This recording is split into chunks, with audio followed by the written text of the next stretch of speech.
Recorded Books presents Outlaw Country by William W. Johnstone and J. A. Johnstone. Narrated by Jack Garrett. On board the Leopoldina, at sea. Smoke Jenson stood at the railing, looking out over the gray, seemingly endless sea. His wife Sally was in their cabin behind him, getting ready to go to the salon for dinner. Smoke liked to use the private deck that their first-class accommodations afforded them. He enjoyed moments of solitude such as this. He'd often experienced the same sense of peace in the high country that was his home. "Why would I want to go to Paris?" Smoke had asked a month earlier, when Sally had first broached the idea of taking a passenger ship across the Atlantic. "Because you won't get that many more chances to go," Sally had said. "And I would very much like to see the famous City of Light." Smoke had smiled at his wife, as he usually did. "Well, sweetheart, that's all you really have to say. If you want to go, I'm all for it." The day was overcast, and the breeze of the ship underway brought a chill to his bones. He shivered and pulled up the collar of his sheepskin coat. "For heaven's sake, Smoke, do you intend to stand out there in the cold until you turn blue?" Smoke turned to smile at Sally's admonition. "No, just until you're ready for supper." "It's dinner, sweetheart. Remember, we are first-class passengers on a transatlantic passenger ship, and first-class passengers don't eat supper. They go to dinner, where they dine. It seems to me like we have had this discussion about 1,000,000 times before," she added with a smile. "Eat or dine, it makes no difference to me, as long as I get some food. I'm starving to death." Sally laughed. "And first-class passengers never starve to death. They merely acquire an appetite. They don't gobble like a hog." "If I promise not to gobble like a hog, can we go to dinner now?" Sally shook her head as she teased him. "I swear we may as well have come in steerage. Come along. Let's get you fed before you waste away." After negotiating their way through the ship's passageways and going down 2 decks, they were met in the salon at the bottom of the grand stairway by one of the stewards. "Good evening, Mr. and Mrs. Jenson." "Hello, Carl," Smoke replied. "Where will you be seating us tonight?" "You'll be sitting with a young newly married couple. Come, they are at the table now." The steward guided Smoke and Sally through the dining salon and between the other passengers, until they reached a table that was situated right in the middle of the room. There a man, clean-shaven except for a mustache, was sitting with a very attractive red-headed woman. The man stood as Smoke and Sally approached the table. "Hello, welcome. It's good to have you join our table. My name is Ernest Hemingford. This is my wife, Hadley." "I'm Smoke. This is Sally." "Smoke," Hadley said as the others sat down. "That's a rather unusual name." "I suppose it is," Smoke said. "It isn't my real name, of course. It was given to me many years ago by someone who became my mentor and lifelong friend." "I've read about a man named Smoke," Hemingford said. "Smoke Jenson it was. And from what I've read, he led a life of adventure and daring-do." "What happened to him?" Hadley asked. "Oh, I don't know," Hemingford replied. "He was an icon of the Old West. I'm sure he's dead by now." Sally smiled. "Your assumption that he is dead is a bit premature. He is here now, about to have dinner with you." Sally sat. "You?" Hemingford said, his face lighting up with interest as he looked across the table. "You are Kirby Jenson." "You really have read about me, haven't you?" "Yes, Kirby is my name, though I use it only on official papers, like on my passport," he added. Hemingford stuck his hand across the table. "Mr. Jenson, it is a real pleasure to meet you." They clasped hands, each with a strong grip. "Why don't you call me Smoke? I'm a lot more comfortable with that." "I can understand that," Hemingford said. "I think a person should have a good name. other than the one they got from their parents at birth. I really don't like the name Ernest, and I've been thinking about coming up with something new." "What about Papa?" Sally suggested. "Why Papa?" Hadley asked. "Well, he looks a little like my father did," Sally said. "And there is something warm and inviting about someone called Papa." Hemingford smiled. "Papa," he said. "Yes, I like that. Papa Hemingford it shall be."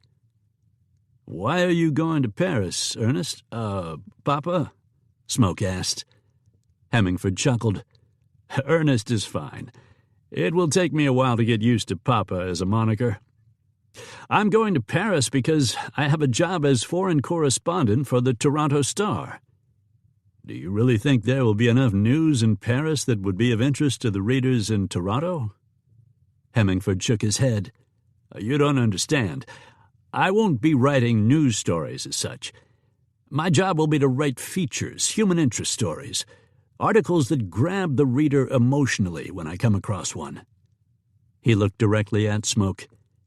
"And I think I have just come across one. I'll do one about you." "Mr. Hemingford, I'm flattered that you would want to use me as your subject, but there have already been a lot of stories written about me, and some of them are even true," Smoke added with a smile. "But those days when the West was young and when a person lived by his wits and sometimes his gun are over.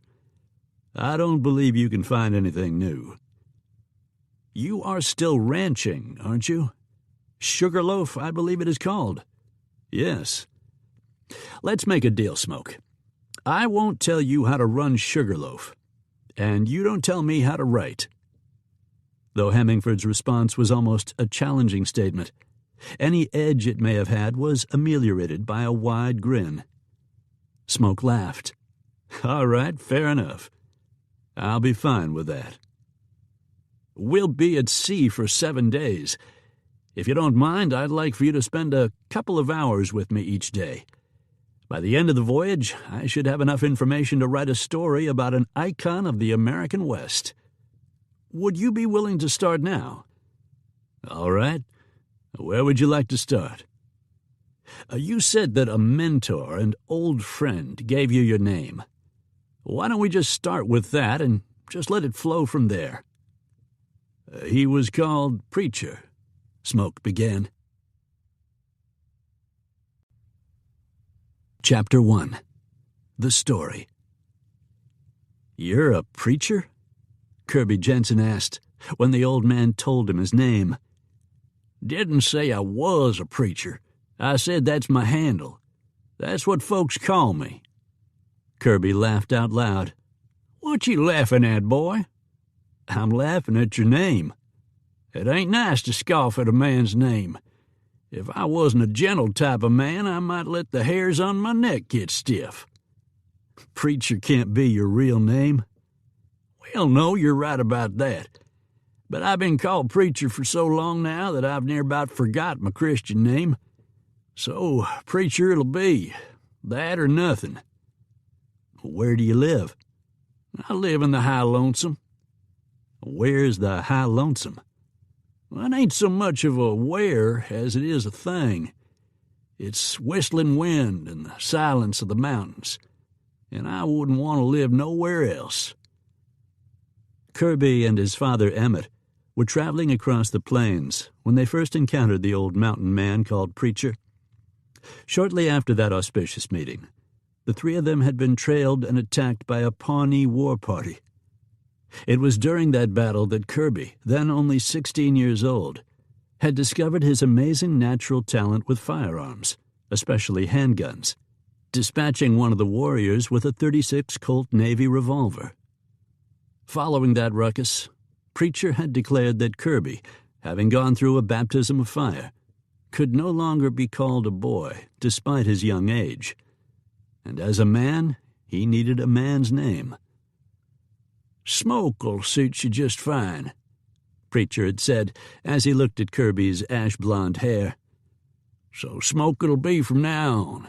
Smoke Jenson." The old-timer had chuckled.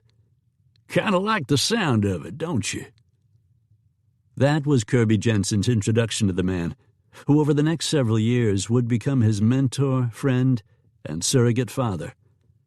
The latter had come about because Kirby's real father had left him under the mountain man's care. On the day his pa had left, he and Kirby had stood in front of the trading post at dawn. "You do understand my riding off alone, don't you, boy? There's some things you're going to need to learn about living out here, and I can't think of anybody more able to teach you them things than Preacher. Problem is, it's going to take you some time to learn all you need to learn, and me and you both know that I don't have that much time left. So I aim to leave you here to get your learning, while I go out looking for the 3 men that killed your brother. You got any problem with that?" "I reckon not," Kirby had replied quietly. "I know you're doing what you feel you've got to do. Bye, boy." With his father gone, Kirby lived with and studied under Preacher. He learned how to survive under the most extreme conditions. He could trap and hunt for food. He could make a fire without matches, and he could find water when the average man would give up in despair. He learned how to read, not just the written word. He could already read and write. But he learned how to read nature. He could predict a storm before any obvious sign. He could fathom and react to the actions of wild animals. "I've been seeing the way you can handle a pistol," Preacher said. "Ain't never seen no one your age that was that good with a handgun. And not sure that I've seen anyone full-growed who was any better. That's another reason to call you Smoke, the way you burn powder faster and more accurate-like than anybody else I ever laid eyes on. All famous men need some kind of a handle, a name other than the one they was born with," Preacher continued. "I've knowed some right famous men in my day. Big Cat Malone, Grizzly Adams, Liver-Eating Johnson, Naked Coulter." "Naked Coulter?" Smoke asked with a laugh. "You really know someone who calls himself Naked?" "John Coulter, his name was, and he was part of the Lewis and Clark expedition. Fact is, they used him to feed the party and to find mountain passes for 'em. Then after that was all over, he wound up someplace in Montana, where he was jumped by a bunch of Blackfoot Injuns in the middle of the winter.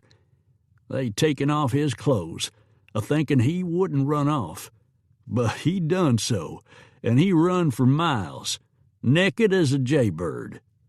Preacher laughed. "And he killed one of 'em, too.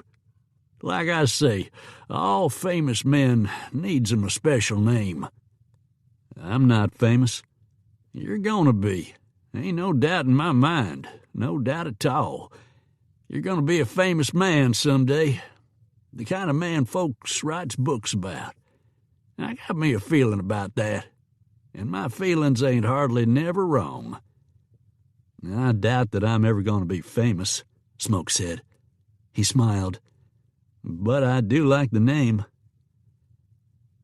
It had been 2 years since his pa had ridden off, and Smoke hadn't heard anything from him in all that time. He wasn't surprised by that, given that Emmett had written only 2 letters home the whole time he'd been away during the war. There was nothing of the boy left in Smoke. He was now a man, fully grown, over 6 feet tall, and with shoulders as wide as an axe handle. He was hard in body, face, and eyes. The bay he had ridden out here hadn't survived the first year. When his horse had fallen on the ice and broken his leg, Smoke had had to put him down. But Preacher had found another mount for him, a large, evil-tempered Appaloosa. The Indian Smoke bought him from had sold him cheap because he hadn't been able to break him. That Indian, as well as the other Indians who knew the animal, were shocked to see the horse bond immediately with Smoke. He was a stallion, and he was mean, his eyes warning any knowledgeable person away. The Appaloosa had, in addition to his distinctive markings, the mottled hide, vertically striped hooves, and pale eyes, a perfectly shaped 7 between his eyes, and that became his name, 7. "Smoke, I've done learned you about as much as I know how to learn anyone. Preacher said one summer morning. "There ain't no doubt in my mind but that you could light in the middle of the mountains somewheres and live as good as me or any other mountain man I ever knowed could. And I don't believe there's a man alive who could beat you in a gunfight or stand up to you with his fists. But truth to tell, the time of the mountain man is gone. It's been 2 years since we had us a rendezvous, and I don't know if there'll ever be another one. Just be glad you got to see one of 'em when you did." "I am glad," Smoke said. "If I live to be as old a man as you are, I'll still remember getting to go to that rendezvous." "Whoa, now. Are you telling me that's all you're going to remember? That you ain't going to remember nothing else I learned you in all this time?" Smoke laughed. "I reckon I'll be remembering plenty other things as well." Shortly after that conversation, an old mountain man rode up to their camp, hailing them before he got too close to make sure he didn't get shot out of the saddle. "You just as ugly as I remembered, Preacher," he said in the form of a greeting. "I didn't think you was even still alive, Grizzly," Preacher said. "I heard you got ate up by a pack of wolves. No, wait, that ain't right. Now that I think back on it, what they said was that you was so old and dried up that the wolves didn't want nothing to do with you." Smoke had already learned that mountain men insulted each other whenever possible. It was their way of showing affection. They were hospitable to each other, too, which meant that Grizzly sat down and shared their food and coffee, while he and Preacher swapped tall tales and more insults for at least half an hour. Then Grizzly said, "I've got something to tell the boy." "He ain't no boy," Preacher said. "He's a growed man." He didn't seem surprised that Grizzly had brought news. Smoke waited for whatever Grizzly had to tell him. He had a feeling that it wouldn't be anything good. "A man rode into the hole about 2 months ago. Strange man he was, and all shot up. Dug his own grave. When the time come, I buried him. He's planted on that there little plain at the base of the high peak on the east side of the canyon. Zenobia Peak, it's called. You remember it, Preacher?" Preacher nodded. Grizzly reached inside his war bag and pulled out a heavy sack and tossed it to Smoke. "Seeing as it was your paw, this would be your'n, I reckon," Grizzly said to Smoke. "What it is, it's a right smart amount of gold." Smoke knew that Grizzly could have kept all the gold, and Smoke would have been none the wiser. He also understood the code of the mountain man, and knew that if he made any comment on Grizzly's honesty, Grizzly would be very upset by it. Honesty and honor among such men were expected. Once more Grizzly dipped into the bag. "And this is a piece of paper with words on it. What it is names your pa wrote down, so's you would know what men it was that put lead in 'em. He said you know what to do, but for me to tell you, don't do nothing rash." His business done, the old man rose to his feet. "I done what I give my word I'd do. Now I'll be going on."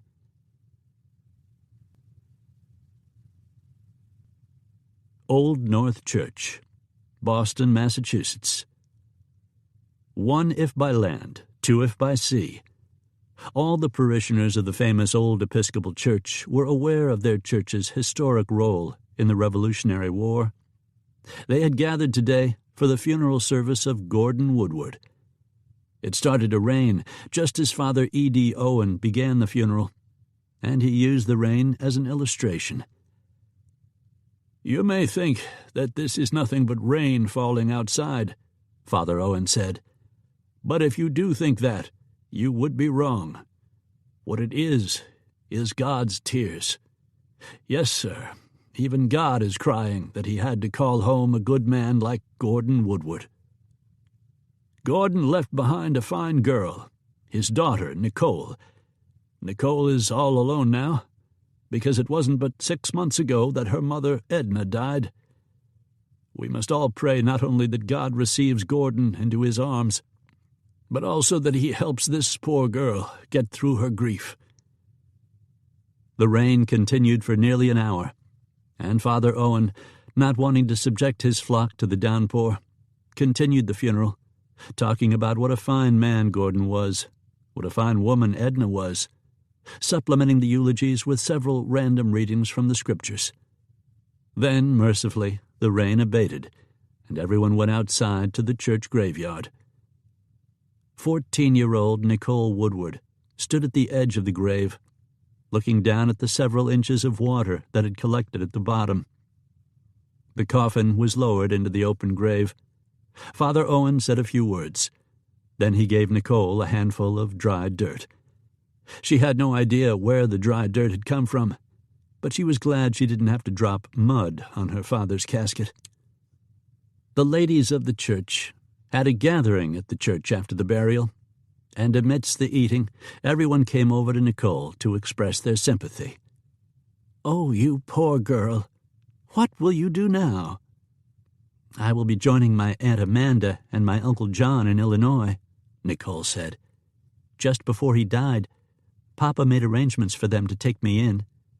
"Illinois? Oh, heavens, that is so far from here.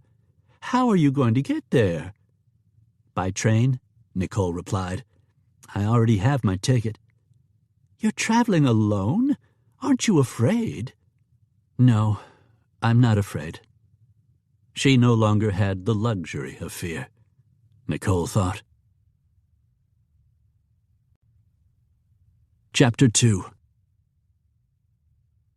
Cairo, Illinois.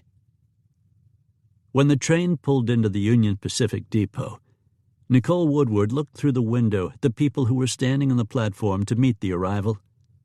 It took but a moment to find the person she was looking for, a tall, slender, very attractive woman. Nicole smiled when she saw her Aunt Amanda, and as soon as the train stopped, she stepped down from the car and hurried across the platform to meet her. "Nicole, my, how you have grown," Amanda said. "Why, you are a young woman now." "I'm 14, Nicole said. It was a short walk from the depot to the house occupied but not owned by John and Amanda Palmer. John worked as a hostler for the stagecoach line, and the house was owned by the company. Part of John's compensation was to be able to live in the house rent-free. "You poor dear," Amanda said. "Only 14, and having to take care of all the funeral arrangements for your father by yourself. The illness came upon Gordon rather suddenly, didn't it?" "Not really," Nicole said. "The truth is, I don't think he ever fully recovered from Mama dying last year. It was as if after she died, he just didn't want to live anymore. Yes, my dear sister's dying was a loss to all of us. Tell me truthfully, Nicole, did Edna suffer at the end?" "No," Nicole said. "Or if she did, she bore it with such stoicism that nobody knew about it. Oh, how I wish I had been able to come to Boston so that I might have seen her one last time," Amanda lamented. "She knew that it wasn't possible for you to come, and she was all right with it." John came home soon after Nicole and her aunt arrived. He greeted Nicole effusively, then said, "I'm so thankful we're able to take you in, Nicole. I wouldn't presume to think that we can replace your own parents, but I will say this. As far as Amanda and I are concerned, you are now like the daughter we never had." Nicole enjoyed her life in Cairo. It was a riverfront town, being located where the Ohio River joined the mighty Mississippi. And because of that, it was a bustling settlement, with something interesting going on all the time. Despite that, over the next 4 years, she came to realize that her uncle was gripped by a certain restlessness. Because of that, she wasn't too surprised one day when he came in from his job at the stage line barn and shared some news with both Nicole and Amanda. "I have bought a fine team of oxen and a stout Studebaker wagon. I've also given notice to the stage line. We'll leave Monday morning." "Leave? Leave for where?" Nicole asked. Amanda smiled at her. "Your uncle and I have been talking about this. We're going to Hells Valley in Colorado." Hell's Valley? Heavens, what a frightening name, Nicole said. They might have discussed this move with her, she thought, especially if they considered her a daughter. On the other hand, they had provided a home for her over the past 4 years, and she was old enough now to be considered grown. They might be planning to leave it to her whether or not she accompanied them. "There's free land to be had there," John said. "I can have my own farm." "I know that you have lived only here in Cairo and in the city of Boston," Amanda said, "and the prospect of going to some remote place in the West might frighten you. But we have been planning on this for a long time, and John has his heart set on it." "Oh, I'm not at all frightened by the prospect, Aunt Amanda," Nicole replied honestly. As she had realized back in Boston, after her father's funeral, fear no longer had much of a place in her life. To be honest, she had an adventurous streak she had never known about until that moment, and she felt it cropping up again now. "Why, I'm looking forward to the adventure." "Oh, what a dear, courageous girl you are." "We were hoping you'd want to come with us," John said with a grin. "I believe a whole new life awaits us." The Uncompahgre Mountains, Colorado. After learning of the death of his father, Smoke vowed to avenge him and see that justice was meted out to the men responsible for Emmett Jenson's death. Preacher's wise counsel was that Smoke wasn't ready to set off on that quest for retribution just yet, however. A man full-grown he might be physically, but he still had much to learn about life on the frontier, and Preacher was the man to teach him those things. As time passed, trouble found Smoke more than once, seeming almost to seek him out, and as he defended himself with the pair of Colt Navy revolvers he wore, his reputation grew. Inevitably, the time came for him to leave his reasonably comfortable life with Preacher and begin tracking down the men he had sworn to kill. One of them was a big, ugly man with half an ear, Smoke had been told, and that description fit a man called Billy Bartell. Smoke followed his leads and found Bartell in a saloon in the little town in Colorado. With that description, Bartell was hard to miss as he stood at the bar not 20 feet away.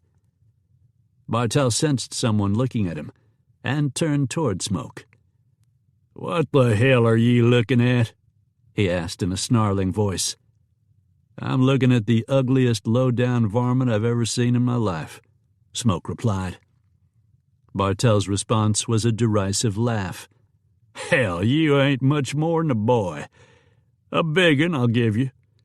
But with a mouth like'n the one you've got, you ain't likely to live long enough to become a man." "I'll live to see the sun set tonight," Smoke replied. "You won't." "Why do you think that?" "Because you're fixing to draw on me, and as soon as you do, I'm going to kill you." "I'll say this for you, boy. You got a lot of grit for someone who's still wet behind the ears. Now go away and just thank your lucky stars you didn't provoke me into killing you." Bartell turned back to the bar as if dismissing Smoke, and Smoke, upset that he couldn't provoke Bartell into drawing on him, began to wonder how he was going to handle this. He couldn't kill Bartell in cold blood, but neither could he just walk away from the grim task he had given himself to do. Then Bartell solved Smoke's problem, because suddenly and without warning, Bartell swung back toward him, making a grab for his pistol. Bartell had the advantage of drawing first, and his many years on the outlaw trail had made him a formidable man with a gun. It wasn't until after Bartell had already started his draw that Smoke reacted, making a lightning-fast draw of his own. The gun in his hand roared and bucked before Bartell could pull the trigger.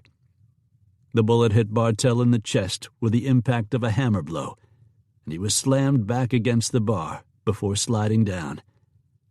He sat there, leaning back against the bar, his gun hand empty and the unfired gun lying on the floor beside him. He watched as Smoke approached him. There ain't nobody that fast, Bartell said. He coughed a blood-spewing cough. Don't die yet, Bartell. I want you to know why I killed you.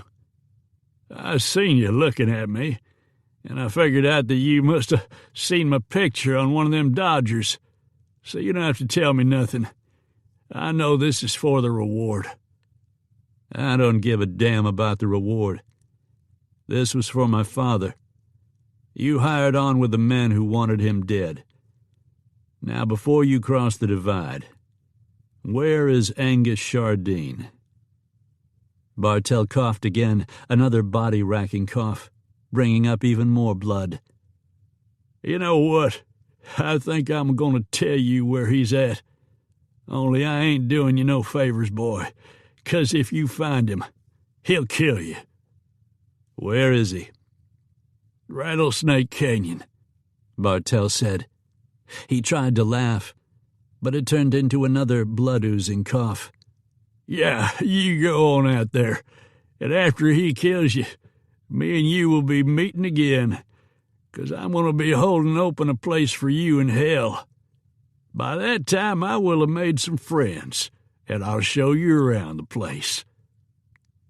There was a rattling sound deep in Bartell's throat. Then his head fell to one side as his eyes, still open, glazed over. Anybody know where Rattlesnake Canyon is? Smoke asked. Badwater, Colorado. Following a lead here and there, Smoke was able to trace Chardine to a saloon in the little town of Badwater, not far from Rattlesnake Canyon. Chardine, do you remember a man by the name of Billy Bartell? Smoke asked. Chardine, a big red-headed man with a purple lightning-streak scar on his face, laughed, but there was no humor in the sound. Yeah, I remember that dumb son of a buck. Why do you ask? It took me a while to find him. I'm here to arrange a meeting between you and Bartell. Bartell wants to meet with me? Why? Does he need money? Where Bartell is, money is no good. Oh, and where would that be? That would be hell. Hell? I sent him there. And it's like I said, I'm here to arrange a meeting between the two of you. Suddenly, Chardine understood what Smoke was telling him, and with an angry shout of defiance, he jerked his pistol from its holster. Because there were several witnesses in the saloon, and he wanted to make certain that everyone perceived the fight as fair, Smoke didn't even start his draw until Chardine had his gun out and leveled. Chardine, realizing that he had beaten his challenger to the draw, smiled in victory.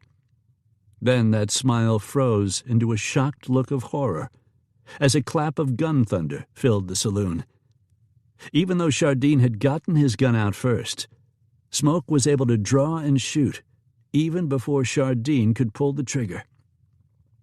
Chardine dropped his pistol, put his hands over the wound in his chest, then sank to his knees. He looked up at Smoke.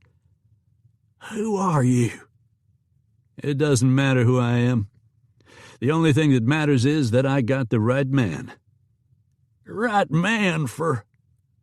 Chardine died without finishing his question or learning why he was on his way to hell. His face slammed into the sawdust-littered floor, but he didn't feel it. Sometime later, Smoke stood at the grave of his murdered father, holding his hat in his hands. He was pleased to see that the markings he had chiseled in the rock-turned tombstone were still quite legible. Preacher was standing some distance away, having told Smoke that he needed some private time with his pa. Pa, I've settled some accounts. I've killed 2 of the men who had it coming. I'd like to say that settled everything, but I can't say that just yet. Not until I take care of the ones truly responsible for your death. I've memorized the names: Wiley Potter, Muley Stratton, and Josh Richards. Someday I'll find them, Pa, and when I do, I'll make things right. I give you that promise. Smoke stood there in silence for another moment. Then he put his hat on and started back toward Preacher. "Got things settled with your pa?" Preacher asked when Smoke walked away from the grave. "Yeah. He was real proud of you, boy. Same as I am." The lump in Smoke's throat wouldn't let him reply. Chapter 3. The Palmer and Franklin wagons. They were in western Colorado now, nearly at the end of their long journey. To keep the extra weight down in the wagon, John Palmer was walking, just as he had walked almost every step of the way. Sometimes, but not very often, trading places with Amanda, and sometimes trading places with Nicole. He glanced up at Amanda, who was holding the reins to the oxen team that had pulled the wagon all the way from Illinois. There was another wagon traveling with them, belonging to Elmer Franklin and his two brothers, Linus and Sid. They had met in western Kansas, and because they were headed for the same general area, had decided to travel together. The Franklin wagon was being pulled by mules, and the brothers had teased John for using oxen. "Tease all you want. You can't beat a team of oxen. They'll keep on a-working a long time after horses will give out on you, and even mules," John had told them. Because John Palmer had worked as a hostler, he was well aware of the various attributes of horses, mules, and oxen.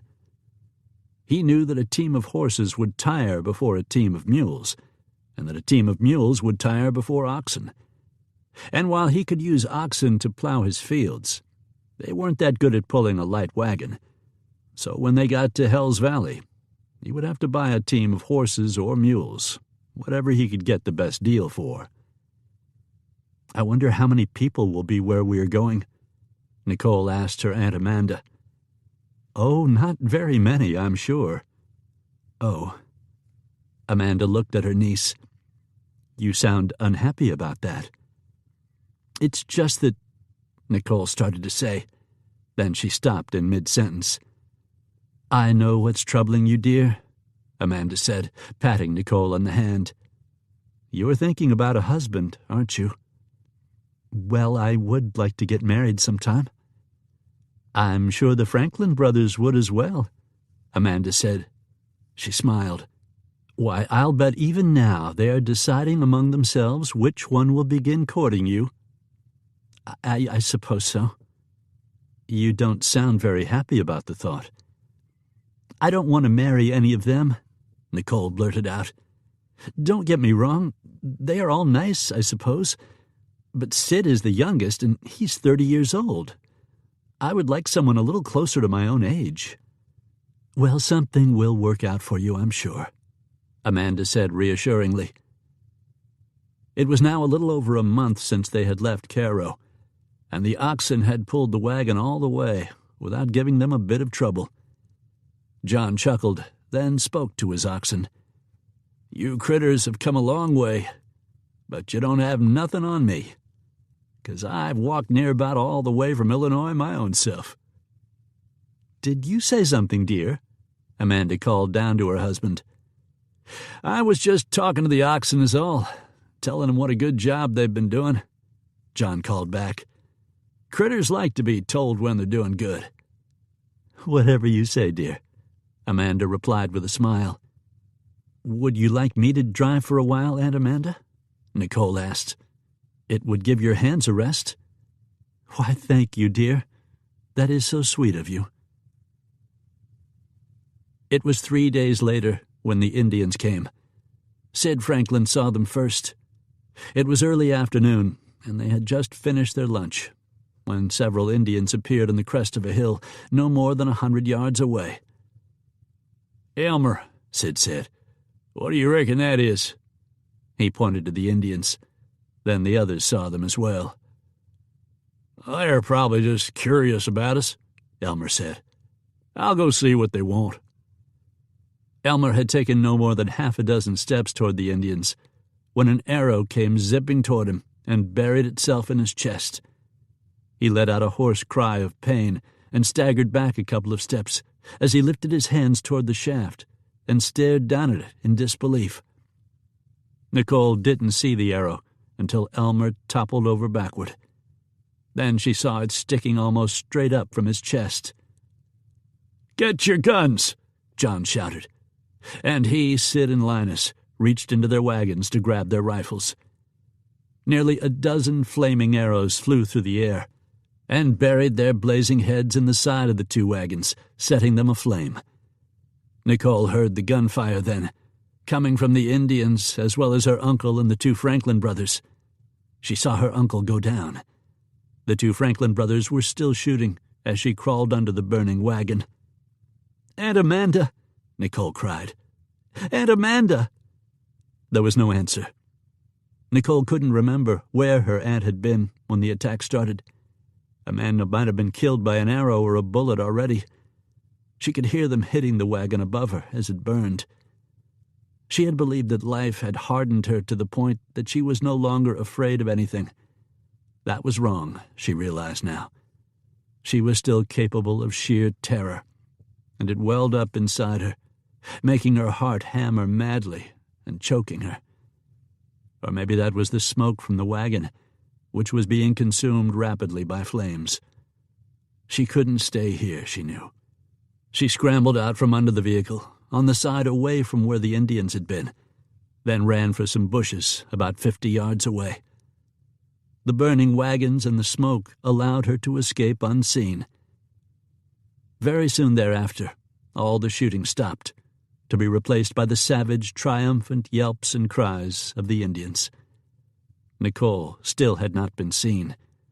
She slithered back on her stomach to get as far away from the Indians as she could, being careful not to make the brush move too much.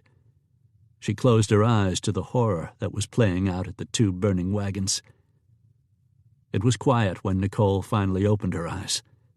The Indians were gone, and the wagons were blackened hulks.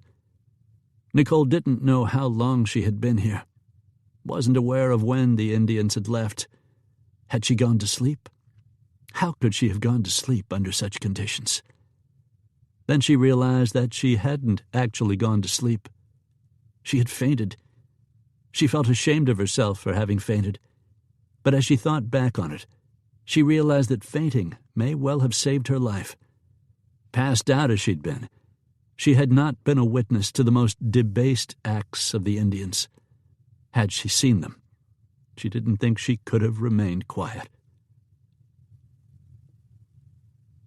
Smoke hadn't given up his intention to find Richards, Potter, and Stratton.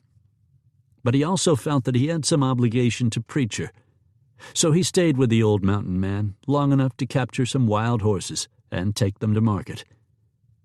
They were on their way back to their camp when Preacher began sniffing the air.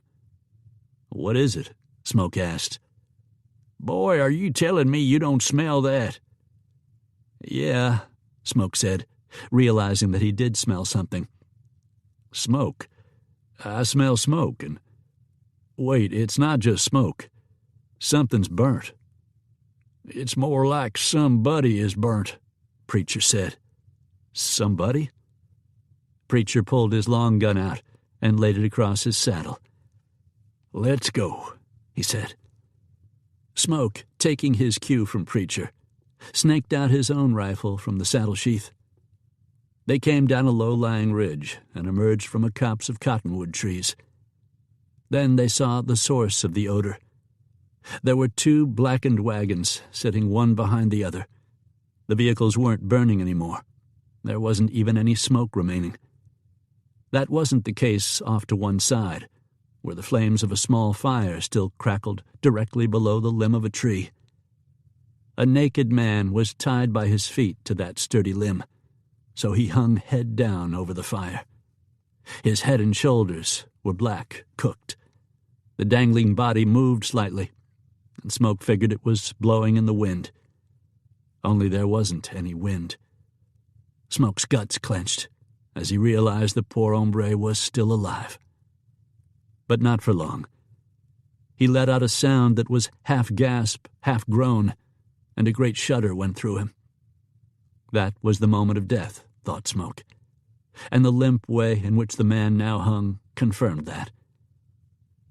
"I didn't know there were any hostile Indians hereabout," Smoke said. "Most likely it's a bunch of Apaches," Preacher said. "Dangling a poor devil over a fire like that is one of their damn tricks. They wander up this far north every now and then to raid the Utes." Preacher pointed to the other burned and mutilated bodies scattered around, including one man who had been tied to a wagon wheel and tortured. "There weren't no civilized Injuns never done nothing like that, and Apaches are about as far from civilized as you can get." Nicole had laid there in the brush in a half-stupor for a long time, but finally something made her raise her head.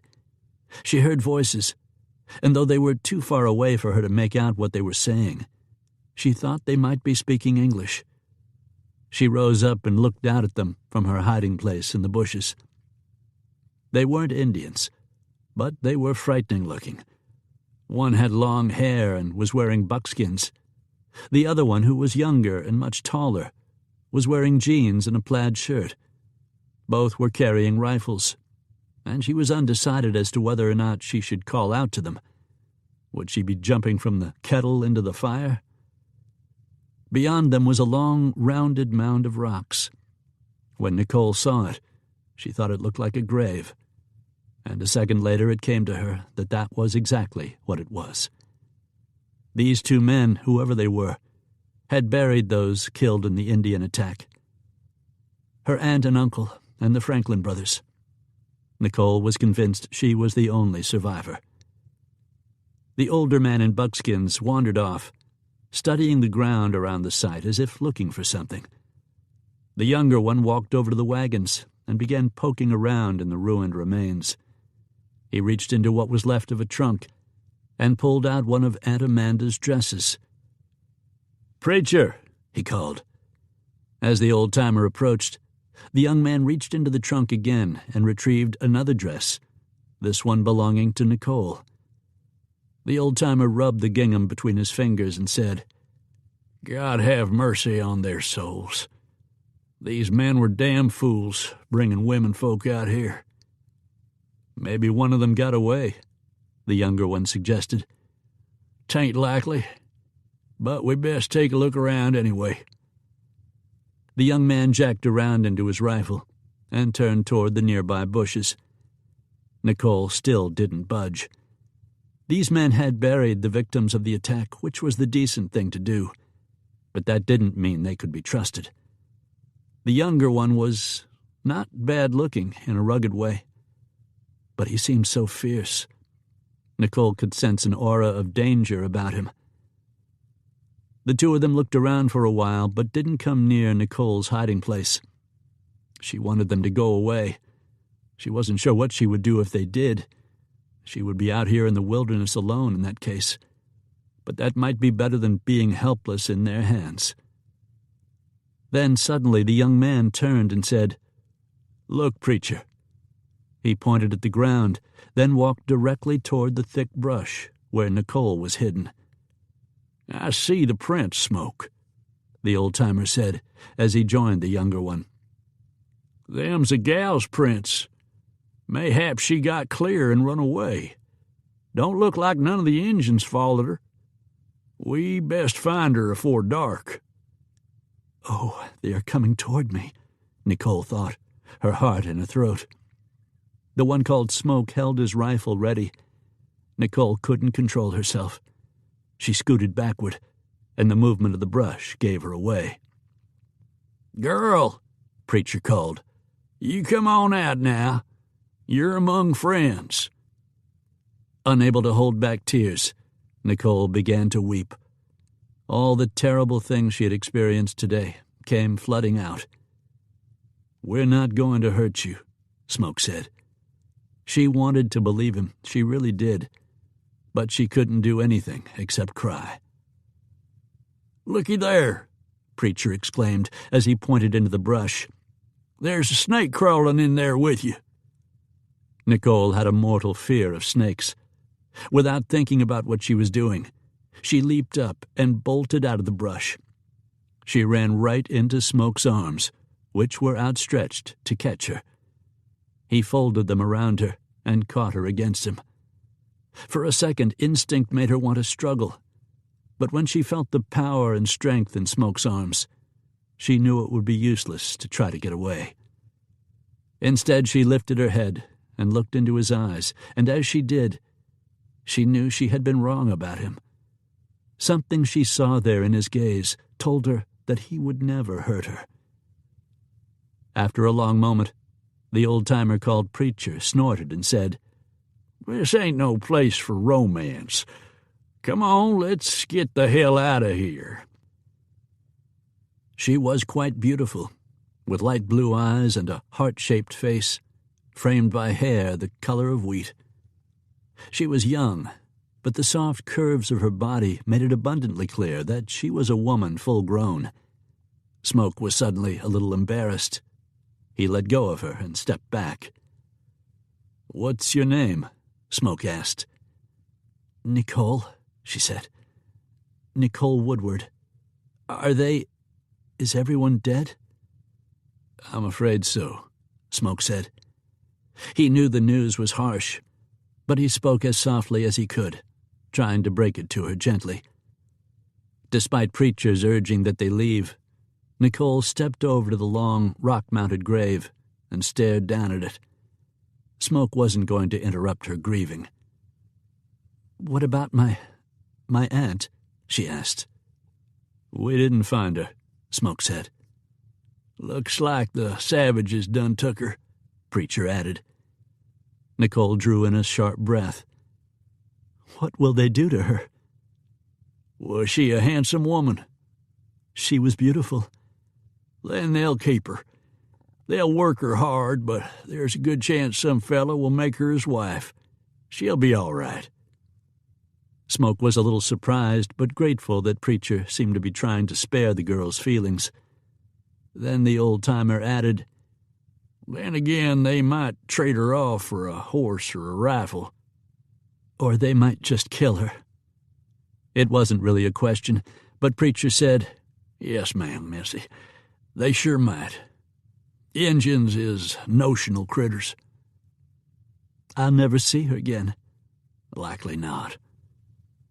Nicole put her face in her small hands and began crying. "I don't know what to do. I don't have any family to go back to. I don't have anyone." Smoke put his arms around her and pulled her to him. And when he did, he became aware of two things. He felt intensely protective of her, and she felt soft and vulnerable in his arms. "Sure you do, Nicole. You have us." Chapter 4. Because she had nowhere else to go, Nicole moved in with Preacher and Smoke. Bedrolls and sleeping under the stars were all right for a couple of rough-as-a-cob customers like them, but a girl needed something better, something permanent. So they built a house of logs and rocks and adobe, and despite its rustic appearance, the place was actually quite comfortable. Smoke and Preacher erected an inside wall that gave Nicole some privacy, and soon she began thinking of this place as her home. One day when both Smoke and Preacher were out of the house hunting for more mustangs, and she was cooking supper, she moved the pots around on the wood-burning stove to regulate the temperature, and then she stopped for a moment, as nothing else was needed. She looked around the inside of the cabin. A deer's head was on one wall, skins covered another wall, and the door didn't actually open and close, but was moved away, then replaced and held up by a support. There was a window, which Nicole enjoyed. As she contemplated her situation, comparing this cabin to the house where she had lived in Boston, she couldn't help but smile. In Boston, she had been surrounded by people all the time, and now, considering the isolation of this cabin, she realized just how crowded the city was. Oddly, she didn't feel a sense of nostalgia for Boston. The truth was, though she never would have thought such a thing, she enjoyed the isolation. And she wasn't completely isolated. She had Preacher and Smoke, especially Smoke. She recalled the conversation with her Aunt Amanda, when she had expressed the concern that she might not find someone she would want to marry. Well, she was no longer concerned. She knew now that she was in love with Kirby Jenson. It wasn't just that she found the tall, powerfully built man handsome. She did. It was also the way he treated her, with respect and tenderness. And when she learned that he had feelings for her as well, she was happier than she had ever been in her life. Preacher, as he often did, left Smoke alone for long periods of time, going back into the mountains, just as he had been doing for more than 50 years, long before Smoke came to live with him. He was gone for the entire winter. Then one day in early spring, Nicole told Smoke that they needed to talk. Smoke chuckled. "What do you mean we need to talk? Good Lord, girl, we talked all winter. We talk all the time." "Yes, but as it turns out, Smoke, we have done something more than just talk all the time," Nicole said with a twinkle in her eye. "And that's what we have to talk about." "I swear, Nicole, you aren't making any sense at all." "We have to get married." Smoke chuckled. "You don't have to propose to me, Nicole. I've already proposed to you, remember? You said yes, and we're going to be married as soon as Preacher comes back." "When will he be back?" "With Preacher, there's no telling. We'll just have to wait and see. It could be tomorrow. It could be 6 more months." "We can't wait 6 more months. We can't wait 6 more weeks." "What? What do you mean?" Nicole smiled at him. "Smoke, what I'm saying is, I'm going to have a baby. No, we are going to have a baby." Smoke sat, stunned, in the chair. "Nicole, you can't have a baby. Don't you know that we're better than 100 miles from the nearest doctor?" Nicole laughed. "Darling, you can't just say I can't have a baby as if I can change my mind. It's already started. We're going to have a baby. But don't worry about a doctor. The baby is going to get here with or without a doctor. All I want is for us to be married. I want the baby to have a legal name." "The Preacher told me there's a little settlement of Mormons southwest of here, over in Utah territory. We can probably find someone to marry us there. But it could be as many as 2 weeks there and another 2 weeks back. Can you stand the ride?" She smiled and kissed him. "You just watch." On the 10th day of their travel, Smoke figured they were in Utah territory, and probably had been all day, so the settlement of Mormons should be in sight. But all they found were 6 rotting, tumble-down cabins, and no signs of life. "Preachers said they were here in 51, Smoke said. "I wonder where they went." Nicole's laughter rang out over the deserted collection of falling-down cabins. "Honey, that was over 20 years ago."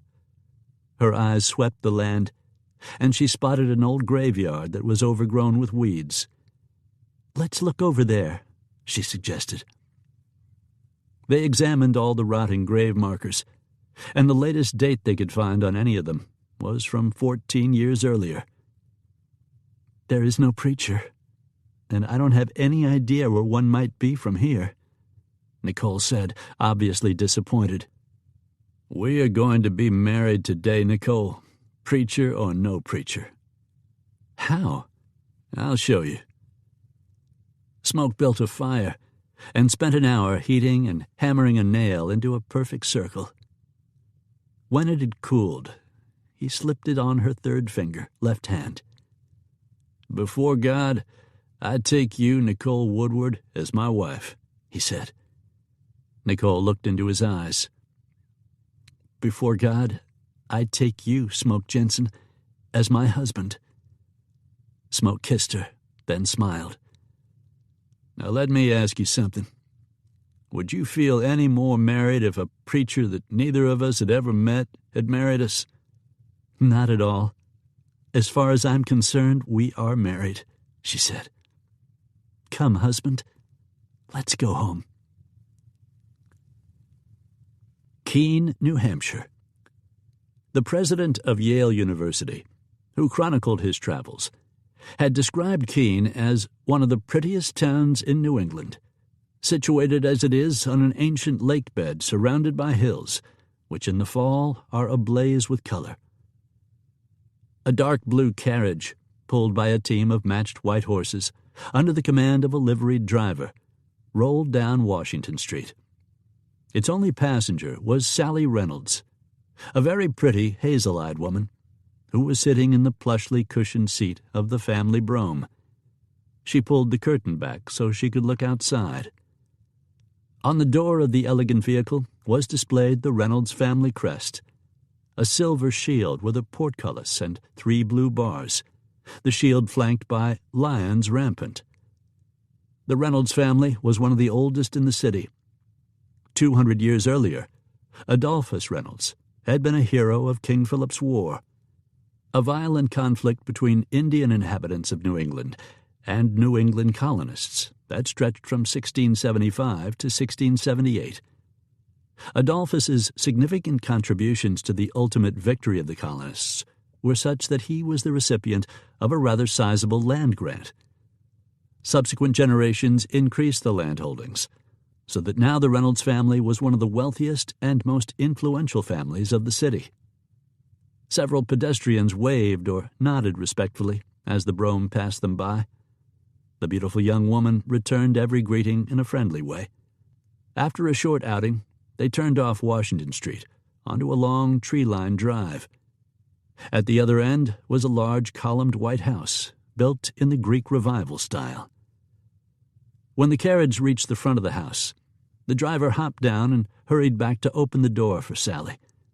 Sally had told him many times that she didn't need the door opened for her, but the driver had insisted that this was a part of his profession, and that he would wish that she not deprive him of that act, so she acquiesced. "Thank you, Mr. Witherspoon," Sally said as she stepped down from the brougham. "My pleasure, ma'am." Sally's mother, Abigail, met her in the foyer. "Where's Father?" Sally asked.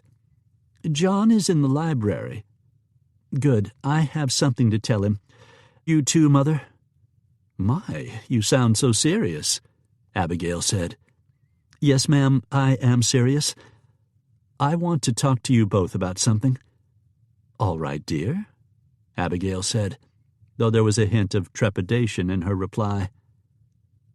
John Reynolds, who looked younger than his 47 years, was sitting at the library table perusing an open book.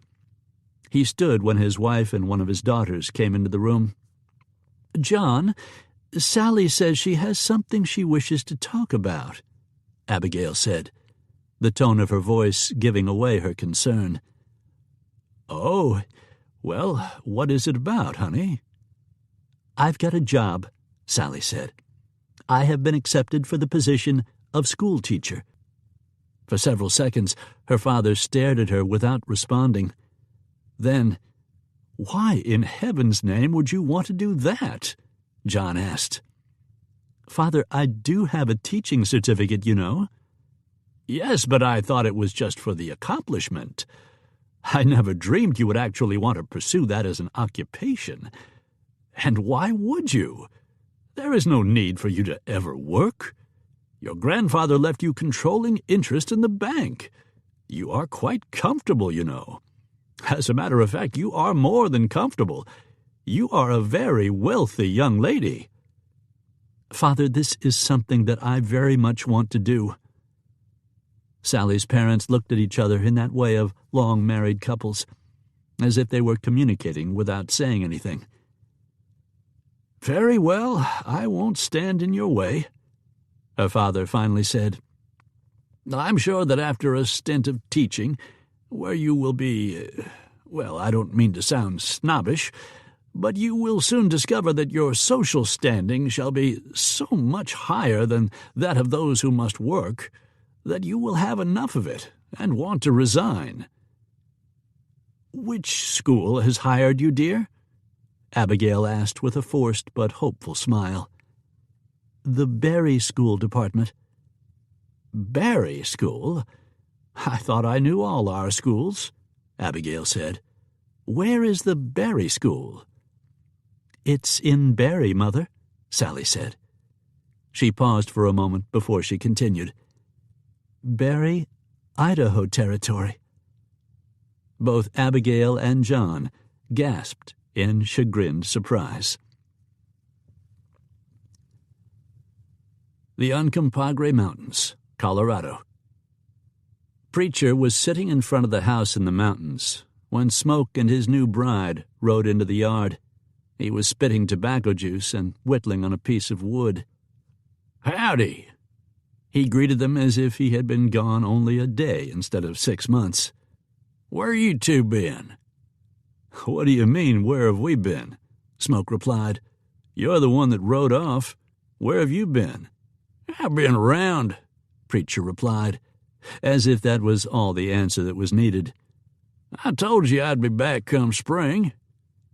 We got married, Nicole said proudly, showing him her ring. You with child girl? Yes, sir. I figured if I left you two alone, you'd get into mischief. The old-timer's bony shoulders rose and fell. T'ain't no problem. I've helped birth dozens of papooses. Woman does all the work, man just gets in the way. Who spoke the marrying words? Nobody, Smoke said.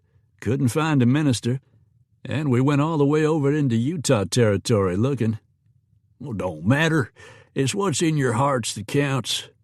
Preacher chuckled. Knowed you was in love months ago, the minute I seen you fall off your horse.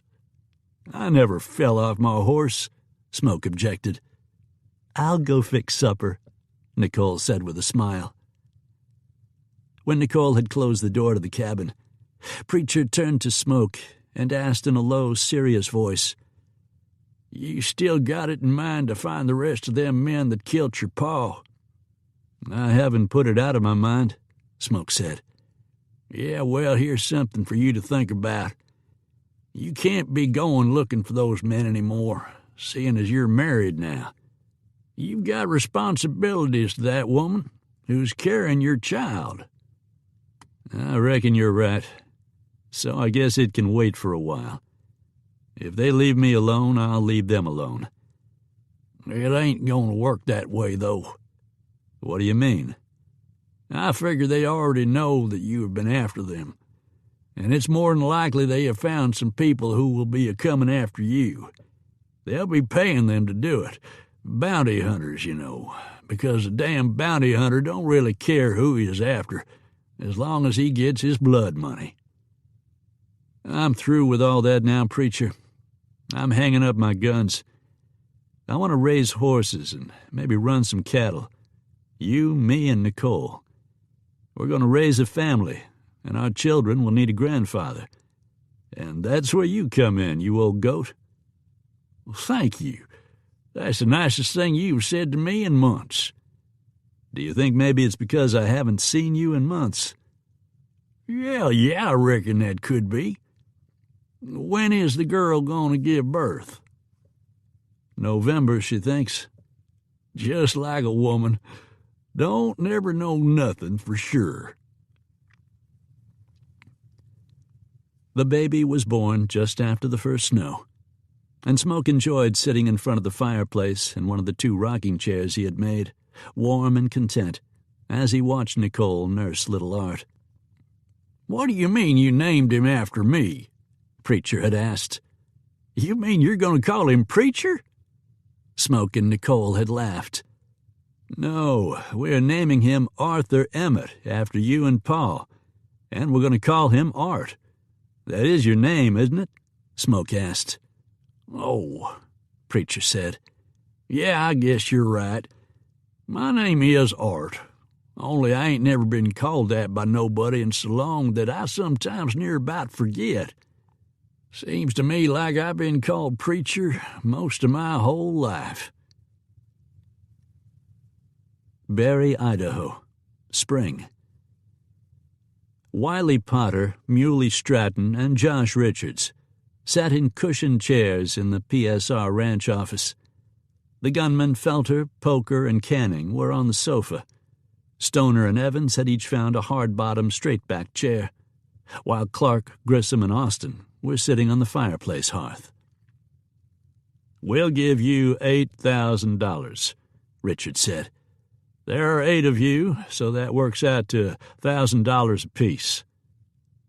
"You're giving the 8 of us $1,000 apiece to kill one man?" Felter asked. "Yeah, well, he's not just any man.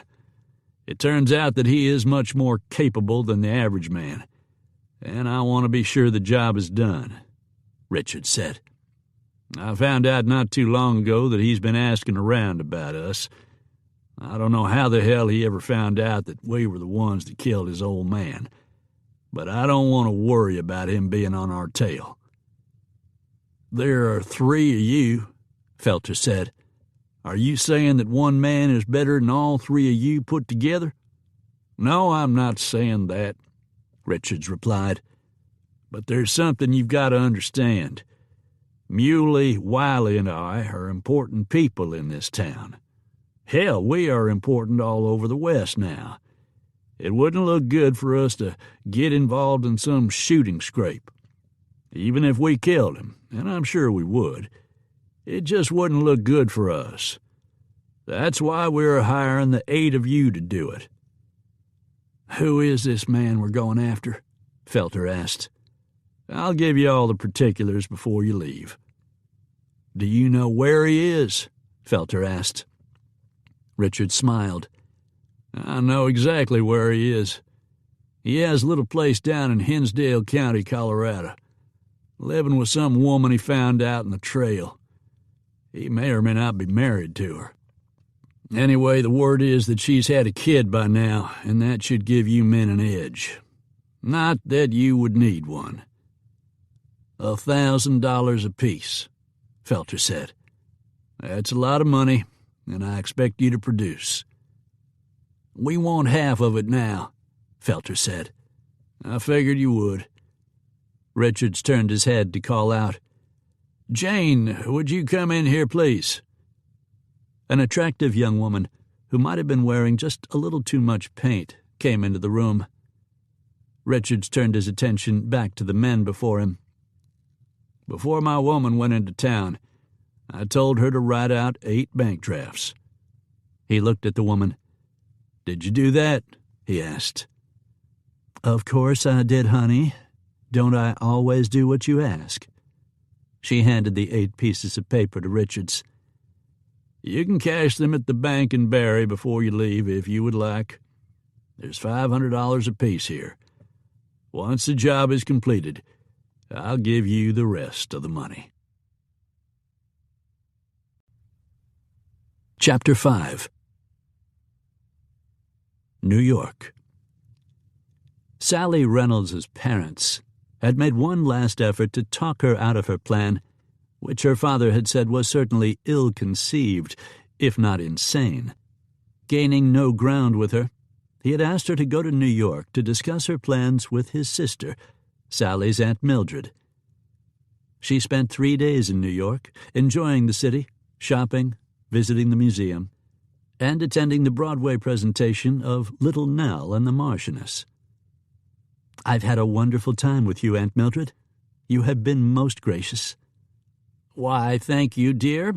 But I believe you said you had something you wanted to discuss with me. Would it be your idea about going west to teach school?" "Yes," Sally replied with a gasp. "But how did you know that?"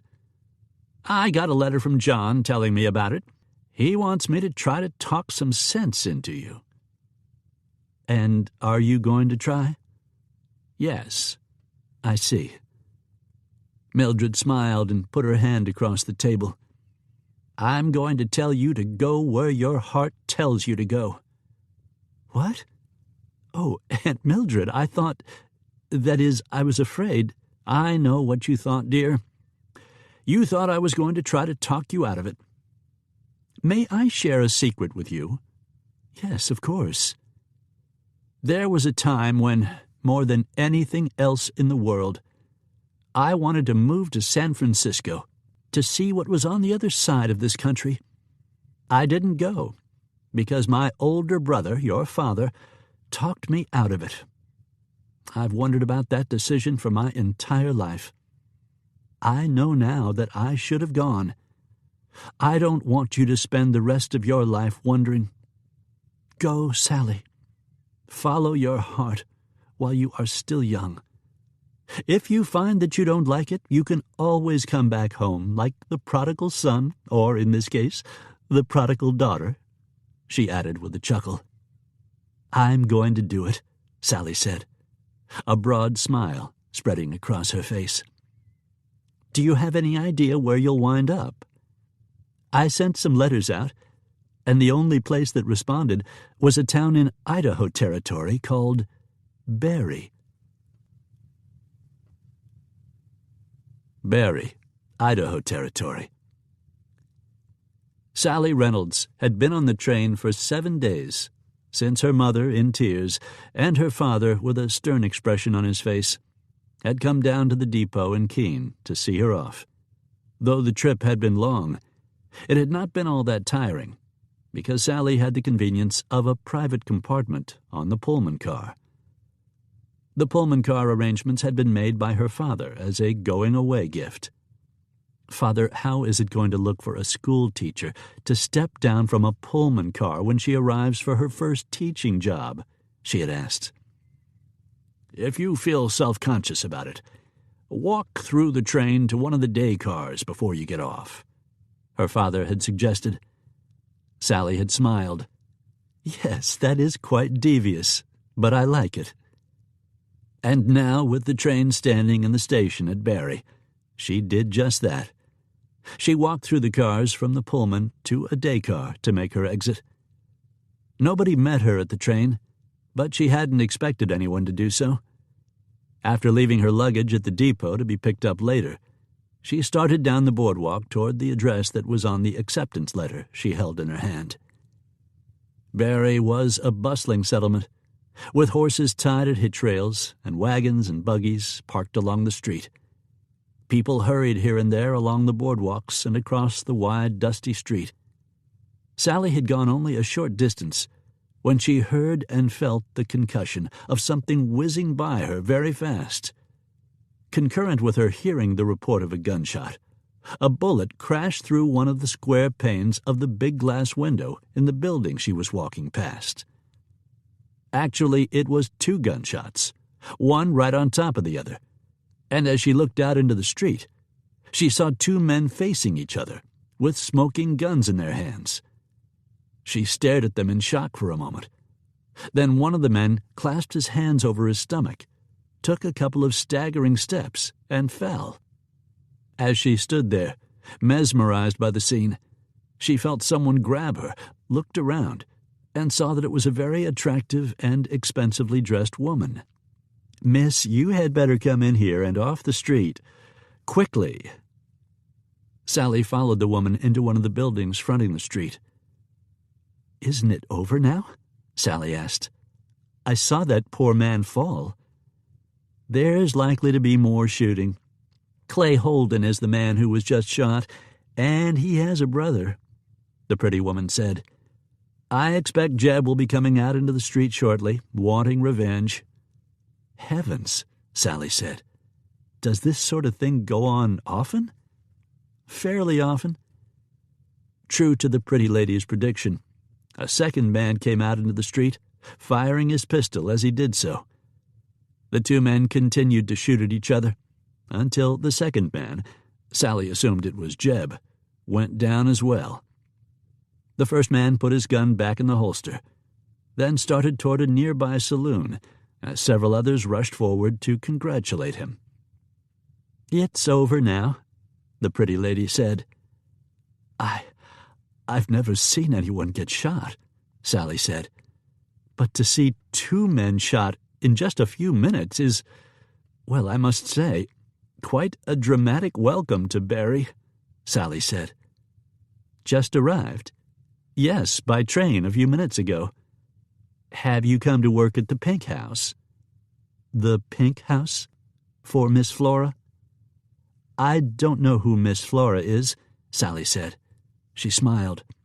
My name is Sally Reynolds, and I'm the new school teacher.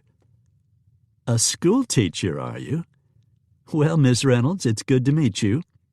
I'm Janie Garner. Do you work at the Pink House?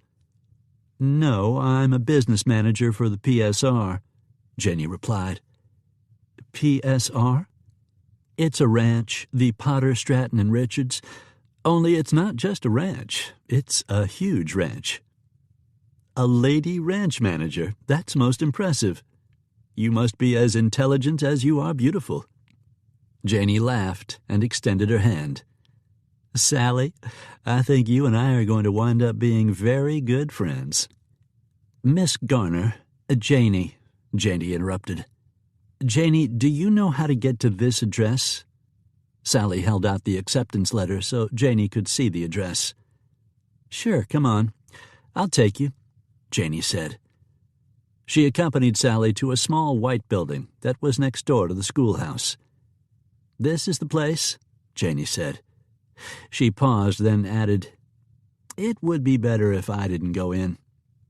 I understand you have other things to do, Sally said. Thank you for showing me where to go. Other things to do, Janie said with an enigmatic smile. Yes, well, welcome to Barry. When Sally stepped into the building, she saw a thin, pinch-faced woman wearing steel-rimmed glasses, a long black cord stretching from the glasses to a pin on the bodice of her dress. Her mostly gray hair was combed back into a severe bun. Miss, I think you are in the wrong place, the woman said, her voice thin and aloof. Oh, I'm sorry. I was told this was the place, Sally said. She looked at the letter. Could you tell me where I might find Miss Olivia Peabody? I'm Olivia Peabody. Why on earth would you be looking for me? I'm Sally Reynolds. I was told to report to you when I reached Barry. You? You are Sally Reynolds? Yes. Where did you attend school?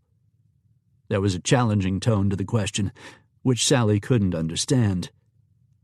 Mary Woodson Normal College, Sally said. I assure you it is quite a good school. The stern expression on Miss Peabody's face was replaced with a smile.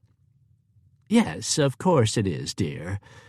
Please forgive me for questioning you in such a way, but I needed to be sure that you are who you say you are, especially since you arrived in the company of that woman.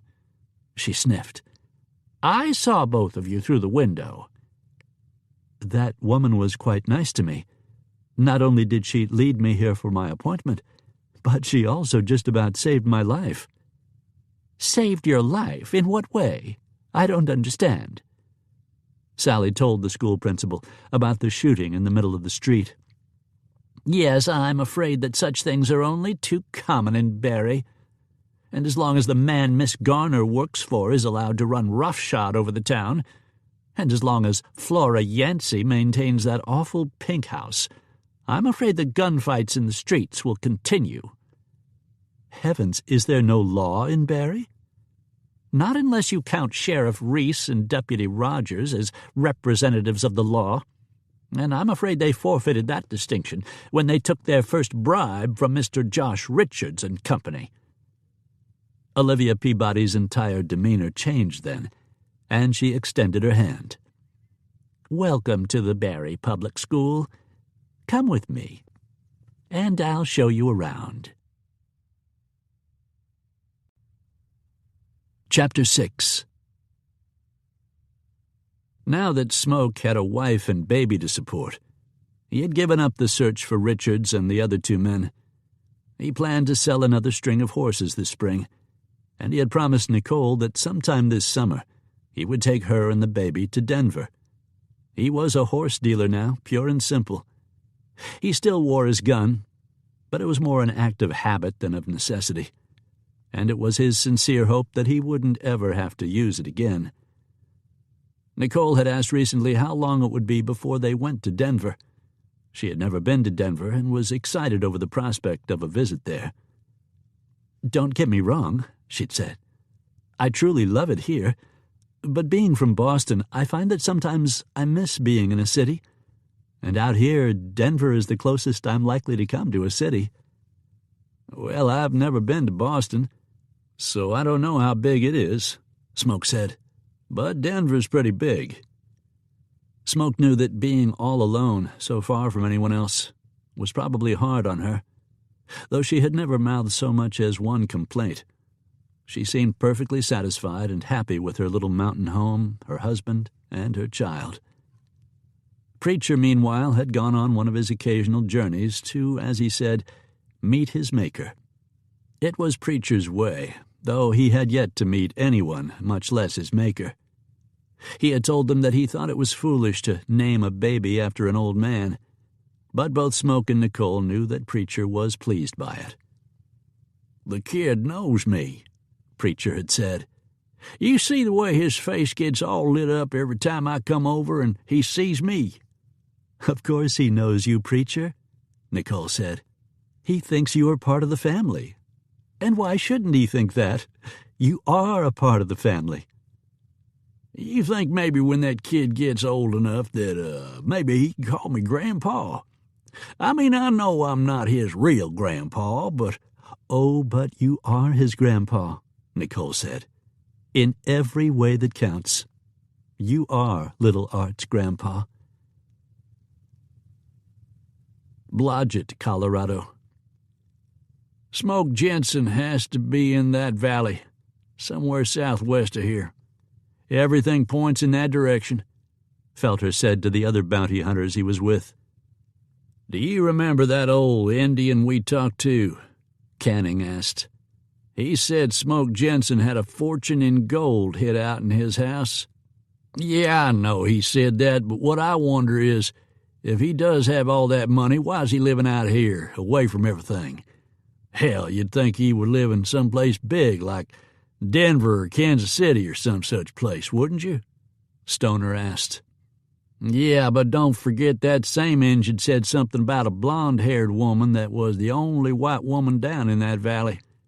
And you might mind that Richards told us that Jenson had took hisself a wife. To my way of thinking, that blonde-haired woman the Indian was talking about has to be Jenson's woman, be she his actual wife or just a woman he's a-living with," Canning said. "More'n likely," Poker said. "That being the case, it might be that he's saving the money so as to build him up a ranch, like that and the Richards, Potter, and Stratton has got him."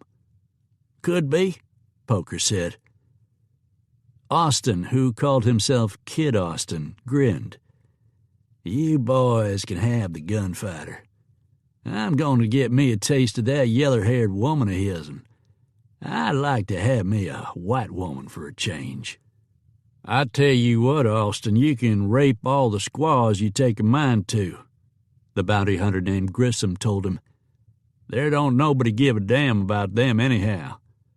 But if you was to do something like that to a white woman, what's going to happen is you're going to wind up getting yourself hung." Kid Austin's grin spread across his unshaven face. "Not if I don't leave her alive to tell no tales, I won't." "What about the kid?" Poker asked. "Richard said that Jenson's woman had whelped." "We'll kill the kid, too. Hell, it don't make no never mind to me. Besides which, we don't want to leave no young'un around to grow up and get mean, then come looking for us when we're old men, do we?" Canning said. To a man, the bounty hunters agreed that made sense. They would pleasure themselves with the woman. Then they would kill her and the kid. It had just turned April and was unseasonably warm when the thunderstorm hit. The storm scattered Smoke's small herd of breeding horses, and it also ran off their milk cow. "I have to get those horses back, or we'll have to start all over," Smoke said. "And the cow," Nicole said. "Don't forget the cow." "And the cow," Smoke added, smiling, before he kissed both Nicole and the baby goodbye. Smoke saddled Seven, then mounted and rode away. Less than 100 yards away from the cabin, he turned and looked back. Nicole was standing just out front, holding the baby. Smoke lifted his arm to wave, and Nicole waved back. As Smoke rode on, he had a sudden feeling of foreboding, and he stopped and sat in his saddle for a moment as he considered going back. Why am I sitting here, Seven? This isn't gathering the horses, and the milk cow isn't going to find me. Smoke pressed his knees against Seven's sides, and the horse moved on. Over the next few days, Smoke located the horses. Sometimes it was one at a time, and other times he would find 2 or 3 together. As he found them, he herded them into a closed canyon, intending to keep them there until all were gathered. Then he would take them back. Nicole was outside hanging up clothes, mostly little Art's diapers, when she saw the 8 riders come down from Peebles Ridge and start out across the pasture land. The house Smoke had built for them was so isolated that it was unusual for anyone to pass by. But for 8 riders?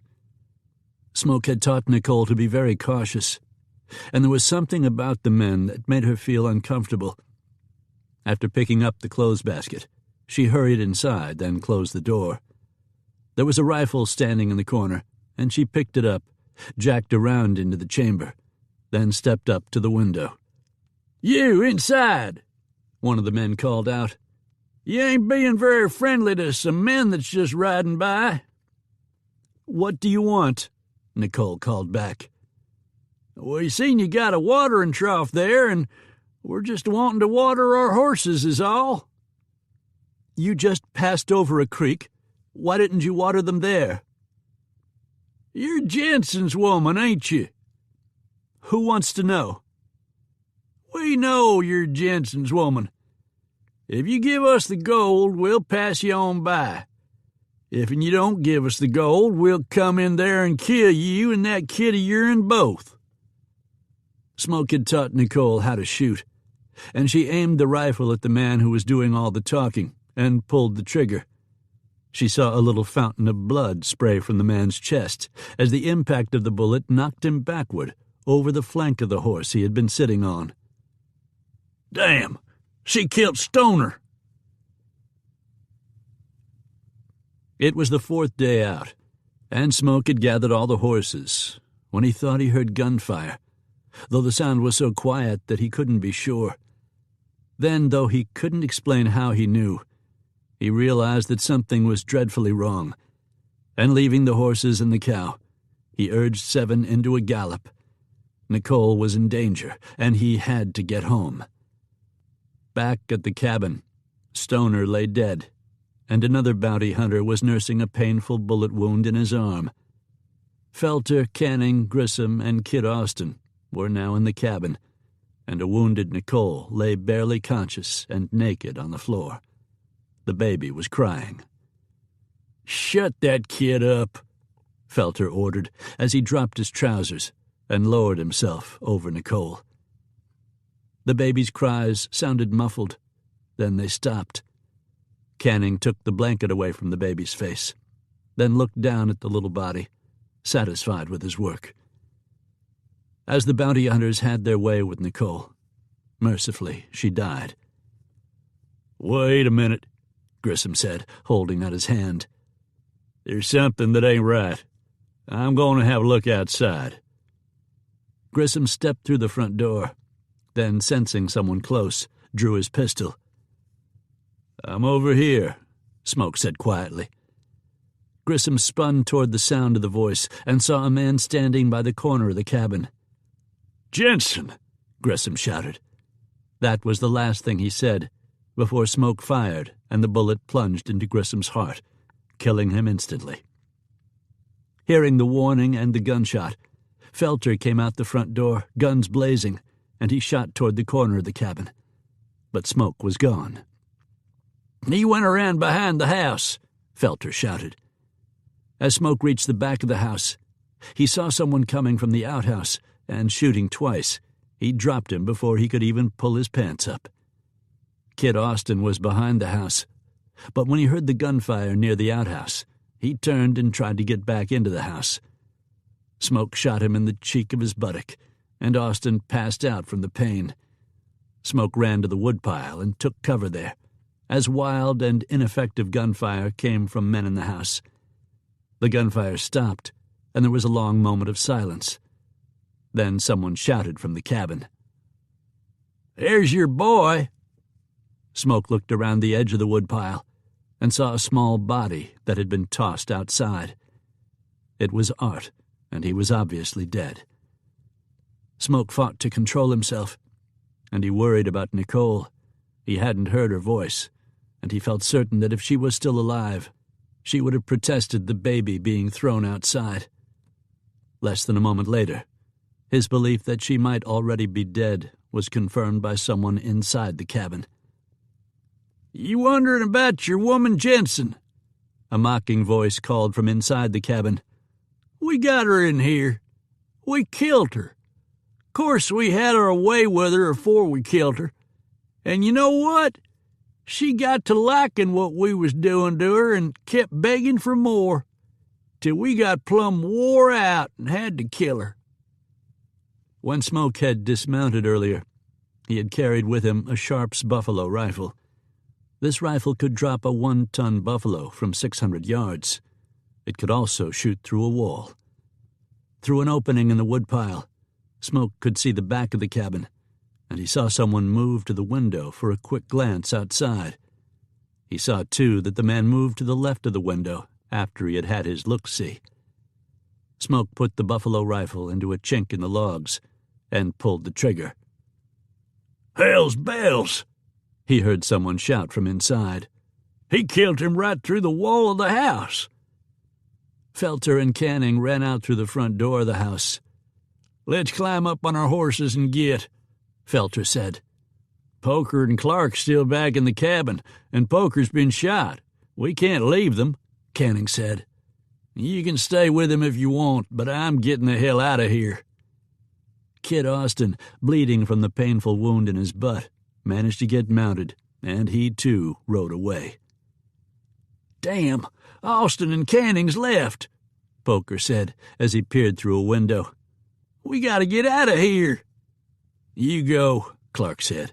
"I'm going to kill that ignorant shoe-fly and collect the reward myself." Poker went out the front, mounted his horse, and caught up with the others. "Hey!" Clark shouted through the back door. "There's only you and me now. You're out there behind that wood pile all alone, and I'm in here with your wife. Course she's dead. I can look over and see her naked body. You got nobody. No, wait, I forgot. You got your kid with you, don't you?" Smoke slid the Sharps barrel through a gap between two of the logs in the woodpile, so it was visible from inside the cabin. Leaving the rifle there, he rolled and lit a cigarette, took a deep puff, and blew the smoke out. "Damn, I got to hand it to you. You're one cool character to just sit back and enjoy yourself a cigarette like that." "Why don't you come out and have a smoke with me?" Smoke called back. "Then we can get down to business." "You go ahead and have your smoke," Clark said. "I can wait." Smoke rolled a second cigarette, put the burning cigarette on a log in a way that allowed smoke to curl up above the woodpile, then laid the second cigarette against the first, so that when the first burned down, it would light the second one. Smoke knew the layout of the property better than any man alive, and he knew he could slip away, keep the woodpile between himself and the cabin, until he got below the hill. Then, using the hill as cover, move quickly until he was on the windowless side of the cabin. He did just that, and when he moved up to the cabin, he heard Clark, who was still talking to the woodpile. The rifle barrel and the cigarette smoke had him convinced that Smoke was still there. "Damn, what did you do? Light up another cigarette? It ain't gonna do you no good, you know. I got water and food in here, and you ain't got nothing out there." "Oh, wait," Clark giggled. "You got your cigarettes." Smoke moved around to the front door, which had been left open when the others ran. Looking in, he saw Nicole's mutilated body lying in a pool of blood, and the anger rose like bile in his throat. Clark, who was at the back door, was still talking to the woodpile. "Damn, that cigarette smells good," Clark called out. "Makes me wish I had one. But that ain't no problem. After I kill you, I'll just take yourns."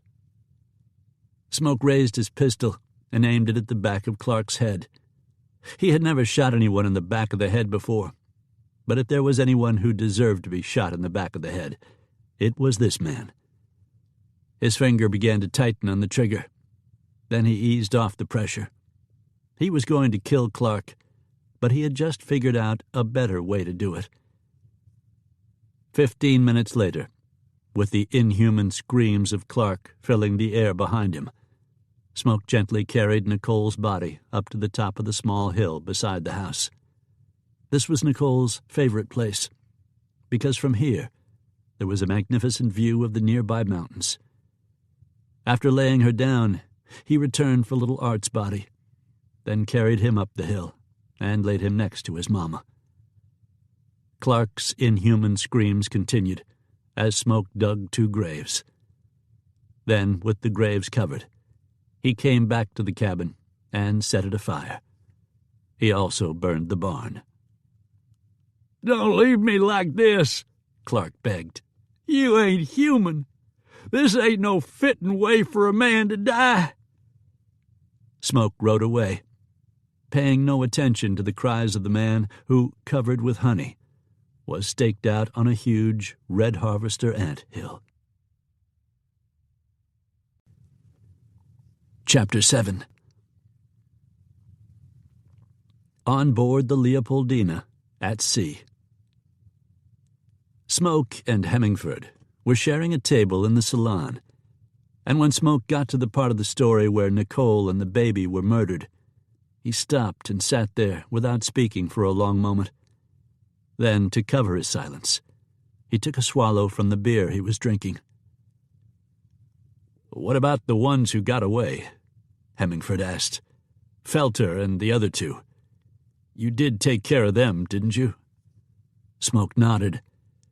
"Yes, but by the time I caught up with them, they were holed up in an old silver mining camp, and there were 15 of them. I killed every damn one of them." 15, Hemmingford said. He nodded. "I've heard everything from 5 to 50 were at the mining camp that day.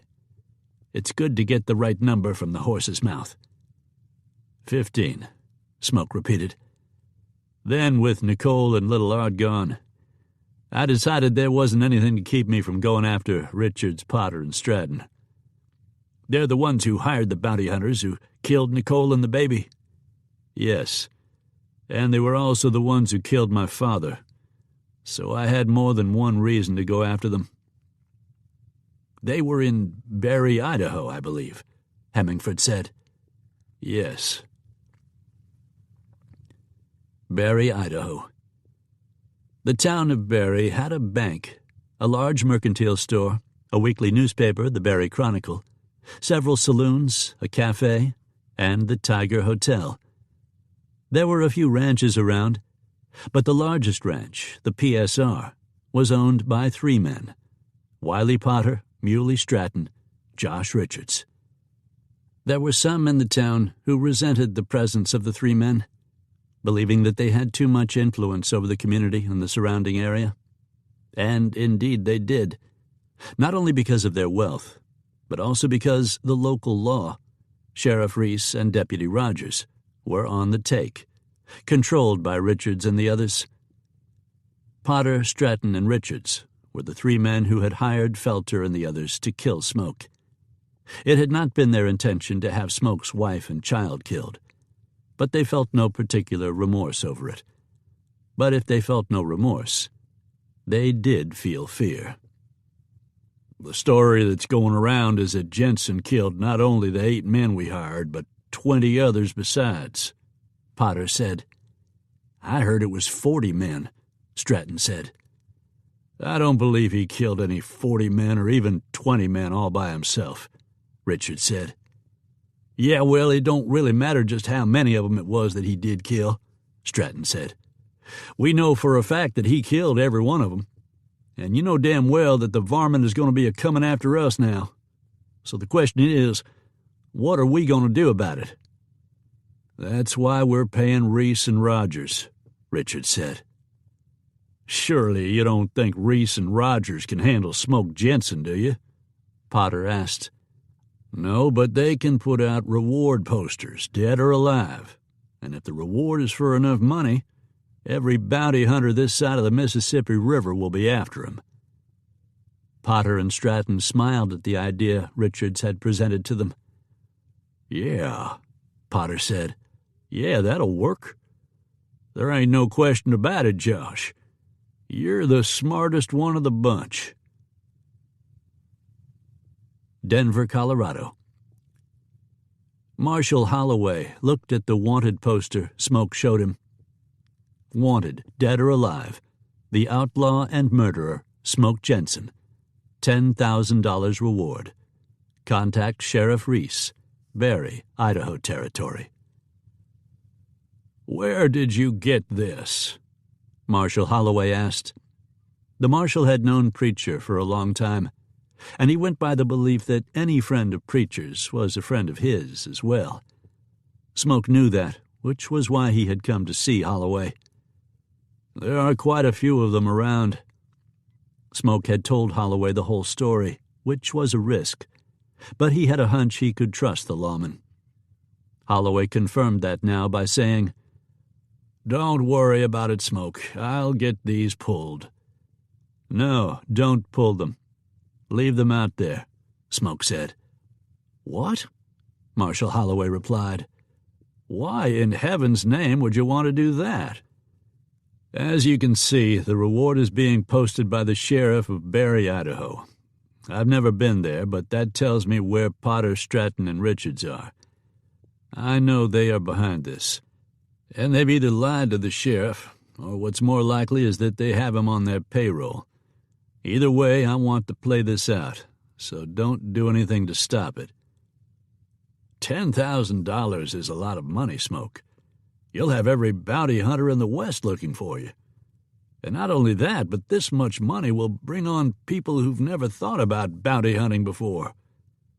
"Including Buck West," Smoke said. "Who?" Smoke smiled. "Buck West. That's who I'm going to be calling myself for a while. I'm going to Barry, where I'll be joining the hunt for Smoke Jenson." "Smoke, you're crazy as a loon. Did anyone ever tell you that?" Marshal Holloway asked with a little laugh. Smoke chuckled as well. "Some have told me a few times. Preacher has told me that more times than I can count." "You should listen to that old coot more," Marshal Holloway said. "All right, if that's the way you want it. I won't do anything to call them in." Marshal Holloway took a sheet of paper from his desk, wrote something on it, then gave it to Smoke. "But if you get picked up by a legitimate officer of the law, show him this. To whom it may concern, Kirby Smoke Jenson is a deputy U.S. Marshal who was working undercover on a case for me. If you have questions, contact by telegraph Uriah Holloway, United States Marshal, Denver, Colorado." Smoke read the note, then folded it and put it in his pocket. "Thanks, Marshal. I just hope that if the time comes, you aren't shot before you can show the note." "I'll try not to be," Smoke said with an easy smile. Barry, Idaho. Sally had the children working on phonemes, and she wrote on the blackboard, Lesson 5, The cat and the rat ran. Anne sat, and Nat ran. A rat ran at Nat. Can Anne fan the lad? The man and the lad. The man has a cap. The lad has a fan. Has Anne a hat? "Now, who can read this for me?" she asked. turning away from the board. Half a dozen hands went up, the children eager to be the one called on to read. At the end of the school day, Sally was wiping off the blackboard when Janey came into the classroom. "The cook at the Pink House did a pot roast with potatoes, carrots, and onions, and Miss Flora has invited us for dinner." "So, the school marm has been invited to have dinner in a house of prostitution," Sally said, wiping the chalk from her hands. She smiled. "Why not? The good ladies of the town haven't exactly welcomed me with open arms." Janey laughed. "That's because you don't fit their idea of what a schoolmarm is supposed to look like. You're supposed to be an old, fat, plain-looking woman. Instead, you are young and beautiful, and the good ladies of the town think you are after their husbands." "Why, that is utter nonsense," Sally said. "Of course it is. But what does common sense have to do with anything?" Flora Yancey had been in town for over 4 years now, having arrived as a member of a theater group. The owner of the repertoire company for which Flora worked lost all the box office receipts in an after-show poker game. Then, rather than face his troupe with the disgrace of his betrayal, he made an attempt to recover the money at the point of a gun. That attempt failed, and he was shot dead. He now lay buried in the Barry Cemetery, under a marker which read, "Here lies McKinley Hall, a thespian of renown." He took his final curtain call when one slug from a .44 put him down. Disgruntled and betrayed, the rest of the theater company left town. But Flora, seeing potential business opportunities in Barry, stayed. She was a beautiful woman, and her role in the theater had inflamed the fantasies of many men. She knew that she had only to play upon those fantasies to become a very successful prostitute.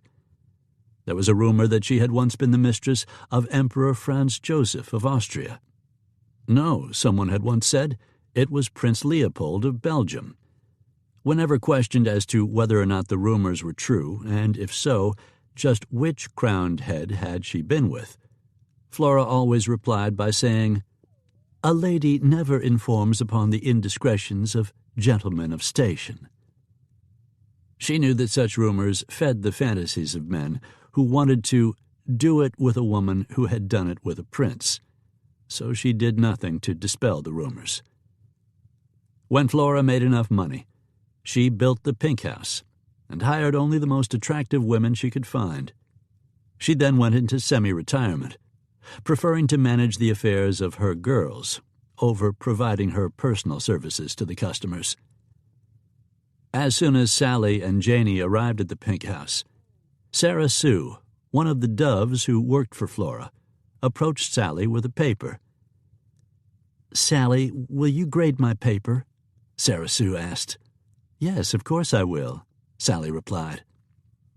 The paper was the result of an assignment Sally had given Sarah Sue and 4 other girls who were students in the classes Sally conducted at the Pink House. "Sally, it's very sweet of you to give lessons to my girls," Flora said, "and even sweeter that you treat my girls and me as if we are your friends. You're very different from most of the good people of the town, in that you aren't judgmental. I treat you and the others as my friends because you are my friends." Sally smiled broadly. "Besides, how else could I enjoy Martha's cooking? That roast beef smells absolutely scrumptious." As soon as Smoke arrived in town, he went directly to the livery, where he made arrangements to board the midnight black stallion he now rode. The horse had unusual yellow-green eyes that reminded Smoke of a wolf's eyes. His personality was reminiscent of a wolf's as well, with a wild, untamed streak a mile wide. The stallion's previous owner had lost patience with the animal and tried to beat him with a board. That had proved to be a fatal mistake, as the stallion went after the man with flashing, steel-shod hooves. Smoke had come along a short time later and bought the stallion from the man's widow, who wasn't exactly overcome with grief. Man who'll take a board to an animal ain't what you call easy to live with," the woman had said as she took Smoke's money. "So I can't really blame the critter." Smoke didn't have an ounce of such cruelty in his body. The stallion seemed to sense that about him, because they took to each other right away. Smoke learned to respect the animal's feelings and moods, and before long the stallion was gentle and loyal, at least where Smoke was concerned. Anybody else who came messing around with him was liable to regret it.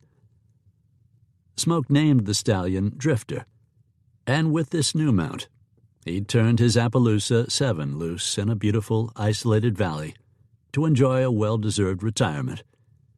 Smoke figured he would come back there someday to check on his old friend and trail partner. By then, 7 would probably have himself a whole harem of Mustangs. The hostler in the livery stable let out a low whistle of admiration when he saw Drifter. "That's a mighty nice-looking piece of horseflesh, mister," he told Smoke. "Give him oats at least once a day while I'm here," Smoke said. "That'll be a quarter a day extra." "Drifter is worth it," Smoke said. "You'll want to be a mite careful around him, too. One-man horse, eh? That's right. He'll tolerate you, though. I told him to, and he listens to me." The liveryman grinned and said, "Well, I appreciate that, Mr. West, Buck West," Smoke said as he lifted the saddle from Drifter's back. "What's brung you into town, Mr. West?" $10,000, Smoke said. The liveryman's eyes widened. "Damn, you're one of them bounty hunters, aren't you?" "You mean there are more?" "Yeah, a bunch more. I'm surprised that a town no bigger than this one could put up such a large reward." "Town, hell," the liveryman said derisively. "That ain't the town's money that's got put up for the reward. No, sir, that money will be coming from Potter, Stratton, and Richards." Although Smoke had suspected that the 3 men lived here, this was his first confirmation. "Who are they?" "They're supposed to be ranchers on account of they got 'em a pretty good-sized ranch outside of town. But they're more'n ranchers, seeing as they got their hand in pert near everything." After taking his rifle and saddlebags, Smoke started toward the largest building in town, identified by the sign out front as the Tiger Hotel. On the boardwalk ahead of him, he saw a beautiful young woman. He crossed over to the opposite side of the street so he could get a better look at her, without her knowing that she was being observed. He saw her push open the gate on a white picket fence and walk up onto the porch of a small house. Upon going inside, she disappeared from view. Walking a little farther down the street, Smoke came to the sheriff's office. When he stepped inside, Smoke saw 2 men, identified by the stars they wore on their shirts as the sheriff and his deputy. "Sheriff, I'm Buck West, here in town to be hunting for Smoke Jenson." "Who ain't hunting him?" Sheriff Reese replied. "I wouldn't mind finding him myself. $10,000 sounds awfully good to me." "But you're a law officer. You aren't eligible, are you?" "Don't tell me you ain't smart enough to figure out for yourself that the law don't have nothing to do with this reward. This here is a private reward for some private purpose, which I don't know nothing about." If that's the case, how will I get my money once I kill Smoke Jenson?" "It's more than likely he'll kill you," Sheriff Reese said. "Hey, West," the deputy said, speaking for the first time. "That woman I seen you eyeballing just before you come in here. Her name is Sally Reynolds. She's a school teacher here, and she's my woman. So you stay away from her." "I don't have any plans," Smoke replied. "You don't have any plans for what?" "I don't have any plans to meet her or to stay away from her." "You know what I think? I think you're all talk," Rogers said. "So I'll tell you again to stay away from her. I got my eyes on her. Besides, she likes me." "So that pretty lady is a school teacher, huh? And I believe you said her name was Sally Reynolds? Well, that's good to know. Thanks for telling me." Chapter 8. As Smoke left the sheriff's office, a grand-looking carriage rolled down the street. The curtains weren't drawn closed on the carriage, and the woman passenger glanced out toward him. The glance turned into a stare, and the woman held that stare until the carriage passed on by. Janie wondered who the man was, and more than that, she wondered why she felt that there was something familiar about him. It wasn't a recent familiarity. She was sure of that. He wasn't a local person. She was sure of that as well. Smoke was experiencing the same sense of déjà vu that the woman in the carriage was, though in Smoke's case the feeling was even stronger. In the hotel, Smoke bathed and shaved. Then, after getting dressed, he buckled his gun belt around his waist and tied down the low-riding pistol. That done, he stepped out onto the boardwalk, looked carefully all around him, as was his habit, then headed for the cafe, choosing that over the hotel dining room. When he took his seat inside, he saw that he was but one table over from Miss Sally Reynolds. Also, because the normal lunch hour was over, they were the only two customers in the cafe. He smiled at her. "Pleasant day," Smoke said. "Very," Sally replied. "And now that school is out for the summer, it's especially so." "I regret that I don't have more formal education," he said. "The war between the states put a halt to that." "It's never too late to learn, sir." "You're a school teacher." Smoke's remark wasn't a question. It was a statement. "Yes, I am. And you?" "I'm what they call a drifter, I'm afraid." "Oh, I think adventurer would be a more adequate term than drifter," the young woman said, meeting his gaze. Smoke chuckled. "Adventurer? Yes, I'll take that. What grades do you teach?" "Sixth, seventh, and eighth." "Why do you wear a gun?" "Force of habit, I suppose." "I sometimes think that many of the men who wear guns do so for show, without adequate skill to handle them. But I don't get that impression about you." "What makes you think that?" "I don't know. It's just a feeling I have. Are you skilled with a pistol, sir?" "Some say that I am." The conversation waned as the waitress brought their lunches, and before the conversation could resume, Deputy Rogers entered the cafe, sat down at the counter, and ordered coffee. Seeing Sally and Smoke close together, albeit at different tables, vexed him, and he showed his irritation by glaring at them. "Will you be in Barry long?" Sally asked Smoke. "All depends, ma'am." "Lady of your quality shouldn't be talking to no bounty hunter, Miss Reynolds," Rogers said. "It ain't fittin'." "Mr. Rogers," Sally said, "the gentleman and I are merely exchanging pleasantries over lunch, and I'll not be told by anyone who I can and who I cannot speak to whether you wear a lawman's badge or not." Rogers flushed, placed his coffee mug on the counter, and abruptly left the cafe. "I'm afraid, Miss Reynolds, that Deputy Rogers doesn't like me very much," Smoke said. "Why?" Sally asked bluntly. "I imagine it is because I make him feel somewhat insecure." "Very interesting statement from a man who professes to have little formal education, Mr.—" She paused and chuckled. "I seem to be at a disadvantage here. You know my name, but I don't know yours." "It's West, ma'am. Buck West." "Western names are very quaint. Is Buck your actual first name?" "No, ma'am, but it might as well be, since I've been called that pretty much my whole life." "Are you really a bounty hunter, like the deputy said?" "Bounty hunter, cowhand, gun hand, trapper, whatever I can make a living at." Smoke didn't really want to talk about that with Sally Reynolds. "I'm guessing you're from east of the Mississippi River, ma'am." "New Hampshire. But school teachers are paid better out here than they are back home?" "I reckon I've heard of New Hampshire. Sort of know where it is. Must be a lot more civilized back there than it is out here."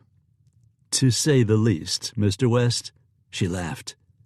"And also much duller." If she stayed around Barry, Smoke thought, she really would feel that way, because things hadn't even started to get lively yet in this neck of the woods. "Would you take a walk with me, Miss Reynolds?" Smoke blurted. "I hope you don't think I'm being too forward." She looked a little surprised by the request. Smoke was a little surprised at himself for making it.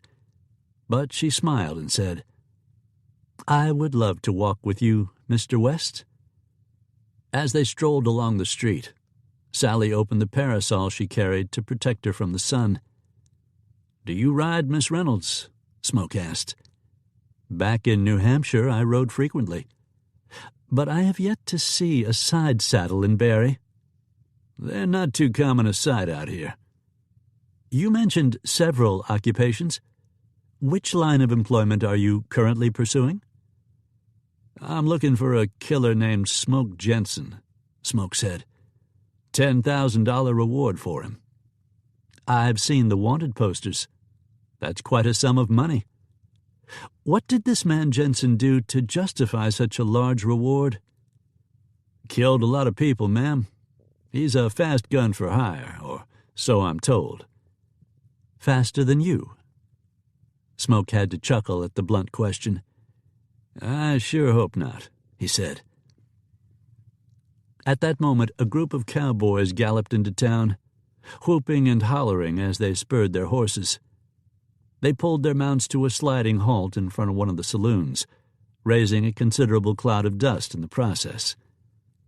Without thinking about what he was doing, Smoke grasped Sally's arm, firmly but gently, and pulled her into a doorway in the building they were passing. He turned his body so it shielded her from the dust and any flying dirt clods the horses had kicked up. When the dust had settled some, he moved aside so she could step back out onto the boardwalk. "Those riders are from the PSR ranch," Sally said. "Ruffians, from what I've seen of them." "PSR?" Smoke repeated, even though he already knew exactly what the initials stood for. "Potter, Stratton, Richards, the men who own it. It's the biggest ranch in the state, people claim." The recessed doorway where they had taken shelter from the dust opened into a dress shop. It swung back now, and an attractive woman emerged onto the boardwalk. She greeted Sally pleasantly enough by name, but gave Smoke only a cool glance, and then walked on without looking back. Sally said, "That's the lady friend of Mr. Richards, one of the owners of that ranch we were just discussing.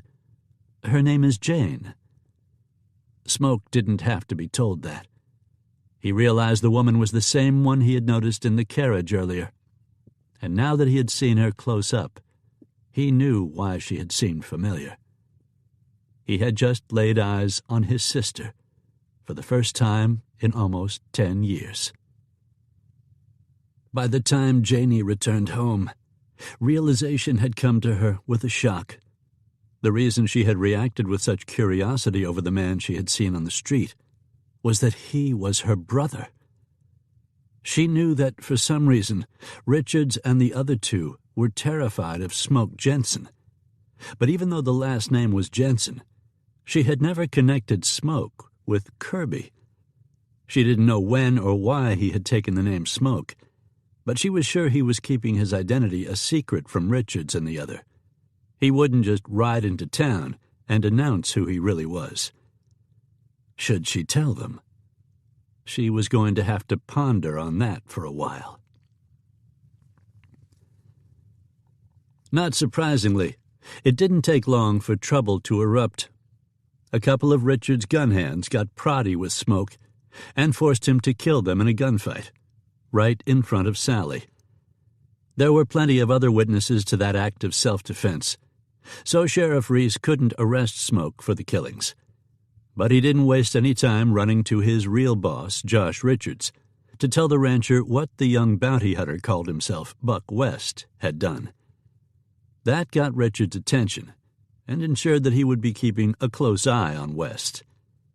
The best way to do that was to hire him. After all, West had killed 2 of Richard's men. It was only fitting that he replace them. And if he was that good, maybe someday Buck West would get his wish, and he'd have a chance to kill Smoke Jenson. Smoke wasn't the only newcomer in the area.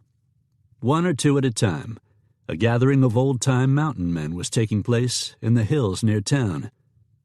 Old friends of Preacher they were, and Smoke recognized them as kindred spirits of his friend and mentor when he ran into some of them. He met Dupre, Grey Bull, and Beartooth, as well as the diminutive former college professor Audie, and the little man's friend Nighthawk, a towering, mostly silent Crow warrior. Sally Reynolds proved to be a considerable distraction for Smoke, causing him to put aside his quest for the time being, although he certainly didn't forget about it. It was hard to think too much about vengeance and killing, though, when he was busy having meals with the beautiful Miss Reynolds and taking walks with her. Under those circumstances, time slipped by with surprising ease. Like a thunderstorm forming on a hot summer afternoon, however, a sense of impending violence thickened around Barry.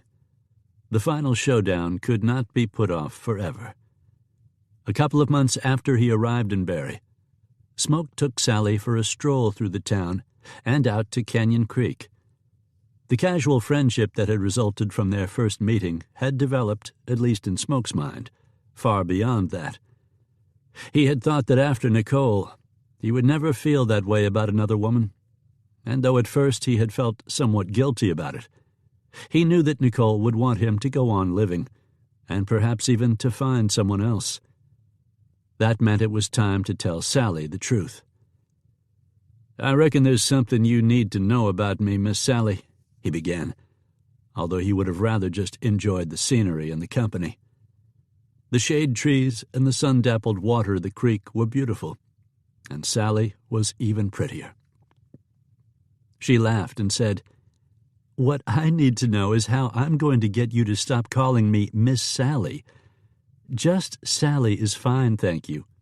And you're Buck." "Actually, I'm not." Now she frowned at him in confusion and said, "I don't know what you mean." "I'm Smoke Jenson." The gunfighter and outlaw on those wanted posters?" "Those posters are a lie," Smoke said. "Sheriff Reese put them out because he works for the Big Three." "So do you, or so I've heard," Sally said. "I never really knew whether or not to believe that. You don't seem like the sort to work for men like that." "That's because I don't really work for them." Smoke drew in a breath. "But I do intend to kill them." It all poured out of him then, as they sat on the grassy creek bank. He told her how Richards, Potter, Stratton, and several other men had been responsible for his brother Luke's death during the last days of the Civil War, as well as the theft of a fortune in Confederate gold. His voice threatened to break a little as he described his father's death at the hands of those men, as Emmett Jenson sought vengeance for his older son's murder. He kept his emotions under control, but only barely, as he explained how gunmen hired by the Big Three had killed his wife and infant son. For her part, Sally had to struggle to contain the growing horror she felt as she listened to Smoke tell his story. She absolutely believed everything he said. There was no question in her mind or her heart about whether he was telling the truth. Finally she said, "And to think that those monsters pay my salary.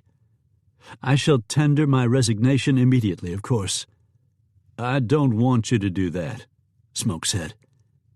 "But I'm quite fond of you, Buck. I mean, Smoke.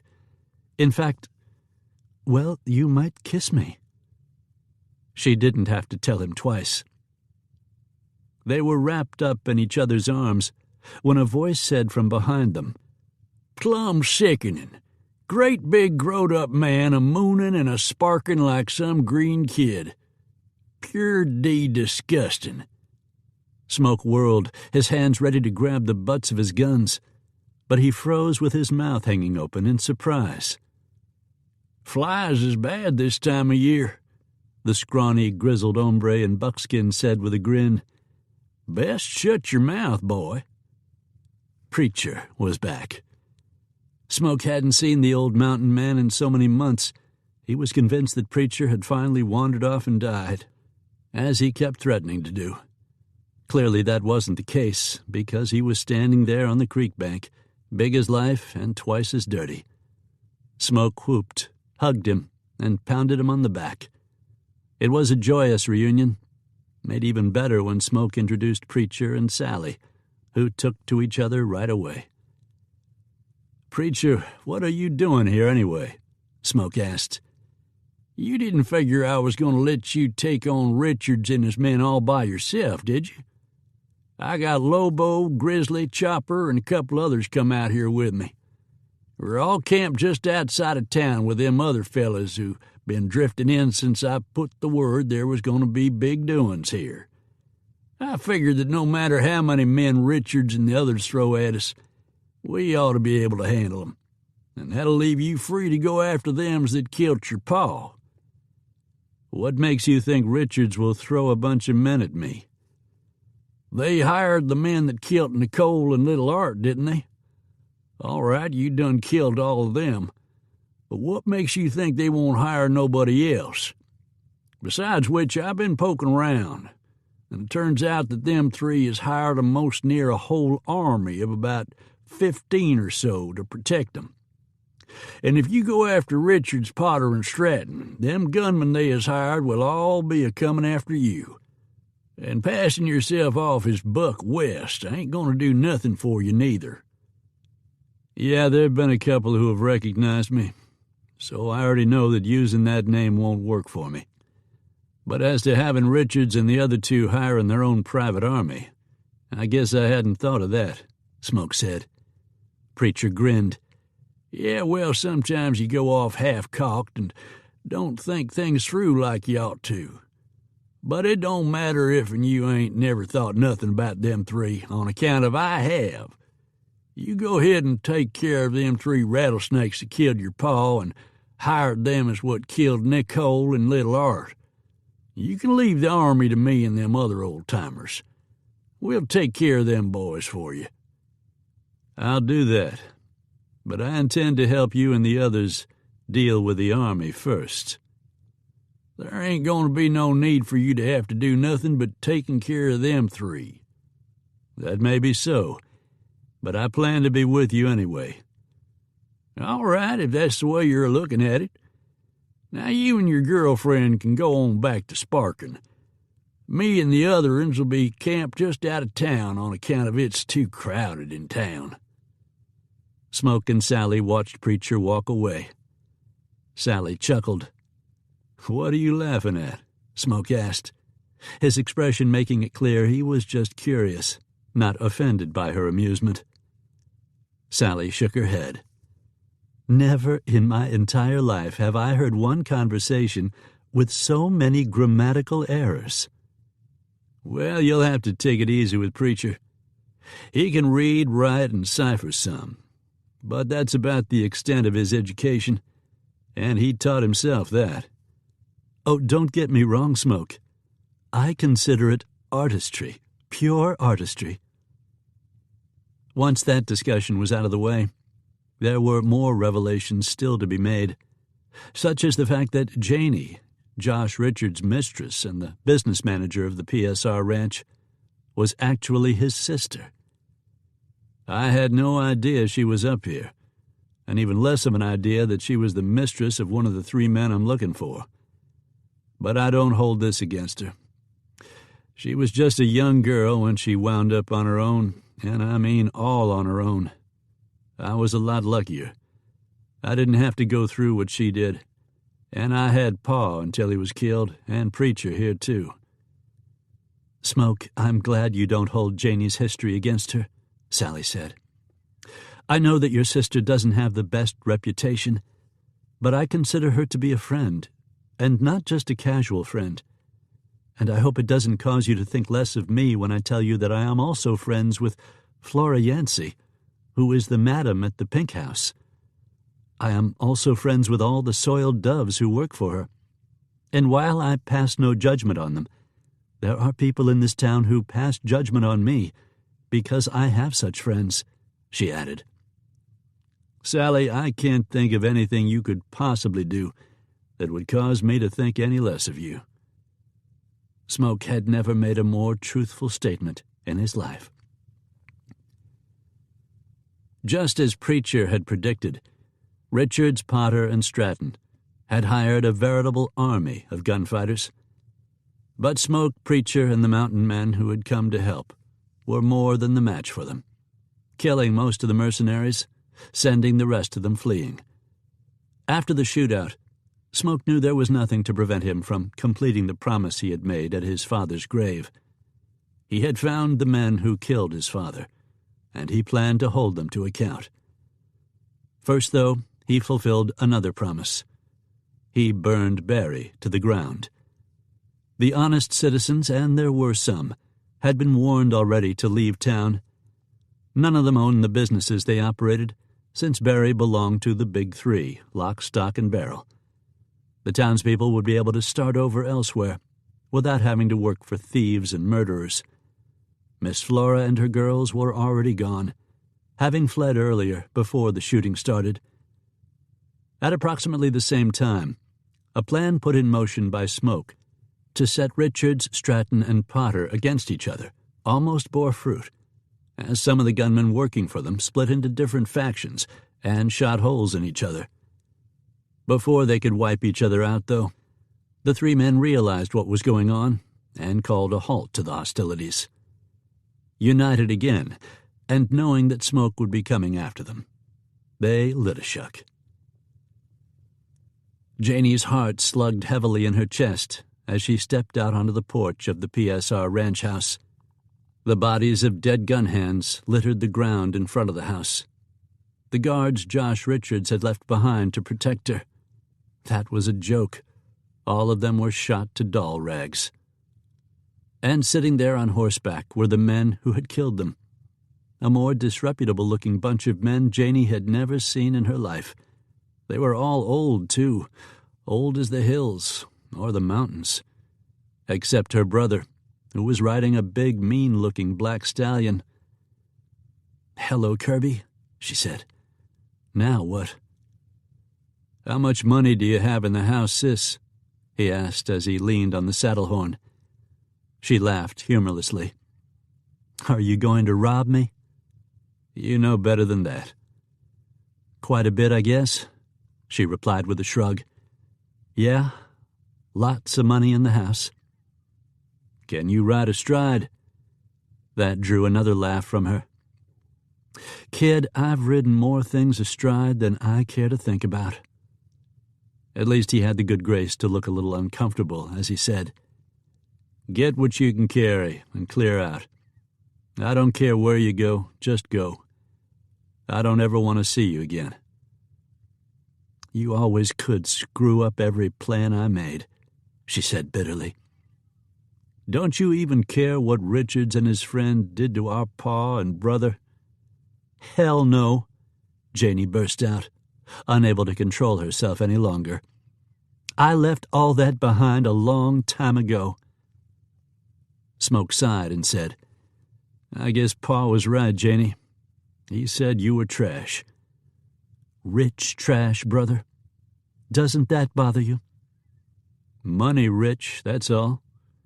If you think that's enough, I feel sorry for you." "Then that makes you a fool, Kirby, and I don't need your damn pity." He shrugged and told her, 1 hour.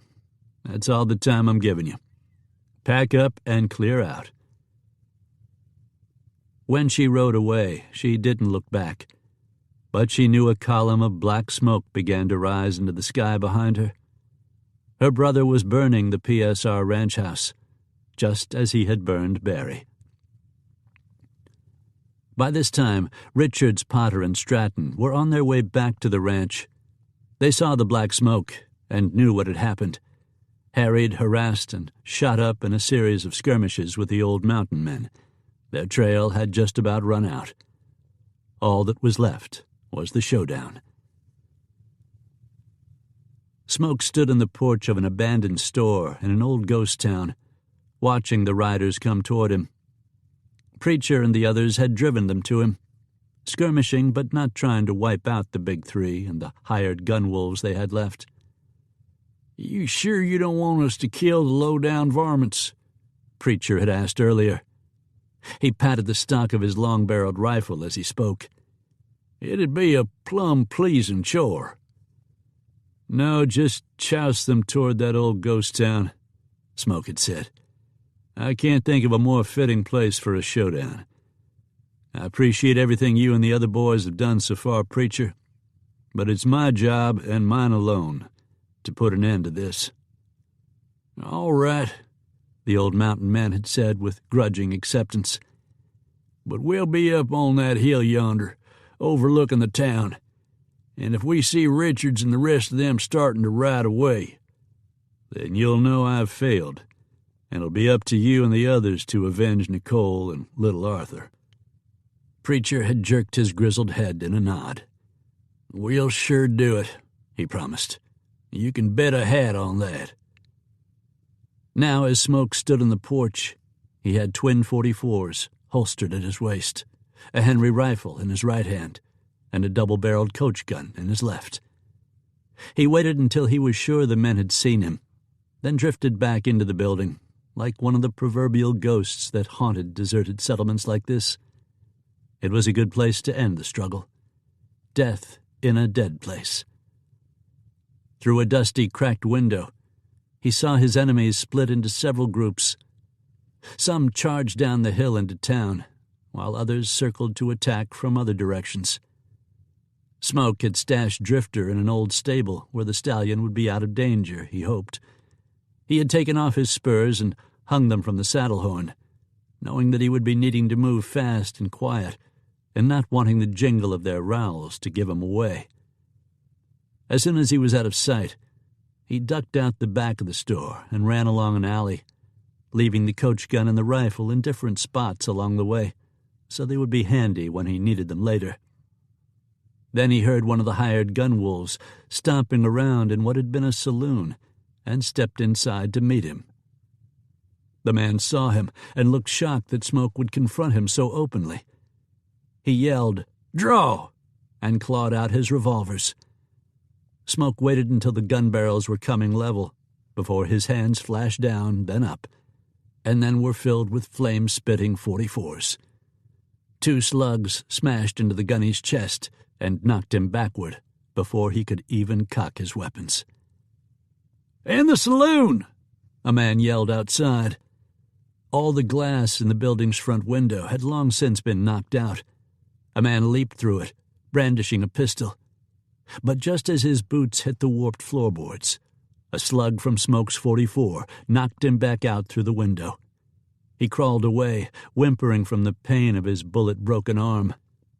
"Smoke Jenson, you ain't got the sand to face me, you—" Another bullet from Smoke cut off the obscene tirade from the gunman in the street who was challenging him. He didn't have time to mess with the hombre. A bullet flew in from somewhere and hit the side of the window, chewing splinters from the wood that stung Smoke's cheek as he swung away. He ran out the back to the alley again, where another gunny waited for him with a revolver in each hand. The man didn't get off a shot with either weapon before twin hammer blows of lead slammed into his chest and knocked him to the ground. His dying breath rattled from his throat as Smoke stood over him, thumbing fresh rounds into his cylinders. Smoke pouched his own irons, picked up the dead man's guns, and stuck them behind his belt. He hurried along the alley. A man loomed up in a doorway and actually got a shot off at him. The bullet burned Smoke's shoulder. He palmed out both Colts and blasted a shot from each gun. One bullet ripped into the man's throat. The other struck him just above the nose. He had drawn first blood on Smoke, but he paid for it with his life. As Smoke reached the corner of the building, he caught a glimpse of someone running toward him and dropped to one knee. His right-hand gun roared. The slug shattered the hip of the running man and dropped him howling and cursing into the dirt. Smoke recognized Rogers, the crooked deputy from back in Barry. He left Rogers lying there and cut through to another building. He'd been spotted again, though. Sheriff Reese was mounted and spurred his horse onto the boardwalk, then forced the animal to smash right through the old rotten door. Smoke swung up his guns, but didn't have to fire, because Reese's mount, wild-eyed and panic-stricken, lost its footing and fell, pinning the sheriff to the floor and crushing his chest. Reese screamed in agony as blood gurgled from his mouth. Smoke left him there and headed back out. The old ghost town was a madhouse of gun smoke and flying lead and the cries of dying men. Guided by instinct and cold nerve, Smoke fought like perhaps no man had ever fought in the West before that fateful day, darting and spinning, hearing bullets whine past his head, triggering again and again, seeking shelter only to reload. At some point, a bullet nicked his right ear. He wasn't really aware of the injury until he felt the hot trickle of blood down the side of his neck. As a doorway filled with men intent on killing him, he snatched up the shotgun he had left earlier and let them have both barrels. The buckshot shredded flesh and scattered dead and dying men. Deputy Rogers, wounded but still in the fight, got another shot at Smoke and drilled a slug through his left leg. As Smoke fell to the boardwalk, he got off a shot of his own that bored through Rogers' brain and ended his lawless career. A bullet lanced into Smoke's side from behind as he struggled back to his feet. He managed to stay upright as the impact spun him halfway around. That was all right. He had to turn anyway to kill the man who had just wounded him. He limped into a building and reloaded the coach gun. Spurs jingled in the alley behind the building. Smoke slipped closer, listened for the telltale sound, then fired through the thin wall. The charge blew a fist-sized hole through the wood and also through the gunhawk, who had been crouched just outside, breathing heavily. As the echoes of the shotgun blast faded, a man shouted outside, calling for his friends. No one answered, and Smoke knew why. That was the last of the hired guns out there. Smoke fetched the rifle he had laid aside before and knelt at the front window. The gunman was still yelling, sounding more desperate with every plea for the others to answer him. He was in an empty storefront across the street. Smoke could tell from his voice. Snugging the rifle butt against his shoulder, Smoke emptied all 15 rounds in the repeater into the storefront's wall, firing as fast as he could work the rifle's lever between rounds. The gunman staggered out, clutching the bleeding wounds in his chest and belly, and pitched forward into the street. He died face down in the dirt. Smoke lowered the rifle, set it aside, and went to the door. He cracked it open and shouted, "Richards! Potter! Stratton! Holster your guns and step out into the street. Face me if you've got the nerve, you snakes!" The words echoed against the hills for a moment, mingling with the smells of blood and gun smoke in the hot, still summer air. 3 figures moved into view at the end of the block. Smoke knew them all. He had seen them in his dreams often enough, and in those dreams he was killing them, avenging the deaths of his loved ones. He stepped out to face them. He had barely gotten squared away with them when Stratton screamed a curse at him and yelled, "You ruined it all!" as he clawed at his .44. Smoke drew and fired before Stratton cleared leather. At the same time, Potter grabbed for his pistol. Smoke shot him dead, just like Stratton. The 2 men had died in less than the blink of an eye. Josh Richards stood slightly to one side, smiling faintly. He hadn't made a try for his gun, content, no doubt, to let Potter and Stratton make the attempt first. Who knew? There was a chance that one of them might have gotten lucky. "You ready to die, Richards?" Smoke asked. "As ready as I'll ever be, I suppose." Richards' voice was steady, and so were his hands. With what sounded like genuine interest, he asked, "Janie gone? Or did you kill her too when you burned the ranch?" She took your money and pulled out." Smoke paused. "She was my sister." Richards actually laughed. "I know. There toward the end she broke down and told me. Damnedest thing, her showing up here and getting involved with me. Not seeing you for years, but all this time you've been after me." He shook his head, then said, "What happens to all our holdings?" "The fellas who've been working your mines can have them. Your range and your stock will go to decent, honest punchers and homesteaders. Maybe this part of the country will actually be fit to live in, once the stink from you and the others wears off." A puzzled frown creased Richard's forehead. "You mean you did all this?" He waved a hand at the carnage surrounding them. "For nothing? I did it for my pa, my brother, my wife, and my baby son.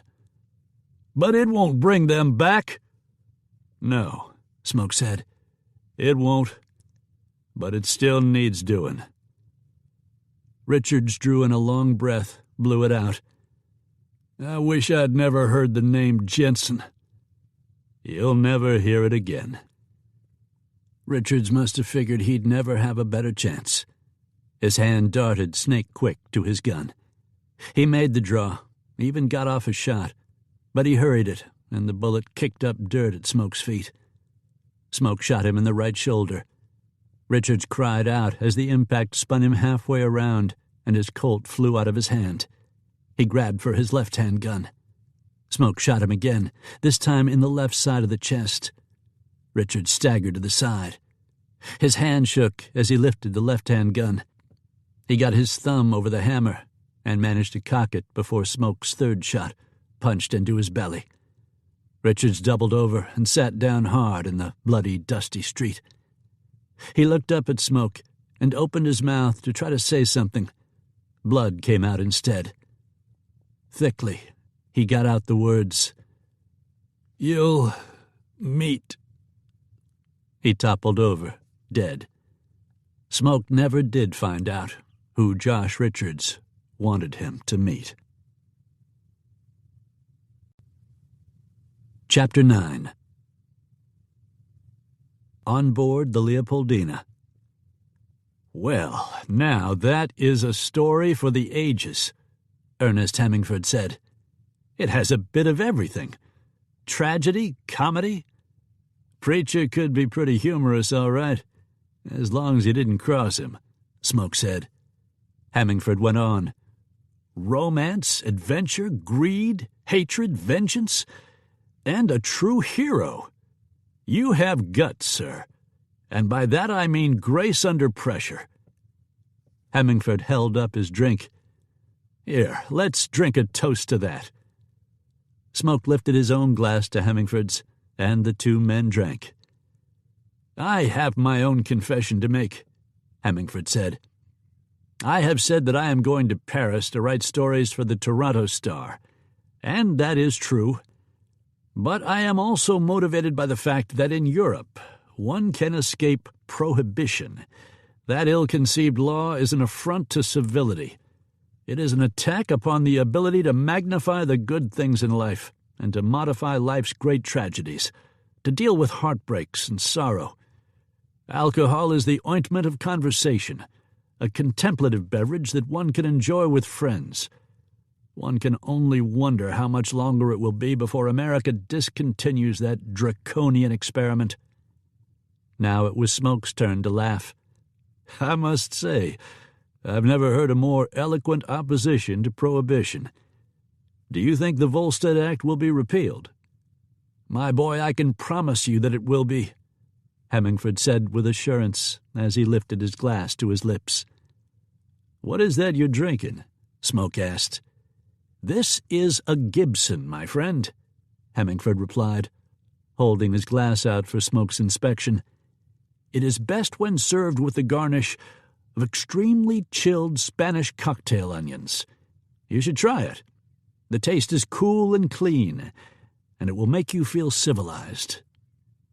"Occasionally I will drink whiskey, but primarily I'm a beer drinker," Smoke replied.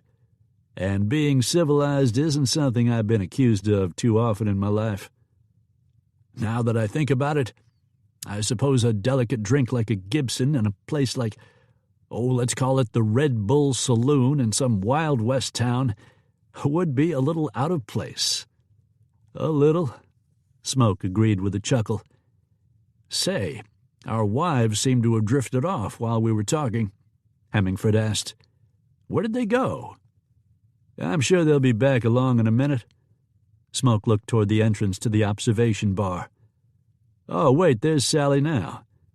Don't see your wife, though. Hadley's probably returned to our stateroom. She knows how I get caught up in talking if I think it might lead to a good story. Speaking of which, in order to make your story complete, I would also very much like to talk with her and hear all about how the two of you got married and everything that's happened to you since. Have you any objections to my interviewing her? It's been a mighty busy life, Smoke said with a smile. You might have to sail around the world several times to cover all of it. I don't have any objections to you talking to her, but she's the one you need to ask. Indeed, and so I shall, Hemingford said. Hello, Sally said, greeting Smoke and Hemingford with a warm smile as she approached their table. Both Smoke and Hemingford stood and remained motionless until Sally was seated. Daughter, we need to talk. I need your input for the story I'm writing. Daughter? Sally replied with a laugh. Mr. Hemingford, I'm more than twice your age.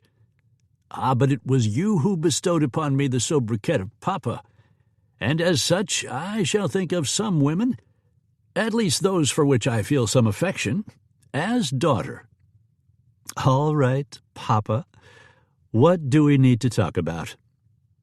In the story Smoke has told me, you were doubly displaced. First from a home of elegance and sophistication back east. Then, after the wedding, from Barry. You embarked upon what had to be for you a life-changing journey. If you would, I would like for you to tell me some of your story. All right, Sally agreed. Where should I start? Smoke took me up to the end of his vendetta against Messrs. Richards, Stratton, and Potter. Why don't you pick it up from there? Sally's story. Sally sat in the train station waiting room while Smoke arranged for their baggage and their horses to be unloaded. Drifter and the horse he had recently bought for Sally, as well as 2 pack animals, had arrived in Cheyenne on the same train as Smoke and Sally, riding in the stock car. They were changing trains here from the Union Pacific to the Denver Pacific for the last leg of their journey by rail, and there would be a short layover. As she sat there, she was alone with her thoughts for the first time since the wedding. Sally, what have you gotten yourself into? She asked herself. You have married a man you've known for just over a month. Not only that, he is one of the best-known men in the West, and what is he known for? For being someone who is fast and deadly with a gun. Why did you do this? The practical side of her knew that marrying someone so quickly after meeting him was an impetuous act. But she also thought of her Aunt Mildred's admonition to go where your heart tells you to go.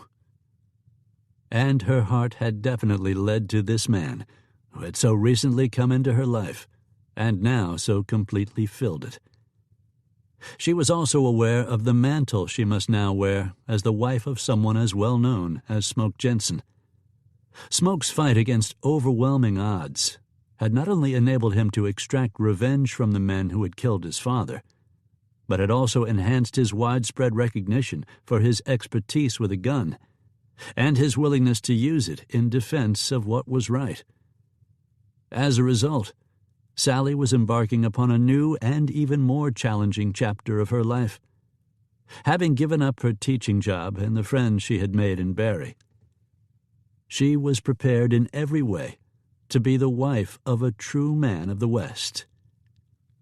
"Well, hello there, Missy," someone said to Sally, interrupting her reverie. Looking up, Sally saw not only the man who had addressed her, but another as well. The two men, wearing the rough, dusty attire of cowboys, were staring at her with expressions that could be described only as leering. Sally looked away from them and coolly pretended that they weren't there. "Now, don't be like that, little lady," the man said. "You know you'll be talking to me and Johnny here as soon as you get to whichever saloon it is that you're going to be a percentage girl at." "Yeah," Johnny said. "And me and Pete's going to follow you to find out which one it is. Then all we'll have to do is buy you a couple drinks, and you'll be ready enough to take us up to your room. So you may as well start by being nice to us now. 'Cause who else does whores have to be nice to if it ain't the men that comes to visit 'em?" Sally saw that they weren't going to go away, so she would have to respond to their crude comments. "You gentlemen, and under the circumstances I use the term gentleman with some reservation, seem to be laboring under the misconception that I am a lady of the evening. And while I pass no judgment on such women, I assure you I am not one of them," Sally said, speaking for the first time. "What did she just say?" Johnny asked. "I don't know, but hoo-wee, don't she talk purty, though," Pete said. "Come on now, missy, don't be like that," Johnny said. "Hey, Pete, we got some time before the boss gets here on the train. Why don't me and you take the little lady here over to the saloon and buy her a drink?" "Yeah," Pete replied. "What about it, little lady? Why don't you come across the street and have a drink with us?" "Oh, I don't think my husband would like that," Sally replied. "Hey, Pete, she says she has a husband," Johnny said. "What kind of husband do you reckon she has?" "If she really does have a husband, it's more than likely some store clerk who'd pee in his pants if someone said boo to him," Pete replied with a laugh. "Why don't one of you men say boo to me and see if I really will pee in my pants?" Startled by the voice behind them, the two men turned to see a taller-than-average man standing there, with shoulders as broad as an axe handle, and a smile that could be described only as mocking. Who are you?" Pete asked. Even though there were two of them against one, there was something about the self-confident demeanor of the man who had just spoken to them that left Pete feeling a little uneasy. The look in the fellow's eyes plumb gave him the fan-tods. "I'm the little lady's store clerk husband," Smoke said.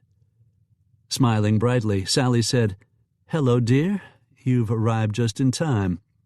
These two men have graciously offered to buy me a drink, and it seems they aren't willing to accept my refusal. Gentlemen, I would like you to meet my husband, Smoke Jenson." "Smoke Jenson," Pete said in a voice that cracked with fear. "That's my name. And you are?" Listen here, Mr. Jenson. We didn't know nothing about this here woman, lady, being your wife," Johnny said hastily. "We was just fooling is all. I sure hope you and your wife don't take it none too serious." "Let me see if I can understand this," Smoke said. "You are apologizing only because the lady happens to be my wife. But if it had been any other lady, you would have continued with your rude comments." "No, look, Mr. Jenson, we was just waiting to meet our boss, who's coming in on the train, and it'd probably be best if we waited for him outside. I hope you and the little lady here have a real good trip." Johnny and Pete hurried off. They were practically running by the time they went through the depot's door. Sally could no longer hold back the laughter. "Oh, Smoke, now look what you have done. You scared poor Pete and Johnny. Don't you feel bad about that?" "No, not really. Do you?" "Not a bit," Sally said, as, with a big smile, she took Smoke's arm. On the train to Denver, Sally was soothed by the rhythm of the wheels as they clacked over the rail joints. She had learned a trick on the long trip from Keene, New Hampshire, back out west again. A friendly conductor had told her to count the number of joints they passed over for a period of 20 seconds, and that would give her the speed at which they were traveling. After taking a pocket watch from her purse, she looked at the sweep hand monitoring seconds and began counting. They were doing 28 miles per hour. After putting the watch away, she looked through the window at the magnificent scenery sliding by outside. The closest mountains had a profuse growth of aspen, which made them green. Beyond that, they were blue. Then finally, the most distant mountains were a deep purple. She glanced over at Smoke, who was napping beside her, and thought about the totally unexpected turn her life had taken. Getting married had not been a part of her grand scheme, at least not yet. Although she had never actually given marriage much thought, if she had been asked about it, she would have answered that she planned to teach for a few more years, while enjoying the ambience of the West. Then, when her adventurous experiment was over, she would return to New York or New Hampshire or some such place, where she would settle down into another teaching job. Then marriage, if it came, would be to a businessman or a lawyer or a doctor, someone who was secure not only in his profession, but also with his position in metropolitan society. Falling in love with Smoke Jenson had changed all that, and though it was nothing she had planned, she knew that it had been a very right thing to do. As she continued to gaze at Smoke, she smiled. As it happened, Smoke opened his eyes to catch her smiling at him. He returned the smile. "What are you smiling about?" he asked. "You?" "Me?" Sally reached for Smoke's hand. "Yes, you," she repeated. "Never in my life would I have imagined myself on a train, married to someone I had known but such a short time. But I love you, Smoke, and I don't think I could be any happier than I am right now. Going home with you." "Home," Smoke said with a self-conscious chuckle. We haven't actually talked about that yet, have we? You do understand, don't you, that I don't actually have a home as such? To be honest with you, Sally, I don't have a house or any place to live." "What about where you and Nicole were living?" "I was homesteading that land, and when I left, I gave it up. It doesn't belong to me anymore." "Where have you been living?" Sally asked. "In the Uncompahgre," Smoke answered. "The Uncompahgre?" "It's a range of mountains. There's a valley there I've seen, and it's one of the most beautiful places I've ever laid eyes on. I was thinking that would be a good place for a young couple to live." Sally squeezed his hand. "Darling, as long as I am with you, I have no problem with where we live. If you choose to sleep on the ground under the stars, I will be fine with it." Smoke chuckled. "You haven't slept on the open ground as often as I have, though I admit that sometimes it does have its appeal. However, I promise you that we will have a place to live soon, because the winters can get awfully cold." Sally leaned into him. "We can always snuggle if it gets too cold."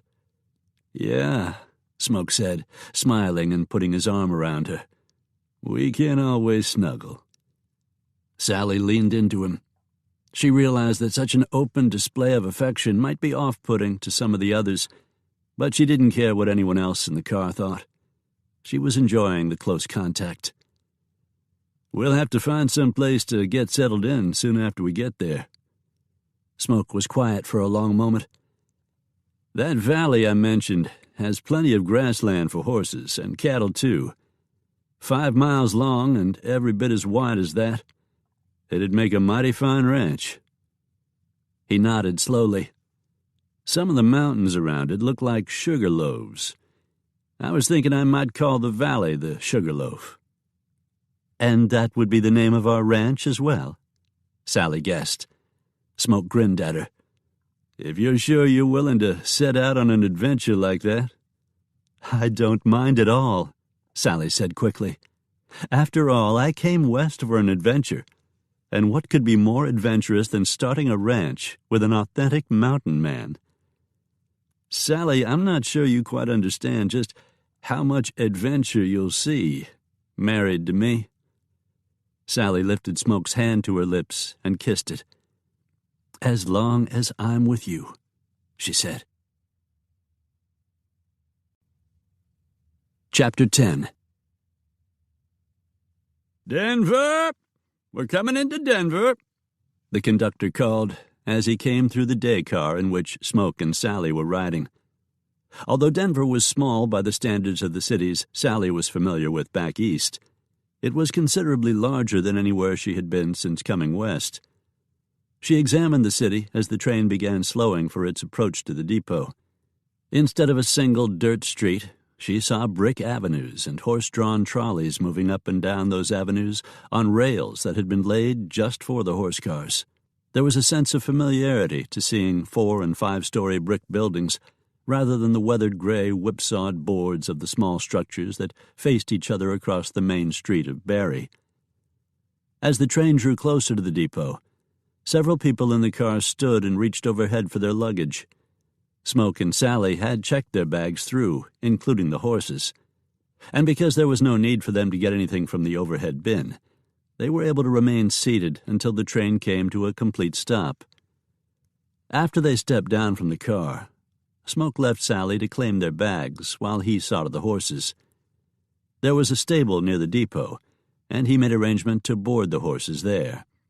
Then he and Sally checked into the Mountain View Hotel. At dinner that evening, several people stopped by the table to chat with them. "My, I had no idea you were so popular," Sally said with a big smile. "It's not me that's drawing them over here. Nobody knows me unless they've seen my picture on one of those phony wanted posters that crooked Sheriff Reese put out. Everyone likes talking to a beautiful woman, though." "You don't need to keep up the flattery," Sally said. "You won me over the first day we met." When Sally awakened the next morning, she felt a sense of contentment unlike anything she had ever experienced before. She stretched, smiled, then glanced over toward Smoke. He wasn't there. Confused and a little frightened, Sally sat up in bed and looked around the room, but didn't see him. She was about to get dressed and go downstairs to see if she could find him, when the door opened. Startled, Sally pulled the sheet up, but her concern left when she saw Smoke coming through the door and carrying a tray. "Oh, you're awake," he said. "I was hoping to be back before you woke up, because I wanted to surprise you with breakfast in bed." Sally chuckled. "Well, I'm still in bed, and you did surprise me," she said. Smoke set the tray down on the bedside table. Sally looked at what he had brought up. "I got pancakes and sausage, bacon and eggs, biscuits and toast, and some fresh fruit, because I didn't know what you might want." "Smoke, surely you don't expect me to eat all of this." "Eat what you can," Smoke said. "I have something to take care of, so I'm going out again. But I promise to be back within the hour." Sally ate what she could, feeling terribly guilty about leaving so much of it on the plates.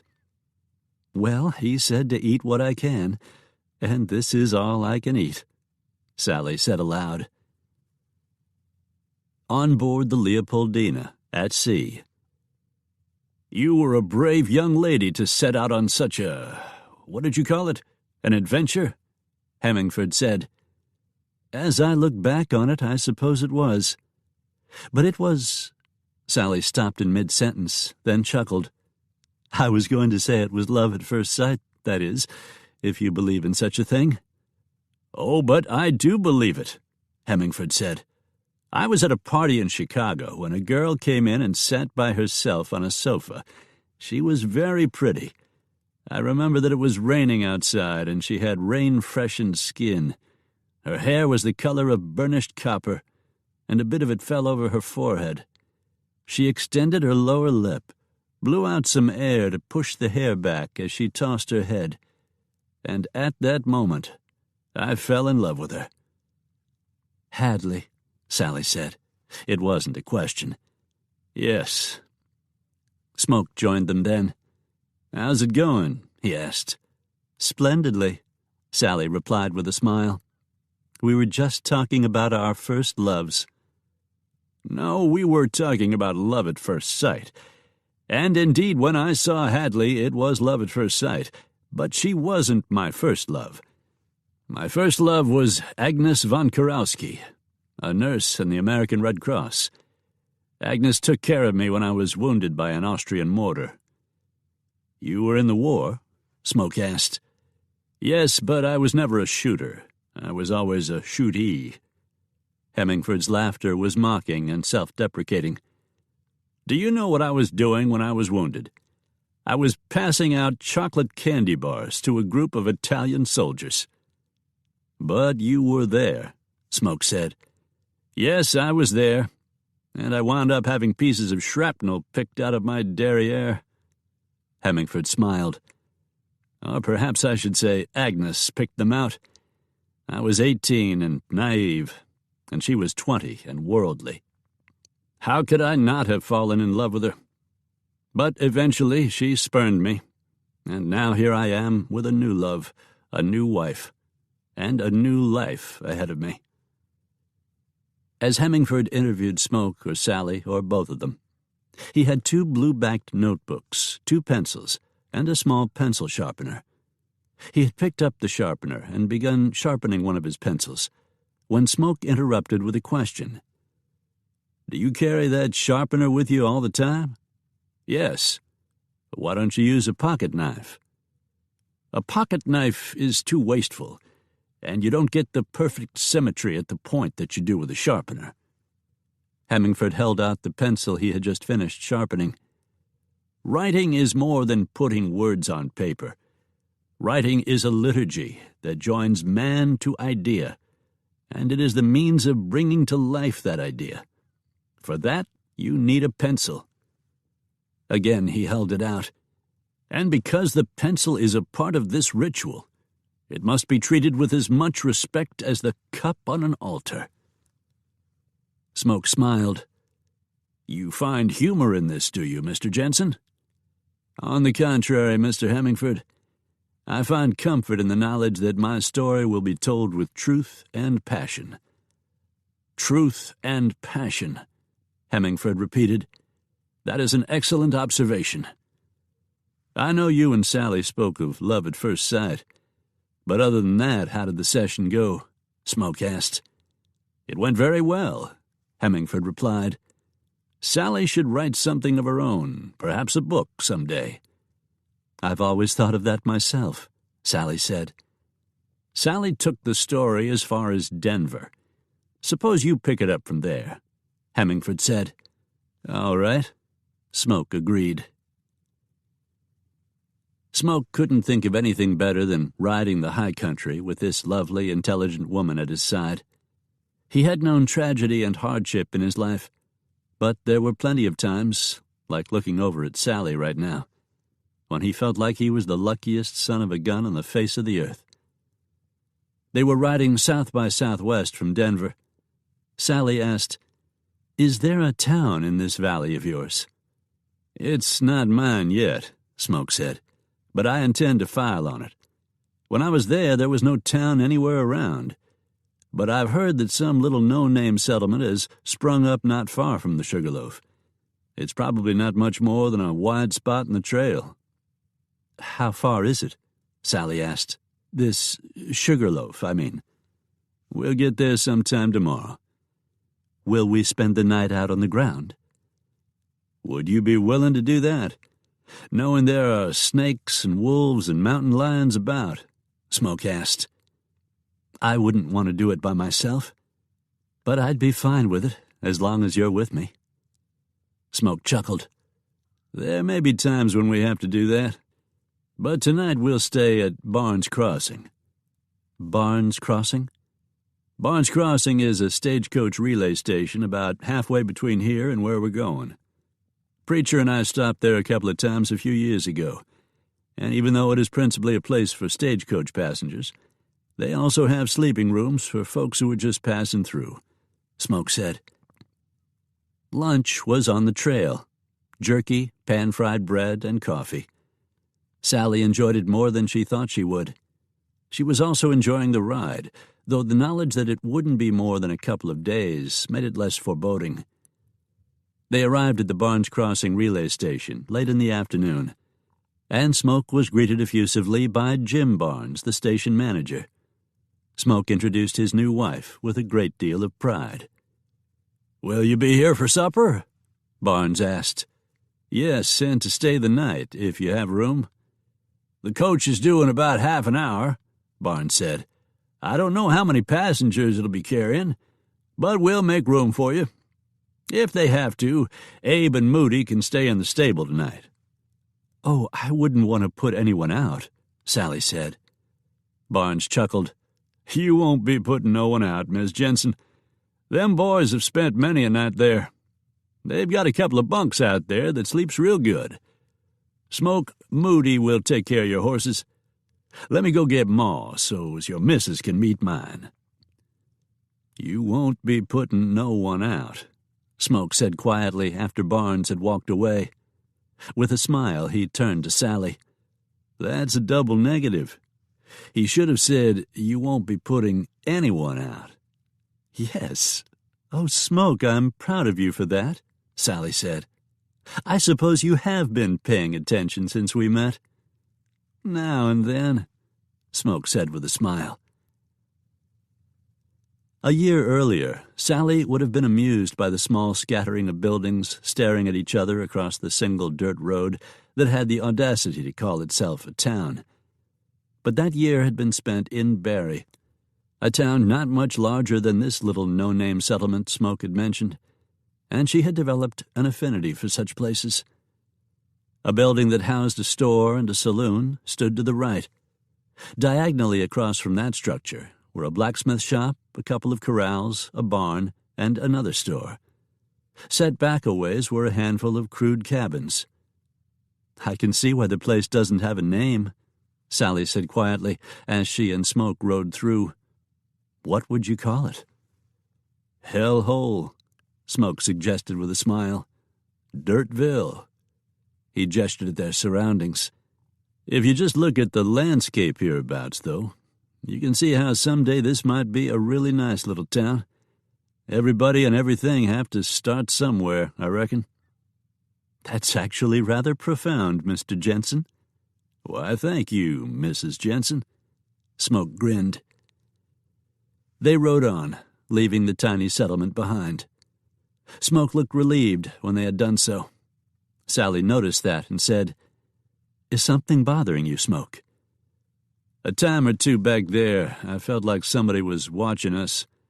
I don't think it amounts to anything, mind you. Out here on the frontier, any stranger riding through is interesting. But I felt the same thing in Salcedo and in Denver before that." He looked over at her solemnly as they kept their horses moving at a steady pace.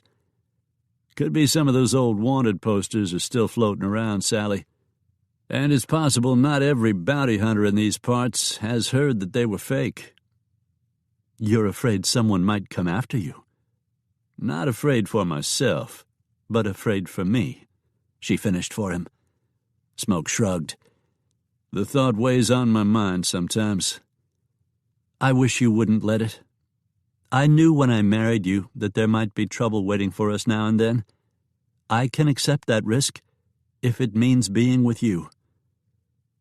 "You can accept it," he said. "I don't know if I can." "Why, Smoke Jenson," she exclaimed. "Are you already talking about divorcing me?" "What? Good grief, no, never. I guess what I'm trying to say is that if we settle down in that valley, I want to put everything in the past behind us. I plan on hanging up my gun, Sally. I don't want to ever be anything except a rancher. And your husband." She looked at him for a long moment, then said, "That's very sweet, Smoke, and I hope it works out that way. I genuinely do. But putting aside who we are, that's not an easy thing to do." "Worth it, though," he insisted. "For us." "There will always be an us, Smoke, no matter what happens." He reached over, caught hold of her hand, squeezed it. and they rode on. The sun was almost touching the peaks on the western horizon when they reined in at the head of the valley. Sally saw what Smoke meant about some of the mountains looking like sugar loaves. The snow on their crests just added to the impression. The lower slopes were covered thickly with pines, and the broad meadows in the valley itself had lush carpets of grass. Sparkling streams threaded their way here and there. "Oh, Smoke," Sally said with awe in her voice. "It's beautiful, just like you said. I don't know if I've ever seen a lovelier place."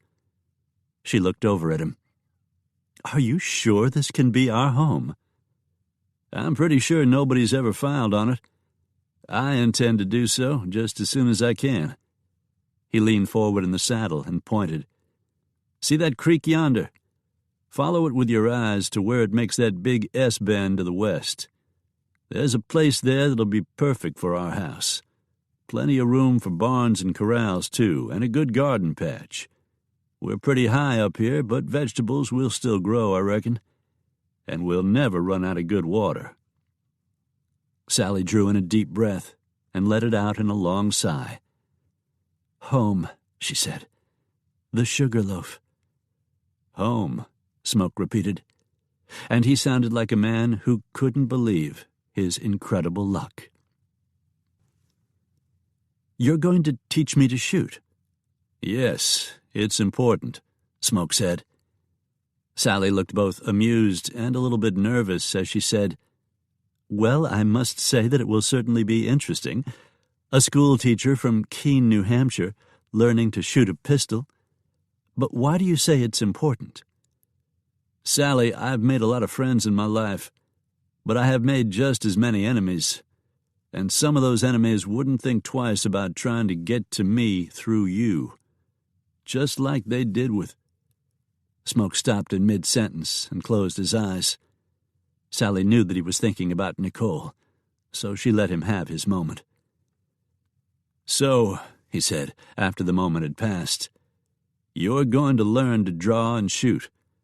I'm going to teach you the same way my pa taught me.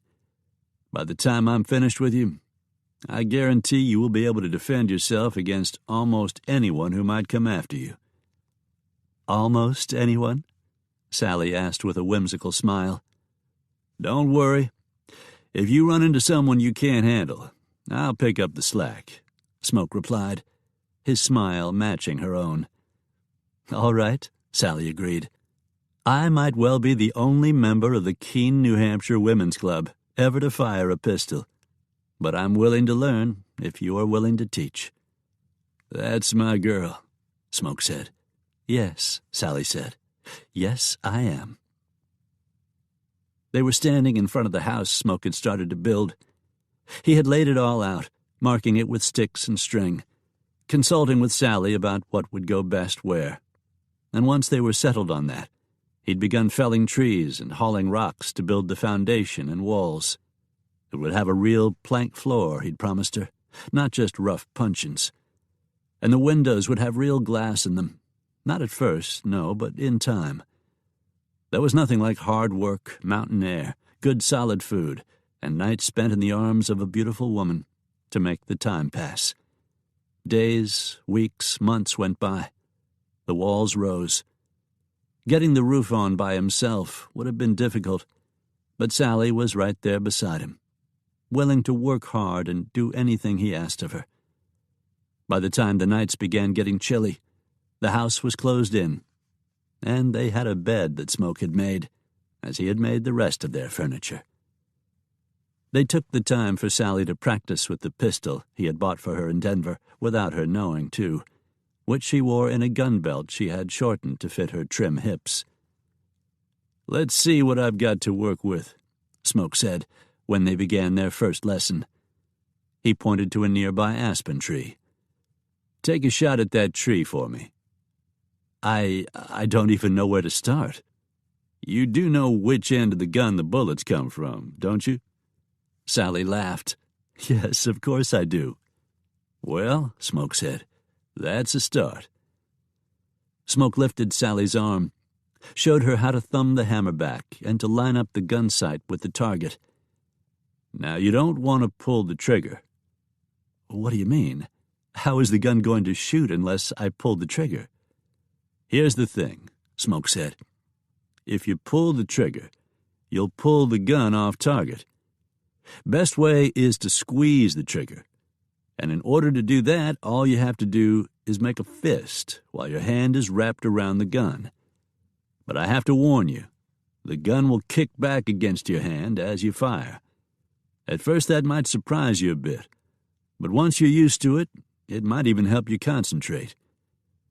Are you aiming at the tree?" "Yes." "All right, let's see what you can do." Sally raised the pistol to eye level and fired. Her bullet missed. "It's a start," Smoke said.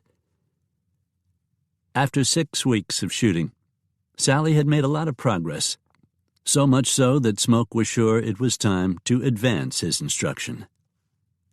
"Do you see that little branch sticking out there?" Smoke asked.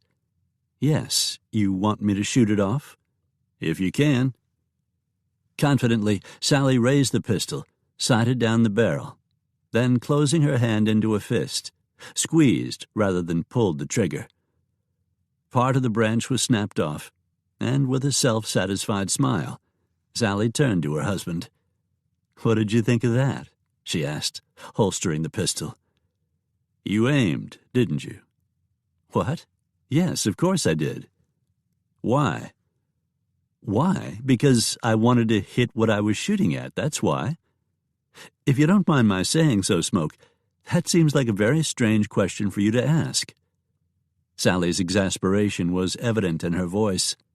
"Shoot at it again, but don't aim this time." "What do you mean, don't aim? I don't understand. How am I going to hit it if I don't aim?" "Just know that you're going to hit it." "What?" "Let me show you what I'm talking about." Smoke pulled his own pistol and shot at the part of the branch that was left. He didn't raise the pistol to eye level and aim. He just pulled the trigger, and another piece of the branch was shot away. "How did you do that without aiming?" "I told you. I just knew that I was going to do it." "I don't understand what that means." "It's something my pa taught me, and I've found that it has worked very well.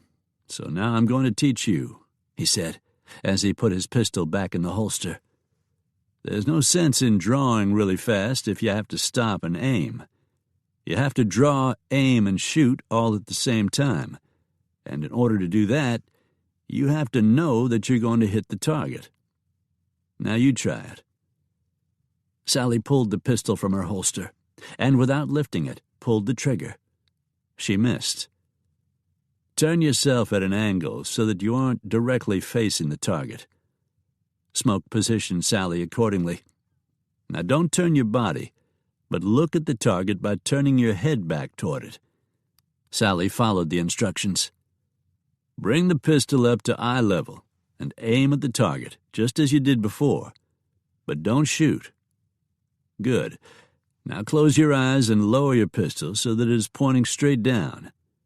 Now with your eyes closed, aim at it again." "What do you mean, with my eyes closed, aim at it again? How am I going to do that if my eyes are closed?" "Trust me, you'll catch on. With your eyes still closed, put the picture in your mind of what you just saw when you were aiming at the target. Now I want you to bring your arm back up, all the while thinking about where the target is. When you think you have it lined up, tell me." Sally did as Smoke asked, bringing the gun up with her eyes closed and aiming at the target she was imagining. "Pull the trigger, but don't open your eyes." Sally did so. "Now open your eyes and look." When Sally opened her eyes, she saw that she hadn't hit the small branch she was shooting at, but she had hit the tree trunk. It was a miss, but it was a very close miss. "I almost hit it," she said excitedly. "That was pretty good. Now spread your feet apart about the width of your shoulders. Keep your legs straight, but not stiff." "All right," Sally said, complying with Smoke's instructions. "Now again, put your pistol back in the holster. And then look at your target by turning your head and eyes slightly, without moving from the neck down. When you know exactly where the target is, pull the pistol from the holster, but don't raise the gun to eye level. Shoot it as soon as your arm comes level. Should I try a quick draw? No, that comes later. First learn to shoot, then learn to draw. Now pull the gun and shoot it. Sally pulled the pistol and fired as soon as it came level. She had no idea where the bullet went.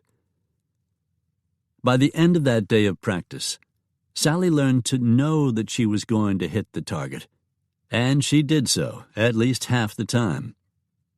Within 2 more weeks, she could draw, cock the pistol, fire, and hit the target, doing it all with a speed that nearly matched Smoke's. "Sally," Smoke said, "you are fast enough, and you can shoot well enough that I have the confidence that you can deal with anyone. There's only one thing left, and I can't teach you that. You'll have to handle that on your own." "I know what you're talking about," Sally said. "Do you?" "I can shoot tree limbs, pine cones, and tin cans. But can I actually shoot a person?" "Yes, that is exactly what I'm talking about. The average person, when it comes to actually shooting someone else, realizes that they are about to take the life of another human being. And that is such an awesome thing that they have to stop and think about it. Now, it may be that they think about it for only a second, but that's too long. Sally, if you really do get into a shooting episode with another person, you can't afford to think about it. And when you shoot someone, you must shoot to kill, not to wound. If you shoot to wound, you are likely to get killed. Do you understand all of that?" "Smoke, you speak of no hesitation and shooting to kill. Do you know what you are telling me?" "Yes, I'm telling you what you must know to survive. If you ever get into a situation where you are confronting someone who is pointing a gun at you, you have to understand that he is willing to kill you. And for you, that means it's going to come down to a case of kill or be killed. Can you do that, Sally?" I really don't know. I suppose that if I had to, I could?" "There is no supposing to it," Smoke said. "It is kill or be killed." Smoke smiled. "And I don't want you to be killed." "Kill or be killed," Sally said. She returned Smoke's smile. "I don't want to be killed either." He believed her. If she could actually follow through with that intention, she would be all right. When he was satisfied with her gun handling, they moved on to practicing with Smoke's Henry rifle. Not surprisingly, she was an excellent shot with it too, although the rifle was harder for her to handle because it was heavier. "I won't have to worry about you if trouble comes a-calling," Smoke told her with a grin. "You can shoot the eye out of a gnat at 100 yards. "You're exaggerating." "Maybe just a mite," he admitted. Despite his joshing, he was very glad she had taken to shooting. He had never forgotten what had happened to Nicole and little Arthur when he left them alone, and he knew he never would forget. Now that the house was in good shape, he needed to get started on some corrals. Once those were done, he could round up some of the Mustangs that ran wild in the area and begin the job of taming them. But to do that, he would need to be away from home at times, and he knew he would worry about leaving Sally alone. Less so, though, after teaching her how to shoot. Chapter 11. For the next 2.5 years, Smoke Jenson kept the vow he made to himself. He lived a life of peace as a rancher and as Sally's husband.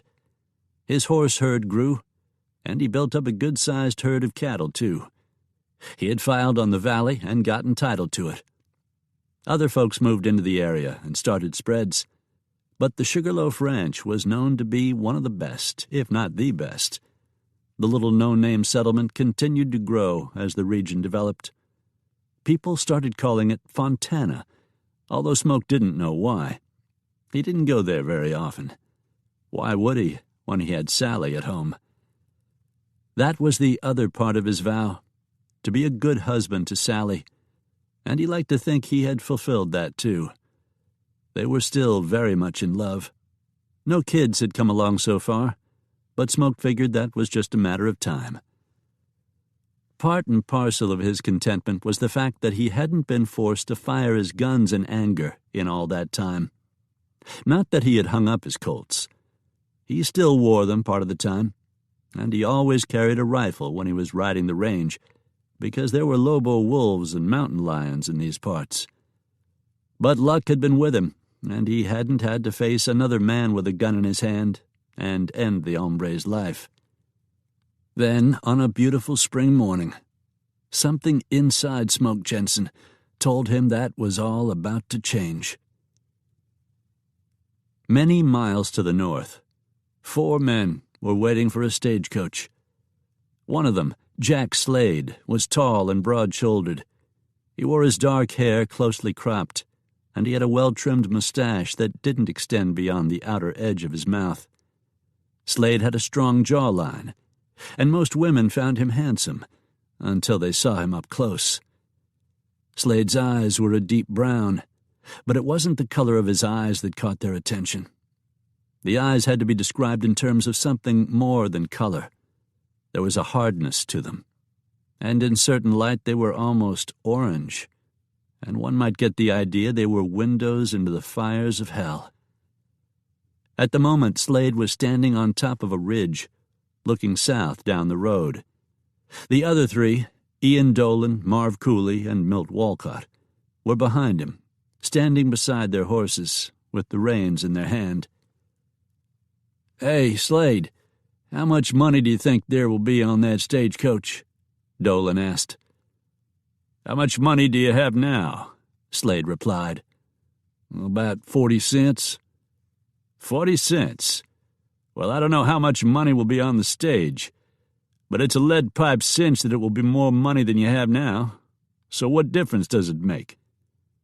"What difference does it make? We're about to hold up a stagecoach, and that's what you might call a dangerous thing to do. I'd like to think there was enough money for it to be worth doing it." "You don't have to do it, Ian. You can stay back here and let me, Slade, and Walcott do it, and you won't be in no danger at all," Cooley said. "Yeah, and with you out of it, it'll be more money for me and Marv and Slade to have," Walcott added. "Now, you fellers can't get rid of me that easy. I'll be right with you, and I'll get my share of money. Don't you be worrying none about that." "Here comes the stagecoach," Slade said. He smiled. "Boys, it's got a shotgun guard. That means that it's more than likely carrying a money shipment." "Marv, what are you going to do with your money?" Walcott asked. "I'm going to invest it wisely," Cooley answered. "What?" Walcott and Dolan had the same reaction. "What are you planning on investing in?" Walcott asked. Cooley laughed. "In whiskey and women?" The others joined him in laughing. "Get mounted," Slade said. "We'll wait for 'em on the other side of the bend in the road. They won't even know we're here till it's too late." There had been no vote about who would be the leader of the gang, but Jack Slade had assumed the position. Jack Slade was known as one of the fastest and deadliest gunmen in the West, so his assumption of leadership was not questioned by any of the other 3. All 4 of the men were experienced outlaws, and all 4 knew how to use their gun. But Slade was not only exceptionally skilled in the employment of his pistol. Unlike most men, even most outlaws, Slade had never experienced even the slightest moment of hesitancy before he killed. He could kill a man with no more thought than he would have in stepping on a bug, and he had done so many times. The 4 men mounted, then rode down the back side of the ridge and out onto the road, where they waited. The coach was still out of sight around the bend, but they could hear it approach. "What about the shotgun guard?" Dolan asked. "I'll take care of him first thing," Slade said, pulling a rifle from the saddle sheath. He jacked a shell into the chamber as he waited. Bart Thomas was driving the coach, and Sid Kellogg was sitting beside him with the butt of a double-barreled coach gun propped against his denim-clad thigh. "You know what I'm going to do soon as we get to the way station?" Kellogg asked. "Let me guess. You're going to take a leak," Thomas said. Kellogg laughed. "Yeah, well, that too. But then I'm going to get me a piece of pie. My Barnes makes the best pie of any relay station, and I'm going to get me a big old piece of apple pie and a glass of milk." "Milk? Not coffee?" Thomas asked. "Yeah, with apple pie. I like—" Kellogg stopped in mid-sentence as the coach rounded the bend. There were 4 mounted horsemen on the road in front of them. "Now just what do you think them fellers want?" he asked. "I don't know, but I don't like the looks of—" That was as far as Thomas got, before he saw one of the 4 men raise a rifle to his shoulder. Thomas saw the puff of smoke, heard the shot, then a surprised grunt of pain from Kellogg. "Damn, Bart! I've been shot!" Kellogg gasped. He sounded as amazed as he did pained. The shotgun fell out of his hand, bounced off the edge of the floorboards, and was left behind. The next moment, Kellogg toppled over the side of the coach and onto the road. "Sid! Sid!" Thomas called, stopping the coach. "Get your hands up, driver," the man with the rifle shouted. "Don't shoot, don't shoot," Thomas said, putting his hands up. The 4 riders approached him, all 4 of them now with drawn pistols. "You're a smart hombre," one of the men said. "Let's see just how smart you are. Toss down the money box." "What are you talking about, mister?" Thomas asked, his voice breaking in fear. "We ain't got no money box." "You want to join your friend down here on the ground? 'Cause you're going to do just that if you don't throw down that money box," the road agent said gruffly. "There ain't no money box, 'cause we ain't carrying no money. If you don't believe me, come up here and look for yourself." Thomas was literally shouting now. Slade glanced over at Dolan and nodded. "Check it out." Dolan climbed up onto the driver's box next to the frightened Thomas and made a thorough perusal. "The driver's telling the truth," Dolan said in a disgusted tone. "There ain't no money box here. Nothing but the mail sack." "All right, we'll take it," Slade said. "You folks in the coach, come on out of there." 3 men climbed down. One was tall, thin, gray-headed, and wrinkled with age. The second man struggled to exit because he had a rather large stomach. The third was bald and wore glasses. "Soon as you 3 fellers contribute to this little fund I've got going, you can climb back in the stage and be on your way," Slade said. "What fund?" the bald one asked. "Why, the Whiskey and Whore Fund," Slade said. The other 3 outlaws laughed at his joke. The 3 men turned out their pockets and handed all the money they were carrying to the outlaws. "What about you, driver? We'll take your money, too," Slade said. "I don't carry no money with me. Why should I? I can eat and sleep for free at the relay stations." He paused, then added, "Same with Sid," when he saw one of them going through his friend's pockets. "He's telling the truth. There ain't no money on him," Cooley said. "Let's go," Slade ordered. As the outlaws rode away, Thomas jumped down to check on Kellogg. "Sid! Sid!" He expected Kellogg to be dead, but the guard's chest still rose and fell, despite the spreading bloodstain on his shirt. "I'm shot bad, Bart," Kellogg said in a strained voice. "Hang on. We're going to get you somewhere safe," Thomas said. "Damn, Bart. I think I peed in my pants," Kellogg said. Thomas looked over at the 3 passengers. "Help me get him in the coach. There's a relay station only a couple miles away." He was afraid it was going to be too late for Sid Kellogg by the time they got there, but they had to try. "It's gold, Sally," Smoke said to his wife. The simple words weighted with portent. Around here? I didn't think there was any gold to be found in these parts. Smoke smiled slightly to himself at Sally's use of the term these parts. New Englander or not, living in the West was rubbing off on her. I knew it was here, he told her. Found a shelf of it years ago, when I was first passing through with Preacher. But I'm not a miner, and never have been, so I just let it lay. I'm hearing rumors of it from all around now, though, from the friendly Indians and the other ranches. Once word starts to get around, with every day that passes it'll spread more, and before you know it, gold hunters will flock in from all over. Fontana will become a boom town.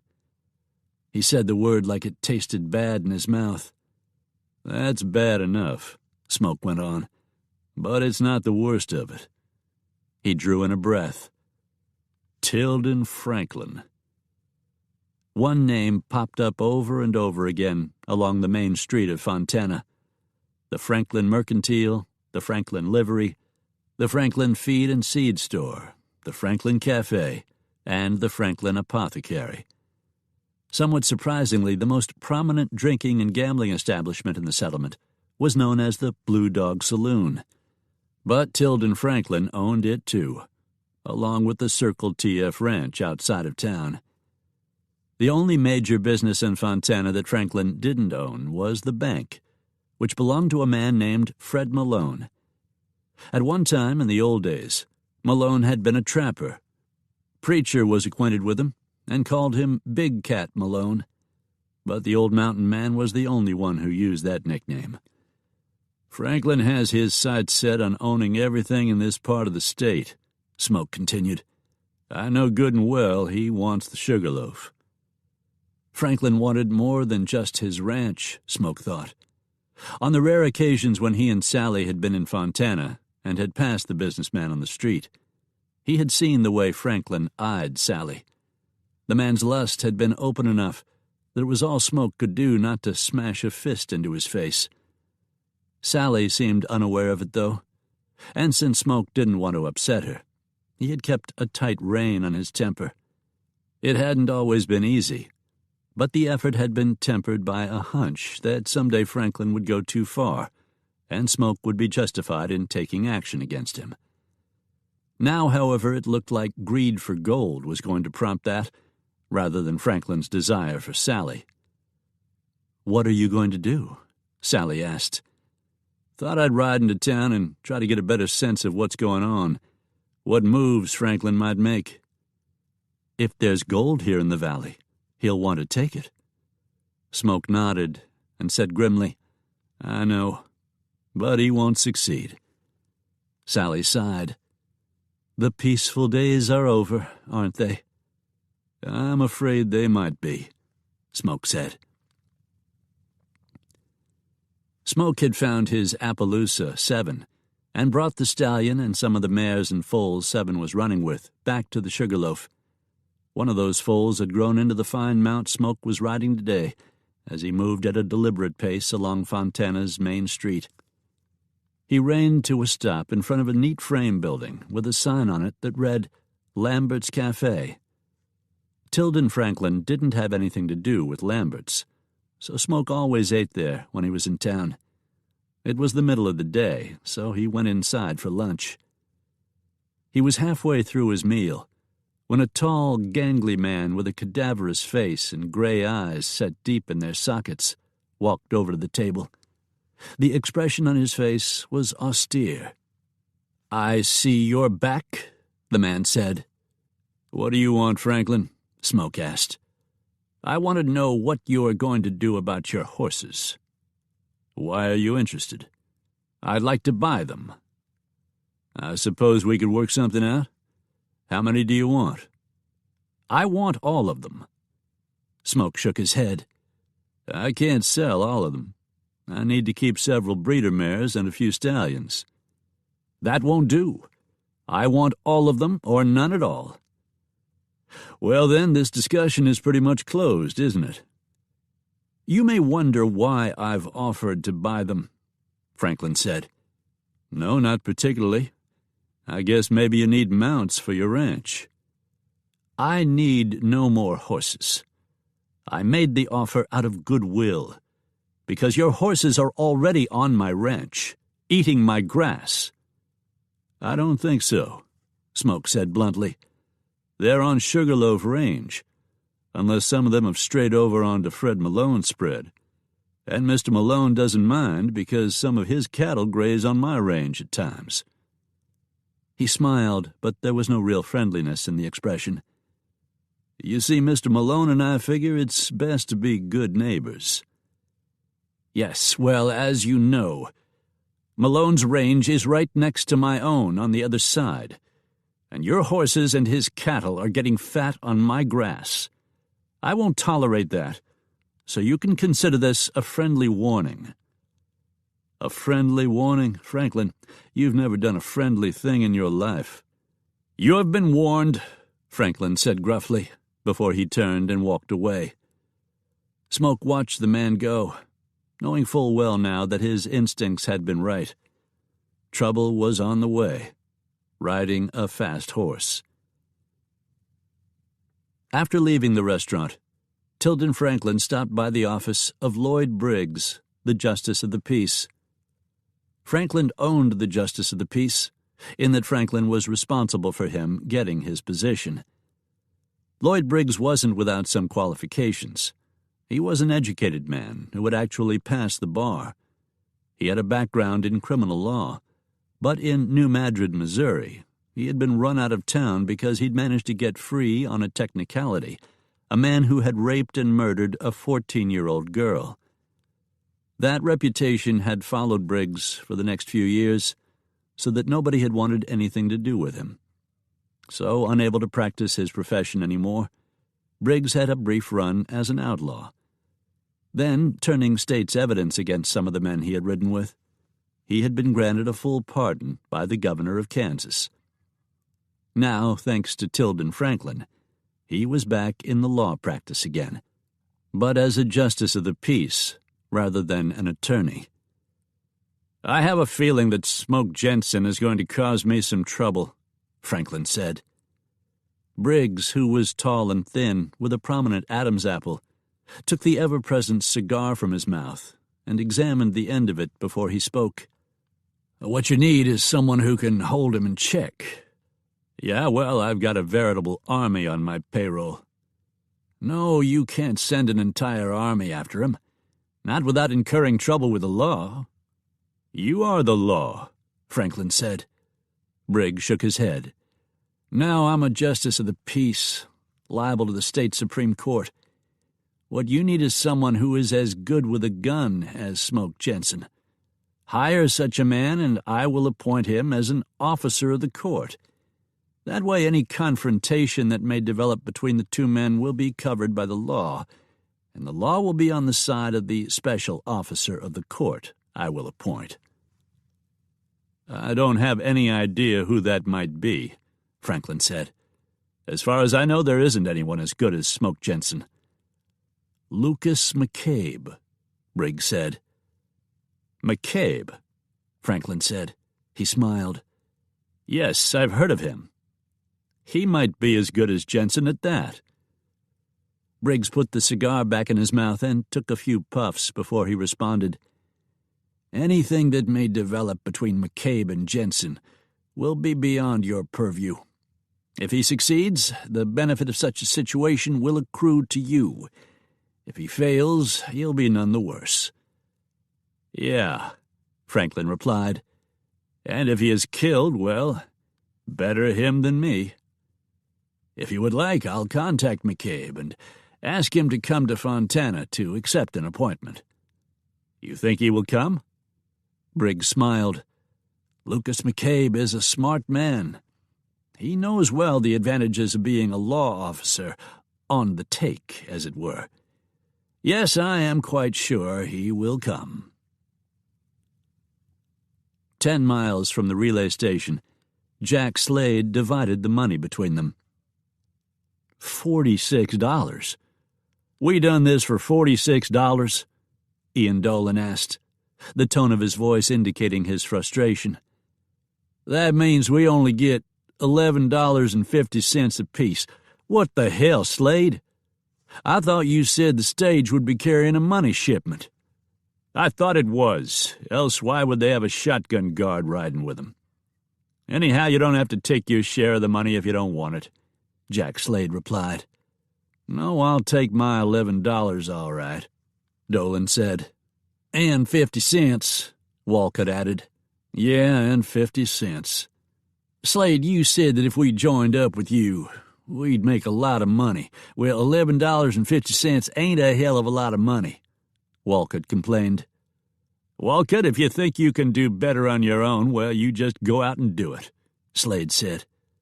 No, I don't want to leave. I was just saying that I wish we could come up with something that would pay us more than we got from this holdup. Anyhow, this was mostly just a practice to see how we can all work together, Slade said. That way, when something good comes along, we'll be ready for it. Why don't we rob us a bank? We know there's money there, Marv coolly suggested. Chapter 12. On board the Leopoldina, at sea. Ernest Hemingford frowned slightly as he said, I'm relying on memory here, but I don't believe this story you're telling me matches up in every detail with the legends I've heard about you. When I was a boy, I used to see dime novels that had been written about you. Those dime novel writers weren't hired because they always stuck exactly to the truth, Smoke pointed out with a smile. They were just paid to be good yarn spinners. But most of what they scribbled was the truth. Just not 100% factual. There's a difference between truth and fact. Hemingford clapped his hands quietly. Very good, Smoke. Very good indeed. One of the first things a writer must learn is to realize that in writing, there is a difference between truth, as in an honest portrayal, but with nuances in tone and tint. Facts, on the other hand, are exact portrayals of events, sometimes with tone and tint, but more often it is nothing more than unvarnished truth. Yes, I've never heard it explained better, Smoke said. Well, Smoke, I live by words. I would be a poor writer if I didn't have a grasp of the difference between truth and fact, now wouldn't I? So what you are telling me is some of the stories I've read about you have the essence of truth, but not hard fact. You, on the other hand, are providing me with a factual account of some of the events in the saga of your life. Smoke smiled. Well, yes, but I do hope it has the essence of, how did you say it, tone and tint. Believe me, Smoke, the story you are telling me, though differing in some minor details of the earlier accounts I have read of your life, does not hold back on the promise of provocative prose. Promise of provocative prose, Smoke repeated. He chuckled. It's too bad Sally isn't here right now. She would appreciate your alliteration. She would have enjoyed it, to be sure, Hemingford said. I'm just glad to see that it wasn't wasted on you. Now, please, go on with the story. Summit County, Colorado. Preacher had a cabin some miles north and a little west of Fontana. From time to time during his years as a wandering fur trapper, he had decided to settle down for a spell and would build himself a cabin, only to abandon it when the restlessness came over him again. They were sturdily built and usually still standing whenever he got back that way. Knowing that Smoke had established the Sugarloaf not far away, Preacher figured it wouldn't hurt anything to be in the vicinity. Life never stayed boring around that yunker for too long, although here lately it hadn't showed any signs of getting exciting. That was bound to change sooner or later, so Preacher stayed put, for now. This was one of those cabins he had built for himself many years before the town of Fontana was born. At that time there was nothing within 100 miles of where he had chosen to live. Preacher was still a boy when he ran away from home. and little more than a boy when he had taken part in the Battle of New Orleans during the War of 1812. He came west soon after that war had ended, and in doing so, became one of the earliest of the breed of mountain men who had opened the West and earned their living by trapping and selling beaver pelts. It wasn't too long after he arrived that he picked up the name Preacher, a name he identified with more than he did his given name of Arthur. The name came about because once when he was captured by Indians, he preached a non-stop sermon for almost 6 hours. The Indians, thinking that he was crazy and having a thing about harming such a person, let him go. Other mountain men, hearing of his ploy to escape the Indians, began calling him Preacher, and the name had stuck with him ever since. By now, Preacher had lived in the mountains for more than half a century, during which time he had become acquainted with and made friends of Kit Carson, Grizzly Adams, Jim Baker, Big Cat Malone, and James Beckwourth. He used to meet such men during the Rendezvous, an almost fair-like event that drew merchants, beer peddlers, charlatans, and prostitutes, as well as every fur trapper within 200 miles of where the rendezvous was being held. At the conclusion of the rendezvous, the fur trappers, already referred to as mountain men, returned to the High Lonesome. When Preacher first built his cabin, he was 100 miles from his nearest neighbor and 400 miles from the nearest town.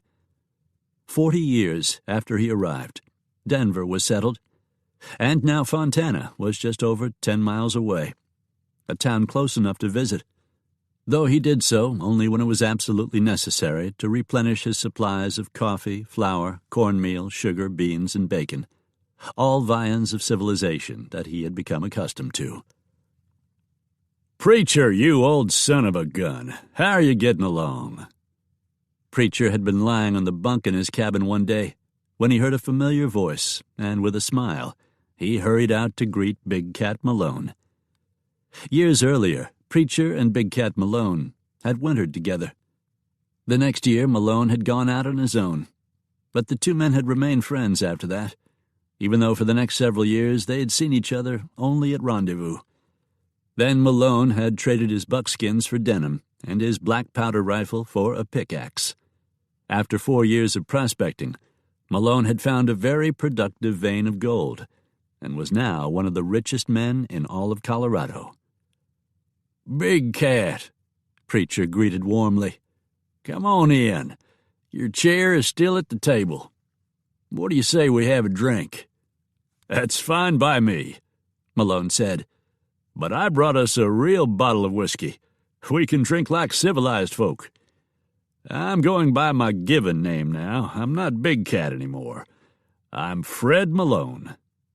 Preacher laughed. "Who are you kidding? You might have struck it rich and live in some fine house, but you ain't never going to be plumb civilized, and you're always going to be Big Cat to me.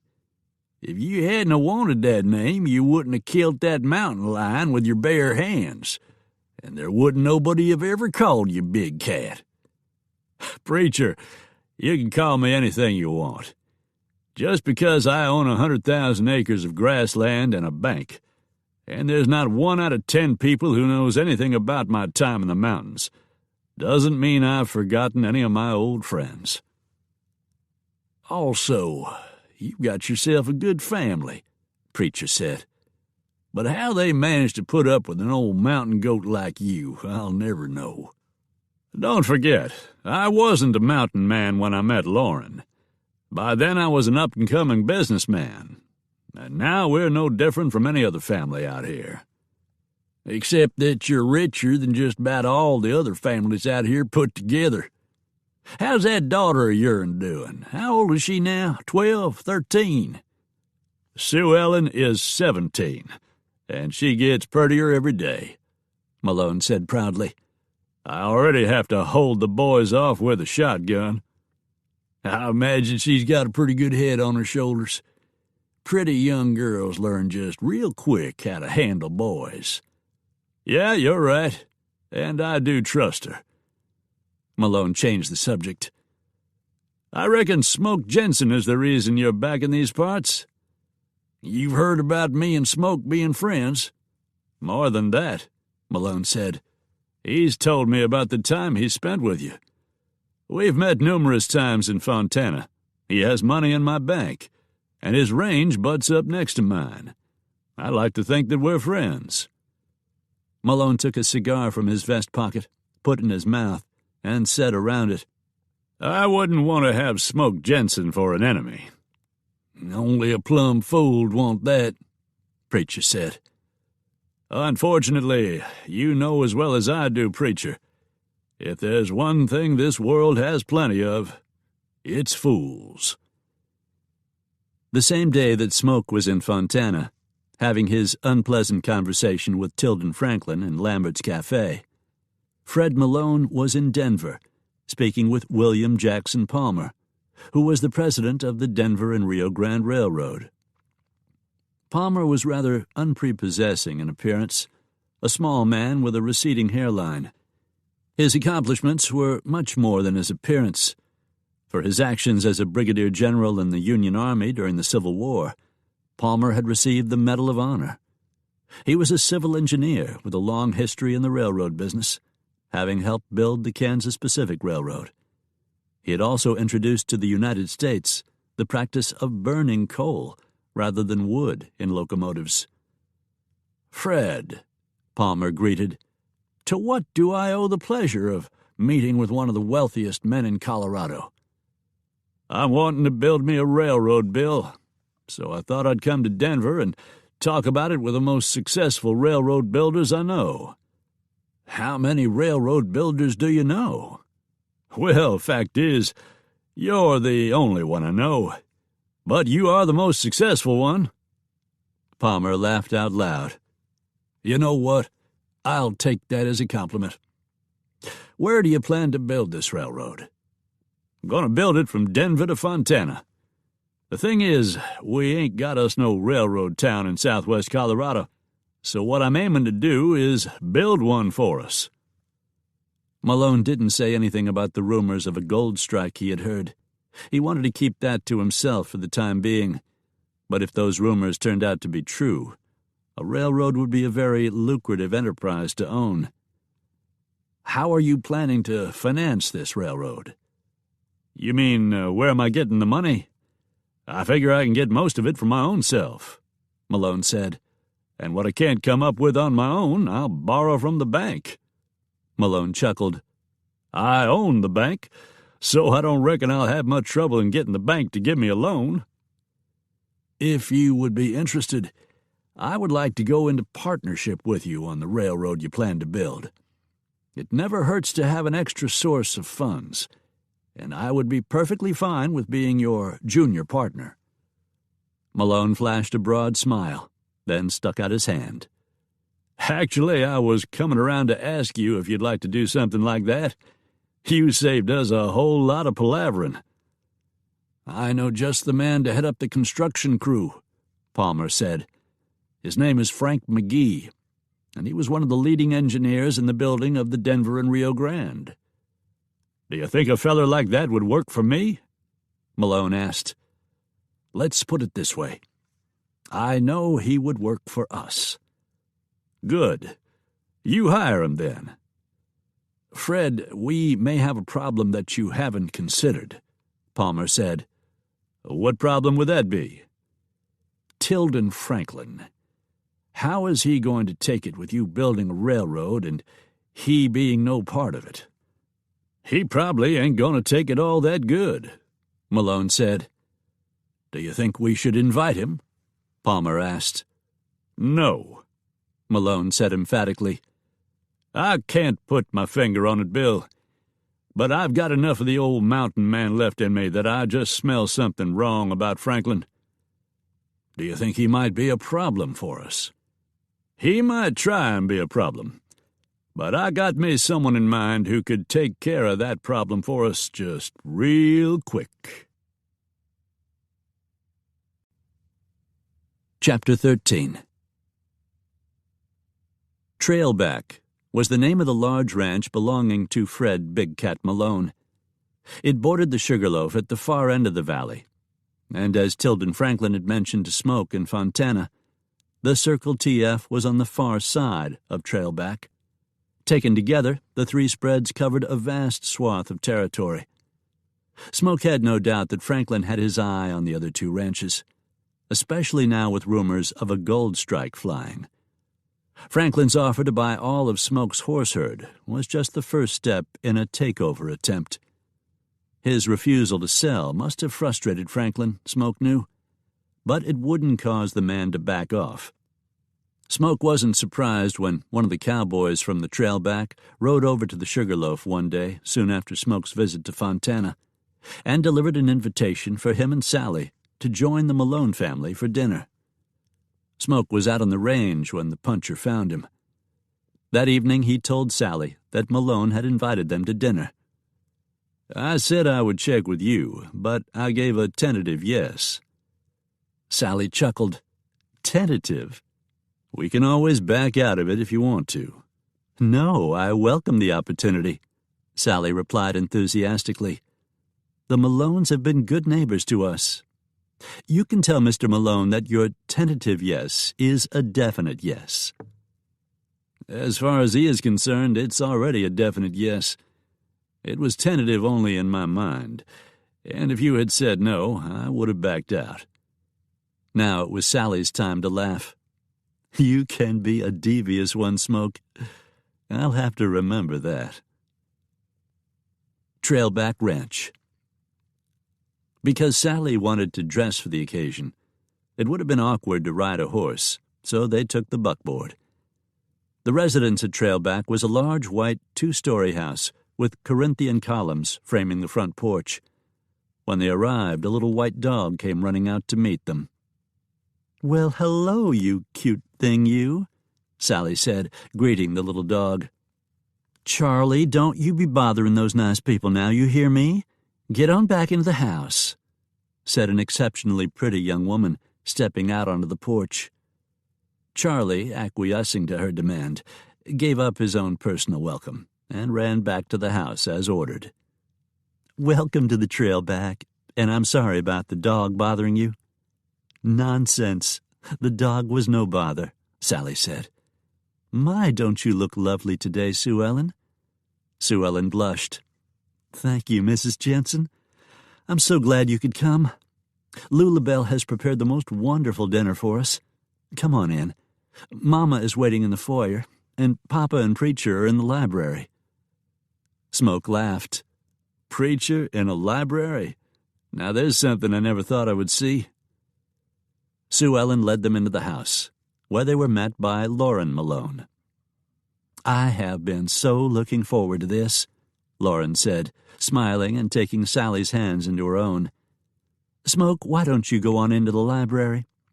Fred and Preacher are waiting for you there. Sally will let the men talk, and we can visit until dinner is ready." "Yes, that sounds wonderful." Sally graciously accepted the offer, though in truth she would rather have gone into the library with Smoke to participate in the men's conversation. Lauren took her to the keeping room, where the cook and housekeeper, Lulabelle, poured a cup of hot tea for them all, including Sue Ellen, who had accompanied them. "Oh, you've no idea how welcome this is," Sally said, taking her cup. "I love tea, but Smoke isn't that fond of it, so we seldom have it." She held out her cup. "To friends," she said. "To friends," Lauren and Sue Ellen repeated. "So, Sally, how is married life treating you these days?" Lauren asked. "Oh, I'm very happy with it," Sally replied. "I must say, though, that married life came along quite unexpectedly. It had been my plan to stay out here but a few years to learn and enjoy the West, all the while supporting myself as a schoolteacher.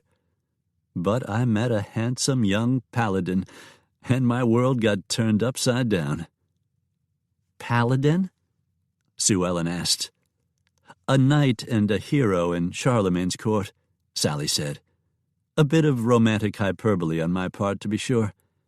But I can't think of any better way to describe Smoke." "Oh, what a wonderful new word to learn," Sue Ellen said enthusiastically. And yes, Mr. Jensen is a knight and a hero. You are too. Well, actually, you would be a heroine. Sally laughed. Why would you say such a thing? Because you are a school teacher, and I consider school teachers to be heroes and heroines. How sweet of you to say so. Will you ever go back to teaching? Lauren asked. Oh, I think it's too early to know whether I will or not. I do enjoy teaching, though. I want to be a school teacher, just like you, Sue Ellen said. Well, it is a wonderful profession, Sally replied. I don't regret one moment of it. And yet you gave it up to marry Smoke Jenson, Lauren said. Sally smiled. Yes, as much as I loved teaching, I found that I loved Smoke even more.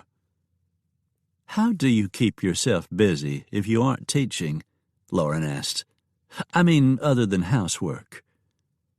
Sally thought of the many hours she still put in practicing with a pistol and rifle, and how she also never hesitated to pull on trousers, fork a horse, and help Smoke on the range when she needed to. She smiled. Oh, I've found a few things to do. Back in the library, Preacher and Fred Malone greeted Smoke with hearty handshakes and a glass of brandy. Sally is still practicing her shooting? Preacher asked. She can shoot a flea off a steer from 100 yards, Smoke said. Preacher laughed. If that's the case, I don't expect anyone is going to mess with her. That's the whole purpose, Smoke said. He got serious. Preacher, you know that I have made a lot of enemies in my life, and as soon as they learn about Sally, she's likely to become a target. It happened with Nicole, and I'll be honest with you, I don't think I could take it if it happened again. So if someone comes around and I'm not there, I want Sally to be able to take care of herself. I ain't got me no doubt at all, but that she'll be able to do just that, Preacher said. Smoke, I'm glad you accepted my invitation to dinner tonight, Malone said. I want to run an idea by you. What idea would that be? Smoke asked. Railroad. What? Railroad, Malone repeated. I'm going to build a railroad from Denver to here. By here, are you talking about Fontana? Yes, though I intend to extend the railroad beyond that. I'm going to bring it all the way to Cimarrona Creek. That way every rancher and farmer in this whole area will have access to the railroad. That's pretty ambitious, Smoke said. Well, we'll have to lay tracks across Slumgullion Gulch and through the Pettibone Pass. Ambitious? I suppose so. But what can I say? I'm an ambitious person, Malone said. I can go along with that. I'm pretty ambitious, too, Smoke replied. Good, because if you help me get this railroad built, I'll give you title to 30,000 acres of good grassland. Add that to what you already have, and you'll be the owner of the best ranch in Colorado, bar none. Smoke frowned in thought for a long moment, then shook his head. Big Cat, what you are proposing sounds great, and I wish I could take you up on it, but I can't, because I'm too honest a person to take advantage of you. Why do you say that? Malone asked, surprised that Smoke had turned him down. Well, because I'm not an engineer, and I know absolutely nothing about building a railroad. Short of swinging a sledgehammer as the track is laid, I don't know what I could do. And I'm sure you aren't telling me you would make such a generous arrangement for a section hand, Smoke replied. Frank McGee, Malone said. He smiled. Frank was one of the lead engineers in building the Denver and Rio Grande. He will be in charge of laying the track. I want you to be in charge of everything else. Besides laying the track, what exactly is everything else? Anything that isn't the actual laying of track, Malone said with an enigmatic smile. Smoke wasn't sure what the banker meant by that, but a troubled feeling stirred inside him. Rumors of gold being found in the area were already going to stir things up. Throw in the prospect of a railroad being built, too. With all of that going on, this part of the state might well become a powder keg, ready to blow sky high. "This isn't the way home," Sally said later that same day, as Smoke drove away from Trailback. "I know," Smoke said, "but I want to show you something." "All right," Sally said, taking Smoke's arm in her two hands. Smoke chuckled. "You aren't going to ask me what?" "Sweetheart, whatever it is, I want to see it just because you want to show it to me." After a drive of about an hour, they stopped on a small rise to enjoy the scenery. "What do you think?" Smoke asked. "I think this is the most beautiful vista I have ever seen," Sally said. She crossed her arms over her chest. "Thank you for bringing me here to enjoy it. This is still part of Mr. Malone's ranch, isn't it?" "For now," Smoke said. "He's offered to deed 30,000 acres of it, contiguous with the Sugarloaf, over to me, to be added to our range." "Oh," Sally said, "that's wonderful, but why would he do that?" "Because he has a job he wants me to do," Smoke replied as he gazed off into the distance, seeing not just the land, but what it might hold in the future. "And I've agreed to do it." Brown Spur, Colorado.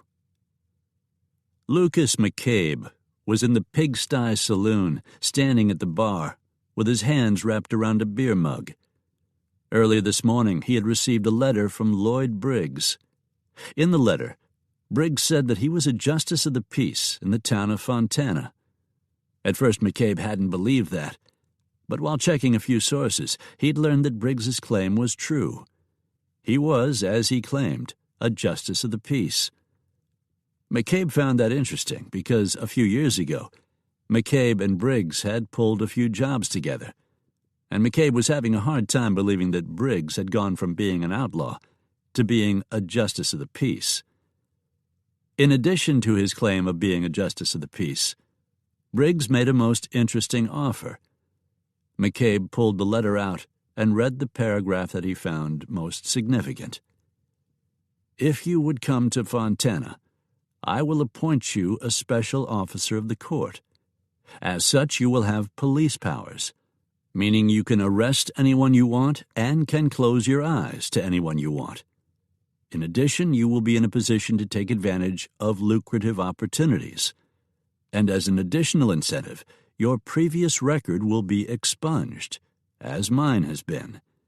I must tell you, however, that your principal adversary in keeping the peace in the endeavor you are about to undertake, indeed, if you accept this offer, will be no less than Smoke Jenson. There are some who claim that Smoke Jenson is the greatest gunfighter alive today, if not of all time. I'm not ready to concede that, and I don't think you are either. If, however, the thought that you might have to encounter Jenson fills you with dread and self-doubt, I will understand if you decide to pass on this offer." The more McCabe thought of Briggs's offer, the more interesting it sounded. Lucas McCabe was good with a gun. Some said he was the best. And McCabe had enough arrogance and self-confidence to believe that. McCabe didn't notch his pistol handle, as many did. He didn't have to. He was perfectly aware of how many men he had killed. The number now was 13. And it hadn't escaped him that 13 was an unlucky number. He wasn't prepared to shoot someone down in cold blood just so he could get past that number. But he wished 14 would come soon. He put the letter away, and with both hands wrapped around the mug, stared down at the receding head on his beer. If he accepted Briggs's offer to become a law officer, he was certain the opportunity would come soon. "Lucas McCabe, this is the day you die." The loud declaration not only interrupted McCabe's reverie, but it also halted all conversation in the Pigsty Saloon as the patrons turned to see who had issued the challenge. Lucas McCabe remained standing at the bar, with both of his hands gripping the mug of beer he was drinking. He was aware of the quick movement of others in the bar, but he remained in place. Some saw him smile and were amazed at his quiet courage. Not one of the saloon patrons was aware that he was thinking of the number 14, nor would they understand the significance of his thought if they did know. "Did you hear me, McCabe?" With a sigh, McCabe turned toward the man who had called out to him. His challenger was standing just inside the Batwing doors. The man in the door was small, with a scar that started at the corner of his left eye, then slashed down like a purple streak of lightning across his cheek, before hooking under the corner of his mouth. "You would be Deke Crowley?" McCabe asked. The little man's lips spread into a sinister smile. "You've heard of me?" "Yeah, I've heard of you." "I've heard of you, too. You're supposed to be good, real good." "Is that what you've heard?" McCabe asked. "Yeah. I've heard some say you're better than me." "Then you know that if we do this thing, I might kill you." "I'm willing to take that chance," Crowley said. "Why?" The sinister smile grew a little broader. "Let's just say I'd like to be known as the man that killed Lucas McCabe." McCabe didn't know if he was fast enough to deal with this fool or not, so he decided not to take a chance. Without saying another word or calling Crowley out, McCabe made a grab for his pistol. McCabe was fast, and he made a quick, clean draw. But even before he was able to bring the gun up, he heard the crash of gunfire and saw the muzzle flash, concurrent with a blow to his chest like a kick from a mule. 13, McCabe gasped. 13. That was all he said before he fell, dead before he hit the floor. "Damn," somebody said. "I didn't think there was nobody who could beat McCabe." 13, one of the other patrons said. "Now what in the hell do you think he meant by that?" "Gentlemen," the owner of the saloon called, "step up to the bar. Drinks are on the house." The saloon owner, Cyrus Bean, thought it would be well worth it to buy drinks for the house. He knew that his customers would tell everyone they knew about what they had seen here today, and his business would grow as a result of so many wanting to come see where Lucas McCabe, previously thought to be unbeatable, was killed by Deke Crowley. He had also figured out a way to make a little money from this. A little more than 100 miles away, 4 men came riding into the little town of Mitchell. They didn't raise too much attention because when they arrived in town, they arrived one at a time. One of the citizens commented to another that it seemed a bit unusual for 4 perfect strangers to show up in town in a single day. It was even stranger that all 4 of the riders just happened to wind up in front of the bank. That was when Deputy Michael Glenn stopped his rounds to pay particular attention to them. 3 of the men went into the bank. The 4th man remained mounted, holding the reins of the other 3 horses. Deputy Glenn was less than half a block from the town marshal's office, and by now the 4 strangers had gotten his full attention. "Marshal, I think maybe you should take a look at this," the deputy said, after sticking his head just inside the door. Marshal Dan McGill, who had been playing a game of solitaire, didn't question his deputy's summons. He stood up, leaving the cards on his desk, grabbed his hat, and stepped outside. "What is it, Mike?" "I don't know. Maybe it ain't nothing. But it looked a mite peculiar to me. I mean, with 3 men going inside the bank and 1 staying outside, mounted and holding the reins of the other 3 horses. And what makes it even more peculiar is them 4 men didn't even come into town together." "I'll be damned. The bank is being robbed." That was as far as Marshal McGill got, before they heard shots, then saw 3 men come running out of the bank building, one of them carrying a cloth bag, and all 3 of them holding pistols. "It's Jack Slade," Glenn shouted. Both Marshal McGill and his deputy had their pistols in hand. "Slade, you and your men hold it right there," McGill shouted, extending his pistol. Jack Slade's gun was still in the holster, but he drew so fast that later some would insist that he had had his gun in hand all along. Slade fired twice, the gunshots so close together that some would report it as one shot. Both Marshal McGill and Deputy Glenn went down with fatal gunshot wounds. The 4 men made their getaway. Jack Slade, Ian Dolan, Marv Cooley, and Milt Walcott rode hard and fast until they were several miles from town. Then they stopped at a stream to water and rest their horses. "How much did we get, Jack?" Dolan asked, rubbing his hands in anticipation. Slade had tied the bag to the saddle horn, and now he took it down and emptied it. Several packets of bound bills came out. 2 of the packets were composed of $20 bills, and there were 3 packets of $10 bills, 3 of $5 bills, and 6 packets of ones. Count it, Dolan said, rubbing his hands together again. Slade began counting as the others watched. When he was through with the count, he looked over at the others, his face spread into a huge grin. "It comes to $8,500. "How much is that for each of us?" Cooley asked. "I don't know," Slade said. "I haven't ciphered it out yet. Give me a minute." Slade scratched some numbers in the dirt, worked for a moment, then smiled. "Boys, this here ciphers out to $2,125 apiece. How about it, Dolan? This is a little better than the $10 we got for the stagecoach robbery, don't you think?" "Yeah, it sure as hell is." "Where's the best place to go to spend it?" Walcott asked. "How about Dixon Switch?" Dolan suggested. "That's far enough from Mitchell. They won't nobody there know nothing about us." "Dixon Switch? Where's Dixon Switch?" Cooley asked.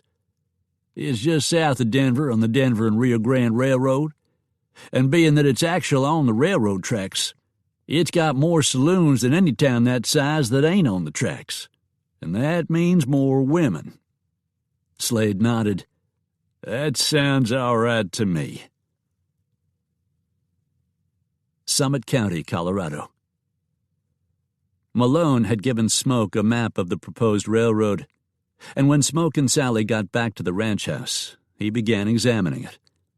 The proposed railroad would start at Denver, continue on through Fontana, and end at Sierra Cimarrona Creek, 7 miles east of the Sugarloaf. "End of track," he said. "What?" Sally asked. Smoke pointed to the spot on the map. "The new railroad would end here. This would be the perfect place for a town to be built. I need to talk to a few businessmen and see if I couldn't get them interested in coming to End of Track. That way we and the other ranches in the area wouldn't have to go as far as Fontana when we needed something, like a store, a blacksmith, a place for boots and saddles." "A dress shop? A nice restaurant, perhaps?" Sally added. "Why not?" "But who are you going to get to move here?" "Anybody who's tired of dealing with Tilden Franklin and his heavy-handed ways," Smoke said. Chapter 14. Fontana, Colorado. "Are you telling me that Fred Malone is building a railroad?" Tilden Franklin asked. "He is indeed," Haywood Arden said with a huge smile. Arden was the owner and publisher of the Fontana Sunburst.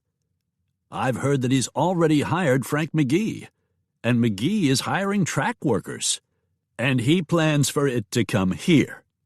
"Yes, sir. It'll run from Denver to Cimarrona Creek, which is about 100 miles.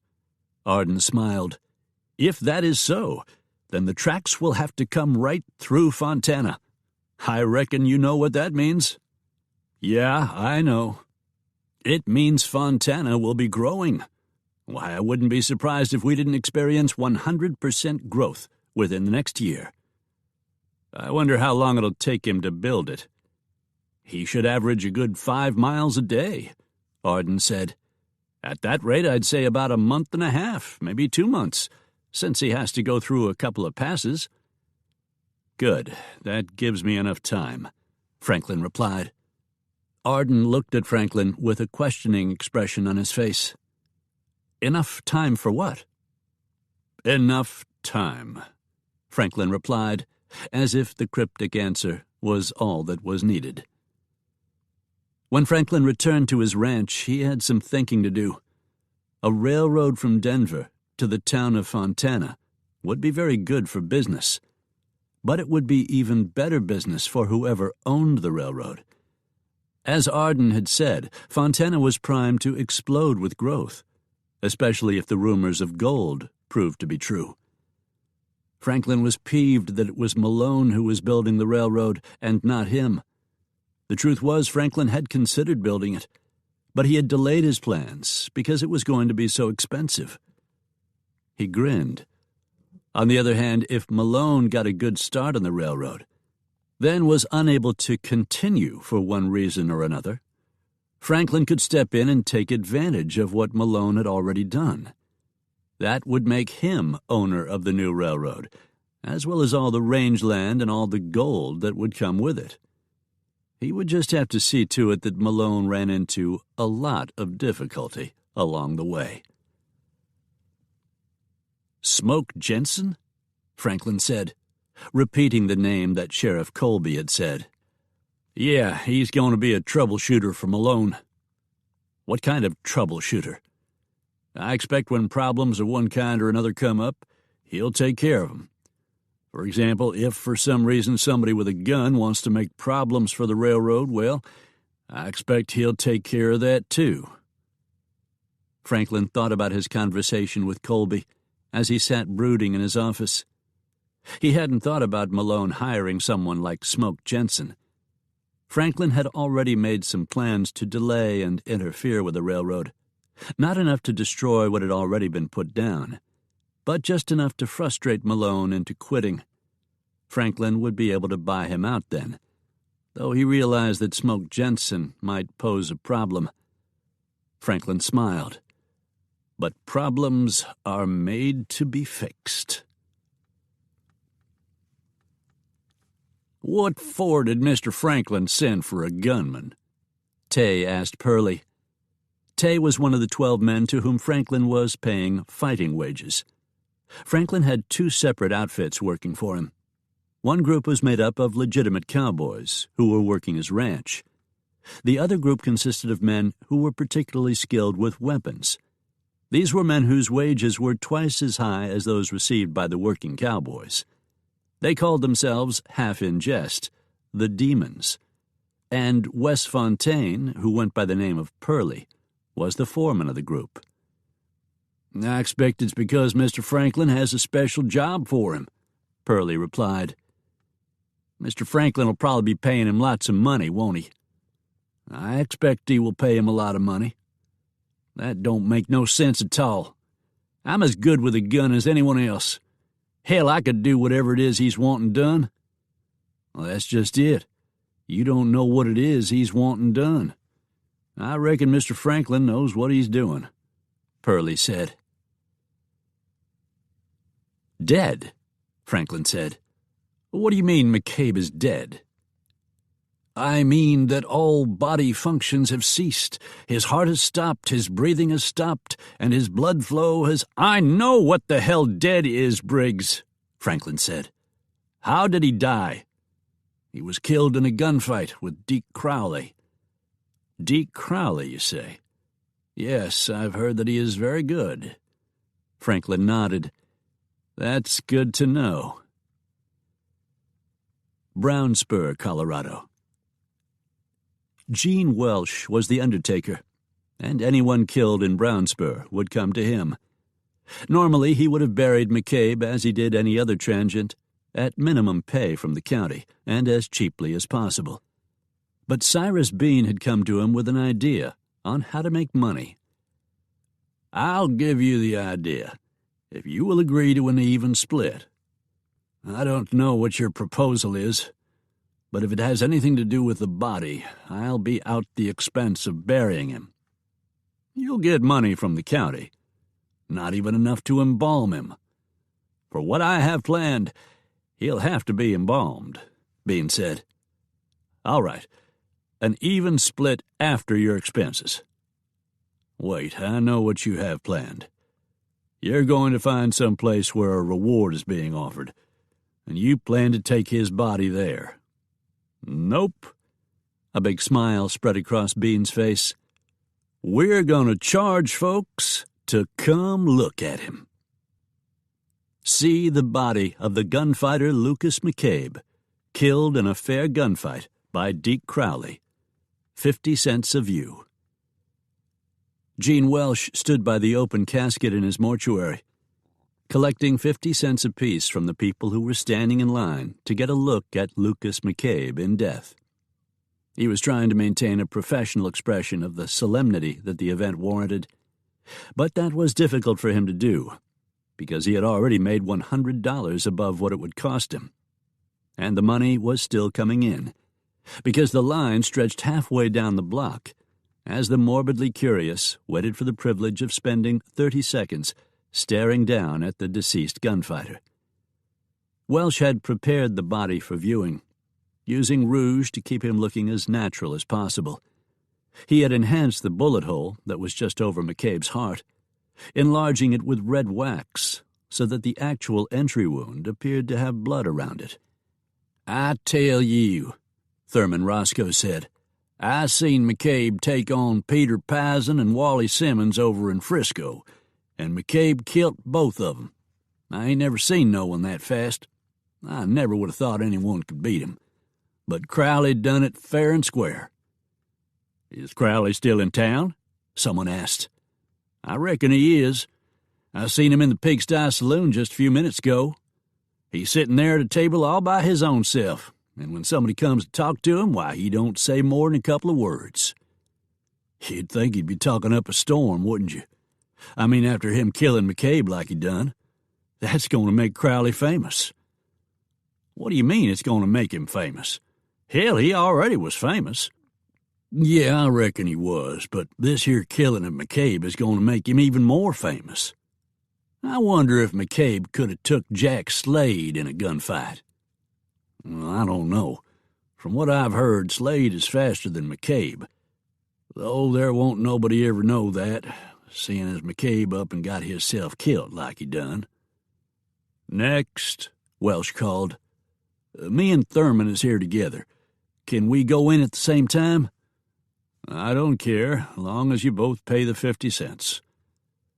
The two men stepped into the visitation room, where family and friends could say a final goodbye to their loved ones. In this case, however, the only ones viewing the remains had paid to do so. "He don't look all that tough now, does he?" Thurman said. "No, he don't." Over in the Pigsty Saloon, Crowley was nursing a beer. He would prefer a few whiskeys, but he knew that if someone was going to challenge him to make a name for themselves, now would be a good time for them to do it. That was why he was staying sober, and that was why he was discouraging anyone from talking to him. "Mr. Crowley?" a young man said, approaching his table. The young man was wearing a white shirt and cotton trousers. He wasn't armed. "Go away." "A telegram for you, sir," the young man said, holding out a yellow envelope. "Telegram? For me?" "Yes, sir." "I'll be damned. I ain't never got me no telegram in my entire life." Crowley had intended to send the young man away, but curiosity got the best of him, and he reached for the missive. The young man gave him the telegram, then remained standing by the table. "What are you still standing there for?" "It is customary to provide the one who delivers the telegram with a gratuity," the young man said. "With a what?" "A tip, sir, as thanks for delivering the telegram." "I didn't ask for the telegram. You just brung it to me. Go away." "Yes, sir," the young man said before, with a look of chagrin on his face, he turned away from the table and left the room.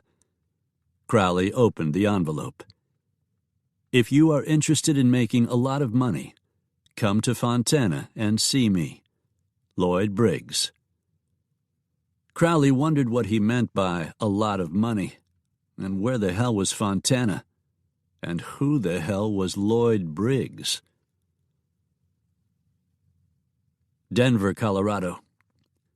Smoke had come to Denver with Fred Big Cat Malone, riding in Malone's private stagecoach. Unlike the commercial stagecoaches, which had hard benches designed to accommodate the greatest number of people, Malone's coach, which was painted a royal blue, had 4 well-cushioned seats. It was only marginally faster than a commercial coach, however, so it took them 2.5 days to make the trip. When Smoke and Malone stepped out of the coach, they were greeted by William Palmer, the president of the DNRG. There was another man with Palmer. "Fred, this is Frank McGee," Palmer said, introducing the man with him. "He is the construction engineer I told you about." "It's good to meet you, Mr. McGee. This is Smoke Jenson. He'll be working with you as a troubleshooter." "Smoke Jenson?" McGee said, a look of curiosity on his face. "Are you I mean—" "Yes," Smoke said, answering McGee's uncompleted question. There was a disarming grin on Smoke's face as he extended his hand. "I am very pleased to meet you, Mr. Jenson. If we're going to work together, Frank, I would prefer to be called Smoke." "Yes, sir, Smoke it is." "It looks like you had an elegant ride," Palmer said. "How long did it take you to get here?" "A little over 2 days," Malone replied. Palmer smiled. "After the railroad is completed, that same trip will take only a few hours." "Well, then, let's get it built," Malone said. "Where do we start?" "Frank, you want to show the man what his money has bought so far," Palmer suggested. "The first allotment of supplies is stacked up back here," McGee said, leading Smoke and Malone to another part of the yard. Here, several iron rails, wooden barrels filled with spikes, and cross ties occupied a rather substantial area of the train yard. "That's a lot of railing and cross ties," Malone said. "How far will this take us?" "We have 670 rails laid out here. That's good for 10 miles. But we have only 10,000 cross ties, and that will take us about 3 miles, McGee said. "We'll begin by taking our material out by wagon, but after 2 or 3 days, we should have 10 to 15 miles of track laid, and then we'll start bringing out the new rails, cross ties, and spikes by train. Everything will go a little faster then, providing we don't have any trouble." "Well, if you do have trouble, take it up with Smoke here," Malone said with a broad smile. "He's our troubleshooter." Chapter 15. Dixon Switch, Colorado.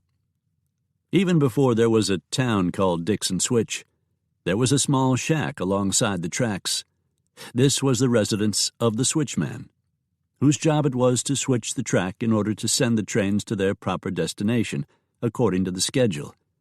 The switchman's name was Ed Dixon, and the switch became known as Dixon Switch. A few structures grew up alongside the switch track: a trading store, a saloon, some houses, a railroad depot, a shoe store, another saloon, an apothecary, another saloon, a hotel and restaurant, a bank, more houses, more saloons, and more businesses. The new town became known as Dixon Switch.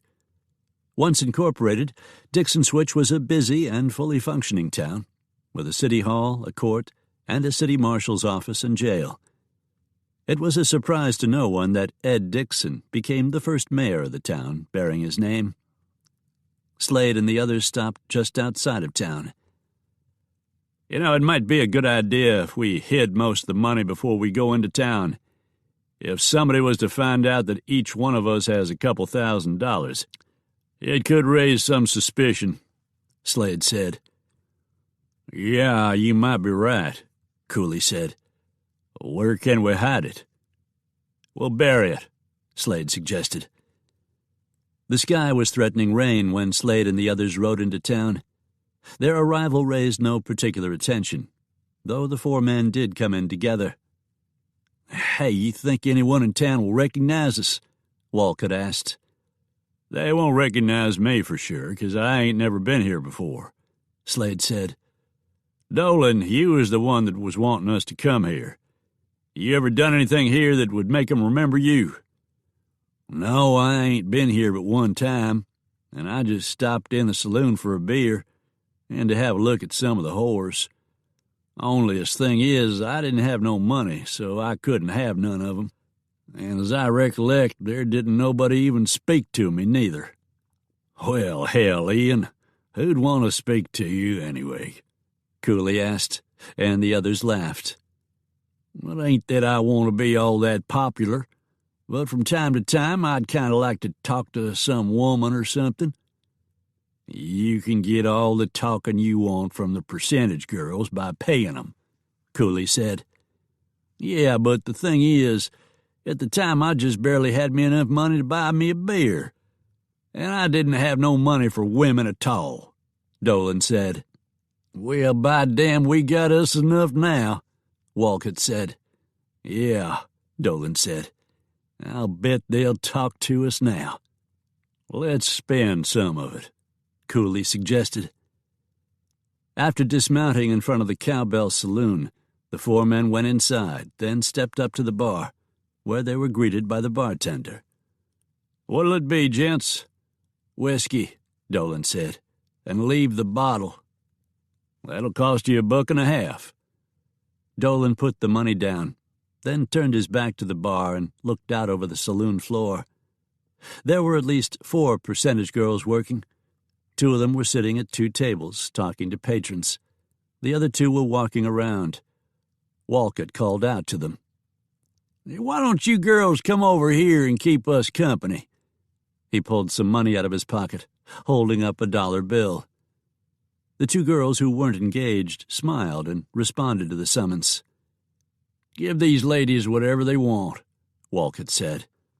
"Well, now, honey, do all 4 of you have money or just you?" one of the 2 girls asked as they approached the bar. "We all 4 have money," Slade said. "We was just paid out for our last job." "There's 4 of us here. You reckon you can get them other 2 to come over?" Dolan asked. "Cindy might come over," one of the girls said. "But there's no way Julie's going to. She's in love with Felker." As predicted, Cindy responded to the invitation, while Julie remained at the table with Felker. "Damn, there's 4 of us and only 3 of you," Walcott complained. "That'll work out all right," Slade said. He had been studying a card game, or more accurately, he had been studying a specific player. "I'm going to see if I can get into a card game." "What's the matter with him?" Cindy asked. "Don't he like girls?" "He likes girls, all right," Dolan said. "Onlyest thing is, he likes playing cards a lot." While Dolan, Walcott, and Cooley drank with the 3 bar girls, Slade found an open seat in the game he had been studying. "Jack Slade." The player who spoke was Case Dawkins. "Hello, Dawkins."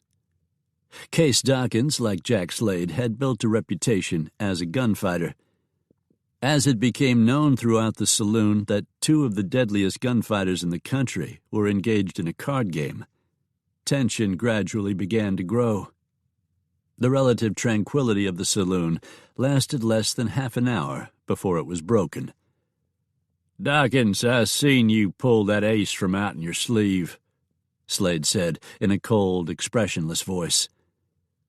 Case Dawkins had not pulled an ace from his sleeve, and what was more, he knew that Slade knew that he hadn't.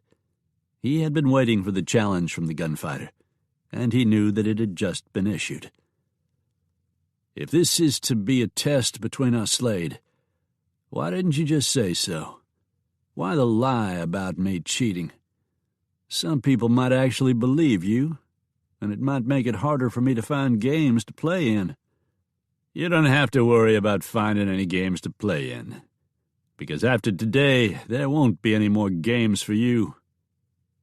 Neither man had raised his voice or made a direct challenge, but the other two card players, who were close enough to judge the tenor of their voices, knew that this was going to end in a shooting, so they got up and moved away, leaving their cards and chips on the table. "Where do you want to do it?" Slade asked. "In the street? Out front?" Dawkins replied. "There's going to be a shootout in the street," someone yelled, running toward the Batwing door. His shout galvanized all the other saloon patrons, so that within moments the establishment emptied, except for Dolan, Cooley, and Walcott, and the girls who were with them.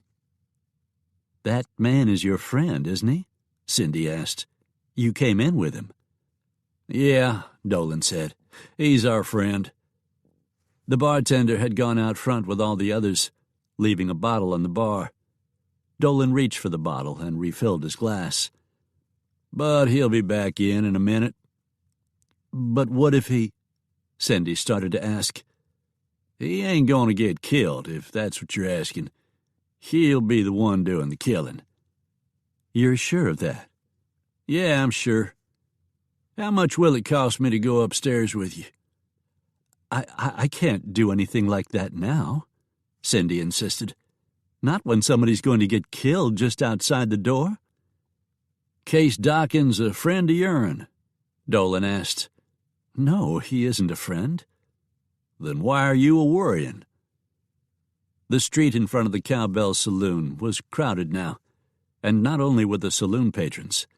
Citizens of the town, having heard about the upcoming confrontation, had come pouring out of stores and shops all up and down Dixon Street. "Case Dawkins and Jack Slade," one of the men on the boardwalk said. "Damn, this is something we'll be talking about for a long time." $10 says that Dawkins is the one that'll walk away," someone nearby said. I'm betting on Dawkins, too." "All right, I'll bet on Slade if you give me odds." 2-1, the first man said. 10 against your 5. A few other bets were placed between those who lined both sides of the street, waiting on the show to begin. The two men who were about to provide the drama, Slade and Dawkins, walked out into the middle of the street with studied indifference. One of them was but a moment away from eternity. But which one? "How we going to do this, Slade?" Dawkins asked. "You, over there." Slade called out to someone who was wearing a badge. "You the town marshal?" "I'm a deputy," the young man answered nervously. He knew it was probably his job to stop this fight, but he wanted to see this as much as anyone else did. Besides, he was too frightened to actually interfere with it. "Good. I'm glad we got the law here. That way, when it's all over with, you can say that it was all on the up and up. Now, how about you getting out there in the middle of the street and standing where me and him can both see you?" I don't want to interfere with nothing," the deputy replied. "You ain't going to be interfering," Slade said. "You're going to be helping us. Now get out there in the middle of the street like I told you to." "But if any shooting starts, I could be hit by a stray bullet," the deputy said. "Don't you be worrying none about no stray bullet," Slade said. "If you don't get out there in the middle of the street like I told you, the bullet that hits you won't be no stray." With his heart in his throat, the deputy stepped out into the middle of the street, following Slade's directions, and kept going until he was standing halfway between Slade and Dawkins, but off to one side. "Now you stand there and hold your arm up in the air," Slade said. "When you bring your arm down, me and Dawkins will commence shooting at one another. That all right with you, Dawkins?" "Yeah," Dawkins said, showing no nervousness. "Hey, Slade, I see Harold Denman standing over there. He's the editor of the Dixon Switch News. You got any last words for him?" "Nah, I'll talk to him when this is over. Deputy, get your arm up." Because the bar girls had abandoned Dolan, Cooley, and Walcott, the three men stepped outside to watch the show. The deputy stood there with his arm raised, knowing that when he brought his arm down, one or possibly both of the men would be killed.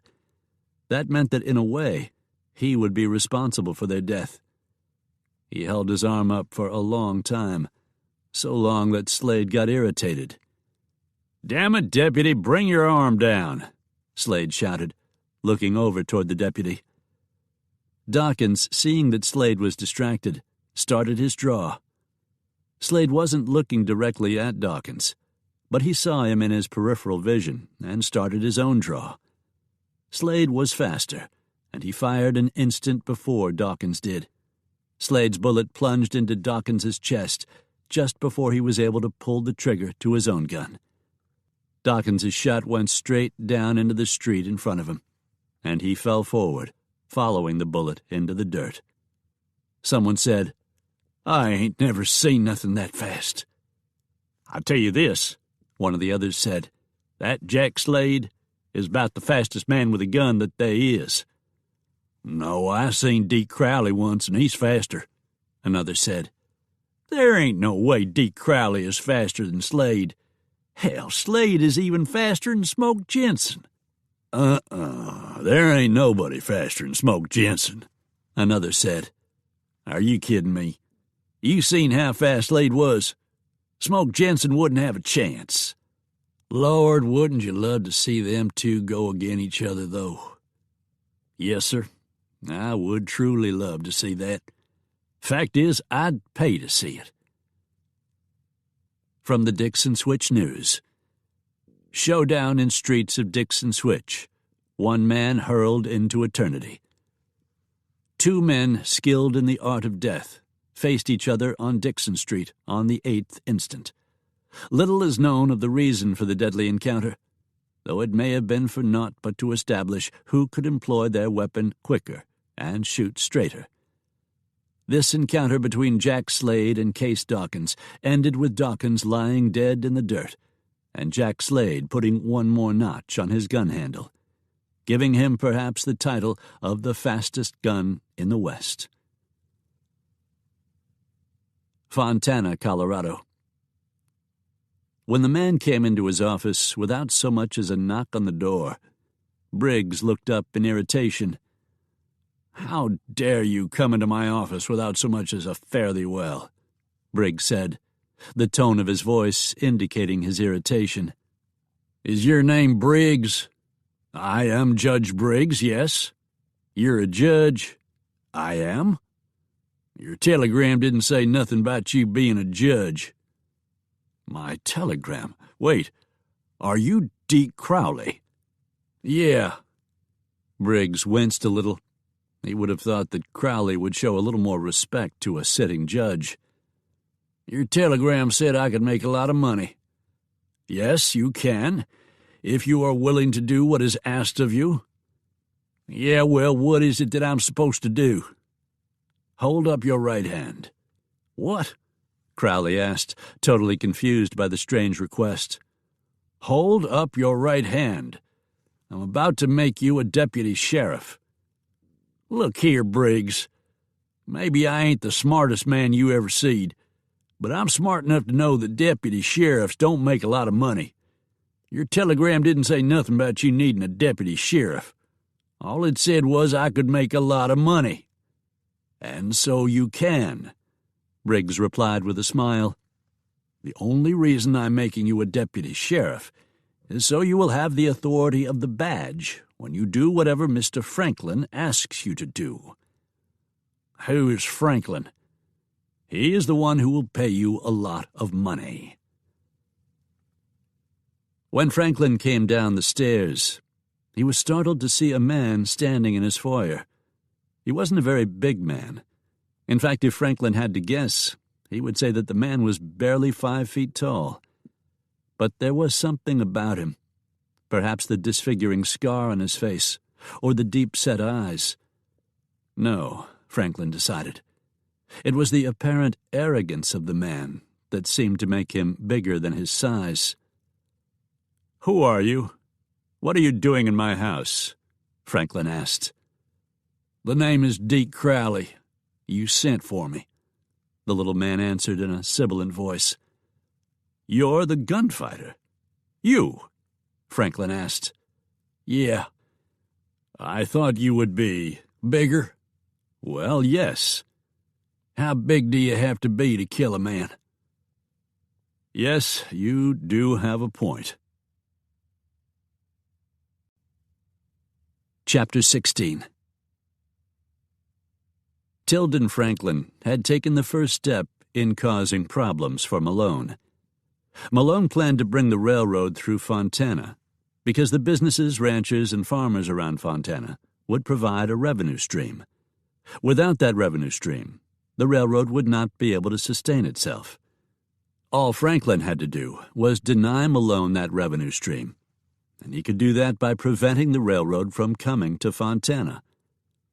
Some of the businessmen of Fontana, those who weren't obligated to him, might take issue with his stopping the railroad from coming to town, but that was why he was paying fighting wages to 10 of his men. And if someone like Smoke Jenson made too much trouble, that was why he had just hired Crowley at $200 a month, which was more than twice as much as he was paying Purley. The first step Franklin took in his plan to stop the railroad was to visit the newspaper office. "What do you mean you want to keep the railroad from coming through Fontana?" asked Haywood Arden, the owner and publisher of the Fontana Sunburst. "Excuse me, Mr. Franklin, but that just makes no sense at all. Why, with the railroad coming to town, we would grow exponentially. New stores, new businesses, and people, why, we'll get lots and lots of new people. If there actually is gold in the area, that would lead to a boom, but it might be of limited duration. A railroad would mean that Fontana flourished from now on." "And that is exactly what I don't want," Franklin said. "Right now I control this town. I own most of the businesses, and I hold the mortgages on most of those I don't own. I control the people. If the town gets too big, there will undoubtedly be people that I can't control, and businesses that will be in competition with me." "Competition is good for the town," Arden said. "A newspaper is good for the town as well. Wouldn't you agree, Mr. Arden?" "Yes, of course a newspaper is good for the town," Arden said, beaming proudly. "And cleverly written articles in a newspaper can have a great influence on a town's attitude," Franklin said. "A town's attitude?" Arden replied. He wasn't sure where Franklin was going with this rather pointed discussion. "Yes, for example, if you wrote an article suggesting that the town would be better off without the railroad, why, I'm sure that the resistance of the people would be great enough to prevent the railroad from coming through." "Perhaps that is true, but why would I write such an article? As I told you, I feel that a railroad would be an absolute boon to our community." "You will write such an article, Mr. Arden, because I am asking you to do so," Franklin said pointedly. "And I don't think I need to point out to you that I have enough equity in your newspaper to have some influence on what stories you print." "Mr. Franklin, may I remind you that the right to report news or circulate opinion without censorship from the government was considered important enough by the founding fathers of the United States to make freedom of the press as one of the rights guaranteed by its enshrinement into the First Amendment of the Constitution." Franklin chuckled. "Mr. Arden, I'm afraid that you don't understand the situation here. It isn't the government that you need to worry about. It's me. You will either print the story I tell you to print, or I will take over your newspaper and give it to someone who will do as I say. Now, what will it be, Mr. Arden? Will you still be owner and publisher of the Sunburst tomorrow?" When Franklin left, Arden sat down behind his desk, thinking about the conversation that had just taken place. If he did the story that Franklin wanted, it would be the total antithesis of all that he believed in, all that he stood for. On the other hand, if he didn't do the story, he would lose the newspaper. Arden sat there for a long moment, fighting with himself. Finally, he made his decision, and after rising from his chair, went to the type trays and began putting type into the sticks to set the article he didn't want to write. An hour later, the first copy came off the press, and he read through the story. Approaching railroad. By now, every citizen of Fontana is aware that a railroad is to be constructed that would connect Fontana with Denver. There are some who might laud this development, and indeed the thought of measuring travel by hours instead of days has some appeal. But I ask you to give this a second thought. We, the citizens of Fontana, are rightly proud of our little town. Here neighbor knows neighbor, and we live in peace and tranquility. We are a self-sufficient community, with stores to serve our every need, nice restaurants, and saloons where gentlemen can meet to share a convivial drink. In short, dear citizens of Fontana, we have recreated here a veritable Garden of Eden. But just as an invading serpent disrupted the blissfulness of the Garden of Eden, the railroad, which one could liken to a mechanical serpent, would, when it comes to our fair town, destroy the peace and tranquility that we now enjoy. The railroad will inevitably bring with it uncouth workers who have no sense of propriety, and who would disturb our community with their drunkenness and debauchery. So, too, could we expect the arrival of gamblers, harlots, pickpockets, and ruffians, who would make our peaceful streets unsafe for women and children. So that our fair community not be destroyed in such a way, this newspaper is calling upon the mayor and the city council to pass an ordinance that would deny the railroad entry into Fontana. Haywood Arden attended the meeting of the city council. It wasn't unusual for him to attend the meetings. As the owner and publisher of the newspaper, it was his job to keep the citizenry apprised of the business of the city council. "Gentlemen," Mayor Osgood said, "I'm sure that all of you have read Mr. Arden's editorial by now." Osgood looked toward Arden, "And I, for one, would like to congratulate him on a brilliant observation." "But, Mr. Mayor, wouldn't the railroad be good for business?" Howard McGill asked. McGill managed the McGill Feed and Seed Company. "Perhaps, but at what cost?" Mayor Osgood asked. "You read Mr. Arden's editorial. I'm sure you agree that he did an excellent job of pointing out the perils of too rapid a growth. I propose that this council pass an ordinance forbidding Malone's Railroad from coming into our town." "Well, that won't do any good, Mayor," Roy Beck said. Beck was the town blacksmith. "All Malone has to do is build a depot just outside the town limits, and the railroad would still be here." "That may be so," Osgood replied, "but at least we will have a public declaration of our opposition to this." He paused in mid-sentence, then with a smile appropriated a term from Arden's editorial. "Mechanical serpent." The mayor's proposal was voted on and passed with unanimous consent. Arden had not said a word during the meeting, and he left the city hall with a feeling of self-loathing for having caved to Franklin. Half an hour later, Arden was standing at the bar in the Blue Dog Saloon. He pushed his glass across the bar. "I'll have another drink." "That's your fifth drink, Haywood, mon ami. I've never seen you drink this much," Louis Longmont said. Longmont was Louisiana French, one of les Acadiens, more commonly referred to as Cajuns, and his speech was often interspersed with French and Cajun patois.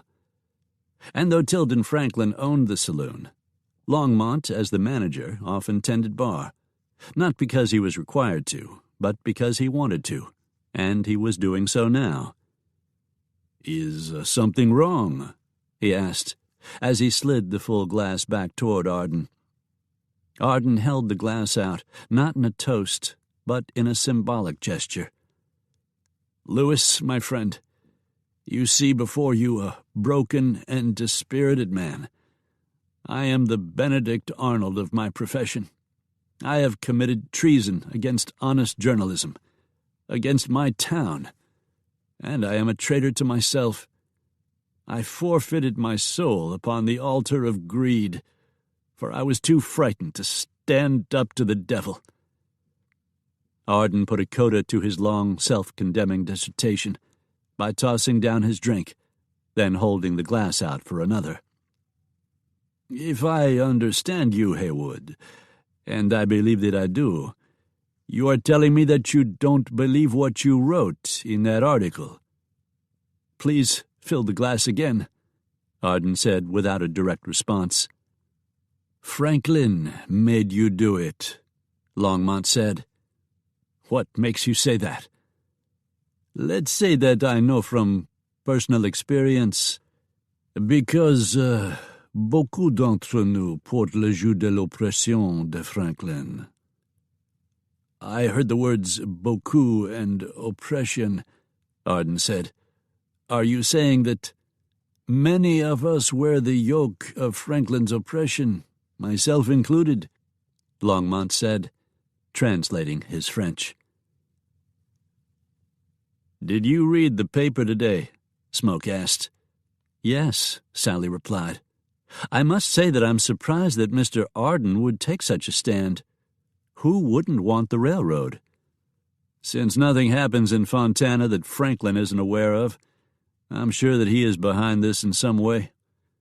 As many businesses as he owns, and with cattle he must get to market, you would think that he, more than anyone else, would be supportive of the railroad." "Who knows what goes on in that sick mind of his?" Smoke smiled. "Sally, I have a great idea." "What?"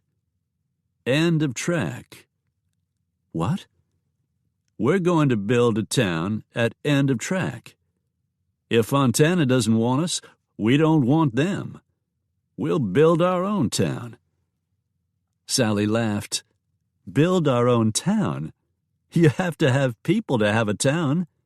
Where are you going to get the people?" "Why, from Fontana, of course. I know there are enough people who want to get away from Franklin to make a town. They can come to our new town and own their own business." "Smoke, you are absolutely the most intriguing person I have ever known." "Thank you, I think. I mean, that is good, isn't it?" "Oh, yes, that's good. That's very good," Sally said.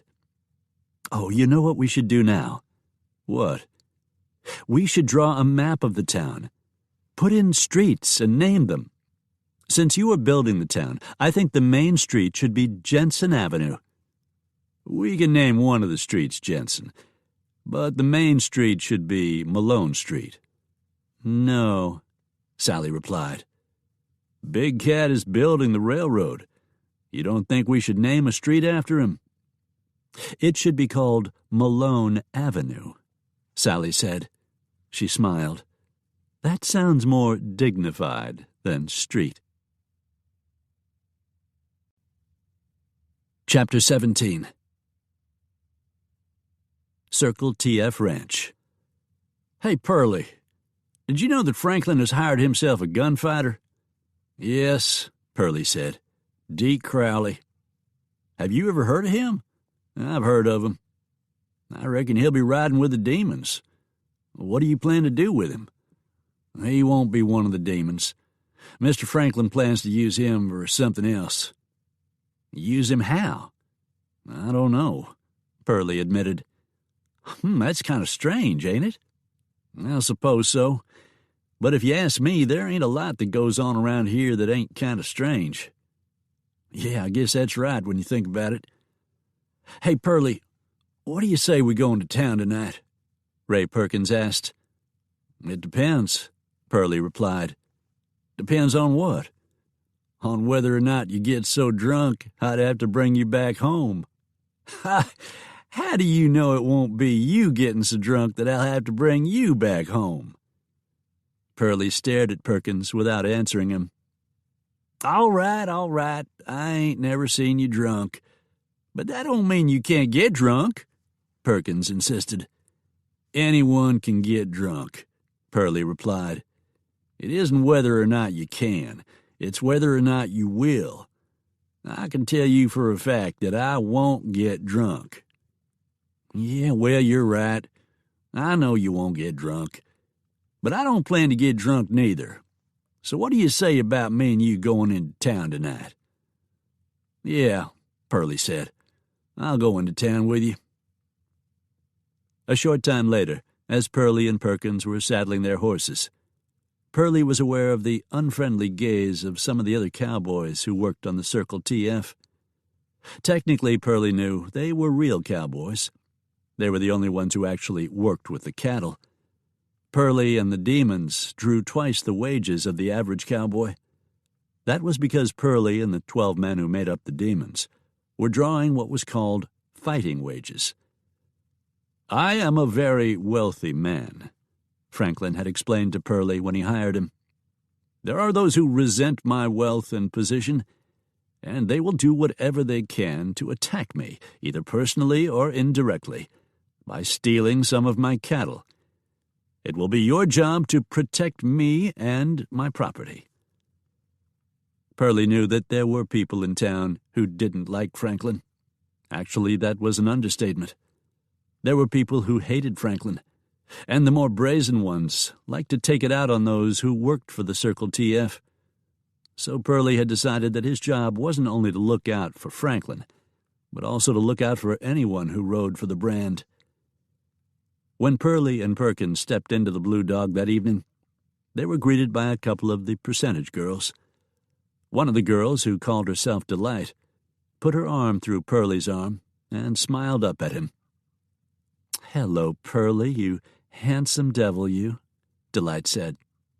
"Won't you come over to my table and have a drink with me?" "I'd be glad to have a drink with a pretty girl like you," Pearlie replied. And he and Perkins, each with a girl on his arm, found an empty table. Perkins and Sarah Sue were at another table.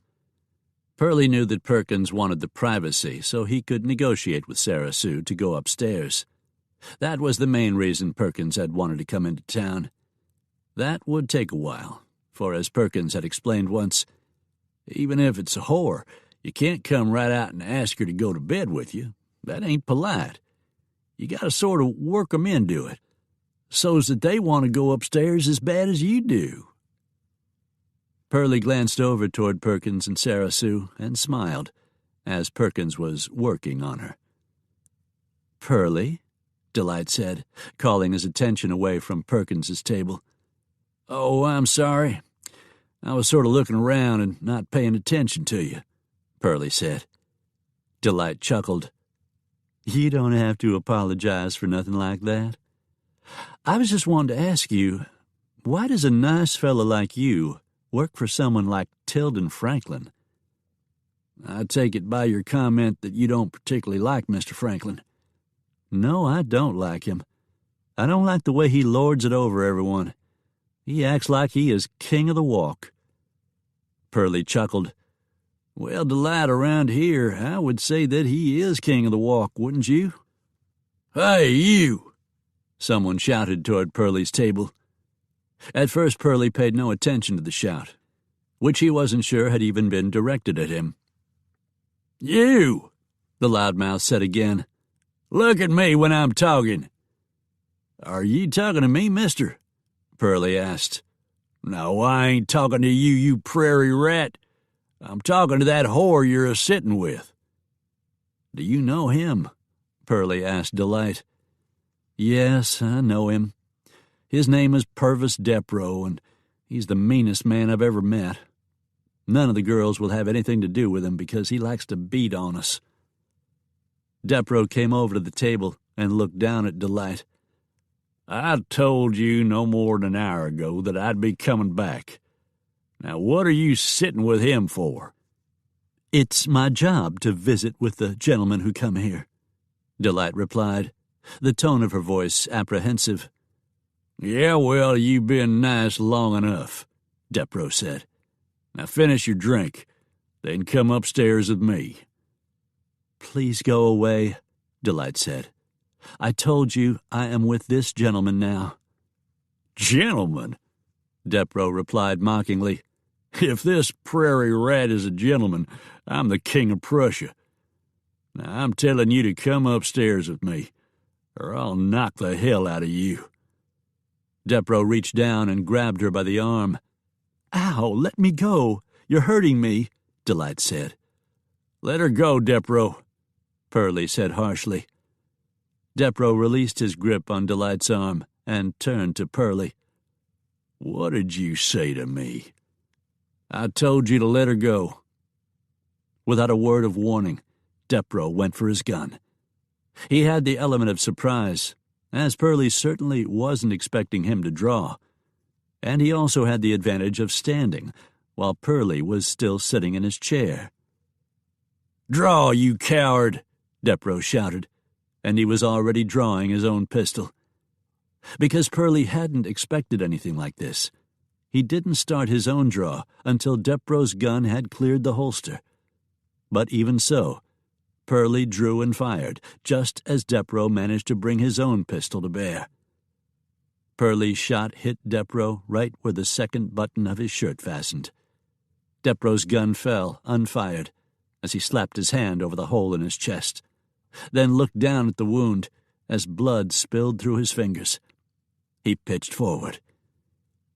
Delight let out a sharp cry of alarm and jumped up from her chair, just as Depro crashed into the table.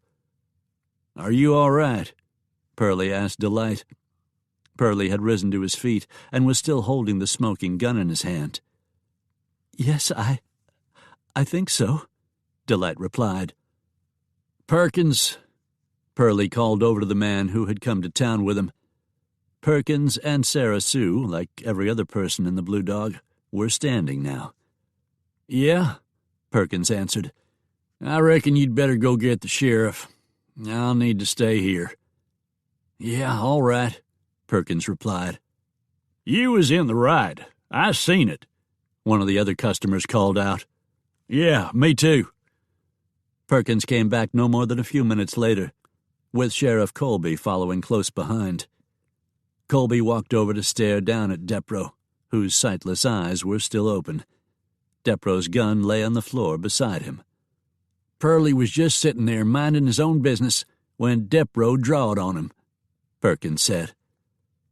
"Are you telling me that Depro drawed first, and Pearlie was sitting down, but he still beat him?" "Perkins is telling you like it is, Sheriff," one of the saloon patrons said. "What about you, Longmont?" Colby asked. "I'm afraid I didn't see it, Sheriff," Longmont replied. "But I have no reason to doubt what everyone else is saying." "You work for Tilden Franklin, don't you?" Sheriff Colby asked Pearlie. "Yes, I do." "Well, you can tell Mr. Franklin that he don't have to worry about nothing, seeing as everybody says it was self-defense." "Thank you, Sheriff." "You killed Purvis Depro?" Franklin asked after Pearlie and Perkins returned to the ranch. "Yes, sir. I'm sorry if it's going to cause you any trouble," Pearlie said contritely. "Trouble? Hell no, it isn't going to cause any trouble at all," Franklin said, almost as if he was elated by the news. "You know, Depro tried to sell his services to me. That was before I hired you, and he wanted considerably more money. I'll be honest with you, Pearlie. There have been times when I wondered if I made the right decision in hiring you over him. I mean, you don't seem to have the kind of instinct you would think somebody doing a job like yours should have. But with this little episode in town today, I must say that you have justified my choosing you. In fact, I'm going to give you a $100 bonus for killing him." Pearlie raised his arm, with the palm of his hand facing Franklin. "No, sir, there ain't no need in you doing anything like that. I feel bad enough about killing Depro as it is, but I had no choice. I do have a choice in whether or not I take any money for shooting him, though, and I choose not to take it." Franklin chuckled. "Yes, sir. Hiring you as the head of my security force may just well be the best hire I have ever made." Smoke and Sally came into Fontana together, but once they got there, they each went their separate ways, agreeing to meet for supper at Lambert's Cafe, choosing it because it wasn't owned by Franklin. Sally stopped first at the Mercantile, and Smoke checked in at the feed and seed store. "We got some good oats in from Denver," Howard McGill said. "I can have 'em delivered out to you if you'd like." "You can?" "Yes, sir. I've sort of gotten the idea that Franklin would just as soon not do any business with me." "Yeah, well, I owe Franklin a lot of money, so I reckon I am obligated to him somewhat.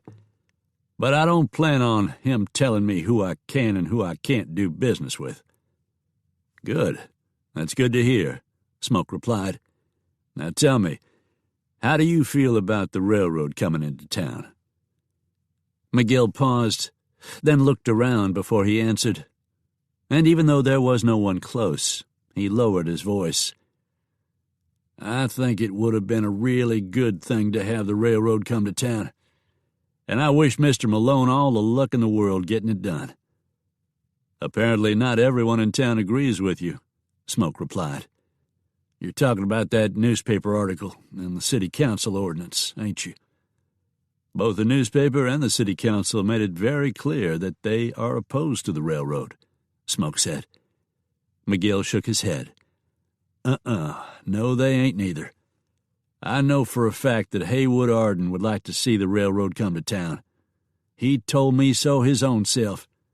And he said he just wrote that article 'cause Franklin said he would take the newspaper away from him if he didn't write it that way." "The city council?" "Same thing. Everyone that's on the city council is there on account of Franklin put 'em there. And they either work for him or else he's loaned them lots of money so's that they could wind up losing their business if they don't go along with just about anything he wants." "What about you, Howard? You are independent enough to sell me oats from my horses. Are you independent enough to say you support the railroad?" "Mr. Jenson, McGill stopped in mid-sentence, obviously searching for just the right thing to say. "I can do some things that, even if he don't particularly like me doing 'em, I can most get away with it, on account of most of the time he won't never know nothing about it, like me taking the oats out to your place and such. But for some reason that there can't nobody understand why, he is most particular about not wanting no railroad to come in here. So folks like me, I mean ones that's beholden to him, has to pick whatever it might be that we can do without him finding out. Most likely Franklin won't even know that I sold you rolled oats for your horses." Smoke smiled and nodded. "I appreciate that, Howard. I really do.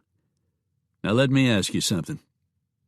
If you could relocate somewhere else, without it costing you too much, would you do it?" "Yes, sir, I would do it in a heartbeat," McGill said. "But where would I go? There's only one other town in the county, and they've already got a feed and seed store. And the truth is, it would be like that no matter where I'd go. Things ain't all that good here, but at least I don't have no competition." "So competition is what you would be concerned about, is that it?" "That's it, all right." "Well, we'll just have to find you a place you can relocate to where there won't be any competition." "Ha, lots of luck with that one," McGill replied. "I may have just the place in mind, if you are courageous enough to try it." "Yeah, well, I'll tell you this. If there was even the slightest possibility that I could get shit of Franklin and take a chance on it going somewheres else, I'd do it in a heartbeat, just like I said." Smoke smiled. "You just keep that thought in mind," he said, without being any more specific. From McGill's feed and seed store, Smoke walked down to the newspaper office. He had been in enough newspaper offices, so the smell of press lubricating oil, ink, and newsprint was familiar to him. He saw Haywood Arden cleaning the press. Arden looked up at him as he came inside. "Mr. Smoke Jenson," Arden said, "what can I do for you?" "Do you own that press outright?" Smoke asked. "Or do you owe Franklin for it?" Arden got a perplexed, almost annoyed look by the question. "May I ask why you are asking me that?" "If you owned the land, and if you had enough of a loan to build your own office on that land, so that you owed Franklin nothing, would you take that opportunity?" "Did someone tell you that I regret selling out to Franklin by writing that article against the railroad?" "Well, do you?" "Yes, as a matter of fact, I do. But to answer your question, even if I did own my own land and building, it wouldn't matter. Franklin has so much control over the businesses in town that he could convince them not to advertise with me. And without advertising, I would be reduced to trying to make a living selling the newspaper at 2 cents a copy. I sell about 250 copies per week, which breaks down to $5 a week. The lowest-paid cowboys make more than that, and that is with Found. Also, I've got a wife that depends on me." "But just so that I understand, if you could publish your own paper somewhere else, where you could sell advertising and not be dependent upon Franklin, you would do it?" "What do you have in mind, Mr. Jenson?" "I'm not ready to say yet." "Whatever it is, if it is some way for me to publish the paper on my own, the answer is yes, I would do it." Chapter 18. Denver, Colorado. There was a lot of activity at the marshalling yard in Denver, as steel rails, cross ties, steel spikes, transoms, and other elements of construction were offloaded from freight cars and loaded into wagons. There were at least 24 mule team pulled wagons standing by to receive the cargo. Fred Malone had rented office space in the Denver and Rio Grande Railroad Depot, and he and Frank McGee were going over the construction details when Smoke arrived. "Smoke," Malone said by way of greeting, "what are you doing here?" He chuckled. "That didn't sound right, did it? That made it sound like you weren't welcome. But what I mean is, I won't really have any use for you until the railroad construction actually begins." "Are you still planning on taking the railroad to Fontana?" Smoke asked. Malone nodded. "You're talking about the newspaper article and the action of the city council, aren't you? Well, the answer is yes. If I don't connect to Fontana, there would be no business to support the railroad. I have to go through Fontana." Smoke smiled. "Not if there was another town for you to go to." "What do you mean?" "Let me show you something," Smoke said. After taking a folded piece of paper from his shirt pocket, he spread it out on Malone's desk. At first it looked like no more than a series of crossed double lines, but upon further examination, it looked like a map. It was obvious that the double lines were streets, as each of the streets was named. "What is that?" Malone asked. "That looks like the map of a town." "It is the map of a town." "What town?" "The town we're going to build where the track ends at Sierra Cimarrona Creek," Smoke said with a big smile. "With this town, you won't need Fontana." "You forget one thing," Malone said. "You can't have a town without people." "And maybe you've forgotten how much most of the people in Fontana dislike Franklin. I've already spoken to some of them. We'll get a good start in the town by bringing in people from Fontana, and the railroad will provide that attraction." A big smile spread across Malone's face. "Damn," he said. "Damn, that is a good idea. We'll build our own town."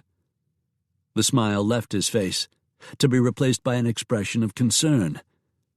"How will we start?" "You own the land there on the Sierra Cimarrona, don't you?" "Yes, I do." "Would you be willing to set aside 2,000 acres? We could divide those acres up into commercial and residential lots and give them free to anyone who would relocate there, not only from Fontana, but from all over.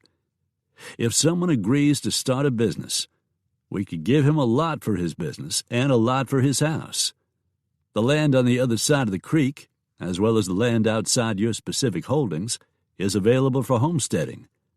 I could see a few ranches and farms moving into the area." "I've got an idea," Malone said. "I'll relocate the bank there. That way those who are banking with me in Fontana will have to migrate out to our new town if they want to continue to do business with the First Malone and Trust." "First Malone and Trust Bank," Smoke said. "Yeah, I like that. It has a real classy sound to it. And you're right. It will cause people to have to transfer their business." "When do we start?" Malone asked. "I've already started, and I'll continue to suggest to people from Fontana that they ought to come over to our new town." Circle TF Ranch. "What do you mean he's planning on starting his own town?" Franklin asked. "He's been asking around," Tay said. "They's some, I've heard, has already said they would leave Fontana and go to where his new town is going to be." Tay was one of the men who worked under Purley, though grudgingly. He was convinced that he would be a better foreman of the men who were drawing fighting wages than Purley, and he thought that bringing this information to Franklin might improve his position. "And just where is this new town that he's building?" Franklin asked. "That's just it. There ain't none of it been built yet, so there ain't no place it is now." "None of it has been built?" "No, sir." "That's good to know," Franklin said. "Have you seen Crowley this morning?" "Yeah, after breakfast he went back into the bunkhouse and is laying on his bed," Tay said. Tay provided the information in a tone of voice that he thought would cause Franklin to be irritated with Crowley. As he did Purley, Tay considered Crowley to be competition for him in positioning himself in Franklin's hierarchy. "If you would, please, ask him to come see me. There ain't really no need to be waking him up, as I can see," Tay said. "Whatever it is you're a-wantin' done, I'm right sure I can do it for you." "Send Crowley over to see me," Franklin repeated with an impatient note in his voice. Going along with the boss's wishes would be the wise thing to do, Tay decided. For now. "What do ye want?" Crowley asked a few minutes later, after he had sauntered arrogantly into Franklin's office in the ranch house. Franklin suppressed the irritation he felt at the gunman's tone and said, "When I hired you, I told you that there might come a time when I wanted to take advantage of your particular skill. That time has come." "Who do you want me to kill?" "How do you know I want you to kill someone?" "You said you wanted to use my skill. Killing people is my skill." "All right. I want you to kill Smoke Jenson." "Smoke Jenson? Have you ever heard of him?" "Yeah, I've heard of him. Who ain't heard of him? I know this, though. A man like Smoke Jenson, as fast as he is going to take a lot of killing." "Are you up to the job?" "What?" "Are you fast enough?" Franklin asked, somewhat surprised by Crowley's hesitancy. "Why do you want him dead?" Crowley asked. "I have my reasons," Franklin replied. "Is it important for you to know my reasons?" Crowley shrugged. "No, it ain't all that important to me. I'll tell you this, though. The $200 a month you're paying me now ain't enough for me to go up against someone like Smoke Jenson." "How about $5,000? Is that important enough to you?"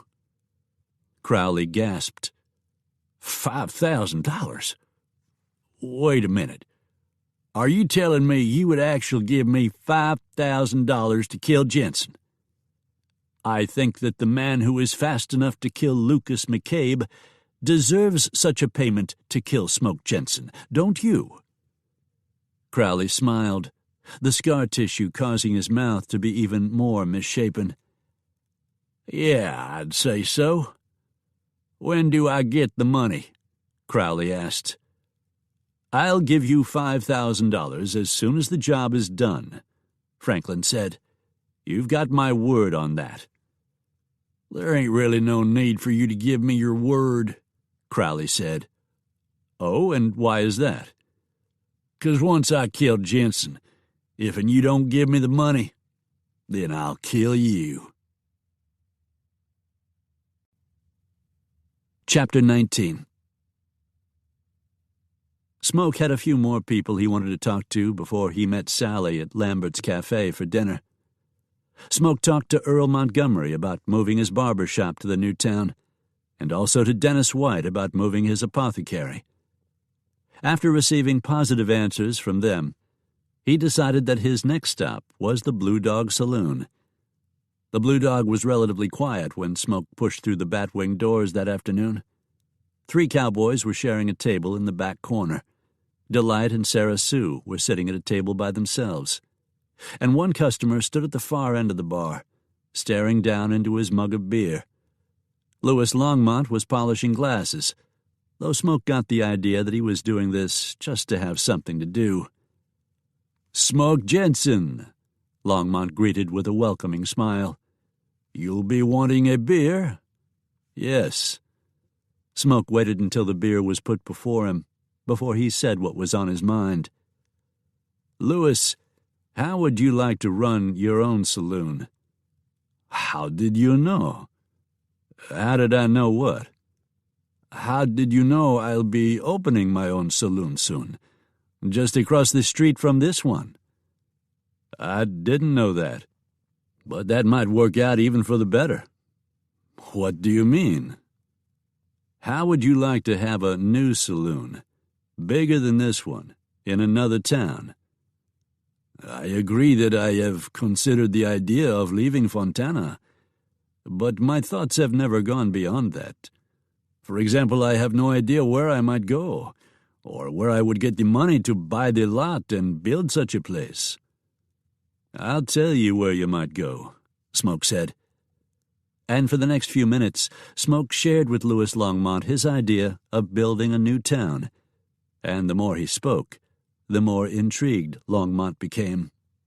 "Oui, that would make me a père fondateur of the town, wouldn't it?" "That would make you a what?" "One of the founding fathers," Longmont said, translating. Smoke chuckled. "I guess you could say that. It is an exciting idea. I'll do it." "I won't open my saloon here, then," Longmont said. "No, go ahead and open a saloon here. In the long run, that might help, because you can get some regular customers who might follow you over to the new town."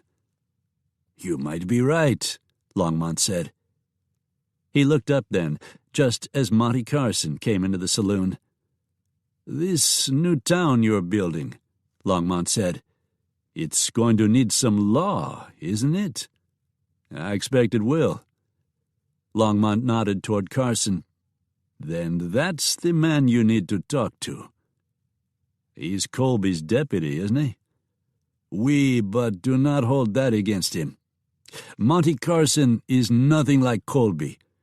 Carson is a gunman, but he is also a man of honor." Longmont smiled. "The same could be said of us, could it not?" Smoke couldn't argue with that. He knew that Longmont had a reputation as both a gambler and a fast gun, and he had wondered how such a man wound up tending bar in a town like Fontana. He didn't figure it was his place to ask, though. "All right, I'll talk to him." "What's his drink?" Smoke asked. "Beer, same as you."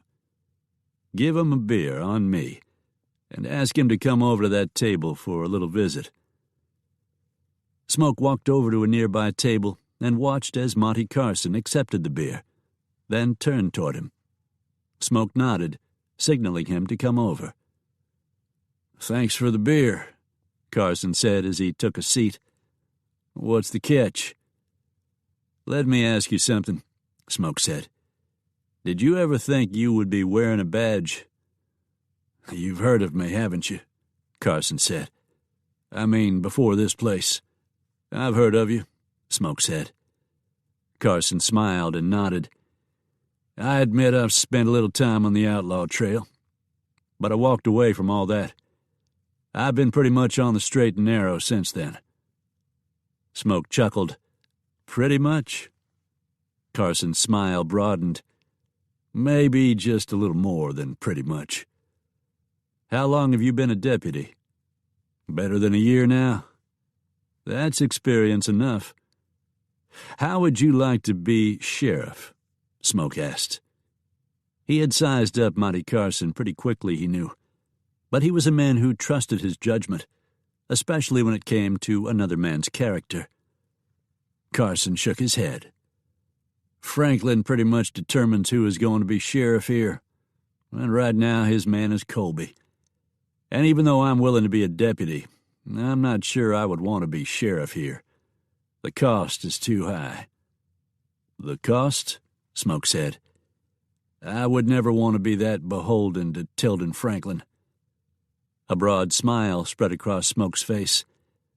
"I was hoping you would say that." "Hey, you!" someone shouted. The man with the loud mouth had just stepped into the saloon, and he pointed to Smoke. "Are you the one they call Smoke Jenson?" The man was considerably shorter than average, and he had deep-set eyes and a scar on his left cheek that hooked down to disfigure his mouth. He was also pointing a gun at Smoke. "Yes, I'm Smoke Jenson, and unless I miss my guess, you would be Deke Crowley." The man stretched his mouth into what might have been a smile, though the smile was somewhat distorted. "You've heard of me, huh? I heard you killed Lucas McCabe." Yeah, I did. And a few others besides." "Why did you kill McCabe?" "To see if I could kill him. And it turns out that I could." "And is that why you're here now? To see if you can kill me?" "That's part of the reason," Crowley said. He smirked. "I got other reasons." Smoke figured Crowley meant he was being paid to kill him, and he had a pretty good idea who might have done such a thing. Monty Carson spoke up, saying, "I don't think you can kill him, but if you do, I'll kill you." Crowley stood there for a long moment, the center of attention of everyone in the room.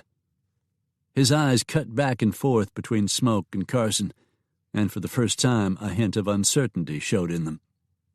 In the quiet that prevailed, the only audible sound was the tick-tock of the clock that stood against the wall. Finally, Crowley said, "I know you, Carson, and I ain't facing odds like that. Not for no $5,000. He put his pistol in his holster, then turned and walked out of the saloon.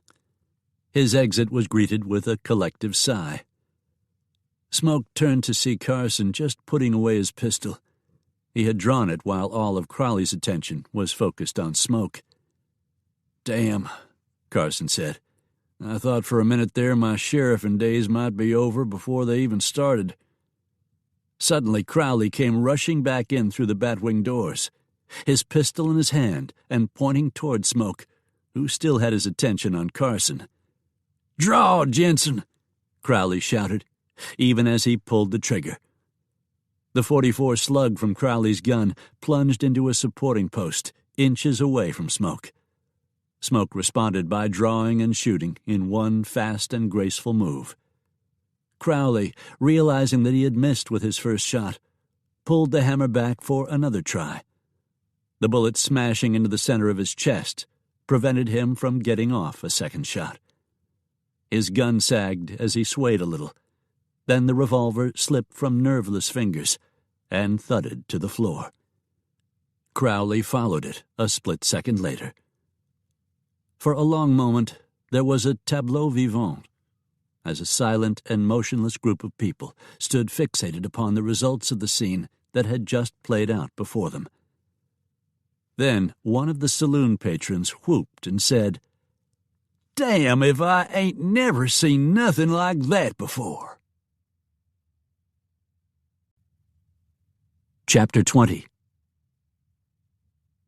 Smoke, who was still holding the pistol, slid it back into his holster.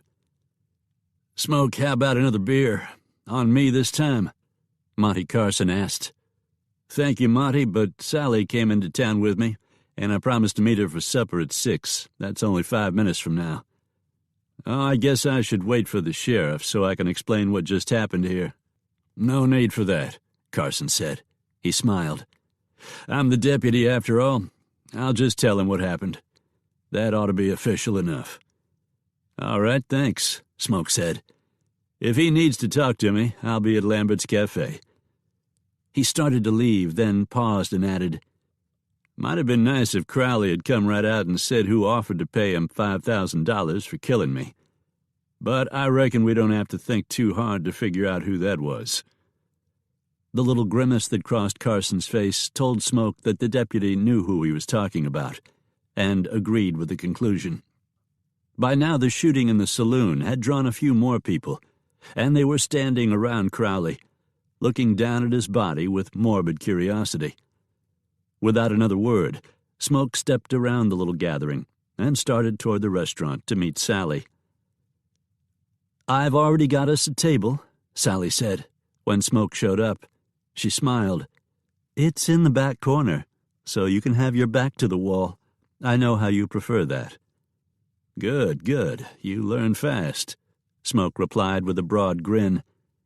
"I've already ordered our supper, but I asked them to hold it until you joined me."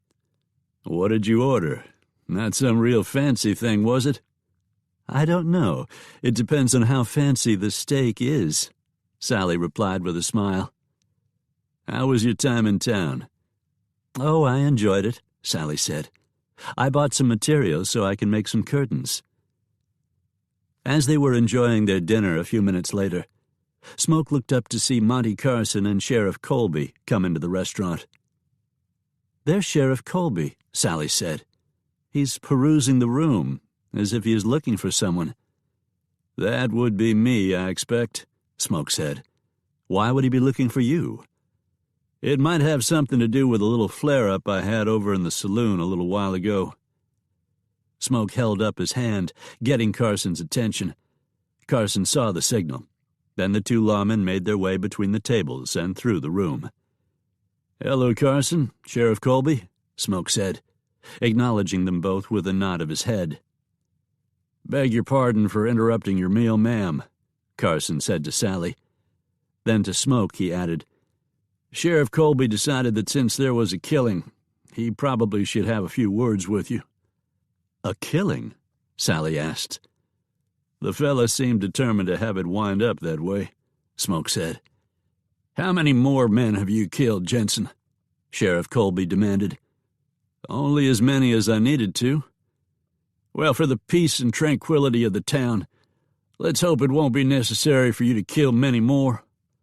"That's my hope as well. What about this business with Crowley? Will you need a statement or anything from me?" "No," Sheriff Colby said after a moment's hesitation. He didn't sound as if he liked it as he went on. "I've got all the information I need from my deputy here. It appears that it was justifiable homicide by means of self-defense. I've already entered it that way. No need to be bothering Judge Briggs about it." Smoke looked at Carson. "Thanks, Deputy. I appreciate that." "He was certainly upset about there being a killing in his town," Sally commented when Colby and Carson were gone. "Maybe," Smoke said. "And maybe he was just upset about which one wound up dead." As soon as Sheriff Colby left the restaurant, he rode out to the Circle TF ranch. Now he was in Franklin's office. He had taken off his hat and was standing just across the desk from Franklin. You say Jenson killed him? Franklin asked. His cadaverous face was set in a scowl. Yeah, deader than a doornail, Colby replied. Damn and blast! Then, surprisingly, Franklin smiled. Wait a minute. This might work out better after all. Briggs made Crowley a deputy, didn't he? Crowley was a deputy? Colby replied in surprise. He weren't my deputy. No, he was a deputy of the court, and Jenson was resisting arrest. You could arrest him for that, and for killing an officer of the law. Colby shook his head. That won't work. First of all, according to Carson, Crowley never identified himself as no deputy of the court, and second, he never tried to arrest Jenson. He came in, threatened Jenson, then pretended to leave the saloon. Then he busted back in and just commenced a shooting, and there was enough people what'd seen the fight to testify that it was self-defense. We could never make the charge stick. There must be something else he could be charged with. The man's a notorious gunman. Maybe, but he's been leading a law-abiding life ever since he came to these parts. Why, he didn't even let on that he's really smoked Jenson for a long time. Franklin glared at him for several seconds, then said coldly, All right, get out. If I need you for something you can actually do, I'll send for you. With a surly look on his face, Colby turned around and walked out of the room. After the sheriff left, Franklin sent for Purley. Though he called himself Purley, Franklin didn't know his real name, or care what it was. What was important was that he was incredibly fast with a gun, and had left lead in a string of men. Exactly how many Purley had killed, nobody knew, and Purley wasn't the kind of man to brag about it. I have just been told that Smoke Jenson killed the new man I just hired, Franklin told Purley, though it isn't clear just how it was done. I thought Crowley would be the match of Jenson. No, sir, that ain't nothing like what I would think. Jenson is faster than anyone you could hire or even think about hiring. Is he faster than you? I know I damn sure don't want to go up against him, Purley replied. Yes, well, if we play our cards right, you won't have to. Right now I have two things to worry about, the new railroad and this new town. We must stop the railroad from being built. I don't know why you don't want the railroad to come here, Purley said. I would think it would be a good thing. You aren't being paid to think, Franklin said gruffly. You are being paid to do exactly what I tell you to do, and I'm paying you very well. Yeah, you are, Purley agreed. So what exactly do you want me to do? I'm not going to kill any of the railroad workers or anything like that. Why not? You've killed before. Hell, you just killed Purvis Depro. I wouldn't think you would be all that squeamish about killing. I've killed in the past, Purley admitted, but the only time I've ever killed anyone was when they was trying to kill me. How do you think you would do against Smoke Jenson? Smoke Jenson? I don't know. He's awfully good. In fact, they say he's the best, and I ain't got no reason to doubt that. I told you, Mr. Franklin, I wouldn't want to go up against him unless it was a life-or-death situation. It may come to that. It did with Deke Crowley, Franklin said. He made a dismissive grunt. He told me he was better than Jenson. That's why I hired him. But it turns out the fool wasn't as good, and now he's dead. Yeah, I heard that Deke Crowley got himself killed, but I didn't have no idea why he went up against Jenson. Purley frowned. Are you saying you hired Deke Crowley to kill Smoke Jenson? I was going to give him $1,000 if he got the job done. He didn't, and the money is still there for whoever can do it. You, for example. Franklin was keeping secret the fact that he had offered $5,000. He didn't have to pay it after all, and there was no sense in making the offer known now. Mr. Franklin, I'm not going to go up against Smoke Jenson, Purley stated bluntly. I told you, I'm not going to kill anyone for you unless I wind up in a situation where it's kill or be killed. And if I was to get into it with Jenson, there ain't no doubt in my mind but that I'd be the one getting killed. All right. We'll worry about Jenson later. They've laid 30 miles of track, and they've got the ties, rails, and spikes brought up to extend the track. But they're building a trestle across Slumgullion Gulch, Franklin said. Seems to me that if you were to take some men with you, you could destroy the trestle right after it is finished, say just as a train is crossing. That would certainly slow them down some. All right, we'll take care of the trestle, Pearlie said. What Pearlie didn't say was that he had no intention of doing it while a train was crossing. End of track. It had been a fairly easy construction so far. No tunnels had been necessary.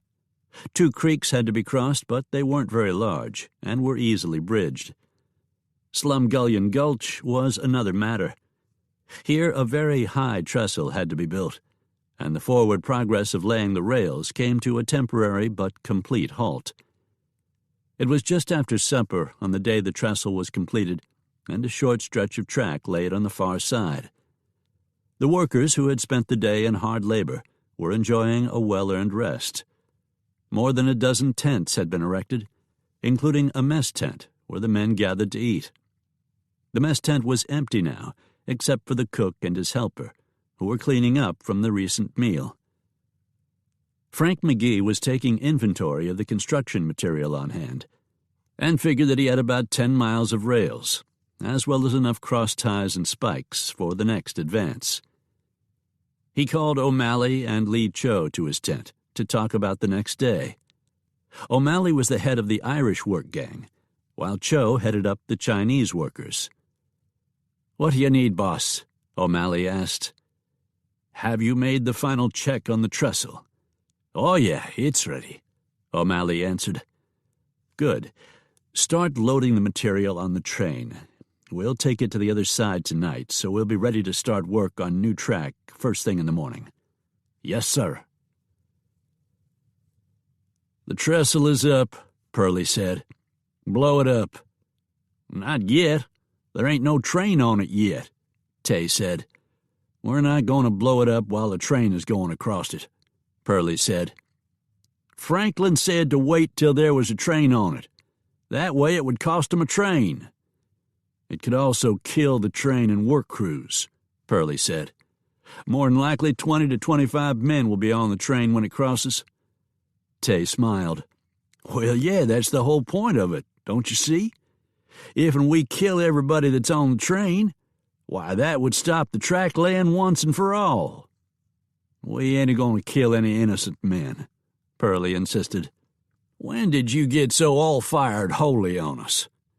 "I'm in charge, Tay, and I say we ain't going to take no chance on killing all the men who might be on the train. Connor, Ramsey, Jones, get your dynamite ready and go blow it now." "All right," Connor said.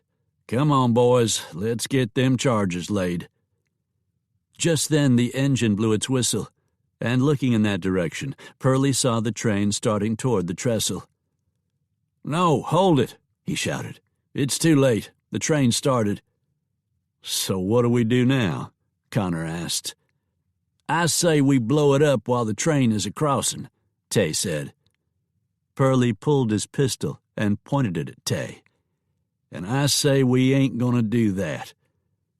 "So it's like I said. What do we do now?" Connor asked. "I mean, if we don't blow up the trestle, that means they'll get the rails, cross ties, and spikes across the gulch, and then they can start in a-working on the other side." "We're going back to Fontana," Pearlie said. "Franklin ain't a-going to like that," Tay said. "You let me worry about that." Realizing that the trestle would be a prime target of anyone who wanted to sabotage the building of the railroad, Smoke stayed at the construction site until the trestle was completed. He waited until the train crossed the gulch and until the rails, cross ties, and spikes were offloaded on the other side. Once that was finished, he decided to return and give a first-hand report to Malone. When Pearlie and the others returned to Fontana, they stopped in the Blue Dog for a drink. It was there that Tay announced his intention to report to Franklin. I planned to tell him that we could have stopped the railroad right in its tracks. Only you was too weak-hearted to kill a bunch of railroad workers, which some of 'em was Chinese anyway, and it don't count if all you do is kill a bunch of Chinamen. You go ahead and tell Mr. Franklin anything you want to tell him, Pearlie said. I ain't going to try and talk you out of it. You know that if I do tell him, he'll more than likely fire you, Tay said. No, he won't, Pearlie said. What do you mean he won't fire you? He sure as hell will. He won't fire me, on account of I quit. Since when do you quit? Since now, Pearlie said. Chapter 21. After Smoke returned to Fontana, he stopped in front of the Blue Dog Saloon, looped the reins around the hitching rail, then stepped up onto the porch. He could hear the piano and laughter and conversation from the saloon patrons. And putting his hands on the batwing door before pushing it open, he looked inside. The saloon was full, and he started to go in, then changed his mind. He decided to walk down to the bank instead, because Malone had an office there, and Smoke was fairly certain he would be there, even at this hour. Inside the saloon, Connor had seen Smoke step up to the door, then change his mind and turn away. I wonder why he didn't come in, Connor asked. Why who didn't come in? Perkins asked. Smoke Jenson. He come up to the door, looked in, and then he turned around and went away, Connor said. Well, hell, Connor, I can tell you why he didn't come in. It's easy enough to figure out, Tay said. It is? Well, I sure haven't figured it out, Connor replied. So if you know, tell me. Tay drained the rest of his glass of whiskey, then drew the back of his hand over his mouth before he answered. The reason he didn't come in is 'cause he seen me. Wait a minute. You're saying he didn't come in 'cause he seen you? Connor asked.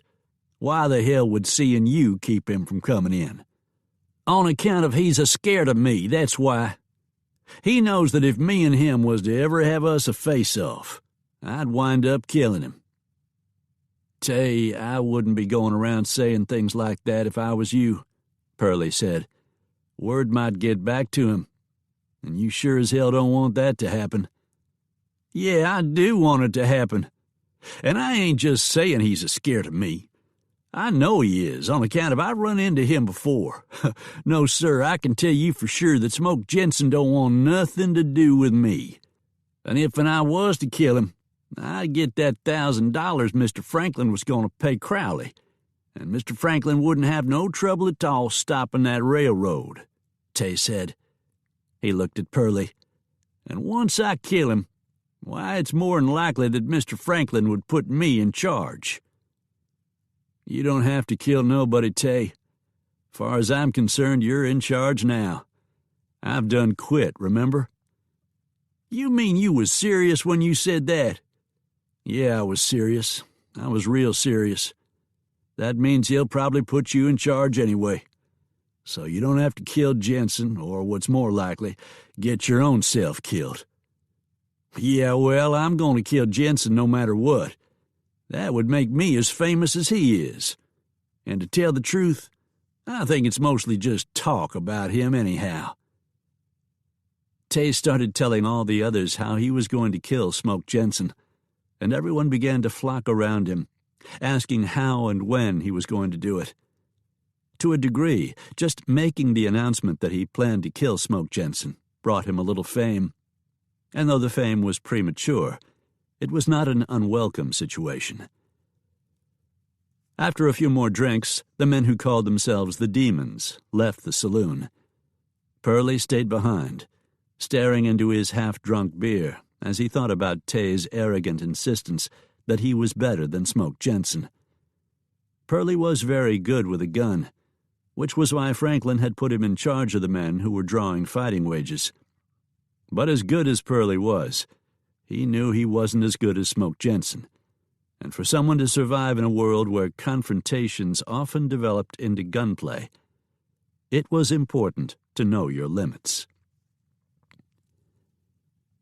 Instead of going to the bank, Smoke paused when he saw a saloon across the street from the Blue Dog.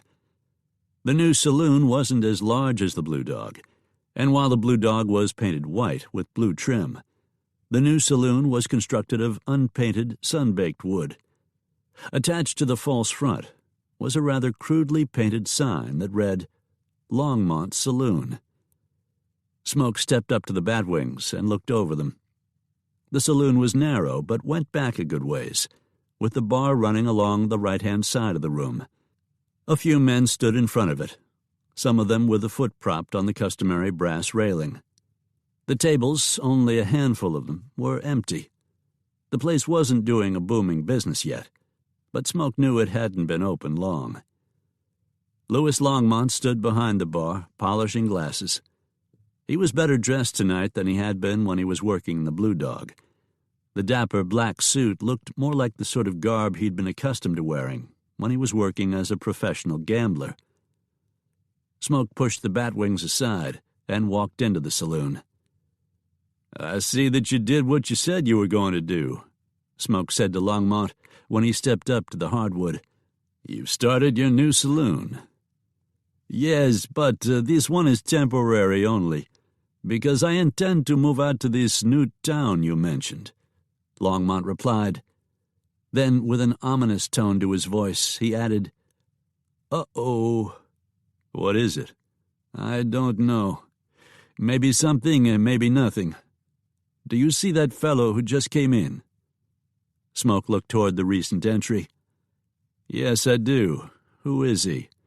And why did you say, uh-oh?" "His name is Pearly." "Pearly? That's the only name I know him by. Anyway, he works for Franklin. And when I say he works for Franklin, I don't mean he rides for the brand. He is one of Franklin's bunch of gunfighters. As a matter of fact, he is the head of them, from what I've heard." When Pearly saw that he had been seen and recognized, he walked over to Longmont, and the man he knew was Smoke Jenson. "Mr. Jenson?" To Smoke's surprise, Pearly had addressed him cordially.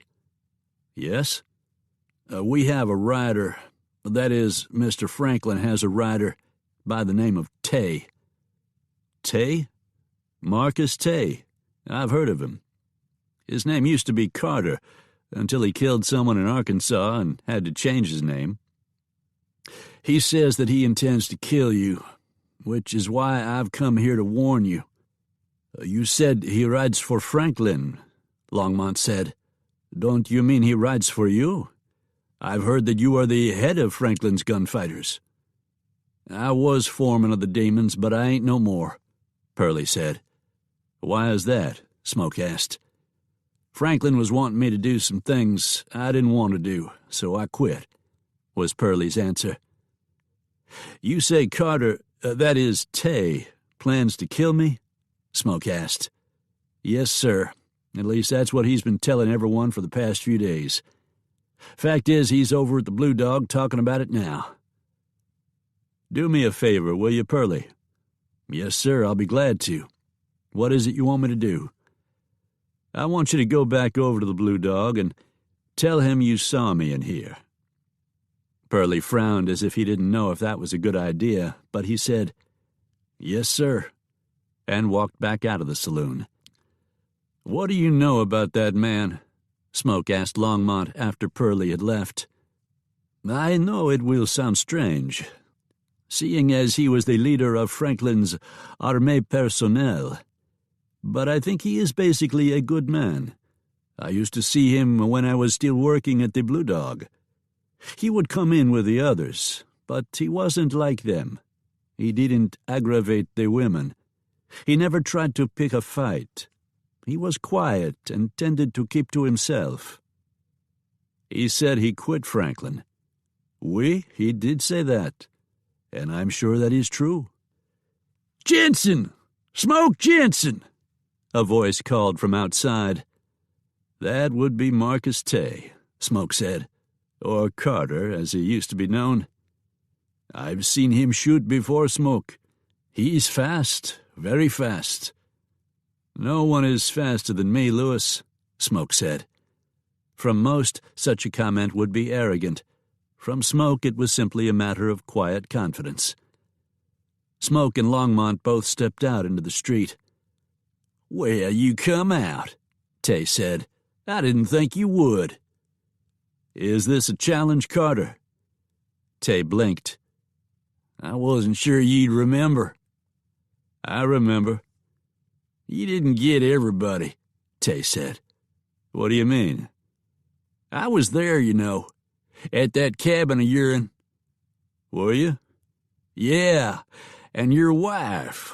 What was her name? Nicole. Yeah, that was it, Nicole. She was just real good. Tell me, is this here wife you got now just as good? 'Cause after I kill you, I plan to have her." Smoke didn't know if the man who was now calling himself Tay had been a part of that group who had raped and murdered Nicole, or if Tay was just trying to make him angry and careless. "You're a fool, Carter," Smoke said. "I hope you have enough money in your pockets to bury you. Otherwise, you'll more than likely get tossed into John Loomis's pig pen." "Draw, you dirty dog!" Tay shouted, going for his gun.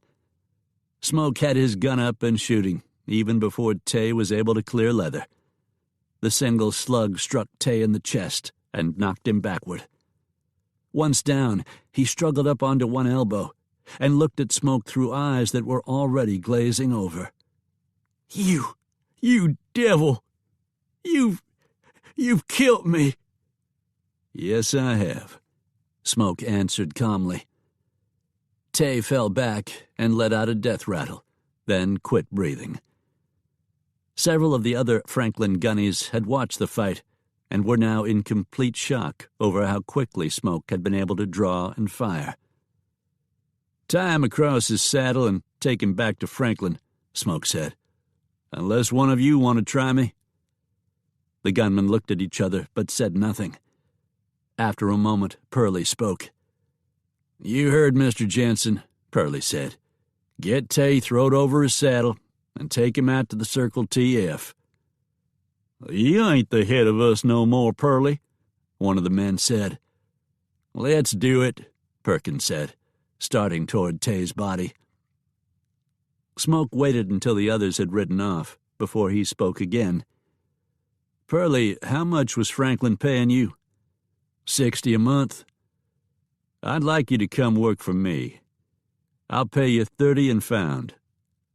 "All right," Purley said with a big smile. "I'll take the job." "Will you stand by me and my wife if it comes to it?" "Till I soak up so much lead I can't stand." "You're hired, Purley." Chapter 22. Cimarona Creek. "This is where we will build our town," Smoke said, as he and Sally stood on the bank of the swiftly moving creek. "Oh, listen to it," Sally said.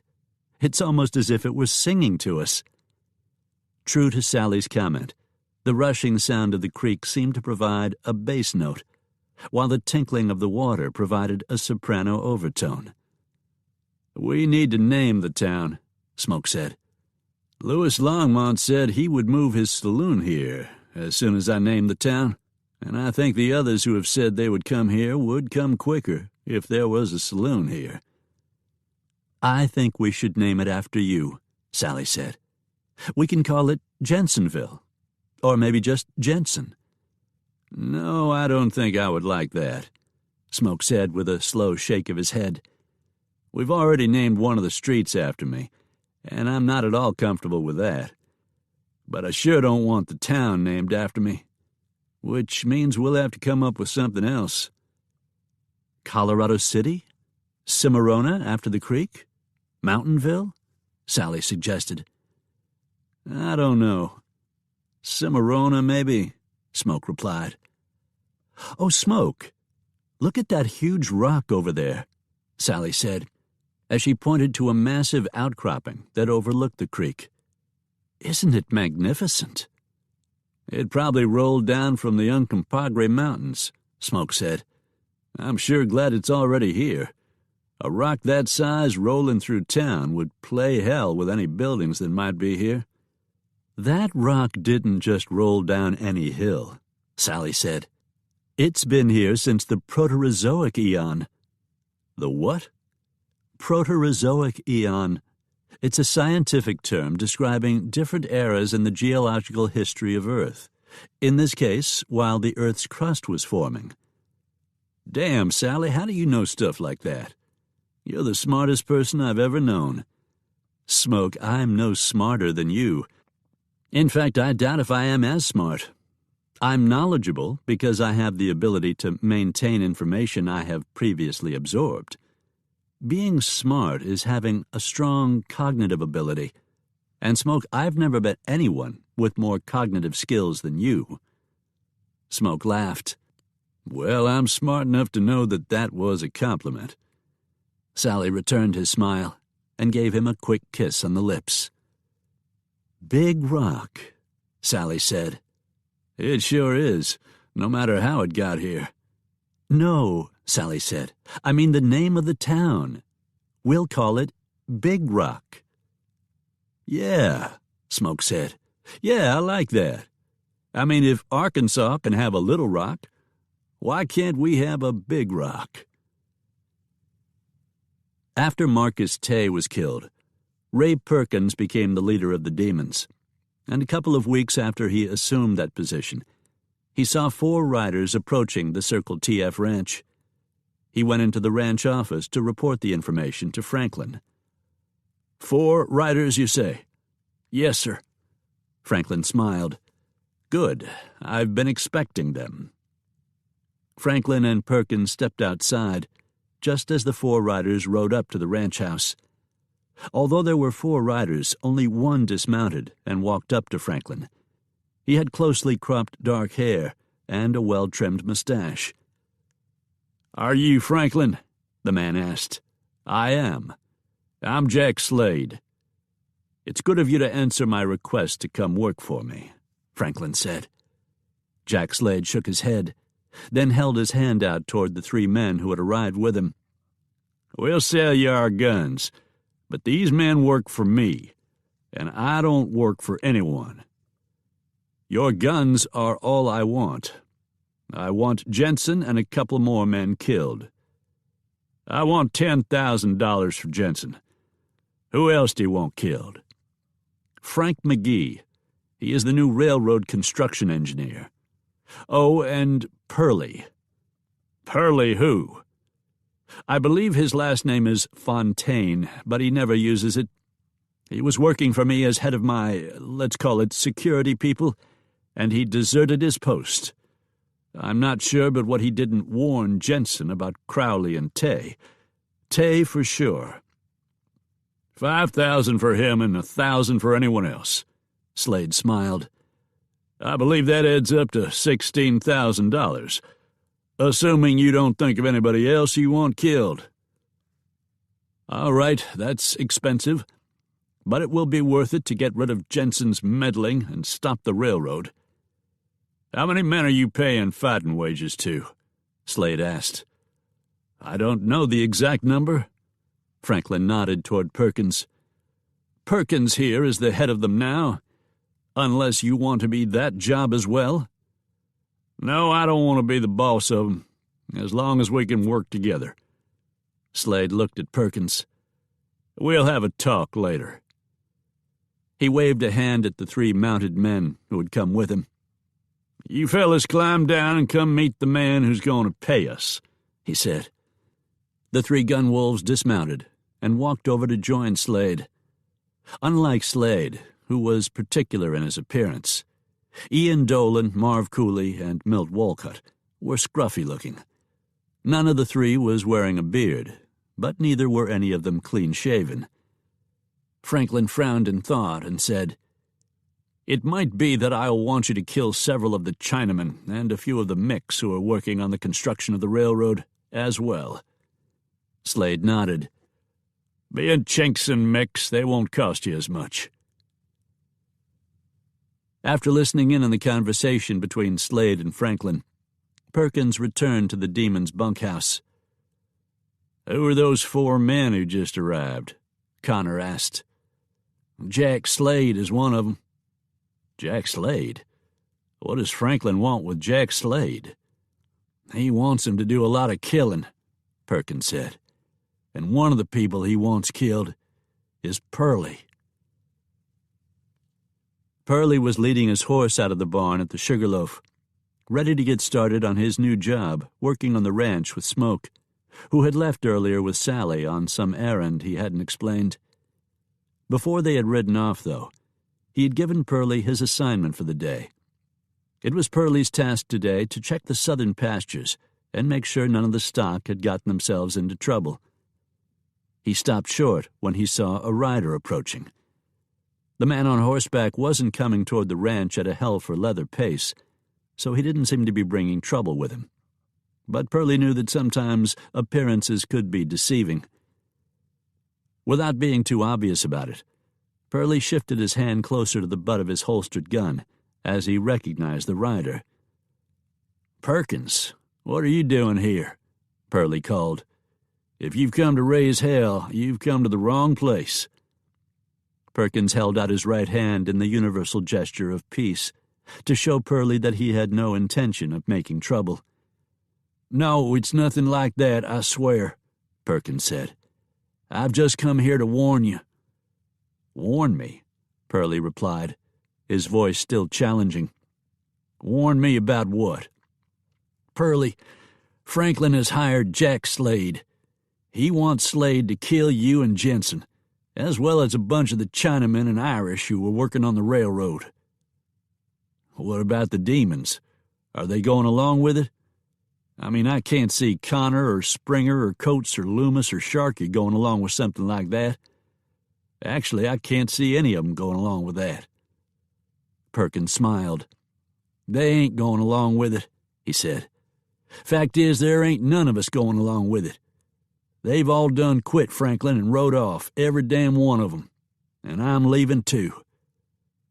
"You mean Franklin doesn't have paid gunfighters with him now?" Pearlie asked. "Well, yeah, he's got Slade and the 3 men who came with him, remember? And I heard Slade telling Franklin he would round up a bunch of men to take our place." "Yeah, I can see that he probably would do something like that," Pearlie said. He sighed. "But if it actually comes to shooting, it's good to know that I won't be shooting at people like Smitty or Lully or the others I've sat at the supper table with." "I'll be riding on now, Pearlie," Perkins said. "If you was smart, you'd ride on too. You ain't got no stake in this." "I gave my word," Pearlie said. "I told Smoke Jenson I'd stand by him, and I intend to do just that." Perkins, who had not dismounted, leaned down from the saddle and extended his hand. "I consider you a friend, Pearlie. I couldn't have ridden off without at least warning you. I wish you luck."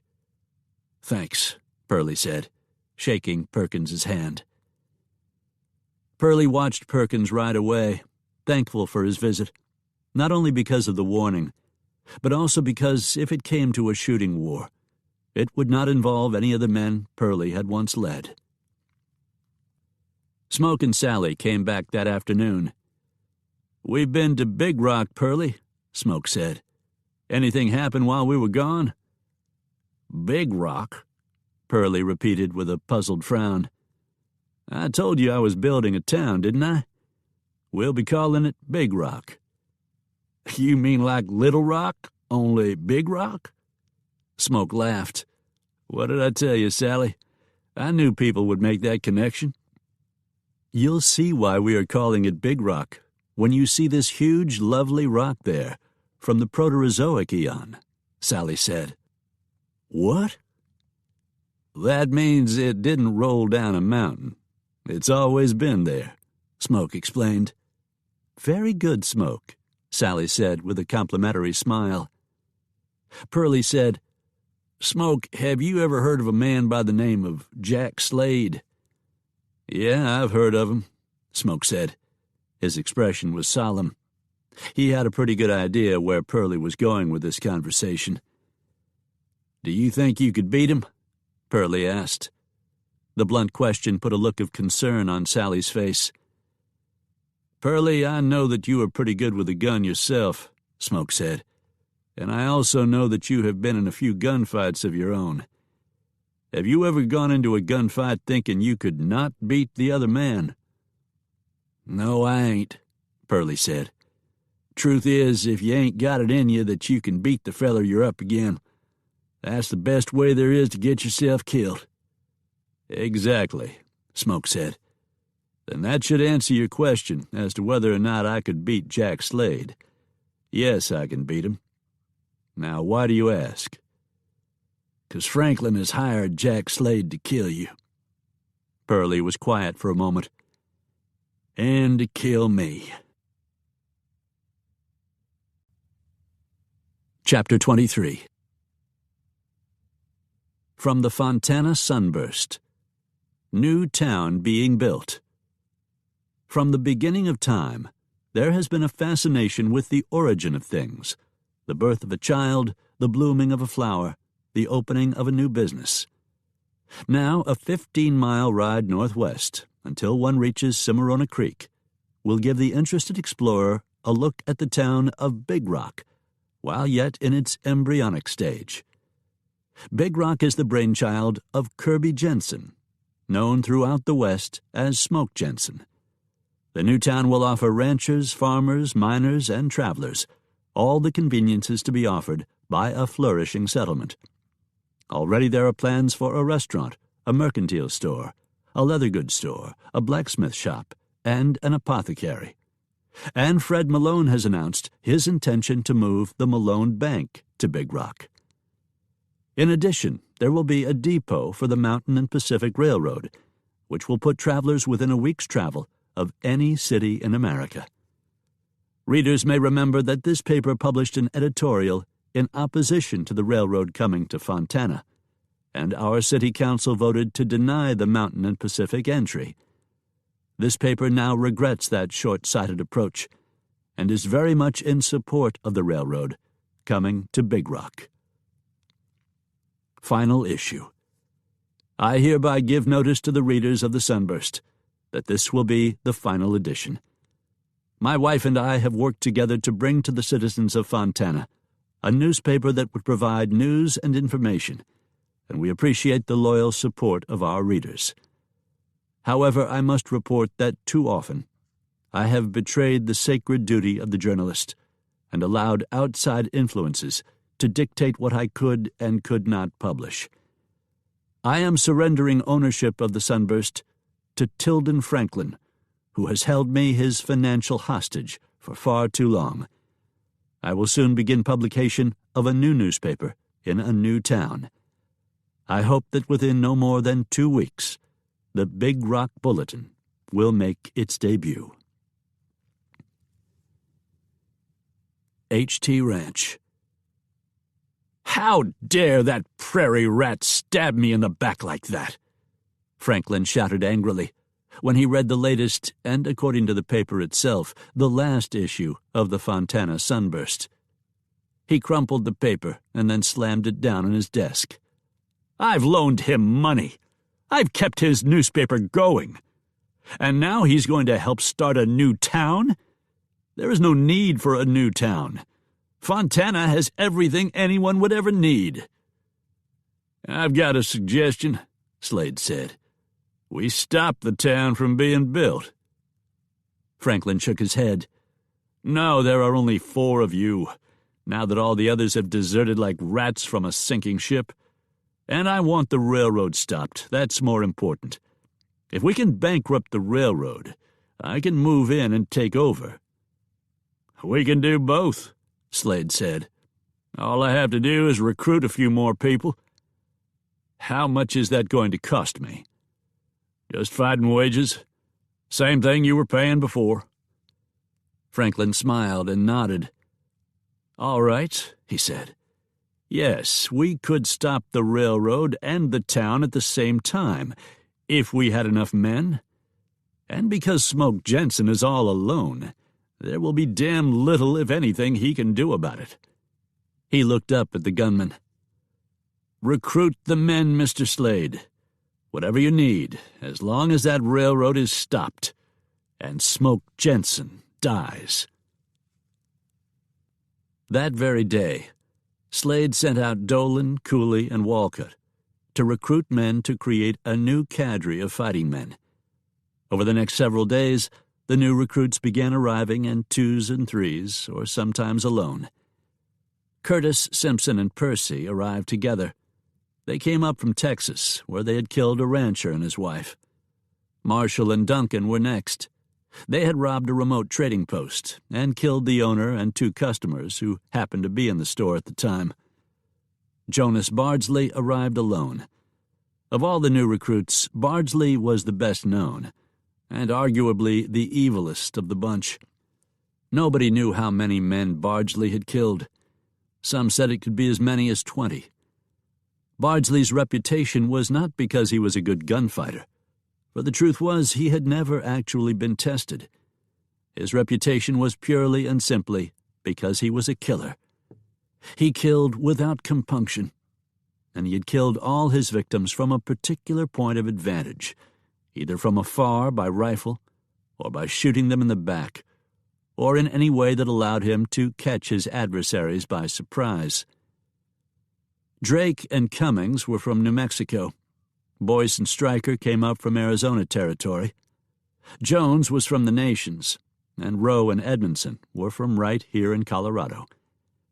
By the time Slade finished his recruiting, he had 16 men under him, including in that count his original 3 of Dolan, Cooley, and Walcott. Fontana, Colorado. Sally was in Baker's grocery store, which was still located in Fontana, though Baker had already announced his intention to close his store here and build a new one in Big Rock. "That's quite a lot of groceries, Mrs. Jenson," Don Baker said.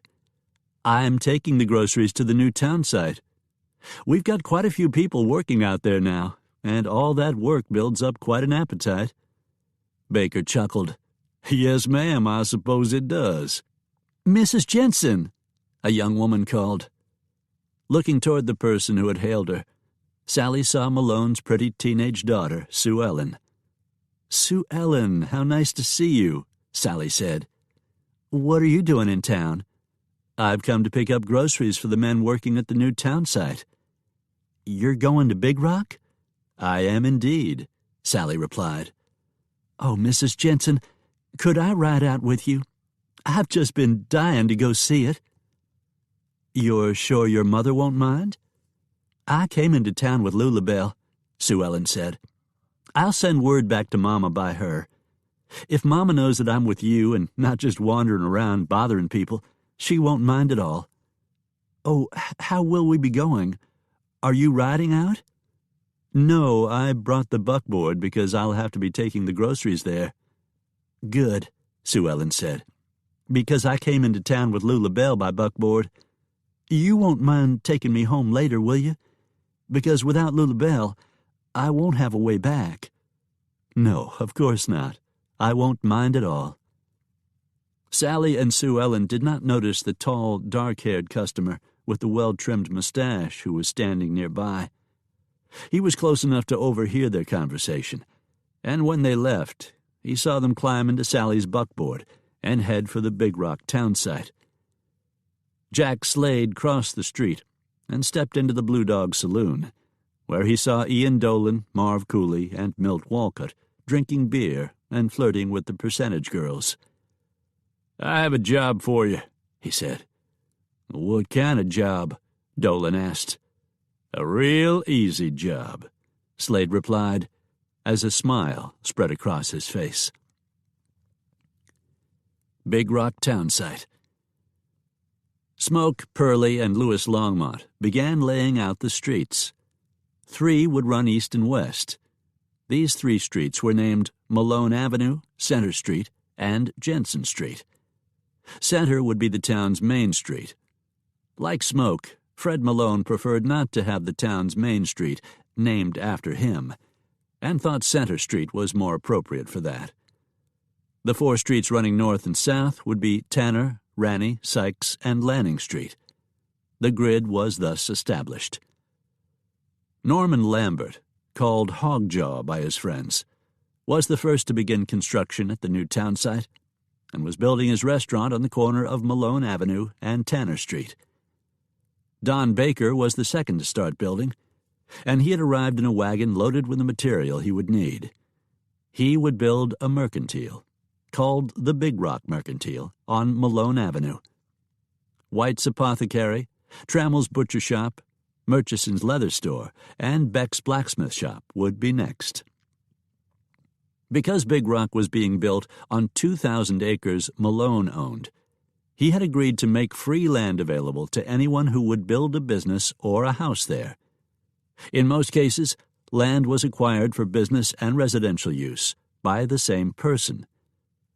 Unofficially, the population of Big Rock was already at 45, because some had moved into tents to be close to the construction. The new town of Big Rock was alive with activity and the sound of hammers and saws at work. Sally was going to deliver all the groceries to Hogjaw Lambert, who had offered to cook for everyone in return for them helping him with his restaurant and house. "I don't know which is more exciting," Sally said as she and Sue Ellen arrived at the building site with provisions for Lambert. "Starting a new house or building a town?" "I would think it is building a new town," Sue Ellen said. "I've seen houses being built, but I've never seen a whole town being built." "You know what? I think you may be right." "Oh, we'll need a school," Sue Ellen said. "Indeed, we will need a new school, but I'm way ahead of you," Sally replied. "I already have the location picked out and the plans. It will be on Malone Avenue, and the first school will be a one-room school that will teach children from the 1st grade to the 8th grade. After that, they will have to go to Denver to attend high school, at least until we're able to expand the school." "Who will you get to teach?" Sue Ellen asked. "I'll be teaching at the beginning. We'll acquire teachers as soon as the town is large enough to afford them."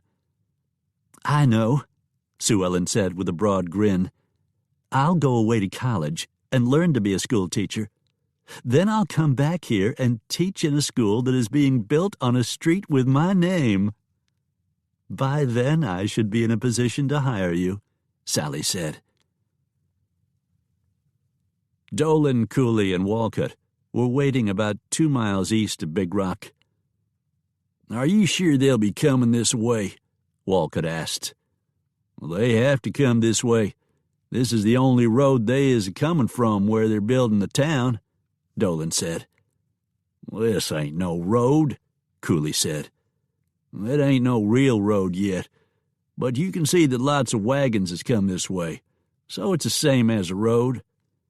Slade said there would be a woman driving the buckboard that the Malone girl's going to be in. What'll we do about the woman?" Walcott asked. "We'll shoot her," Dolan said. "I don't like the idea of shooting a woman," Walcott said. "Me neither," Cooley added. "Yeah, but here's the thing. We don't have no other choice. Slade wants us to take the girl, and we can't just take her and leave the woman behind. She'd see which way we went. And if she didn't recognize us, well, she could for sure tell what we look like, seeing as we won't be wearing no mask or nothing." "How much longer do you reckon it'll be before they come through here?" Cooley asked.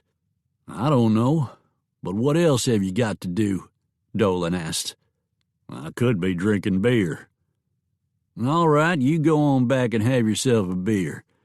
Me and Milt will just split the $300 betwixt us." "No, now, there ain't no need for y'all to be a-doing something like that. I ain't a-going nowhere. I'll be right here with you two when the woman and the girl come along." Back in the town that was being built, called Big Rock by everyone now, Hogjaw Lambert held out a pan and began beating on it with a large spoon. The result was a loud clanging noise, which Lambert augmented by calling out, Come and get it, boys. I got food here waiting on you. You said, come and get it, boys, but we aren't boys, so does that mean we don't get to eat with the rest of you? Sue Ellen asked. Darling, the two of you are standing right here. I don't yell at ladies. I just invite them in a real nice voice. Would you two ladies like to join us? Sally laughed. Now, how could we refuse an invitation so politely extended? Sue Ellen and I would be honored to join you and the others. Yes, Sue Ellen said. We would be honored to join you. The meal Lambert had prepared consisted of bacon, fried potatoes, beans from airtight cans, and rolls. The rolls weren't laid out, but were kept in a big pan. Hey, Hogjaw, you planning on eating all them rolls yourself? Someone called out to him. I didn't have no place to put 'em. Here you go, Lambert said, tossing a roll to him. Hey, you know what? Haywood Arden called out to him. Once you get your restaurant built, this is what you ought to do. You ought to throw your rolls at them. I'll even give you your first advertisement in my newspaper for free. Lambert's, home of the thrown rolls. Throwed, Lambert said. What? Throwed rolls. It sounds better. Sally said, That's not the least bit grammatically correct. Certainly not, Mrs. Jenson, Arden said. But Mr. Lambert has a point. In advertising, you want something catchy that's easy for your customers to remember. He nodded. Throwed rolls does sound better, although it's going to grate on my editorial nerves to put that in print. You'll do it, though, won't you? Lambert asked. The customer, as they say, is always right, and that's true in the newspaper business as well as any other. After having lunch with all the people who were building the town, Sally asked Sue Ellen if she would like to see where the school would be built. Oh, yes, Sue Ellen replied enthusiastically. Sally took Sue Ellen to the corner of Malone Avenue and Sykes Street, though there was actually no difference between the streets and the rest of the ground. The streets could be located, though, because there were stakes on each side of the proposed streets to indicate where they would be. We'll start with a one-room school because I'll be the only teacher, and I don't know how many students there will be. But as the town grows and the need develops, we can always enlarge the school. And hire more teachers, Sue Ellen added. Yes, Sally agreed with a smile. And hire more teachers. I'll be the first one you hire, Sue Ellen insisted. You might just be, Sally said. Oh, my goodness, look at the time. I had better get you back home before your mother starts worrying about you. Mama won't be worried about me as long as she knows I'm with you, Sue Ellen said. Yes, well, I wouldn't want to lose that trust, so I need to be getting you home. All right, and thanks for bringing me here. It's so exciting to see a new town being built, Sue Ellen said as the two climbed into the buckboard. About 2 miles east of the new town site, Dolan, Cooley, and Walcott were still waiting. Walcott dismounted and walked over to the side of the road and began urinating. Walcott, what the hell are you doing? Cooley asked. What's it look like I'm doing? I'm taking a leak. You can't do that. There's women coming. Walcott laughed as he buttoned up his pants and remounted. That's funny, he said. We're going to kill the woman, and we're going to take the Malone girl prisoner. Why the hell should I be worrying about peeing in front of them? Here comes the buckboard, Dolan said. I've just been thinking, Sue Ellen said. When I start teaching, I'm going to move to Big Rock and find a place to live. You won't have to find a place, Sally said. The school will furnish you with an apartment free as part of your compensation. Compensation, Sue Ellen said. That's a real official-sounding word. I like that. I wonder what that's about, Sally asked when she saw the 3 mounted men ahead of them. "Maybe they're just out for a ride," Sue Ellen suggested. Sally shook her head. "No, I don't think so. We don't even have any roads yet. It seems highly unlikely they would be out here by coincidence. I think they are after us." "Why?" "I don't know why," Sally said, "but we're about to find out." Sally was carrying a pistol with her, as she always did when she was riding anywhere. That was by Smoke's request. She reached down to the pistol, which lay on the seat beside her, under the folds of her dress. Quietly she cocked it, when one of the 3 riders held up his hand to stop them. "What do you want?" Sally asked. "We want the little lady to come with us," the man said. "And just why should we come with you?" The man laughed. "It's just the little lady that'll be coming with us to the Circle TF ranch, not you. You'll be staying here." He paused for a moment, then added, "Forever. Take care of her, boys." The 3 men raised their pistols, but before they could fire, Sally jerked the gun up, and remembering all the hours she had put into shooting at targets without aiming, did just that. She pulled the trigger 3 times, one on top of the other, the shots coming out in one continuous roar, and all 3 men were knocked out of their saddles. Sue Ellen let out a little sharp shout of surprise and fear, and Sally reached over to put her hand on Sue Ellen's arm. "It's all right, honey," she said. "These men will give us no more trouble." She hoped that was right. The 3 would-be kidnappers all looked dead, or at least badly wounded enough that they were no longer a threat. But Sally wasn't just about to wait around to find out if that was true. With a shout, she slapped the reins against the backs of the 2 horses hitched to the buckboard and sent them bolting forward in a run. "Hang on," she called to Sue Ellen. Chapter 24. When Sally brought the buckboard to a stop in front of the Malone house, Lauren came out to meet them with a smile on her face, blissfully unaware of the trouble. "Lou LaBelle told me that you had gone out to the site of the new town," she said. "Did you have a nice time?" "Oh, Mama, the awfulest thing happened," Sue Ellen practically wailed. "Some men wanted to kidnap me." Lauren's eyes widened in shock. "Kidnap you?" she gasped. "What men? Where did this happen?" She looked around hurriedly, as if fearful that the would-be kidnappers might be right behind Sally and Sue Ellen. "Between here and Big Rock," Sally explained. "And I don't think you have to worry about these particular men anymore." The implication of those words didn't seem to sink in on Lauren. "What happened? I mean, how did you get away?" "I killed them," Sally said. "Oh, my dear," Lauren said, putting her hand over her mouth. "At least I'm pretty sure I did," Sally added calmly. "We didn't stay there to check." "Miss Sally didn't have any choice, Mama," Sue Ellen said. "They were going to kill her and take me. That's what they said. And all 3 of them had guns." "Are you all right?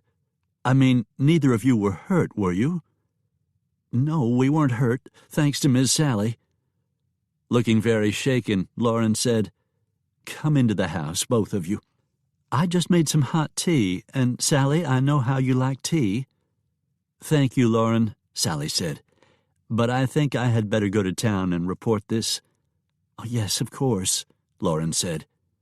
"Sally, thank you for saving my daughter's life. And there is no doubt in my mind that you did.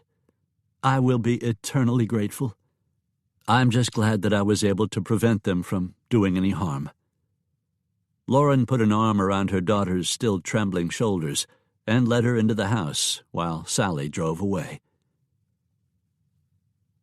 Circle TF Ranch. The Circle TF Ranch had 2 bunkhouses, one for the actual working cowboys, and another for the men who were drawing fighting wages.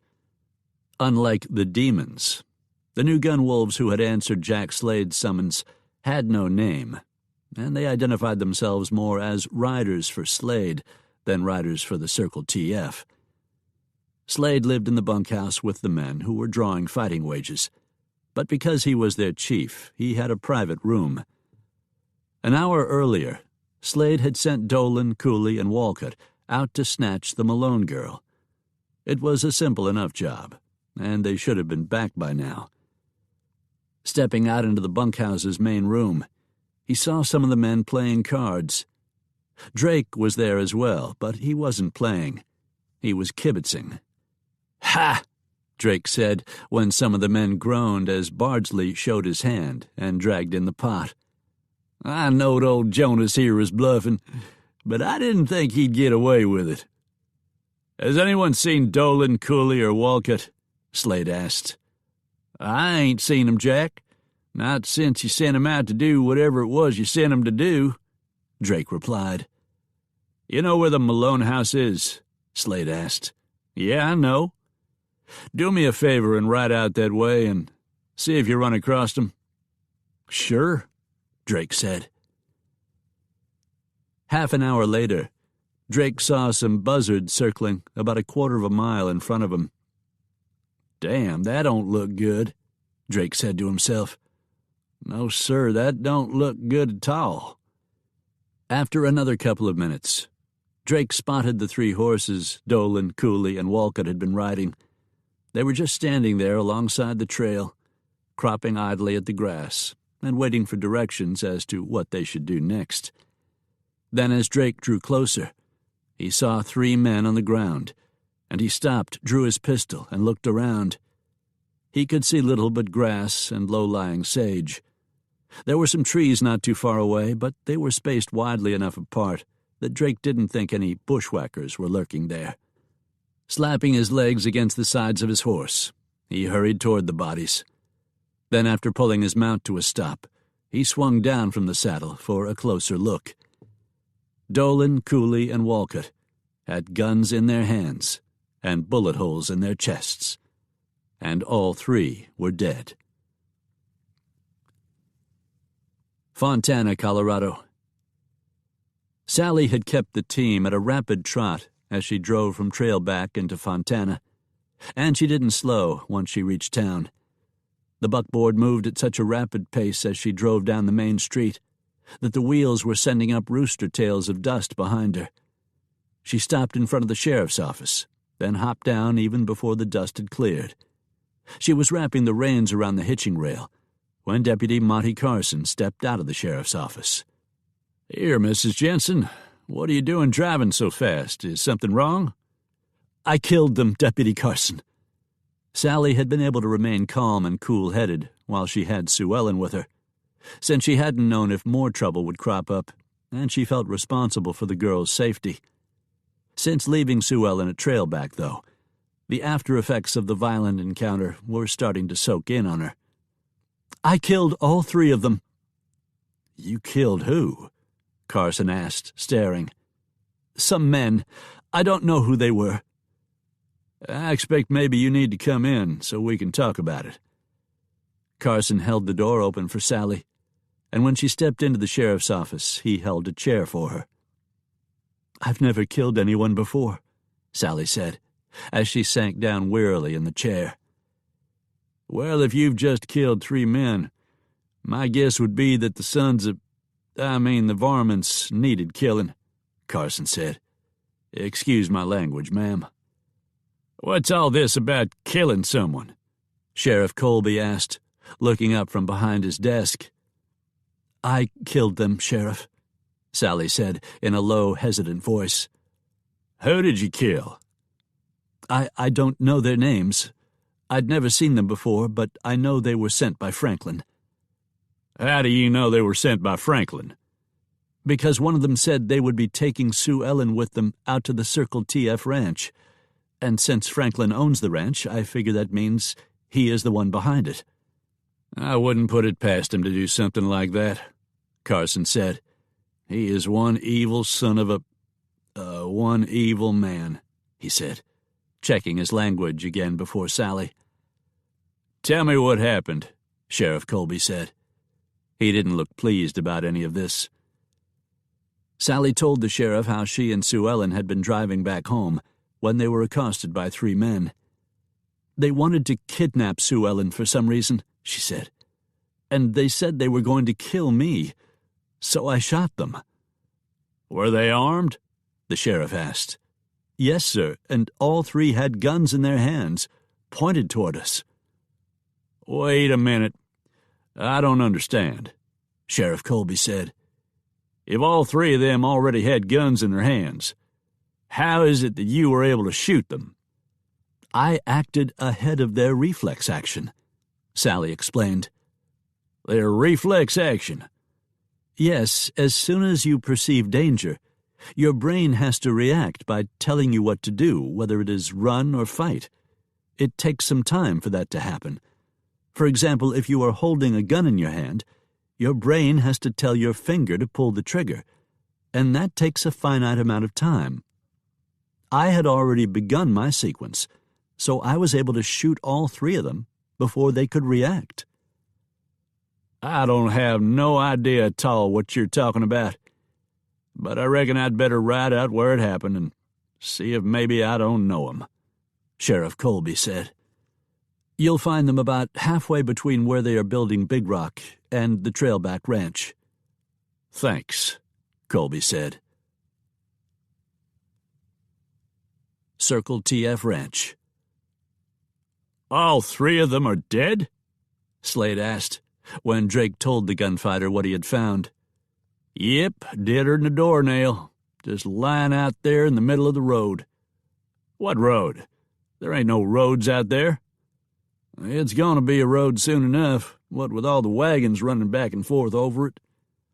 How were they killed? Slade asked. They was shot, every damn one of them. And they all 3 was shot right in the middle of their chest. Whoever it was doing the shooting sure as hell knowed what he was doing, 'cause all 3 of them had their guns out, but they was killed anyway. Jenson. It had to be Jenson, Slade said. Nobody else could do something like that. Come with me. I want to tell Franklin about it. Drake followed Slade to the ranch office. Though all the men who worked on the ranch, the cowboys and the fighting men alike, knocked on the door before they entered the office, Slade didn't. He assumed a position of such importance that he believed he had the right to just step in any time he wished, and that was what he did now.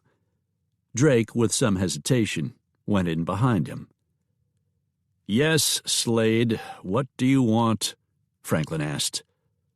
Although he had never specifically told Slade he should knock, it always irritated him the way Slade took it on himself to enter in such a fashion, and that irritation was reflected in Franklin's tone of voice and the scowl on his gaunt face. Them 3 men I sent out to snatch the Malone girl for you, Slade said. Yes, what about them? They're dead, all 3 of them. Dead? Franklin sat back in the chair behind the desk, almost as if he'd been struck. How the hell did that happen? All they were supposed to do is take the girl. And kill the Jenson woman, Slade said. Here's what I think happened. I think it was more than likely that they met up with Smoke Jenson, and when he seen what they was about, he killed them. All 3 of them? But how could that be? They had him outnumbered 3-1. If no more than 3 men was to come after me, I could kill 'em, and I figure that Smoke Jenson is damn near as good as me, so I ain't got no doubt in my mind but what he was able to kill all 3 of 'em. Yeah, you're probably right about it being Smoke Jenson. He's the only one who is good enough to shoot like that, Franklin said. Except for me, Slade put in. Yes, except for you, Franklin conceded. But the question is, what is he doing here? I thought he was out at End of Track, managing the building of the railroad. Maybe building the town is more important to him than building the railroad, Drake suggested. That's another thing, Franklin said. I don't like it that they're building a new town either. It's mostly Smoke Jenson that's building it. I don't care who he is. I'm paying you to take care of things like that. And right now that pretty much means taking care of Jenson, Franklin said. Oh, I'll take care of him all right, Slade said. Dolan, Cooley, and Walcott, those men he killed, they was all pards of mine. So it's kind of personal with me now. I figure to make Jenson pay for what he done. Their conversation was interrupted by a knock on the office door, and Franklin nodded toward Drake by way of telling him to open the door. "Boss," Jonas Bardsley said, coming into the ranch office. "The sheriff's here, and he wants to see you." "Sheriff Colby wants to see me?" Franklin asked. "Yes, sir, that's what he said. He said he wanted to see Tilden Franklin." "Slade, you, Drake, and Bardsley go out the back door. There's no need for him to see any of you here." "He's done seen me," Bardsley said. "Perhaps so, but at this point you could be no more than one of my cowhands, and I would just as soon have him believe that. Just do what I say." "You heard the man, Bardsley. Let's get out of here," Slade said. Franklin waited until the three men who were drawing fighting wages had left his office. Then he opened the door and looked out front. Sheriff Colby was standing near a sapling. "Come on in, Sheriff." "Are we alone?" Colby asked. "We're alone." Colby stepped into the office with Franklin. "What have you got for me?" Franklin asked. "Would you like to know who it was that killed your three men?" "Hell, I know who it was. It was Smoke Jenson." Colby smiled and shook his head. "No, it wasn't him." "It wasn't? Then who the hell was it?" "It was his wife." "What? His wife?" Colby nodded and said, "Yep, it was Sally Jenson what did the deed." "I'll be damned," Franklin said. "Who would have thought a woman could shoot like that?" "Yeah, well, you have to figure it like this," Sheriff Colby said. "Sally Jenson ain't just an ordinary woman. She's Smoke Jenson's wife, and you have to know that he's learned her to shoot real good." "So what do we do now?" Franklin said. "You let me take care of that."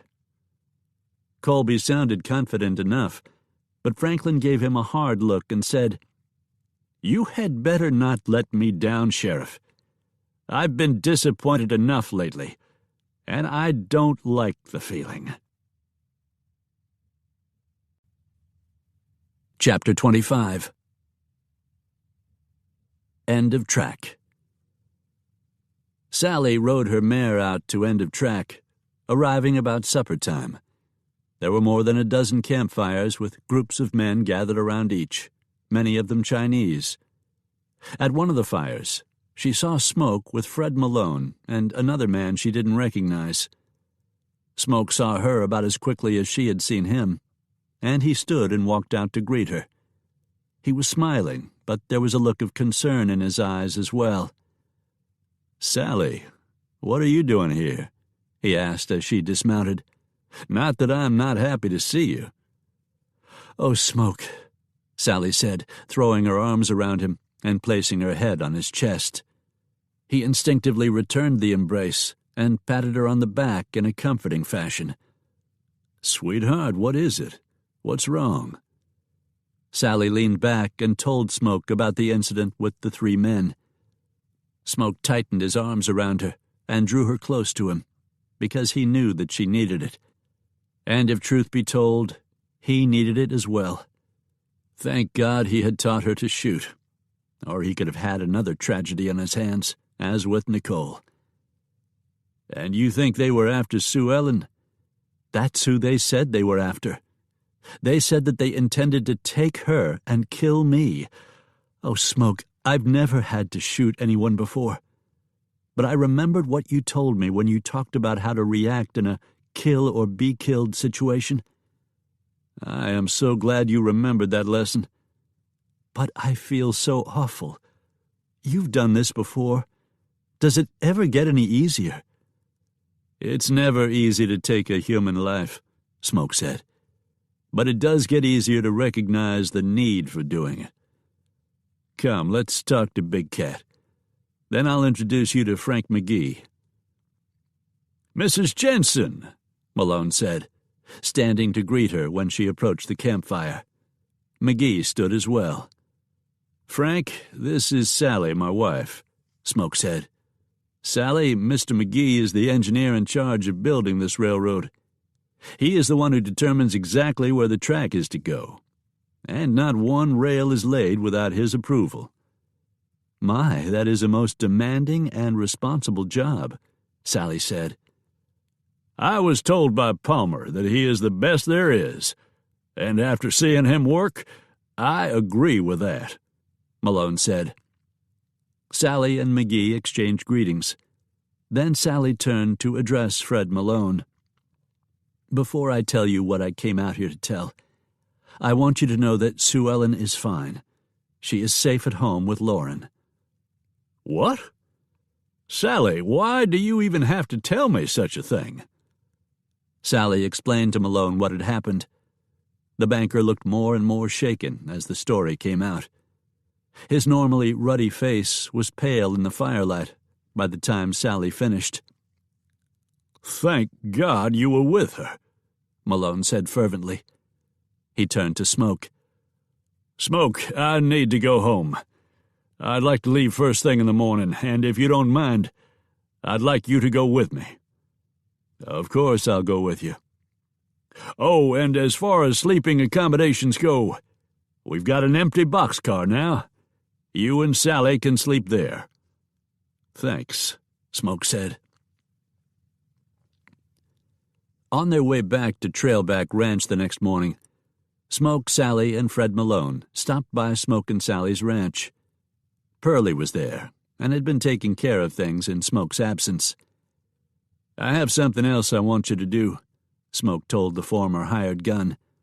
All right, Pearlie said without argument. You're the boss, man. One of the fellas who used to work for Franklin, as a regular cowhand, not one of the fighting crew, drifted in yesterday and was wondering if you might be looking for fellas to ride for you. I told him to hang around until you got back. His name's Dewey, and I reckon he'd be a good hombre to look after things here for a spell. If you trust him, Pearlie, then so do I. Smoke nodded slowly.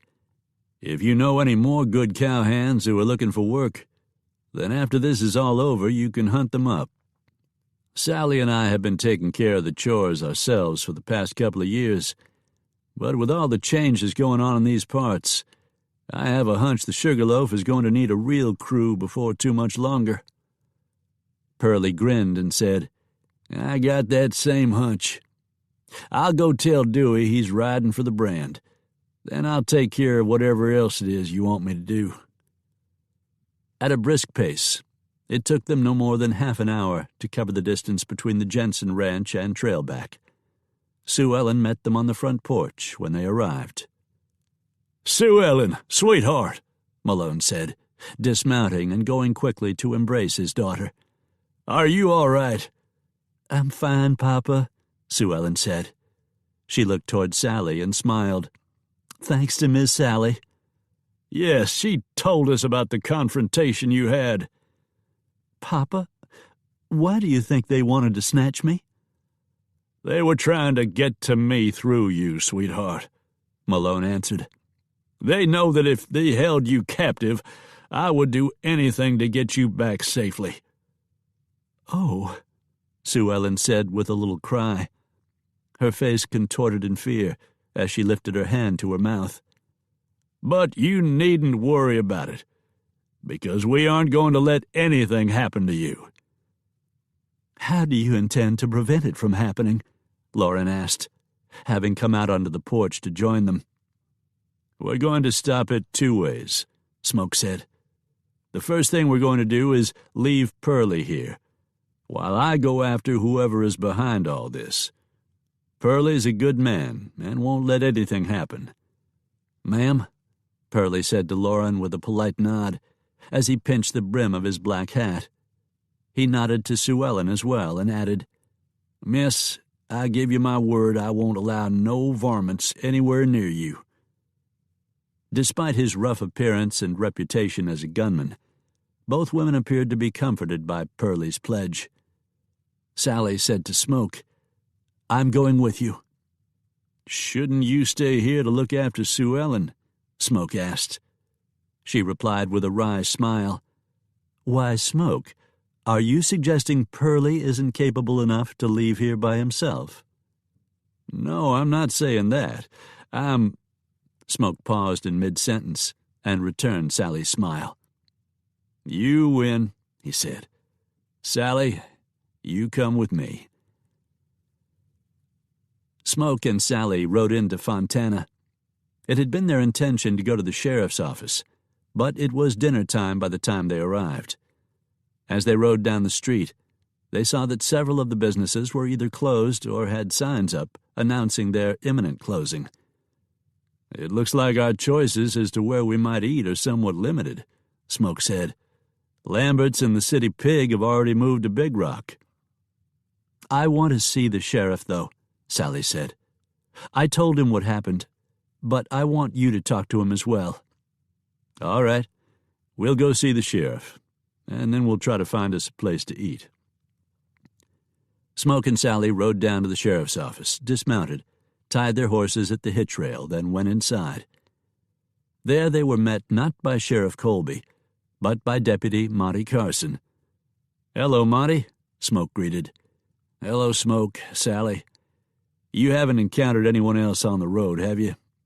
I mean, you haven't had to—" "No," Sally said, speaking before Carson could finish his question. "Just the three I told you about. Is the sheriff in town? I wanted Smoke to talk to him." "No, I haven't seen Colby in quite a while," Carson answered. "Not since right after you were here yesterday, in fact." He shook his head. "I can't figure out where he might have gotten off to, but I've been trying to hold down the fort." "We're about to have dinner," Smoke said. "Would you like to join us?" "Where are you going to eat?" Smoke chuckled. "I don't know. I was sort of hoping you would have an idea." "Louis Longmont hasn't completely moved to Big Rock yet," Carson said. "And his place, even though it is primarily a saloon, puts out a pretty good meal." He looked toward Sally. "And it is a decent enough place that a woman can go in without causing talk. What do you think, Sally?" "Sounds fine to me," Sally said. Smoke, Sally, and Carson left the sheriff's office, then walked down the street toward Longmont's saloon. "This entire town is dying," Carson said, pointing to the closed and closing soon signs. "Everyone seems to be moving to Big Rock." "Well, I'm glad our little town is growing," Smoke said. "But it wasn't my intention to kill Fontana. Believe me, Smoke, if this town were to dry up and blow away, it would be no great loss. It isn't a free town anyway, not as long as Tilden Franklin has his hold over it. What he doesn't own outright, he holds the mortgage on, so it might as well be his property." The three were greeted by Louis Longmont as soon as they stepped inside the saloon. "Monsieur et Madame Jenson et la loi locale. À quoi dois-je l'honneur de votre visite?" "Merci pour votre salutation chaleureuse, Monsieur Longmont." "Ah, quelle charmante dame! Et vous parlez français?" "Oui, le français est une belle langue." "What in the world was all that?" Carson asked as he stared at Longmont and Sally. "The lovely lady and I were exchanging greetings in French," Longmont said. "And how beautiful it sounded on her lips." "You didn't say anything you didn't want us to hear, did you?" Carson asked. Longmont smiled. "We will repeat it in English." "With your accent, how will we know it's in English?" Carson teased. "I will begin," Longmont said. "Mr. and Mrs. Jenson, and the local law. To what do I owe the honor of your visit?" "Thank you for your warm greeting, Mr. Longmont," Sally replied. "Oh, what a lovely lady. And you speak French?" "Yes, French is a beautiful language." "I didn't know your wife spoke French," Carson said to Smoke. "Oh, Sally is just full of surprises," Smoke answered. "I wouldn't be surprised if she knows 2 or 3 more languages." "Louis, we've come for dinner. What is on your menu for tonight?" Sally asked.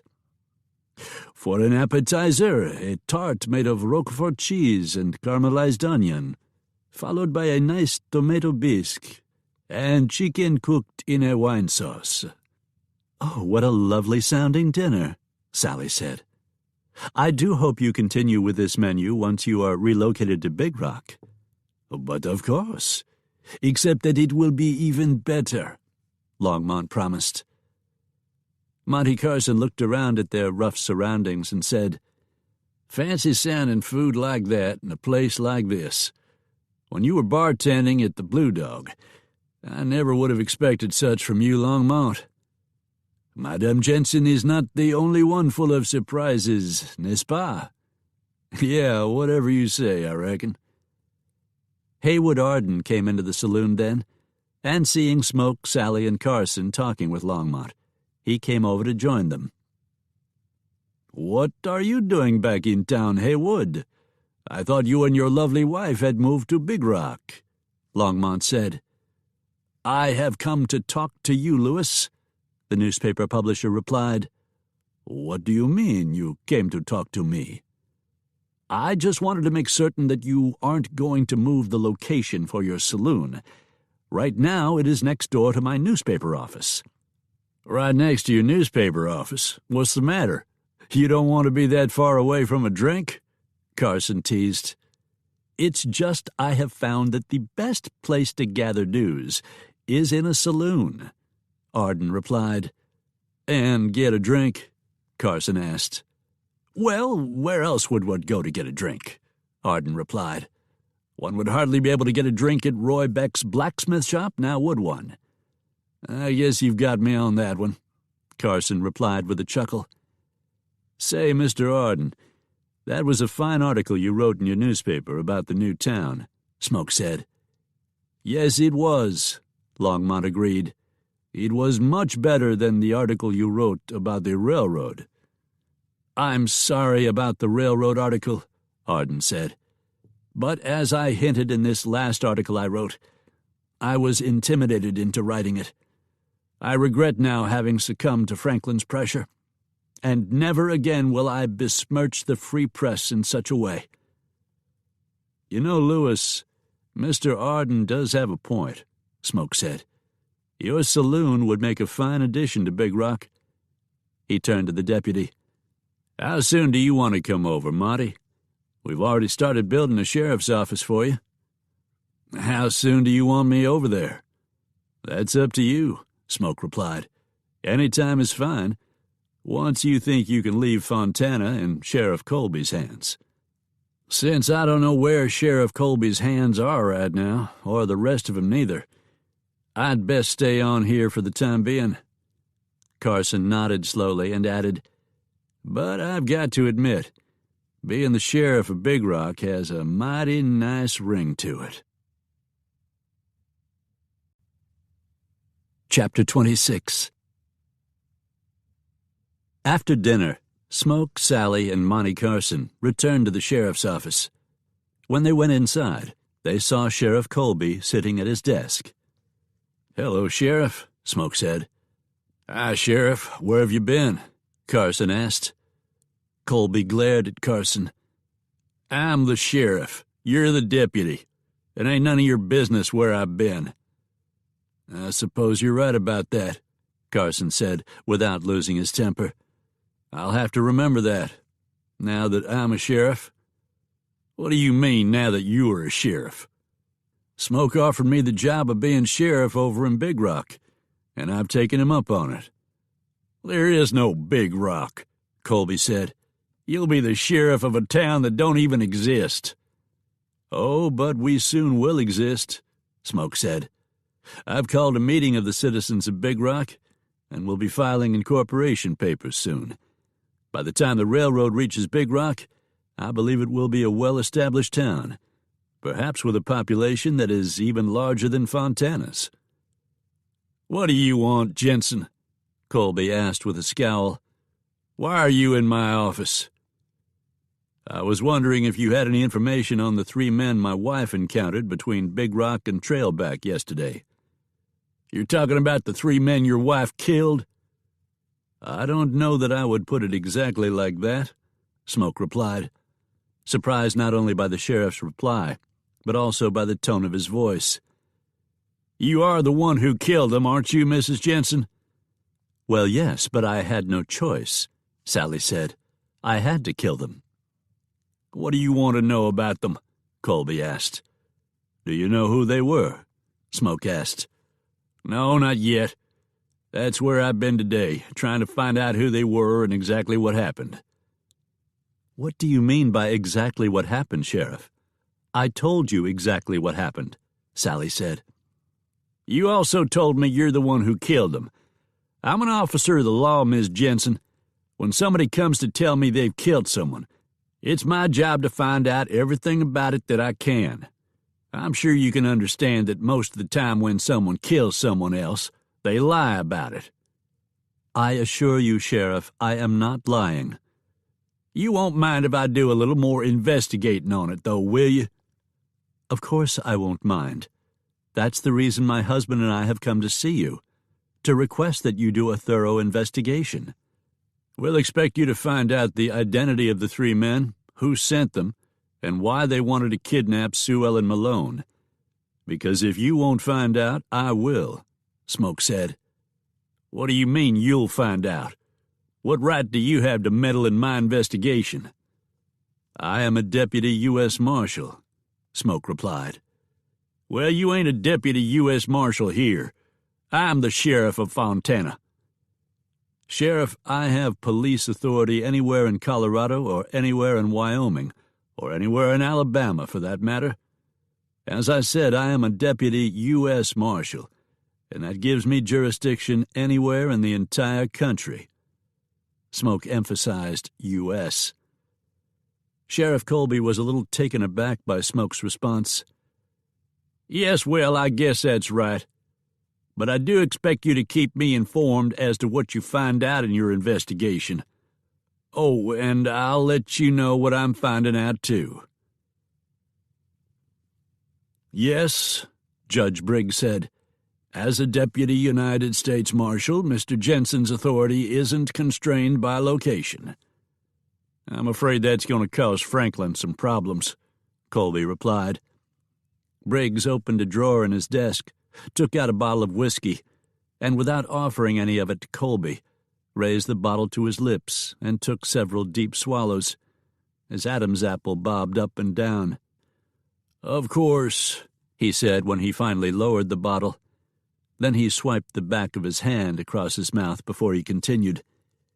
"If we can give Jenson enough to worry about, he may become distracted enough that he won't have time to deal with Mr. Franklin." "What do you mean, if we give him enough to worry about? What can we do to worry him?" Briggs smiled.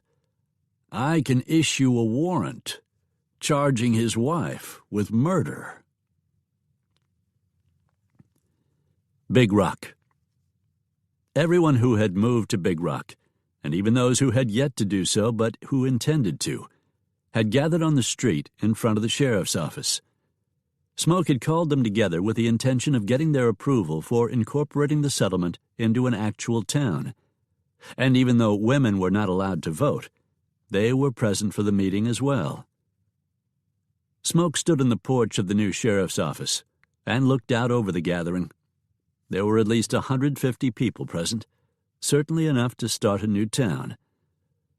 "Folks, it is my intention to go to the county seat at Red Cliff and file the incorporation papers that will be necessary to make Big Rock a town.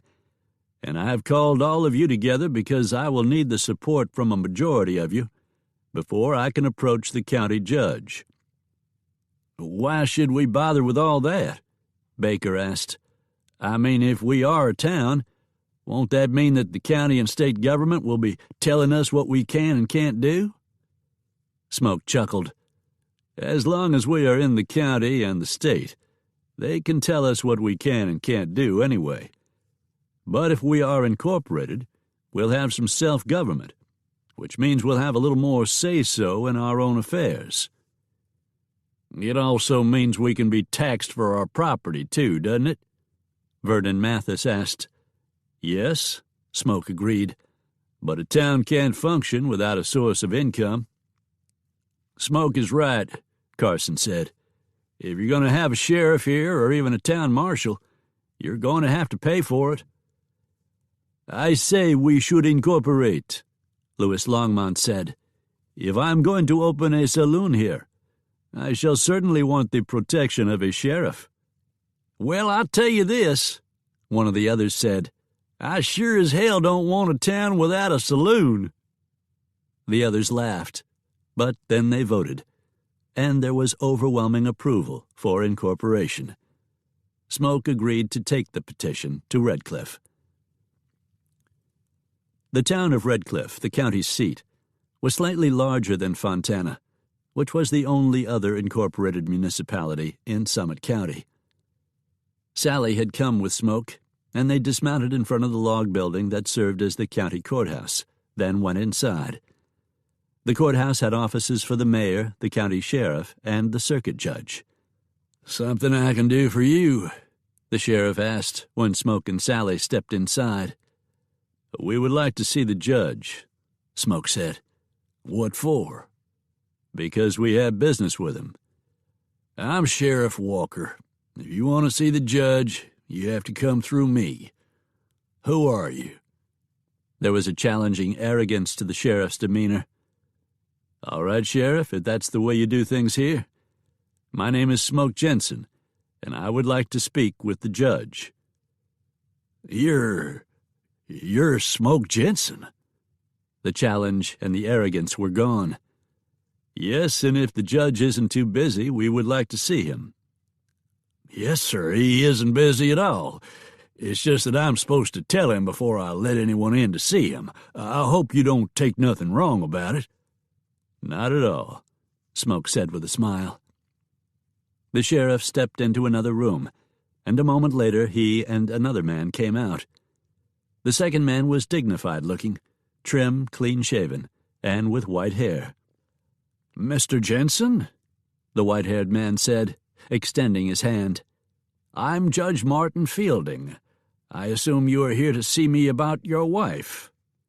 Smoke got a confused look on his face, and when he looked over at Sally, he saw that she was just as confused as he was.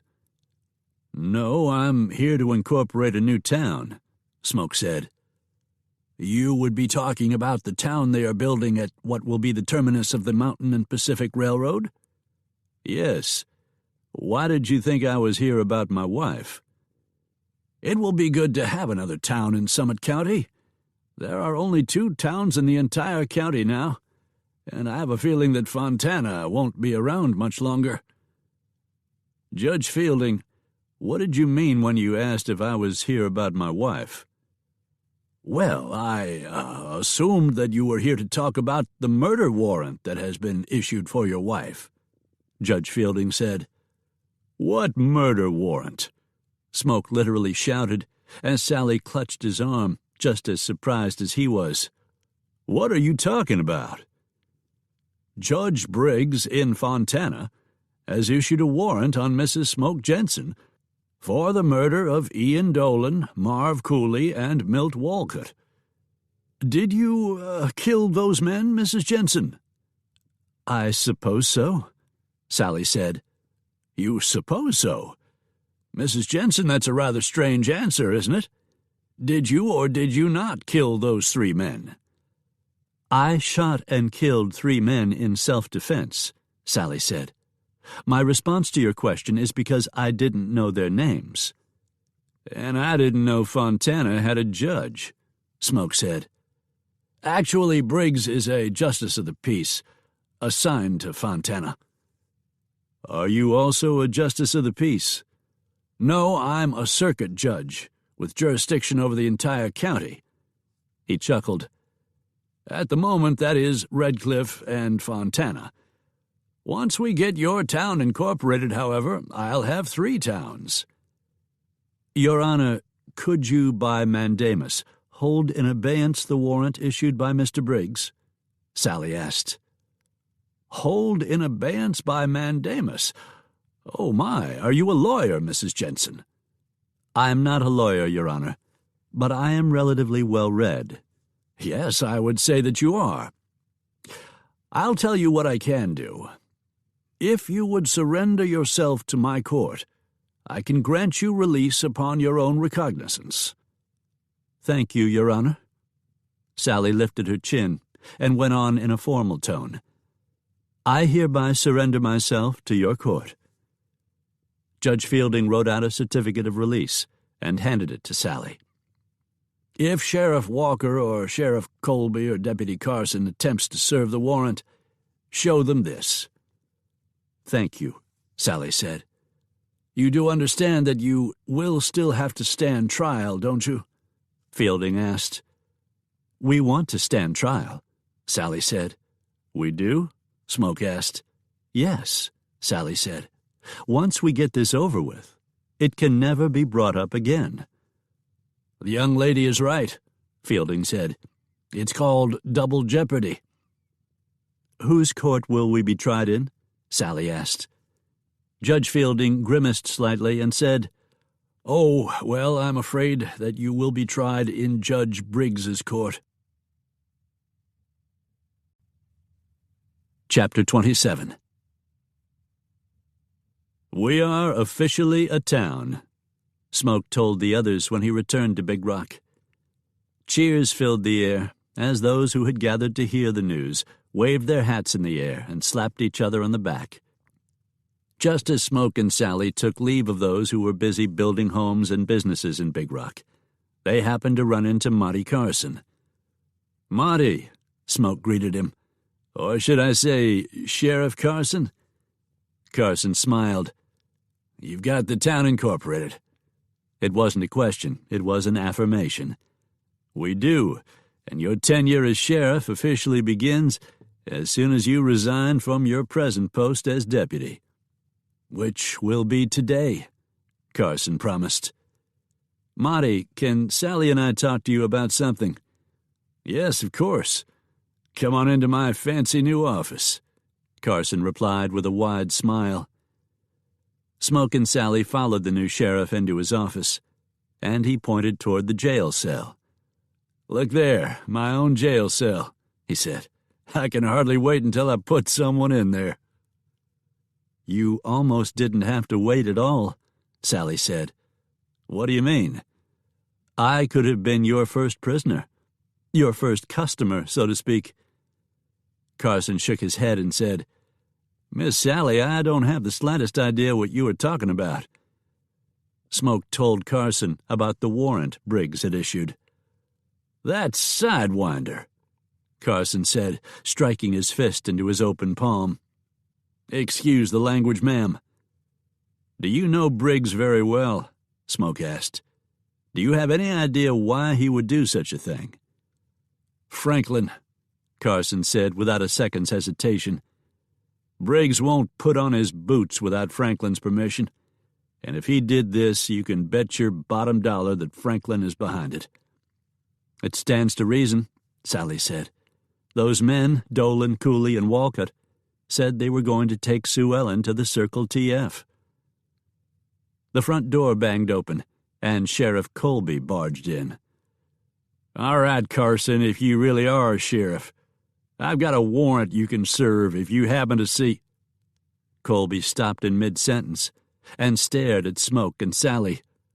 "You," he said to Sally, "what are you doing here?" "I have just surrendered myself to Sheriff Carson," Sally said. "I am the one you have the warrant for, aren't you?" "Yes, but see here, I'm the one that's supposed to serve the warrant. You ain't Carson's prisoner, you're my prisoner, and you're coming back to Fontana with me." "She's going nowhere with you, Colby," Smoke said. I don't want no trouble with you, Jenson. I've got a job to do is all." "I've been released on my own recognizance," Sally said, showing the bond to Sheriff Colby. Colby looked at it. "That don't mean nothing. That ain't Briggs's name there." "No, it's Judge Fielding's name," Smoke said. "He is the one who granted a certificate of release to my wife." "But he can't do that. He ain't the one who issued the warrant," Colby insisted. "You do realize that Judge Fielding's position as a judge of the circuit court is higher than Briggs's position as a justice of the peace, don't you?" Smoke asked. "Briggs is the one who's going to hold the trial, and it's going to be in Fontana," Colby insisted. "I'll come to Fontana," Sally said. "Trust me, Sheriff. I want this farce to be over with." From the Big Rock Bulletin: Mrs. Smoke Jenson to be tried for murder. In what has to be the biggest miscarriage of justice in the history of Colorado, both while it was a territory and since it achieved statehood, Mrs. Sally Jenson has been put in a position where her very life is at stake. Mrs. Jenson killed 3 men who had accosted her at gunpoint with the intention of killing her and kidnapping Miss Sue Ellen Malone.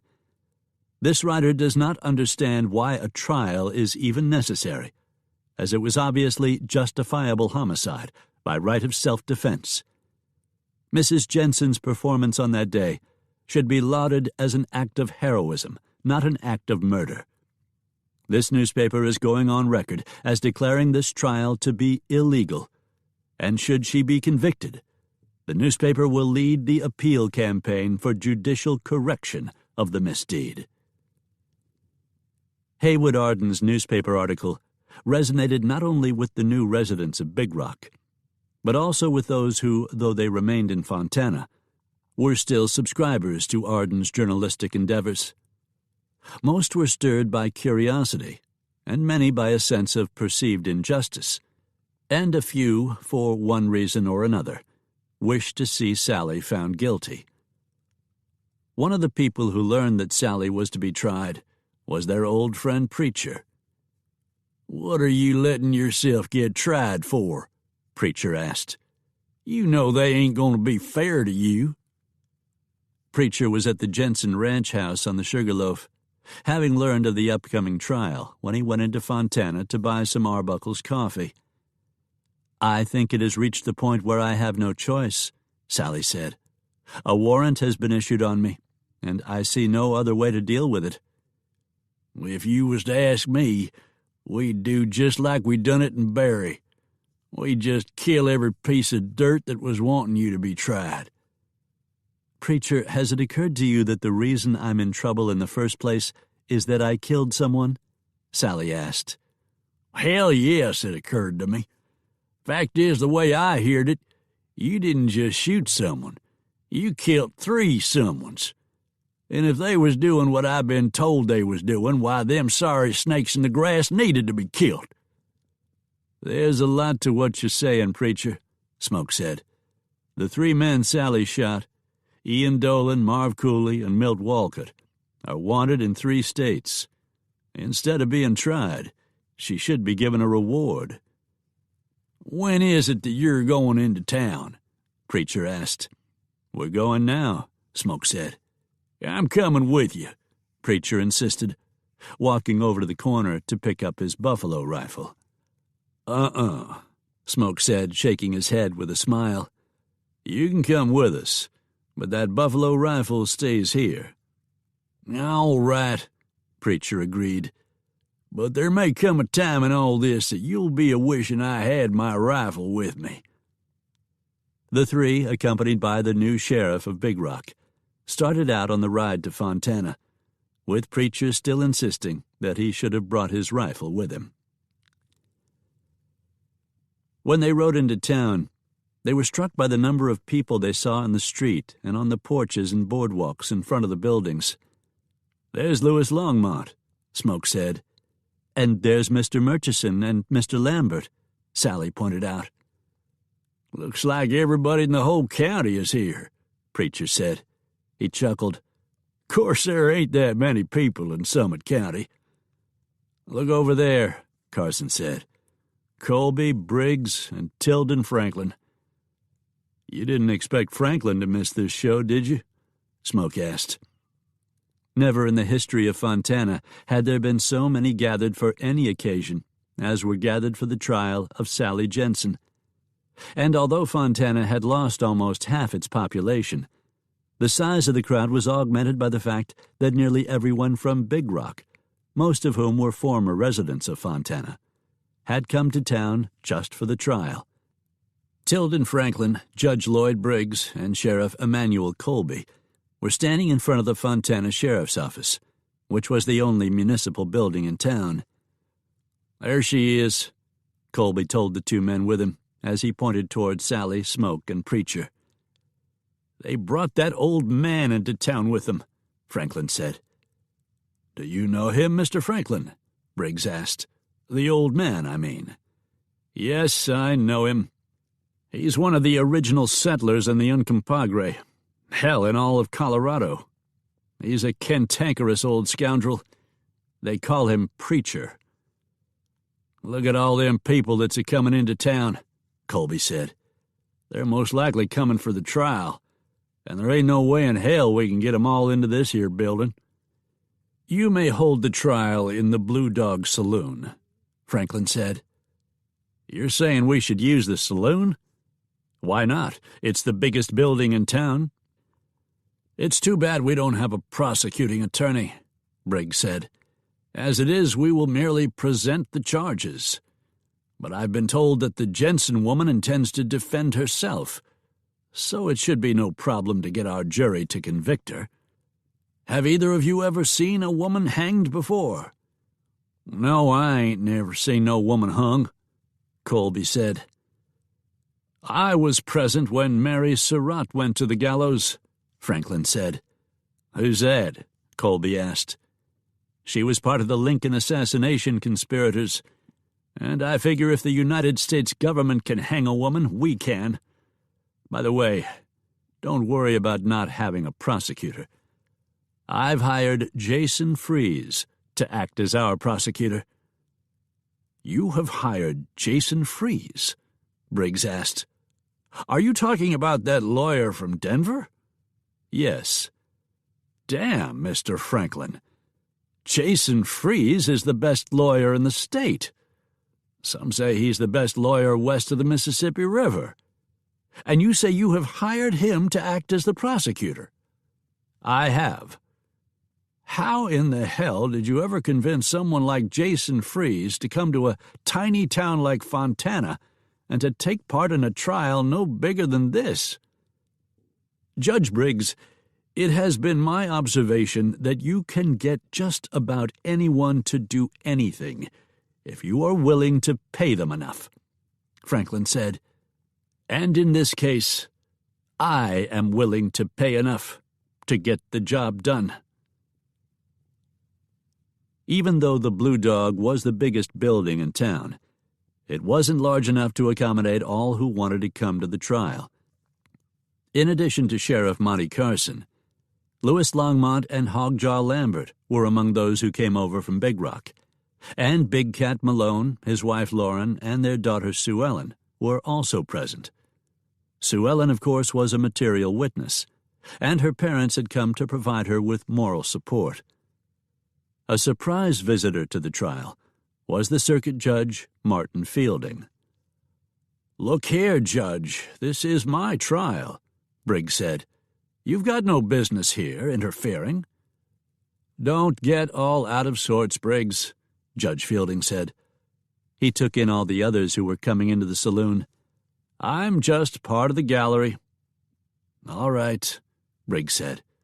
"As long as you're here just watching, and you recognize my authority to conduct the trial." "I'm perfectly willing to do that, Briggs, as long as you realize that the findings in your court are subject to appeal. And if that should happen, then it will come under my jurisdiction." Chapter 28.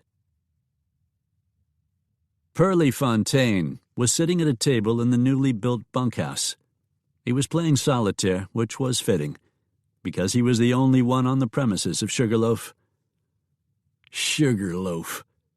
He chuckled as he said the name aloud, because he had never heard of a ranch being called such a thing. The reason Pearlie was alone was that Smoke and Miss Sally had gone to Fontana for Miss Sally's trial. There were 3 other cowboys who would normally be here, but they too had gone to Fontana to be present at the trial. "If them town varmints wind up saying Miss Sally is guilty, they're going to play hell putting her in jail," Charlie Cooper had said earlier. "You know damn well Smoke ain't going to let 'em do that, and I'll be right there with Smoke." "Me too," the other 2 men had added. Pearlie had wanted to go into town as well, but Smoke had asked him to stay behind and keep an eye on the place, and that was what he was doing. Although his eyes weren't on the place as much as they were on the cards spread out on the table in front of him. "Damn, I need a red 10, he said aloud. Pearlie was so engrossed with his game that he had no idea the ranch was under the observation of 2 men. "You sure there ain't going to be nobody here?" Miller asked. "Slade said there wouldn't be nobody," Boyce said. "He said they'd more than likely all be in town today on account of the woman that's being tried for murder." "You reckon they'll hang her?" Miller asked. "I ain't never seen no woman get herself hung." The 2 men had just ridden up, and now they were sitting in their saddles on a small ridge, looking down at the place. They were mounted on Circle TF horses today, having left their regular horses in one of the corrals back at Franklin's ranch. "It sure don't look like there's anybody there," Miller said. "Slade said there wouldn't be nobody here," Boyce said. "That sure is a pretty house Jenson has built," Boyce said. "Seems like a shame to burn it." "You heard what Slade said. He wants us to burn the whole damn place down. House, bunkhouse, barn, all of it." "That sure is a big house. I don't know if we got us enough coal oil to set it on fire," Boyce said. "How much coal oil does it take just to get it started? The house is all made out of wood, so all you got to do is get it started." "Well, come on. We might as well get a burning," Boyce said. Inside the bunkhouse, Pearlie had just turned up the 10 of hearts in his shuffling of the cards and triumphantly laid it on the jack of clubs. He heard horses approaching, and thinking it might be some of the other cowboys, or maybe even Smoke and Sally, he got up from the table and walked over to the door to look outside. It wasn't Smoke and Sally. It wasn't even any of the other Sugarloaf hands. He had no idea who these 2 men were, but when he saw one of the men dismount, then start walking toward the corner of the house carrying a can of coal oil, he knew they were up to no good. After going back into the bunkhouse, Pearlie grabbed his rifle, jacked around into the chamber, then stepped outside again. "You men, hold it right there," Pearlie shouted, lifting the rifle to his shoulder. The mounted intruders shouted out, "We ain't alone!" He pulled his own gun and triggered a shot toward Pearlie. The bullet hit the door frame right beside Pearlie, throwing splinters in the air, and Pearlie returned fire, his bullet knocking the man from the saddle. "Boys!" shouted the man who was standing at the corner of the house. He set down his can of coal oil and pulled his own pistol. Pearlie levered another round into the chamber of his Winchester. "Drop it!" he called out to the man who was standing at the corner of the house. Miller responded to the call by shooting at Pearlie. Pearlie returned fire. Miller missed. Pearlie didn't. Pearlie stood just outside the bunkhouse.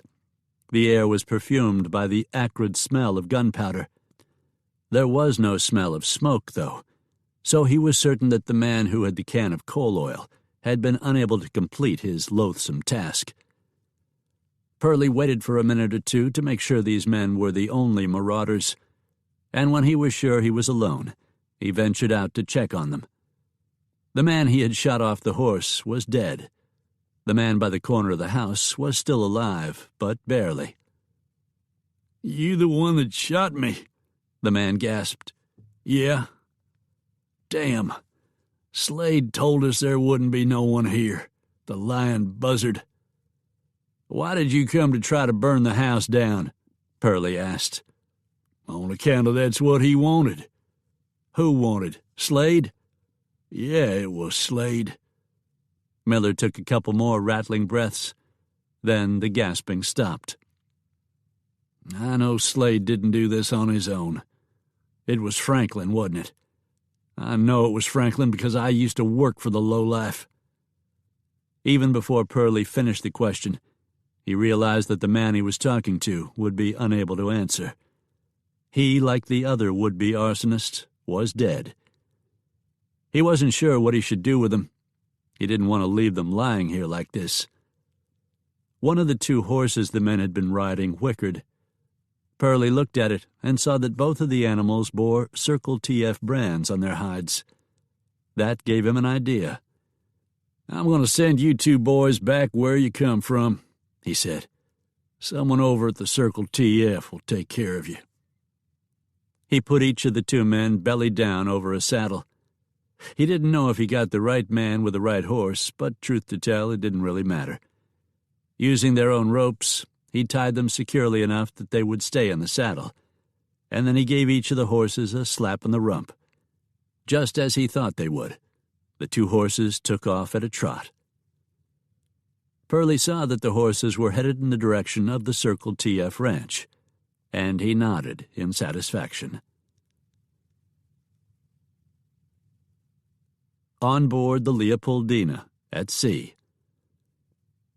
Hemingford held up the bottle of whiskey that sat on the table between him and Smoke. He turned it so Smoke could clearly see the label. 25-year-old Glenlivet, distilled in Ballinalloch, in Moray, Scotland. I intend to visit the place while I am in Europe. He poured some into Smoke's glass. Not since you suckled the milk from your mother's breast have you imbibed anything so satisfying. Smoke chuckled. I wouldn't be so sure. I've had a cool beer after a week of parching in the desert. This will have to go some to beat that. Hemingford lifted the glass to his mouth, took a swallow, then smacked his lips in appreciation. Let's get back to your story. It looks to me like, in the scheme of things, it was a good thing you left Pearlie behind. Had you not done so, I have no doubt but that you would have lost your house, Hemingford said. Smoke chuckled. Would you believe I raised his salary after that? Yes, one would think that would be the thing to do, Hemingford said.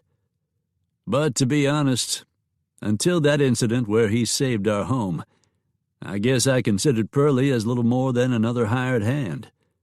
He, and sometime later Calvin Woods, became almost like family. No, they were more than almost. They were family. Still are, in fact. Sally was tried for the righteous shooting of the three men who accosted her and Sue Ellen. What about Pearlie? Was he tried for killing the two men who came to burn your house? No. After Pearlie sent the two bodies back to Franklin's ranch, they couldn't accuse Pearlie of the shooting without admitting that they knew the two men had been at my house. What about the trial with Sally? You left off just before the trial began. I did, didn't I? Smoke chuckled. It was something to behold. Fontana, Colorado. Tables and chairs were arranged in the Blue Dog Saloon to enable it to serve as a courtroom. The saloon was filled to capacity, and several who couldn't find a chair were actually sitting on the bar, while many were standing around the edge of the room. Others were on the second-floor balcony, where some were sitting on the floor with their legs poked between the spindles of the railing. That allowed an additional line of people to stand behind them, so they could also follow the proceedings of the court. This kind of creative accommodation allowed at least 200 people to be in a room that had never even had 100 occupants before. Smoke and Sally were sitting at a table that was in front and on the left side, while Jason Freeze sat alone at the front table that was on the right. There was a constant buzz of conversation, until Sheriff Colby, who was acting as the bailiff, stepped out in front and held both arms up. "Everyone, shut up your talking and be quiet now, 'cause if you don't, you'll get throwed out of here. This here court is about to get going, with Judge Briggs doing the judging. Them's of you what got seats, stand up now, while the judge comes into the room." Lloyd Briggs was already in the room, but he was standing near the piano, out of sight, and now he walked up to the table that would be serving as his bench, sat down, then banged his gavel against the table. "Take your seats and order in the court," he said. "Bailiff, for what purpose is this court assembled?" "Well, this court is here to find Sally Jenson guilty of murdering Ian Dolan, Marv Cooley, and Milt Walcott, so she can legally be hung." "Your Honor, I object to the preemptive statement of the bailiff in publishing the purpose of this trial," Sally said. "Objection sustained," Briggs said. "Colby, you know better than to say something like that." "Sorry," Colby muttered. "Is the prosecutor present?" Briggs asked. Jason Freeze stood. "I am, Your Honor, Jason Freeze, duly appointed to the position of prosecutor for this trial." "Is counsel for defense present?" Sally stood. "Your Honor, I will be acting as pro se in my defense." "You'll be doing what?" "I will be acting as my own defense counsel." "Mrs. Jenson, I didn't say anything about your objection a moment ago because it was a correct objection. But I had no idea you would be representing yourself. Are you a lawyer?" "No, Your Honor, I'm not." Briggs shook his head. "Then you are not qualified to represent yourself." "The Sixth Amendment of the United States Constitution grants me that right, and precedent has been established that the competency standard for waiving the right to counsel at trial is no higher than the general competency standard for standing trial. That is because there is no reason to believe that the decision to waive counsel requires an appreciably higher level of mental functioning than the decision to waive other constitutional rights." "Look here, Judge Fielding, is that right? Can she really do this?" Briggs asked. "She has every right to do it," Judge Fielding replied. "And it is incumbent upon you not only to allow this, but also to advise her of her right to exercise peremptory challenges, to make evidentiary objections, to cross-examine prosecution witnesses, to subpoena her own witnesses, and to testify or to refuse to testify." "All right, you can serve as your own counsel," Briggs said in a disgruntled tone. "Your Honor, I waive the right to be told of rights and obligations of counsel, as I just heard them enumerated by Judge Fielding." All right, Briggs said, waving his hand. "Bailiff, select the jury." Colby began seating the jury, which consisted of men who worked on the Circle TF ranch, as well as businessmen from Fontana who had a pecuniary obligation to Tilden Franklin. Sally expertly reshaped the jury, using preemptive removal as well as removal for cause. By the time the final jury was impaneled, Haywood Arden, Norman Lambert, one of the cowboys who rode for the Sugarloaf, and 3 of the cowboys who rode for Trailback were on the jury. Sally was satisfied. Chapter 29. Again, Briggs banged his gavel on the table. "With the jury seated and the court in order, prosecutor, I charge you with making your case." Jason Freeze stood, and though he walked over to the jury, he positioned himself in such a way so as to be addressing the gallery as much as he was addressing the jury. "Be sober. Be vigilant. Because your adversary, the devil, walks about like a roaring lion, seeking whom he may devour." That, my friends, is from 1 Peter chapter 5, verse 8. He pointed at Sally. With apologies to St. Peter, I am going to make a slight amendment to his admonition, so that it would read, walks about like a beautiful woman, seeking whom she may devour. Freeze made a dramatic pause and stared at Sally in an attempt to intimidate her. Sally smiled back at him, and he cleared his throat and turned away from her. I am told that the 7th day of this month was a beautiful day, with a sun and a clear blue sky, and a gentle breeze that ameliorated the natural heat of a July morning. 3 fine young men, Ian Dolan, Marv Cooley, and Milt Walcott, went out, as friends will do, to take a ride together, to enjoy that beautiful day. Their hearts no doubt beat a little faster with the joy they felt over being with friends on such a magnificent day. But tragically, these good men, brothers in the soul if not in the flesh, would be dead before nightfall. Freeze paused for a moment to let the heart-rending words sink in. Where were these 3 musketeers going? And yes, I call them musketeers, because Athos, Porthos, and Aramis of the story had no closer relationship than Dolan, Cooley, and Walcott. Well, they might have been going fishing, or they may have been out just enjoying the ride, though it is more likely they were coming right here to this place, to enjoy convivial conversation and a beer. Freeze smiled.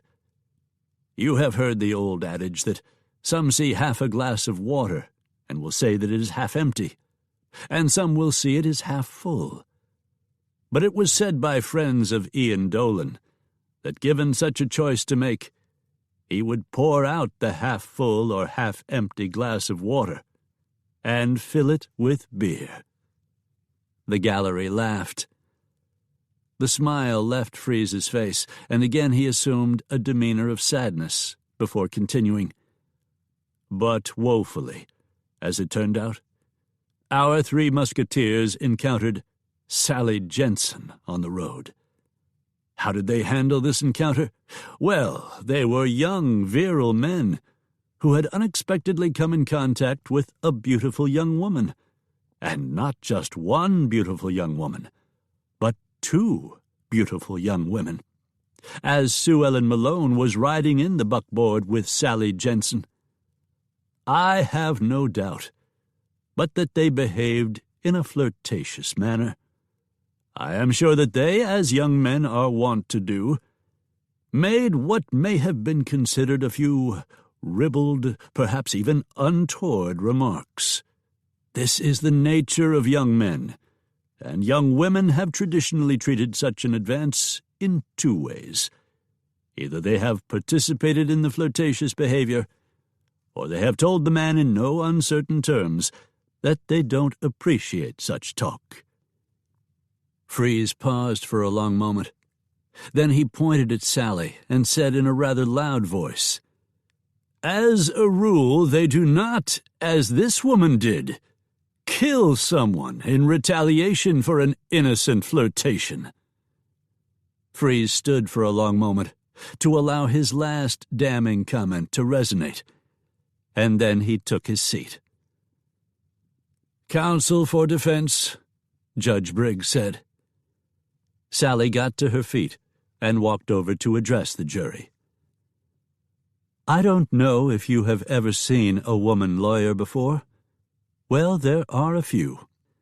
Arabella Mansfield and Myra Branfield are a couple that come to mind. I'm not a lawyer, but I'm sure you heard in the trial preliminaries how it is that I am perfectly qualified to act in my own defense. Sally smiled disarmingly at the jury, and then she looked back toward Freeze. Of course, when I made the decision to represent myself, I had no idea that I would literally be pleading for my life against such a formidable opponent. You may wonder why such a well-known and powerful lawyer would come to the small town of Fontana to act as prosecutor in this case.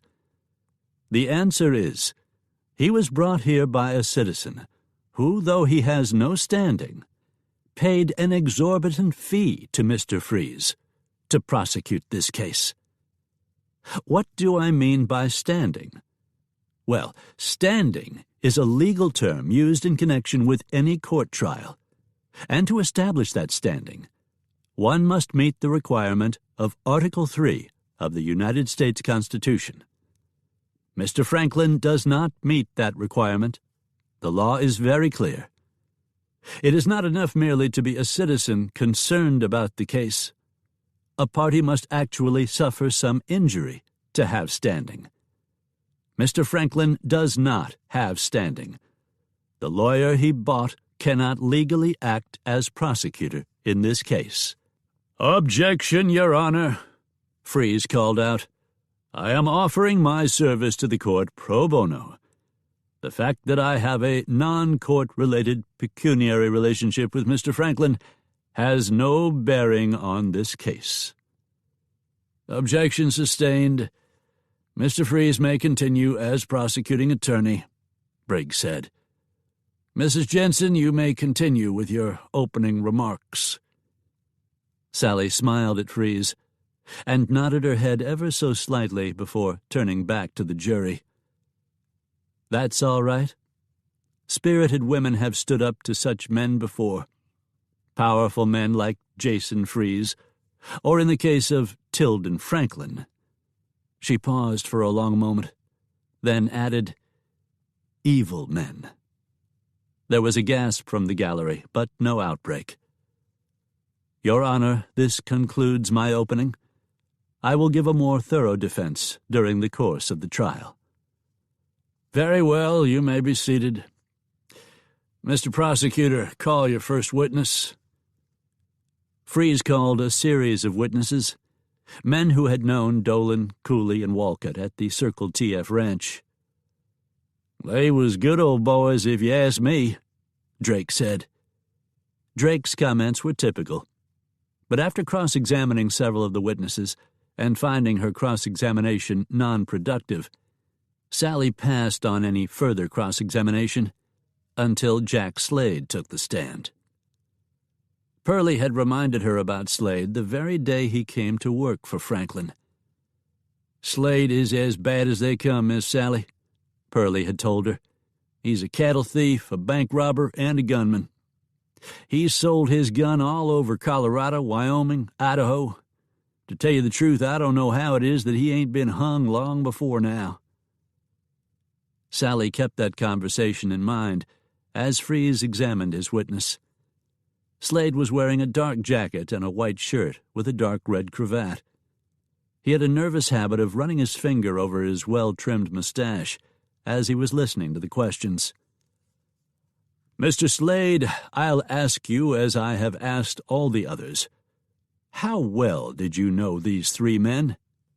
"I knew 'em a lot better than any of the others." "The truth is, when you arrived to take your employment at the Circle TF Ranch, Dolan, Cooley, and Walcott came with you. Is that correct?" "Yeah, that's right. Me and them three boys were pards from way back.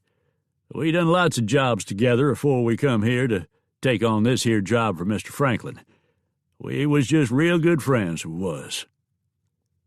"Did you see Dolan, Cooley, and Walcott before they left on that fateful morning?" Slade looked confused by the question. "What kind of morning?" "On the day they were killed," Freeze clarified. "Did you see them just before they left?" "Oh, yeah, they wanted me to go with them. They was coming here to the Blue Dog to have a couple of beers. I told them I couldn't come because I had some work to do. I wish now that I had come. If I had, I don't think she could have killed them. They were just ordinary boys and wasn't looking for her to pull a gun and shoot 'em dead like she done for no reason." "Your witness," Freeze said as he took his seat. "Mr. Slade, When you said that you and the decedents had done some jobs together, were some of those jobs of a nature that would be beyond the parameters of the law? Objection, Your Honor. Mr. Slade is a witness, not a defendant. Freeze called. Objection sustained. Mr. Slade, what kind of work do you do for Mr. Franklin? I'm sort of a foreman-like. You tend cattle? Yeah, that's what you do on a ranch, ain't it? Mr. Slade, what's an acorn calf? An acorn calf? I don't know what you mean. It's a weak or runty calf. What's a chopper? When Slade still couldn't answer, Sally did. It's the cowboy who cuts out the cattle during a roundup. She paused. You don't know any of those terms because the truth is, your job at the Circle TF Ranch has nothing to do with tending cattle, does it? There's other things to do on a ranch besides tending cattle. What exactly are these other things that you do for Mr. Franklin? Well, you might say I keep him safe, sorta. You keep him safe? And how do you do that? I just make sure that if there's anyone that wants to kill Mr. Franklin, well, I'll stop them. By killing them? Yeah, if I have to. How many men have you killed, Mr. Slade? Objection, Freeze called. Your Honor, I'm being accused of murder by a man that is known to be a gunman. I think the court has a right to know how many men Jack Slade has killed. The objection is, Briggs started to say, but Fielding finished the sentence for him. Overruled. How many men have you killed, Mr. Slade? Sally repeated. I don't know, Slade replied. I've killed quite a few, I guess. Quite a few. Have you killed so many men that you don't even know how many it is? I've killed 23, Slade said. You have killed 23, and you haven't been hanged for murder, and you haven't been put into prison. Why is that, Mr. Slade? How is it that you have killed so many men, and yet you haven't been prosecuted for murder? On account of 'cause they wasn't murders, Slade insisted. Every one I killed was trying to kill me. So what you are saying, then, is that if someone is forced to kill in an act of self-defense, that it isn't murder? Yeah, Slade said. And if it is justifiable by an act of self-defense, then the perpetrator of that act should receive no punishment from the state. Yeah, Slade replied resolutely. They shouldn't get no punishment from the state. No further questions, Your Honor? After Slade was dismissed, Sally was given the opportunity to call her own witnesses. The first person she called was Sue Ellen Malone. The young woman described in vivid detail what had happened that day, how the three men with guns drawn had accosted them, with the intention of kidnapping her and killing Sally. Were you frightened, Sue Ellen? Frightened? Yes, I was scared to death. Why? Because I thought they were going to kill you and kidnap me. Thank you. I have no further questions. In his cross-examination, Freeze was unable to shake her testimony, especially as to the fact that the three men were already holding guns in their hands when Sally shot them. Sally's next witness was Monty Carson. Sheriff Carson, I have no wish to put you on the spot, but it is generally known that you have been engaged in life-or-death gunfights. Is that true?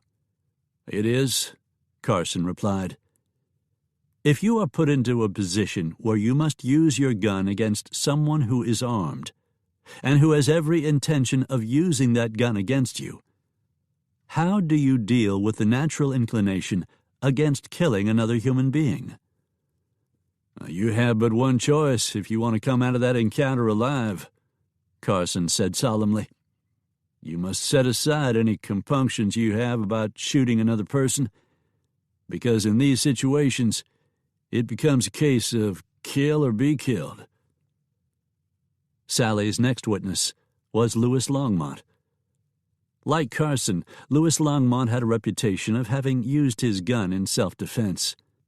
When asked what was the most important thing that one must keep in mind when engaged in a life-or-death gun battle, Louis said substantially the same thing Carson had said. One must set aside any hesitancy about taking the life of another human being, because it would be a situation of kill or be killed. Sally called Smoke Jenson to the stand.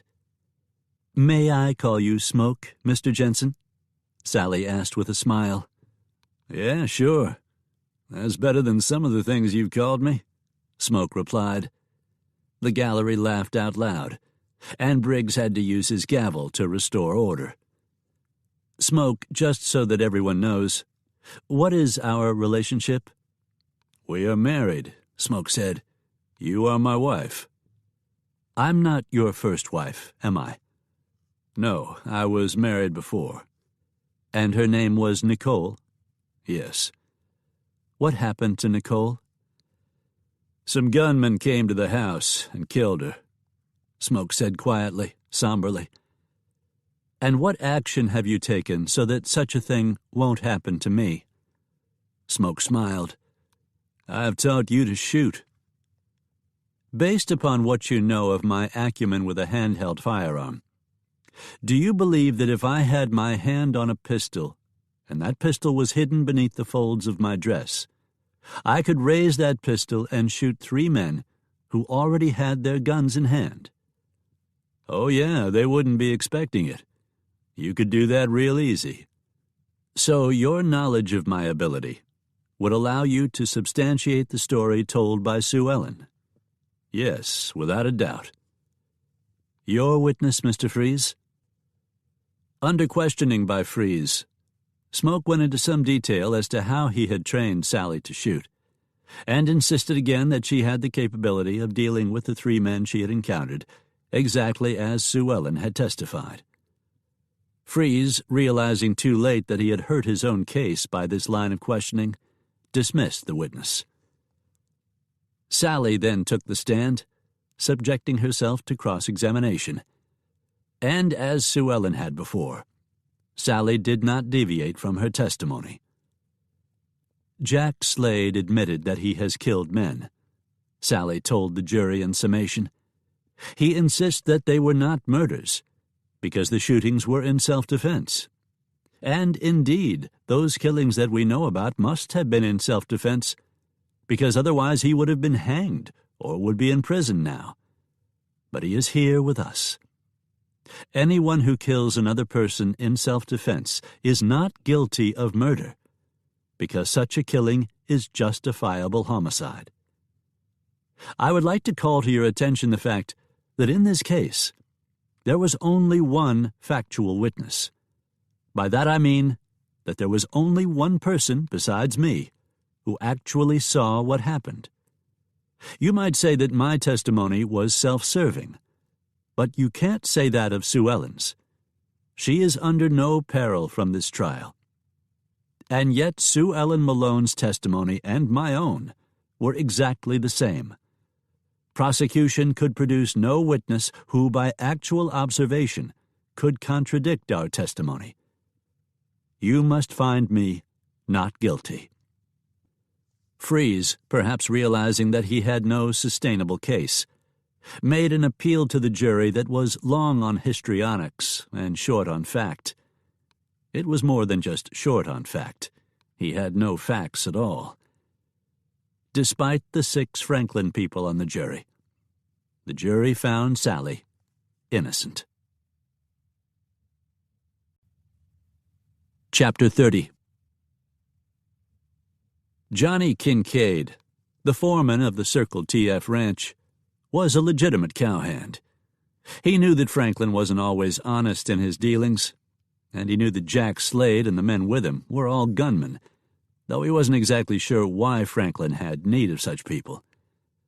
As far as Kincaid knew, Franklin didn't have a long rope, because he had never seen cattle or horses that had been acquired by any way that wasn't illegal. And more importantly, Kincaid had never been asked to do anything that was illegal. He knew that the 3 men who had been killed weren't cowboys working for him, but were gunmen working for Jack Slade. Right now there was a trial going on as to how they had been killed, though the story was they had been killed by a woman. Kincaid didn't like Dolan, Cooley, or Walcott, and the truth was he didn't think their being killed was any great loss. He wished he had been able to go in for the trial, but he didn't think it would be right for him to go in if none of the cowboys who worked for him could. At the moment, Kincaid was in the barn, separating the harnesses, when Bo James, one of the cowboys, came in. "Hey, cow boss, there's something out here you ought to see." "I need to get these harnesses straightened out," Kincaid said. "No, sir, you need to come see this," James said. Kincaid shrugged, then walked outside with James. 2 horses were standing just outside the corral gate, as if asking to be allowed in. There was a body lying across the saddle of each horse. At least 6 men were standing there, looking at the horses and their grim load. "Who are they?" Kincaid asked. "Lobo Miller and Pete Boyce. They're Jack Slade's men." "Then I don't see them as any great loss." "You have to wonder how they got here, though, don't you? I mean, them being dead and all." "Whoever killed them just put them up on the horses, and the horses knew the way home. Get them off the horses. There's no need for the poor animals to have to stand there like that." "What'll we do with them?" James asked. "Take 'em over and lay 'em out in front of Slade's bunkhouse. They're his men. Let him worry about 'em as soon as he gets back." "Well, here he comes now," James said. "Looks like all of 'em is coming back now." Slade, Drake, and the others who had gone into Fontana for the trial came riding in then. They were riding in front of and behind the carriage that was carrying Franklin. The large group raised a considerable amount of dust. The carriage stopped in front of the big house, and the driver hopped down, then came around to open the door for Franklin to exit. "Thank you, Bertram. You may put the carriage away. I will have no further need of it," Franklin said as he stepped down. "Very well, sir," Bertram replied. $1,000, Franklin thought. He had paid Jason Freeze, supposedly the best lawyer in Colorado, to prosecute the case, and he had been beaten by a woman who wasn't even a lawyer. Franklin was still fuming over the outcome of the trial when Jack Slade stepped into his office. "I got something to tell you, boss," Slade said. "What is it, Slade?" Franklin asked, his irritation with the outcome of the trial showing in the tone of his voice. "It's about Boyce and Miller. They're back." "They're back? Well, at least there's something good about today. Let the Jensons go back to find their house and all the buildings burned to the ground." "No, sir, it ain't like that," Slade replied. "At least I don't think so, when you consider the way they come back." "The way they came back? What are you talking about? How did they come back?" "They come back dead, both of them. Kincaid said they was draped across their saddles." "Tell me, Slade, how many men did you bring here?" "There was 16 of them," Slade said. 16? And now 5 of them are dead?" "Yeah," Slade said. "That pretty much decimates your army, doesn't it? I don't know how you expect to get anything accomplished with the men you have left." "What is it you want done?" "We sent 3 who you assured me were your best men to capture 1 young girl, but your 3 good men were killed by 1 woman. Then you sent 2 men to burn down Jenson's house while he was gone, and they came back dead." Franklin stared coldly at Slade and went on. "You ask what I want. I want the railroad stopped. I want this thing they are building and calling a town destroyed. And I want Smoke Jenson dead. I'm going to have to get more men, Slade said. Get them. Only this time, find some men who can draw a pistol without shooting themselves in the foot. Can you do that, Slade? Or do I have to hire someone else as captain of my personal militia? I can do it, Slade said. Oh, and Slade. Yes, sir. I've added another name to the list of who I want killed. In addition to Smoke Jenson and that traitorous devil Pearlie Fontaine, I want that woman Jenson is married to killed. Franklin scowled.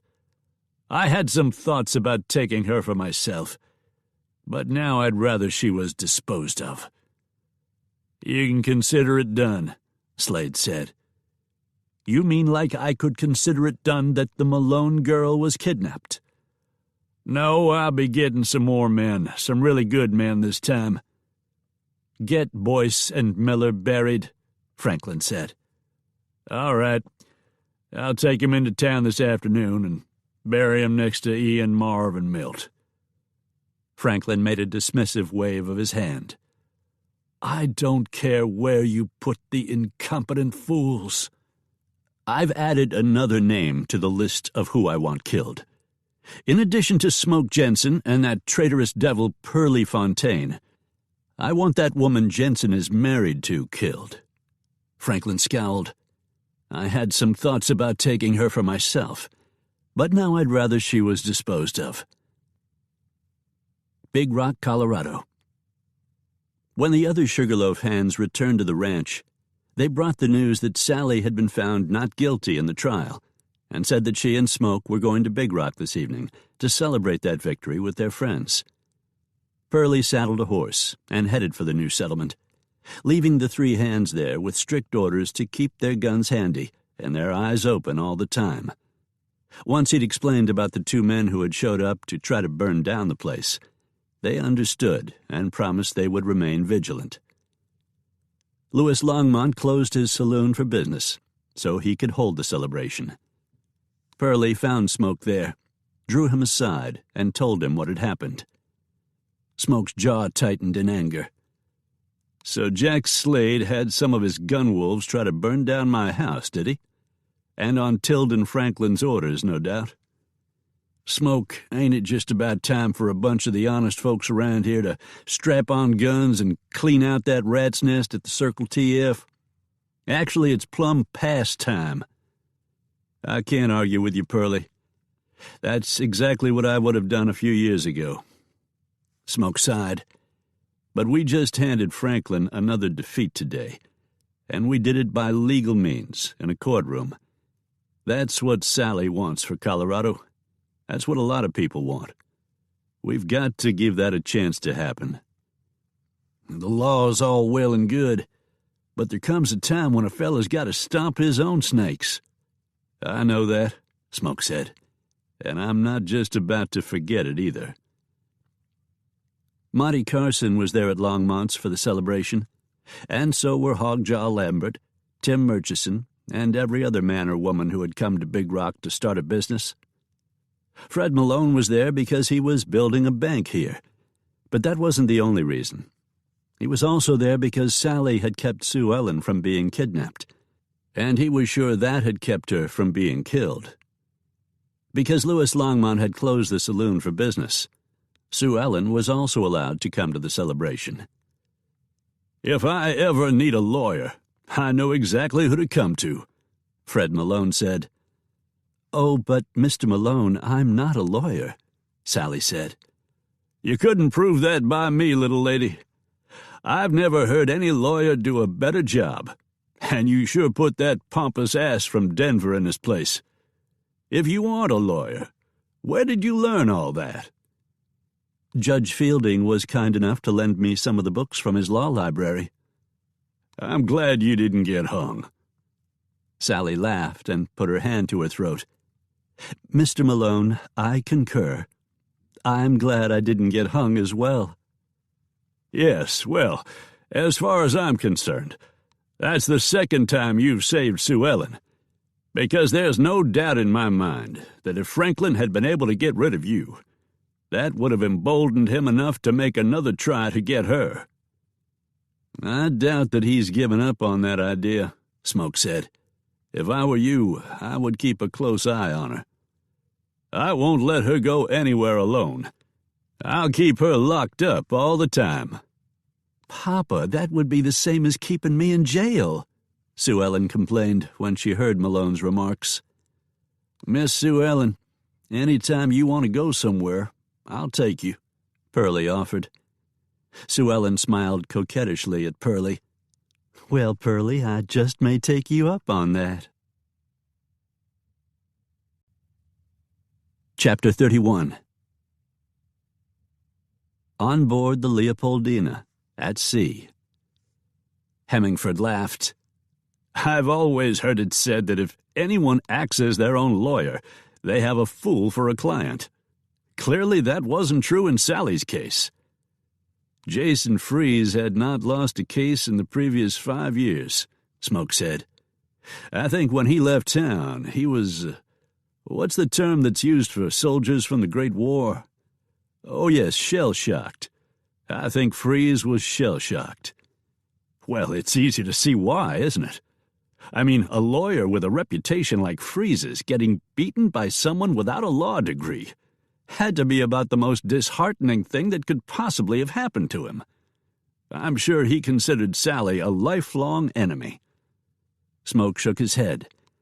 "No, they actually became friends later." "You don't say. Well, I have to give credit to Freeze for that. Most lawyers I've known are quite vain, and to have been defeated by someone who isn't a lawyer would, I think, be even more devastating. How did he ever manage that?" "He was the guest speaker when Sally became the first woman to graduate from Colorado Law School in 1894. "Do you mean to tell me that Sally Jenson is a lawyer?" "She is, but she doesn't actually practice law. By that I mean she doesn't normally argue cases in court, nor does she solicit clients. For the most part, her practice is limited to taking care of Sugarloaf Incorporated." "By being Sugarloaf Incorporated, does that mean you've gone beyond being a horse and cattle ranch?" "By the time the Mountain and Pacific Railroad actually reached the Pacific, Sugarloaf was a major stockholder, second only to Big Cat Malone. Only by then we had extended our track all the way to Kansas City, so the name of the railroad became the Midland and Pacific." "So, the railroad did get built. I guess that means that after the trial, Franklin dropped his opposition to the railroad." "Yes and no," Smoke replied. "Yes and no?" For a moment Hemingford was perplexed by the answer. Then, with a broad smile, he realized what Smoke was telling him. "I mean, yes, the railroad was built, and no, Franklin had not dropped his opposition to the railroad." Circle TF Ranch. "Stop the railroad," Franklin said as he pounded a scrawny fist on the desk. "I don't care what it takes. If you have to hire more men, do it." "What about the town that's being built?" Slade asked. "I thought you wanted it destroyed." "You could kill the town, and the railroad would survive. But if you stop the railroad, that will kill the town." Slade nodded. "All right. Oh, and Slade, I intend to take over the railroad, so I don't want any of the rolling stock or the track that is already laid to be destroyed." "You do know what that means, don't you?" Slade asked. "Yes, it means kill Malone, McGee, Jensen, and as many of the track workers as is necessary to stop it in place. Concentrate on the Chinamen. We can always get more of them." "I'm going to need at least 5 more men." Franklin gave a dismissive wave of his hand. "Do whatever it takes. And $1,000 apiece for everyone that's riding with me when we do it. If you get the railroad stopped, it'll be worth it," Franklin said. "Slade is out looking for more men," Edmondson said. "I wonder why he needs more." Didn't you hear what Drake was saying? Rowe asked. He says it's 'cause we're going to hit them that's building the railroad. And if we stop it from being built, we're going to get $1,000 apiece. $1,000? That's what Drake is telling, and he says he got it direct from Slade his own self. Edmondson and Rowe were on their way to the town they were now calling Big Rock. Just to see what new building they've started, Drake had said when he'd sent them out this morning. Hey, Rowe, look over there, Edmondson said. Ain't that Pearlie and that little old Malone gal? Yeah, I think it is, Rowe replied. He smiled. Here's a chance to make some money. I know he wants Pearlie dead, and I'll just bet that he's also willing to pay something for the girl. How do you want to do this? Edmondson asked, willingly giving the leadership position to Rowe. We'll set an ambush for the low-down scum, kill him, and take the girl with us. Oh, have you ever seen a more beautiful day, Pearlie? I mean, really. Sue Ellen stretched her arms out to either side and thrust her chest forward, causing her breasts to push out against the plaid shirt she was wearing. Pearlie and Sue Ellen were on horseback, riding between Trailback and Big Rock at a tranquil, deliberate pace. They weren't necessarily going anywhere. Sue Ellen had wanted to get out of the house for a while, she said. Pearlie smiled, knowing exactly what the girl was doing. She was flirting with him, and while he appreciated it, he couldn't get over the fact that she was very young, and he was very old, at least in experience. As he had heard more than one gunman and rider of the dark trails comment, it wasn't the years that aged men like them. It was the roar of gunshots and the smell of powder smoke. It is a pretty day, Pearlie agreed. It's a pretty day? That's all you can say about it? Oh, my Pearlie, you are so old. Pearlie laughed. She had just put into words what he had been thinking. We should have brought some fishing poles, Pearlie said. We could... Pearlie stopped in mid-sentence. Sue Ellen, stop right there, he ordered. What? What is it? Sue Ellen asked, instantly alert to the change of tone in Pearlie's voice. There are a couple of men up ahead of us. Where? I don't see them, Sue Ellen said. They don't want to be seen. That's why I'm a little worried about it. Oh, pooh. I don't see anything to be worried about. You didn't see anything to worry about when you were with Miss Sally either, did you? Oh, Sue Ellen said in a crestfallen voice, realizing then the validity of Pearlie's concern. What should we do? Let's go back, Pearlie said. Oh, Pearlie, do we have to? Yes, we have to. Pearlie waited while Sue Ellen turned her horse and started back toward the house. He peered at the last place in which he had seen the two men, but now he saw nothing. After staring for a while with no sign of trouble, he began to think that he was just too jumpy and had only imagined seeing them. Then one of them showed himself, only for an instant, before disappearing quickly. Pearlie knew then that this wasn't just an imagined danger. The two men were lying in ambush for him. Now he wondered if he should go forward and force them to expose themselves, or should he go back and keep Sue Ellen company? He decided to ride back with Sue Ellen. What the hell, Edmondson? He must have seen us, 'cause he's going back. Let's see if we can catch up to him. You know that girl's going to slow him down. The two started after Pearlie and Sue Ellen, though they held their horses at no more than a brisk walk, which was faster than Pearlie and Sue Ellen were going. This allowed their pursuers to close the distance, but without giving up the alarm of someone galloping toward them. Talk to me, Edmondson, Rowe said. What? Talk to me and then laugh. That way they'll think we're just out riding together or something like that. What are we supposed to talk about? Hell, it don't make no difference what we talk about. He can't hear us anyway. Well, if he can't hear us, how will he know we're talking?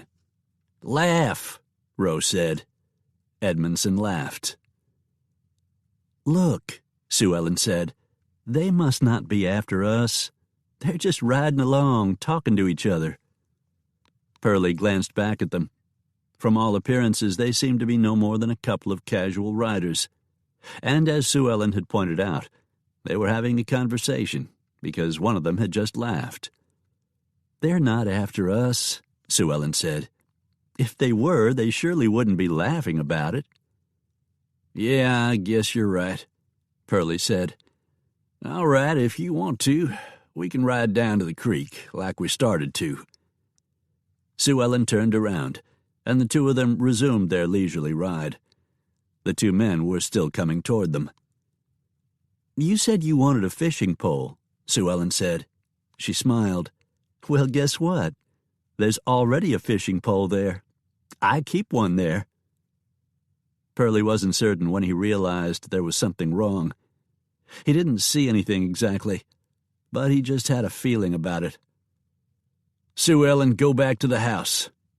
His order was sharp, and this time Sue Ellen didn't question him. She pulled her horse around sharply and jabbed her heels into its flanks, making the animal leap ahead in a run. "Damn it, Roe, they're a-getting away," Edmondson shouted. "Let's get after 'em." Now all pretense was gone, as the two men broke into a gallop.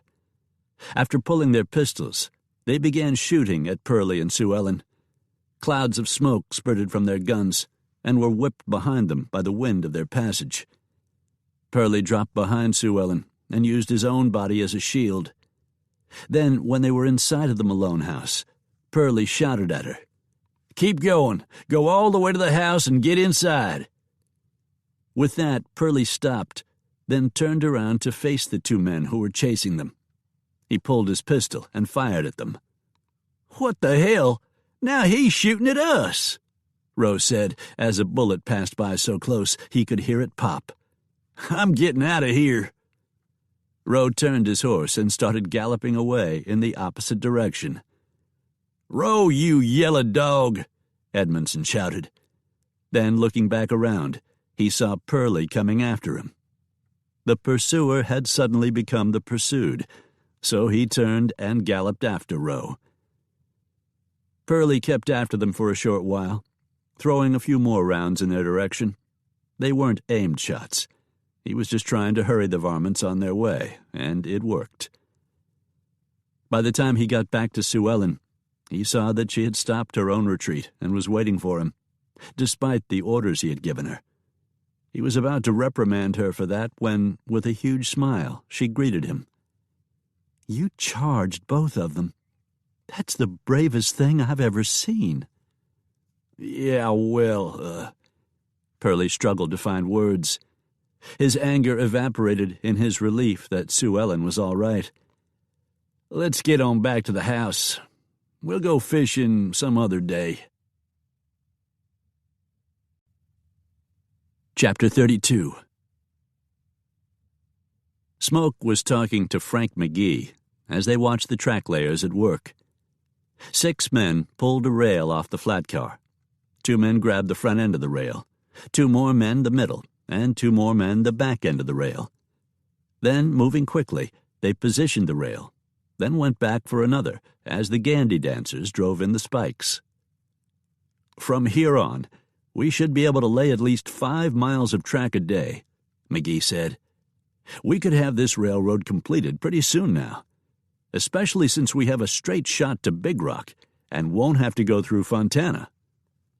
"I have a feeling Fontana won't be around that much longer," Smoke said. "They didn't want the railroad, so they brought this on themselves." "Mr. Malone said that there are already as many people in Big Rock as there are in Fontana." "Yes, and our growth is coming at the expense of Fontana, since the people who have lived and done business there are coming to Big Rock." Smoke and McGee were having to raise their voices to speak, because the sound of hammers against the spikes, as well as the shouts of the men as they were putting the rails in position. It was a fascinating thing to watch as the twin rails gradually stretched out in front of them. Then there was another noise on top of the sound of hammering. The new sound was that of gunshots. Smoke saw two of the track layers fall and roll down the berm. "There!" McGee said, pointing toward a group of men on horseback. The riders charged the worksite with guns blazing. Smoke pulled his pistol, but the attack was taking place at the far end of the track, and because that was at least 500 yards away, they were out of range. Smoke ran back to where he had left Drifter and practically vaulted into the saddle. He started toward end of track. By the time he got there, however, the shooters had already withdrawn, and he had no targets. 4 men were down, and at least 4 more men, while still on their feet, were nursing wounds. Smoke dismounted to check on them. 3 of the 4 men on the ground were dead, and the 4th man appeared to be seriously wounded. Smoke ordered that the injured men be helped onto the work train, where they could be taken back to the doctor in Denver as quickly as possible. "Did you recognize any of those raiders?" McGee asked. "No, but I didn't have to. I know who they are." "Franklin's men," McGee said. It wasn't a question. It was a statement. "Yes." "They'll be back, won't they?" "Yes." After the train started back toward Denver, work resumed on laying track. Smoke began asking around, and after finding 6 men who had experience with guns, he called them all together. "I've spoken to each of you, and each of you has said you would be willing to act as an armed guard against any future attacks. From now on, your new job will be to protect the track layers. You'll answer to Mr. McGee." "Where will you be, Mr. Jenson?" one of the men asked. "I'm going to cut the head off this snake," Smoke replied. When Smoke returned to the Sugarloaf, he saw Pearlie giving instructions to the 3 cowboys he had hired. By the time he swung down from the saddle, Pearlie had concluded his business. After sending the men off on the tasks he had assigned them, Pearlie came over to Smoke. "What's up, boss?" Pearlie asked. "How come you ain't—" Pearlie stopped in mid-sentence to correct himself. "Miss Sally says I'm not supposed to say ain't. How come you aren't at end of track?" Smoke explained about the attack on the railroad workers. "They killed 3 innocent men, and at least one of the wounded men may die," he said. "I'm not going to let that happen anymore." "You're going after Franklin, aren't you?" "Yes, and I want you to go with me." Smoke, you know that Slade is there with Franklin, don't you? And I figure Slade has 7 or 8 men with him by now. Maybe as many as 10. "We won't be going by ourselves," Smoke said. "I'm going into town. I think I might be able to gather up a couple more." "You mean that time we were talking about is here?" "It's here," Smoke said. A grin of anticipation creased Pearlie's leathery face. When the 2 men reached Big Rock, Smoke, who hadn't been here for a few weeks, was quite pleased with what he saw. There were several business buildings facing each other across Center Street. White's Apothecary was across from Lambert's Cafe. Nancy's Bakery faced the Big Rock Mercantile. Delmonico's Restaurant was across the street from Ed's Gun Shop, and Murchison's Leather Goods was opposite Ethan's Barber Shop. Longmont's Saloon was large enough to face 2 buildings, Ann's Dress Shop and the Bank of Big Rock. And the Big Rock Bulletin newspaper, as Haywood Arden had wanted, was next door to Longmont's Saloon, and across the street from a partially built building, which would be the Dunn Hotel. There was an empty lot next door to the newspaper, though Mo Gates had announced his intention to build a butcher shop there. The last building on Center Street was the sheriff's office and jail. As yet, nothing had been built across the street from the jail, though at the corner a lot was marked out for the school, which Sally had been promised would be in place before the summer was over, so she could begin teaching as soon as the new school year started. In addition to the 12 commercial buildings that were already open and doing business, there were at least 20 homes that had been built, and more were going up. The air was filled with the sounds of hammers and saws. "Let's start with the sheriff's office," Smoke suggested. Monty Carson was sweeping the floor when Smoke and Pearlie stepped inside. "Sweeping up, I see. Well, it's always good to see that a sheriff can keep himself busy," Smoke teased. Even under these grim circumstances, he hadn't completely forgotten his sense of humor. "Yeah, I'm sweeping. What else have I got to do? I've got 2 new cells back there and nobody to put in them. So far, everyone in town is behaving themselves, so that I don't have any business." "Then you wouldn't mind being a temporary deputy U.S. Marshal long enough to help me take care of a little chore." "What chore?" Carson asked. Then he waved his hand. "Forget that I asked you that question. No matter what you need me for, I'm your man." "Good. Come along with me now. You can help me recruit a few others." "Is there going to be any shooting involved?" "Yes, I'm sure there will be." "That isn't going to be a problem for you, is it?" Smoke said. "No problem at all. But I've got a suggestion for our next recruit." "Who?" "Louis Longmont," Carson replied. "Louis? You don't know all of Louis's past, do you?" Carson asked. "I guess I don't." "Louis is a dead shot and has proven his courage more than once." Smoke nodded. "All right, let's go see him." Longmont agreed enthusiastically to be part of the posse. "Good. That gives us 4, Smoke said. "Smoke, if you'd like another man, I figure Ray Perkins would be a good choice," Pearlie said. "Wait a minute," Carson said. "Perkins rides for Franklin, doesn't he?" "Not anymore, he doesn't. Hell, everyone that was a demon has quit Franklin, which is why I don't mind going up against him, 'cause there won't be any of my friends there." "Where is Perkins?" Smoke asked. Pearlie smiled. "I just saw him across the street. He's one of the men that's building the hotel." Connor was also engaged in some construction in the town, and he was recruited by Perkins and Pearlie, so that as Smoke started toward the Circle TF ranch, he had a posse of 6 men, counting himself. When they reached the ranch, they saw someone riding the fence line. "That's Bo James," Pearlie said. "He's an actual working hand. He wasn't a demon, and I'm pretty sure he's not riding for Slade now." "He ain't," Perkins said. "Fact is, he was in town just the other night and was complaining as how Slade and his bunch are a lot worse than we ever was." "Pearlie, go talk to him," Smoke said. "Tell him to get all the cowboys away from the ranch, because there's going to be trouble." "Yeah, good idea," Pearlie said.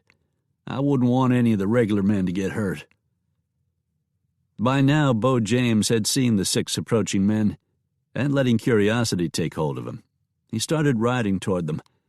Recognizing Pearlie, he was a little less anxious. "Hello, Pearlie," James said cautiously. "I never thought I'd see you around here again." "Hello, Bo. Have you missed me?" James chuckled.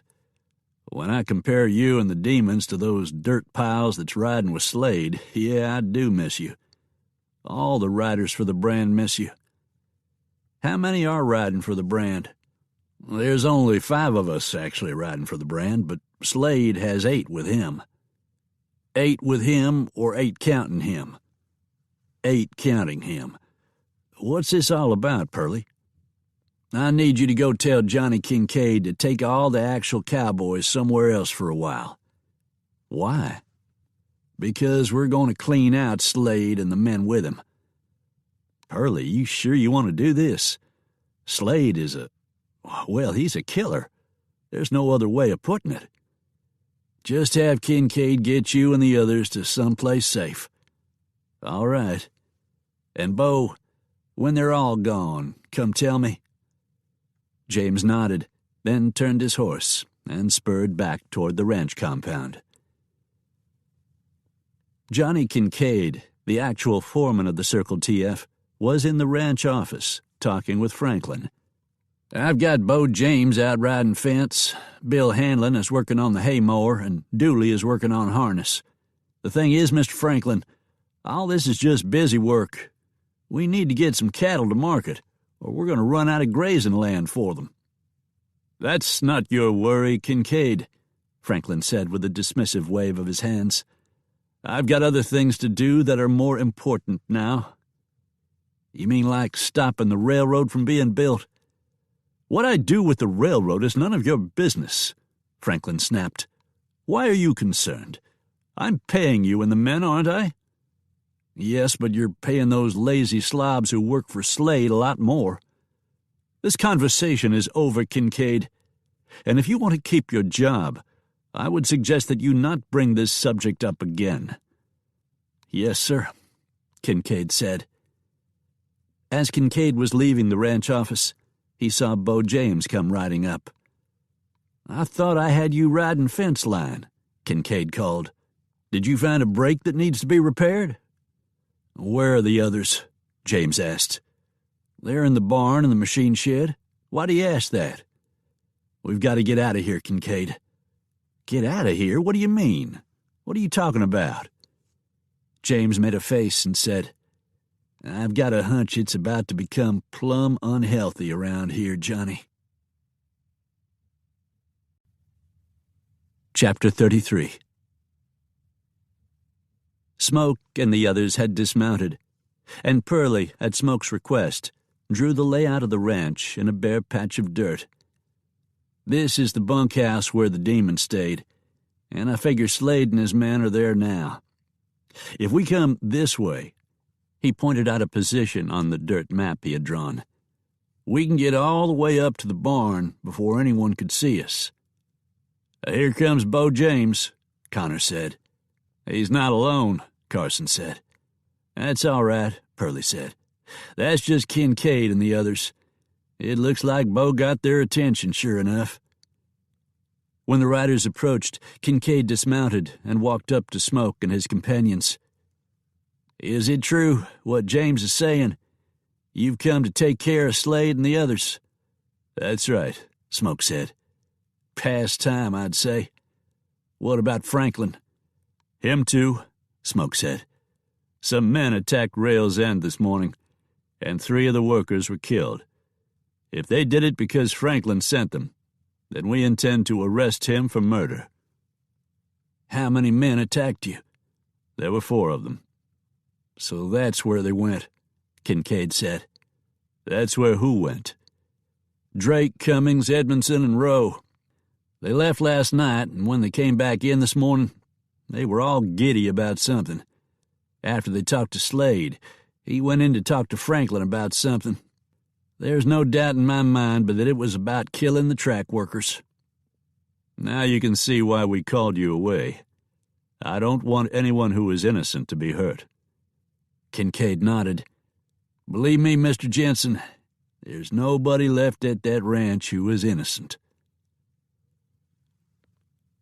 "Where did they all go?" Slade asked.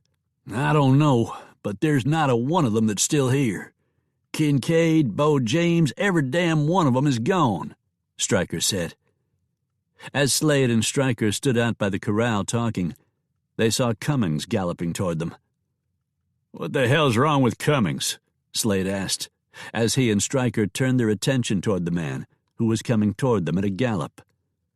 Cummings pulled up in front of them and shouted down his news, even as he remained in the saddle. "They're here, Slade," Cummings shouted. "Who's here?" "Jenson and Pearlie, and they got the new sheriff with them, too. Also that saloon feller, Longmont, and a few others." "How many are there?"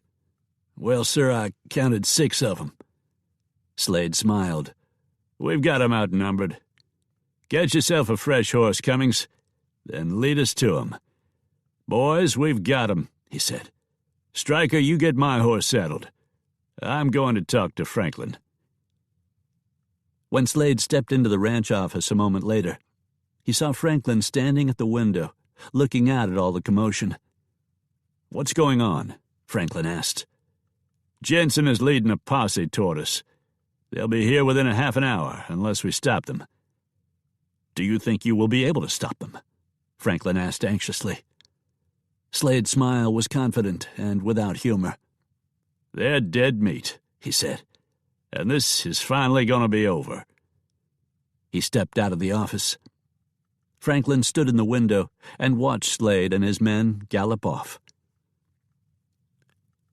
Bo James, Johnny Kincaid, and the other actual working hands rode on into town, leaving Smoke and the posse to carry out their attack against the Circle TF ranch. Using the information the cowhands had provided, Smoke led the men toward the big house compound. Smoke saw Connor's head jerk back suddenly, with blood and brain matter exploding out the side, just an instant before he heard the rifle shot. "It's an ambush," Pearlie shouted. "Dismount," Smoke ordered. Smoke leaped off Drifter, grabbed his rifle from the saddle holster, then gave the stallion a slap on the rump to send him to safety. Drifter didn't have to be told a second time, as he turned and galloped away. Smoke jacked around into the Winchester's chamber, and after checking that his men were finding cover, he looked toward the direction from which the shot had come. That was when he saw one of Slade's men raise his head to get a good look. His head was just high enough to see over the rock. That was all the opportunity Smoke needed, and lifting the rifle to his shoulder, he squeezed the trigger and felt the familiar and satisfying kick, then saw the bullet strike his target right in the forehead. The man flew backward out of sight. Smoke dived to the left as several bullets came his way. None of them found their mark or even came close. For the next several minutes, the area near the Circle TF ranch house was a battlefield, as guns roared and clouds of powder smoke rolled through the air. Bullets whined and whipped and buzzed like a swarm of furious hornets. "Damn, they got Perkins," Pearlie shouted, even as he killed one of Slade's men. He didn't know if this was the same man who had killed Perkins, but he comforted himself in thinking so. Slade had come to the fight with 8 men, confident that he would be able to take care of Smoke Jenson. But now he had only 5 men remaining, and he abruptly lost another one. "Ugh!" Bardsley grunted, and looking toward him, Slade saw him go down with a bullet wound in his chest. 4 men now. Slade saw Monty Carson lift his head up from where he had taken cover. "I've got you now," Slade said, as he lined his sights on Carson's head. Slade pulled the trigger, then heard the click as the hammer fell on an empty chamber. "Damn!" Slade stuck his hands in his pockets, looking for ammunition. But even as he did so, he realized that his spare ammunition was in his saddlebags, and they had tethered their horses well behind them when they'd set up the ambush. "Drake!" Slade shouted. "Do you have any extra ammo?" "No." Slade got up, but held himself in a deep crouch as he started toward the rear. "Where are you going?" Drake shouted.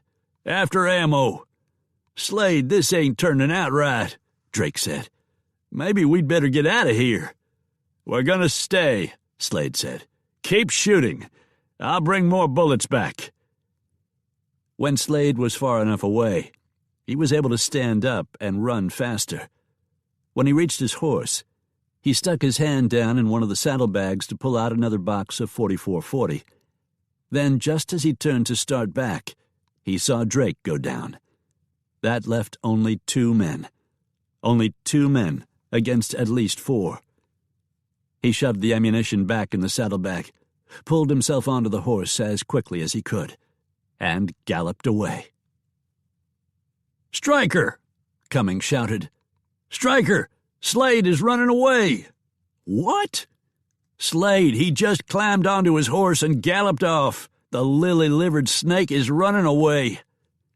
Stryker looked back and saw that Cummings was telling the truth. "Damn, we're the only ones left," Stryker said. "What are we going to do?" "Well, I ain't staying here to fight Franklin's war with just the 2 of us." Stryker stood up and started to run. But when he exposed himself, at least 2 bullets ripped through him and he went down. Cummings realized now that he was the only one left. He tied his handkerchief to the end of his rifle, then held it up and waved it back and forth. "I give up. Don't shoot no more. I give up." "Smoke, do you think this is for real or is it a trick?" Pearlie asked. "There's one way of finding out," Smoke replied. Smoke cupped his hands around his mouth, then shouted across the open space, "Come on out with your hands up!" A moment later, someone came out from behind the line of rocks, holding his arms in the air. One hand was still holding the rifle, with the white handkerchief tied to the end of the barrel. "Throw down that rifle," Smoke shouted, and the man who was surrendering tossed the rifle aside. Smoke, Pearlie, Carson, and Longmont watched cautiously as the man walked toward them. "I wonder if this is some kind of trick," Pearlie said. "I don't think so. If he was surrendering on his own, anyone still back there would have shot him by now," Smoke said. "What's your name?" Smoke asked when the man reached them. "His name is Cummings," Longmont said. "I've seen him before." "That's right, Cummings. Jeremiah Cummings," Cummings said. "Why didn't the others come with you?" Carson asked. "Others? What others? There ain't nobody left alive." Cummings made a scoffing sound. "Except for Slade. That devil run away." Franklin heard the sound of a galloping horse, and he stepped out of his ranch office to see who it was. At first he was surprised to see that it was Slade, but then he smiled. If Slade came back at a gallop, then he must have good news to share. Franklin stood on the front porch, leaning against the narrow post that supported the overhanging roof. "Well, you must have good news for me, or you wouldn't have come back the way you did," Franklin said. "Come on into the office and tell me all about it." Slade didn't dismount. Instead, he asked, "How much money do you have here?" "What?" "Why would you ask such a thing?" "Jenson's won. Everyone else is dead, and I have to get out of here. How much money do you have?" "I see," Franklin said. "Well, I suppose I can scrape up some money for you. Let me see how much cash I have on hand." He started to turn away, but as he did, his right hand slipped under his coat and came out clutching a pistol. Continuing to turn, he moved faster now, spinning all the way around so that he faced Slade again. Slade hadn't been paying that much attention to him, underestimating Tilden Franklin, as men always did when it came to any sort of physical threat. Slade was looking over his shoulder again, as if keeping an eye out for Smoke Jenson. But he saw movement from the corner of his eye and realized too late what was going on. He tried to jerk his gun up, but the pistol in Franklin's hand cracked wickedly before Slade could raise his own gun. The bullet drilled into his forehead and snapped his head back as it bored through his brain. In the last fading instants of life, Slade realized he had been killed by a man who didn't look dangerous enough to scare a kitten. He might have laughed at the irony of that. Jack Slade, the deadly gunman, killed by somebody like that. But he was already dead when he toppled out of the saddle and crashed to the ground. Franklin lowered his smoking pistol and stared at the corpse. So it had come to this. No matter what he did, no matter how many men he hired to get what he wanted, Smoke Jenson was still alive, and Tilden Franklin was left alone. That meant only one course of action was left open to him. He would just have to kill Smoke Jenson himself.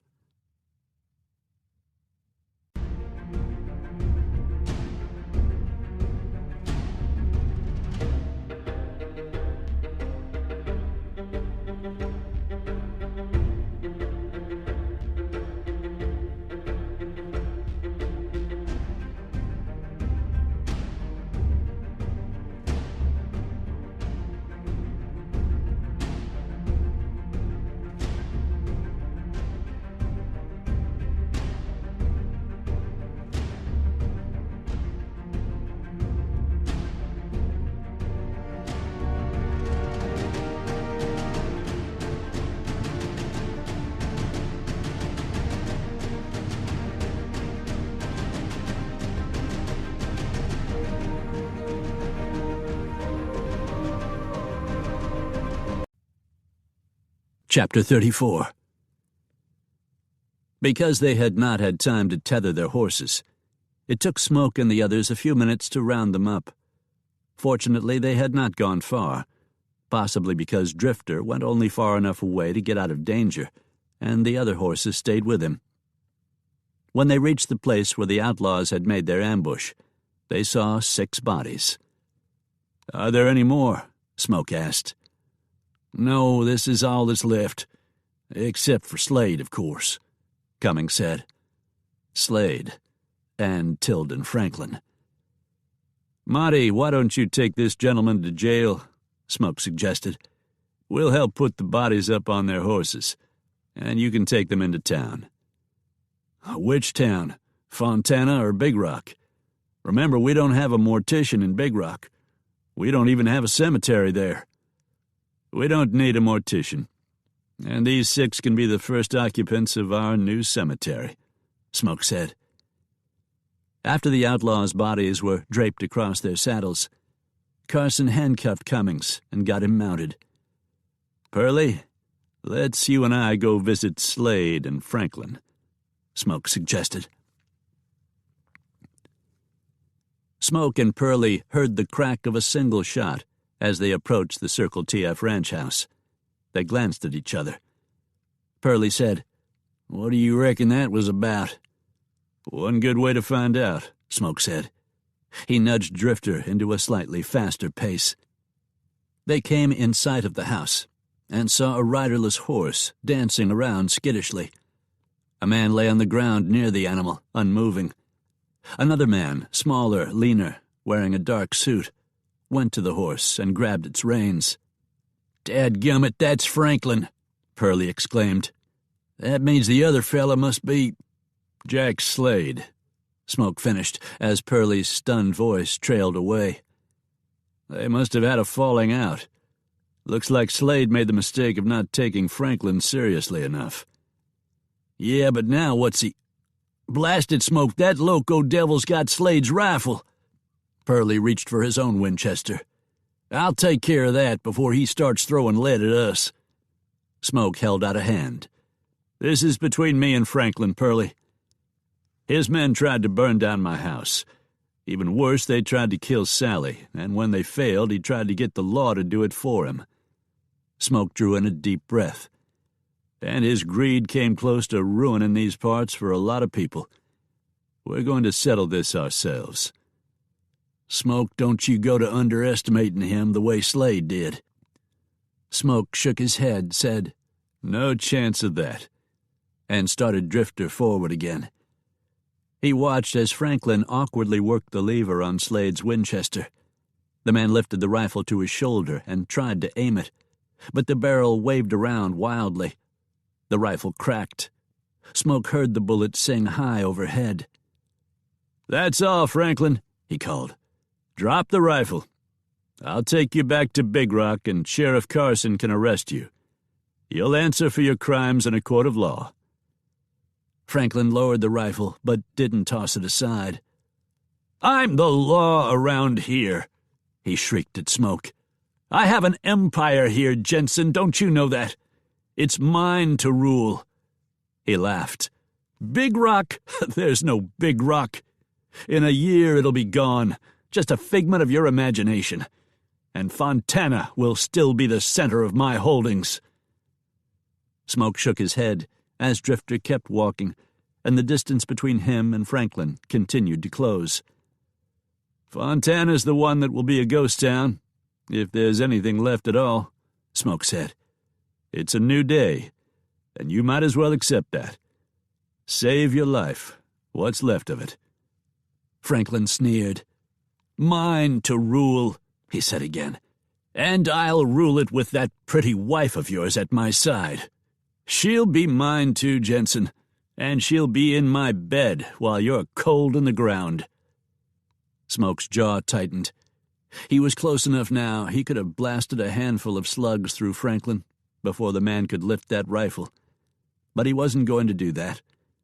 3 years of living in peace hadn't softened him, but it had changed him, deepened his resolve to live for more than vengeance and anger. 3 years of peace. 3 years with Sally. Franklin's shoulders sagged suddenly. Holding the rifle with his left hand, he held it down at his side and then let go of the barrel so it fell over. "I give up," he muttered. "I'm beaten. And you're close enough at last." He yanked the pistol from his pocket, the same one he had used to kill Jack Slade, and started to raise it while Smoke's eyes were following the falling rifle. Only Smoke wasn't watching the rifle. Flame geysered from the muzzle of the Colt he held as he fired 3 times, the shots coming out in one deafening roll of gun thunder. The slugs hammered into Tilden Franklin's chest and drove him back in a grisly, jittering dance. He pawed at his bloody chest and whimpered, "Mine to rule," before pitching forward on his face, not to move again. 6 feet of it anyway, Smoke said, but Franklin was long past hearing him. 3 months later. Almost every citizen of Big Rock, and now there were 600 of them, turned out to watch the first scheduled passenger train run arrive at the newly built depot. As soon as the train arrived, the telegrapher at the new Western Union office flashed out the news back to Denver and Kansas City. Big Rock is now connected to the rest of the nation. Smoke and Sally were riding in Fred Big Cat Malone's special car. Malone was there, of course, as were Lauren and Sue Ellen. Sue Ellen was sitting with Pearlie, and they had been talking quietly in their own world ever since the train had left Denver. Preacher was there as well. "I ain't never rid nothing like this before," Preacher said. "Why, Preacher, you've been on a train before," Sally said. "Oh, I ain't saying I never rid on a train before, 'cause that wouldn't be true, 'cause I have. But I ain't never been on no train car that's all fancied up like this and just a few riding on it." The train came to a complete halt, and Smoke stood up, then reached down for Sally. Sally said with a broad grin. "You first, remember?" "It doesn't seem right for me to just go off and leave you here." "I'll be right behind you," Sally promised. As Sally reminded him, it had been arranged that when the train stopped, Smoke and Fred Malone would step down first. As soon as they did, a band began playing, and Smoke saw 2 big signs spread out on the walls of the depot. "Thank you, Smoke Jenson, for building our town. Thank you, Fred Malone, for connecting our town to the rest of the world." Festivities in the town took up most of the afternoon, and it was dusk by the time Smoke and Sally returned to the ranch. "Wait," Smoke said, as he brought the buckboard to a halt. "I just want to—" "I know what you want. I want to look too," Sally said. They were on a long, dedicated road that passed under an arch with wrought-iron words spelling out Sugarloaf Ranch. In smaller words beneath those read, "Smoke and Sally Jenson, Proprietors." Smoke reached over to take Sally's hand. "Let's go home," he said. On board the Leopoldina. "Wait a minute," Ernest Hemingford said. "What about the gold strike?" "Oh, as gold strikes go, this particular one was nothing to really shout about," Smoke said. "For a while, fellas dug it out, chipped it free, and blasted it out of the rock. But the mines played out in just over a year. But with the railroad and the ranches, and a lot of good people, Big Rock was able to live on. Things like that are a lot more lasting than gold." "That is a fine story, Smoke, and it will take many fine words to capture it," Hemingford said. "What is the population of Big Rock now?" "A little over 5,000, Smoke said. "What a great size. Just large enough to provide for all the citizens' needs, but small enough for everyone to be good neighbors to each other." "I like it there," Smoke agreed. "Oh, there is one thing that has been bothering me. What ever happened between Pearlie and Sue Ellen? From your story, it's obvious that they were attracted to each other." "They were. But Sue Ellen went off to college. and Pearlie felt that he would be a hindrance to her. So they parted as good friends, but it never went beyond that. Did Sue Ellen become a teacher? Smoke chuckled. You might say that. She's an English professor at Washington University in St. Louis. Good for her. Ernest, don't write the story, Smoke said. Oh, I can't not write this story, Hemingford insisted. I'm a writer, and this thing has taken hold of me. All right, you can write the story, but I ask that you don't publish it. Why not? Smoke, as I said, it is a wonderful story, and you are an American icon. I wouldn't say that. I reckon most people have forgotten about Smoke Jenson by now, and that doesn't bother me a bit. My life has been calm and pleasant for the past few years, and I am enjoying that. I'm enjoying it very much. This book, if published, might just start it all over again. I know it is asking a lot of you, but I beg you, let me have some privacy for what remains of my life. For a long moment, Hemingford didn't respond. Then he said, I'm going to write the story, Smoke, because I can't not write it. But I suppose if it means that much to you, I'll never publish it. Smoke leaned back in the chair where he was sitting, crossed his long legs at the ankles, and said, Don't worry, Ernest. You'll find plenty of other things to write about. You said you were in the Great War. You could always write about that. And since you'll be in Paris, you can write about that. He smiled. Just remember to write what's true, even if you have to make some of it up. The end.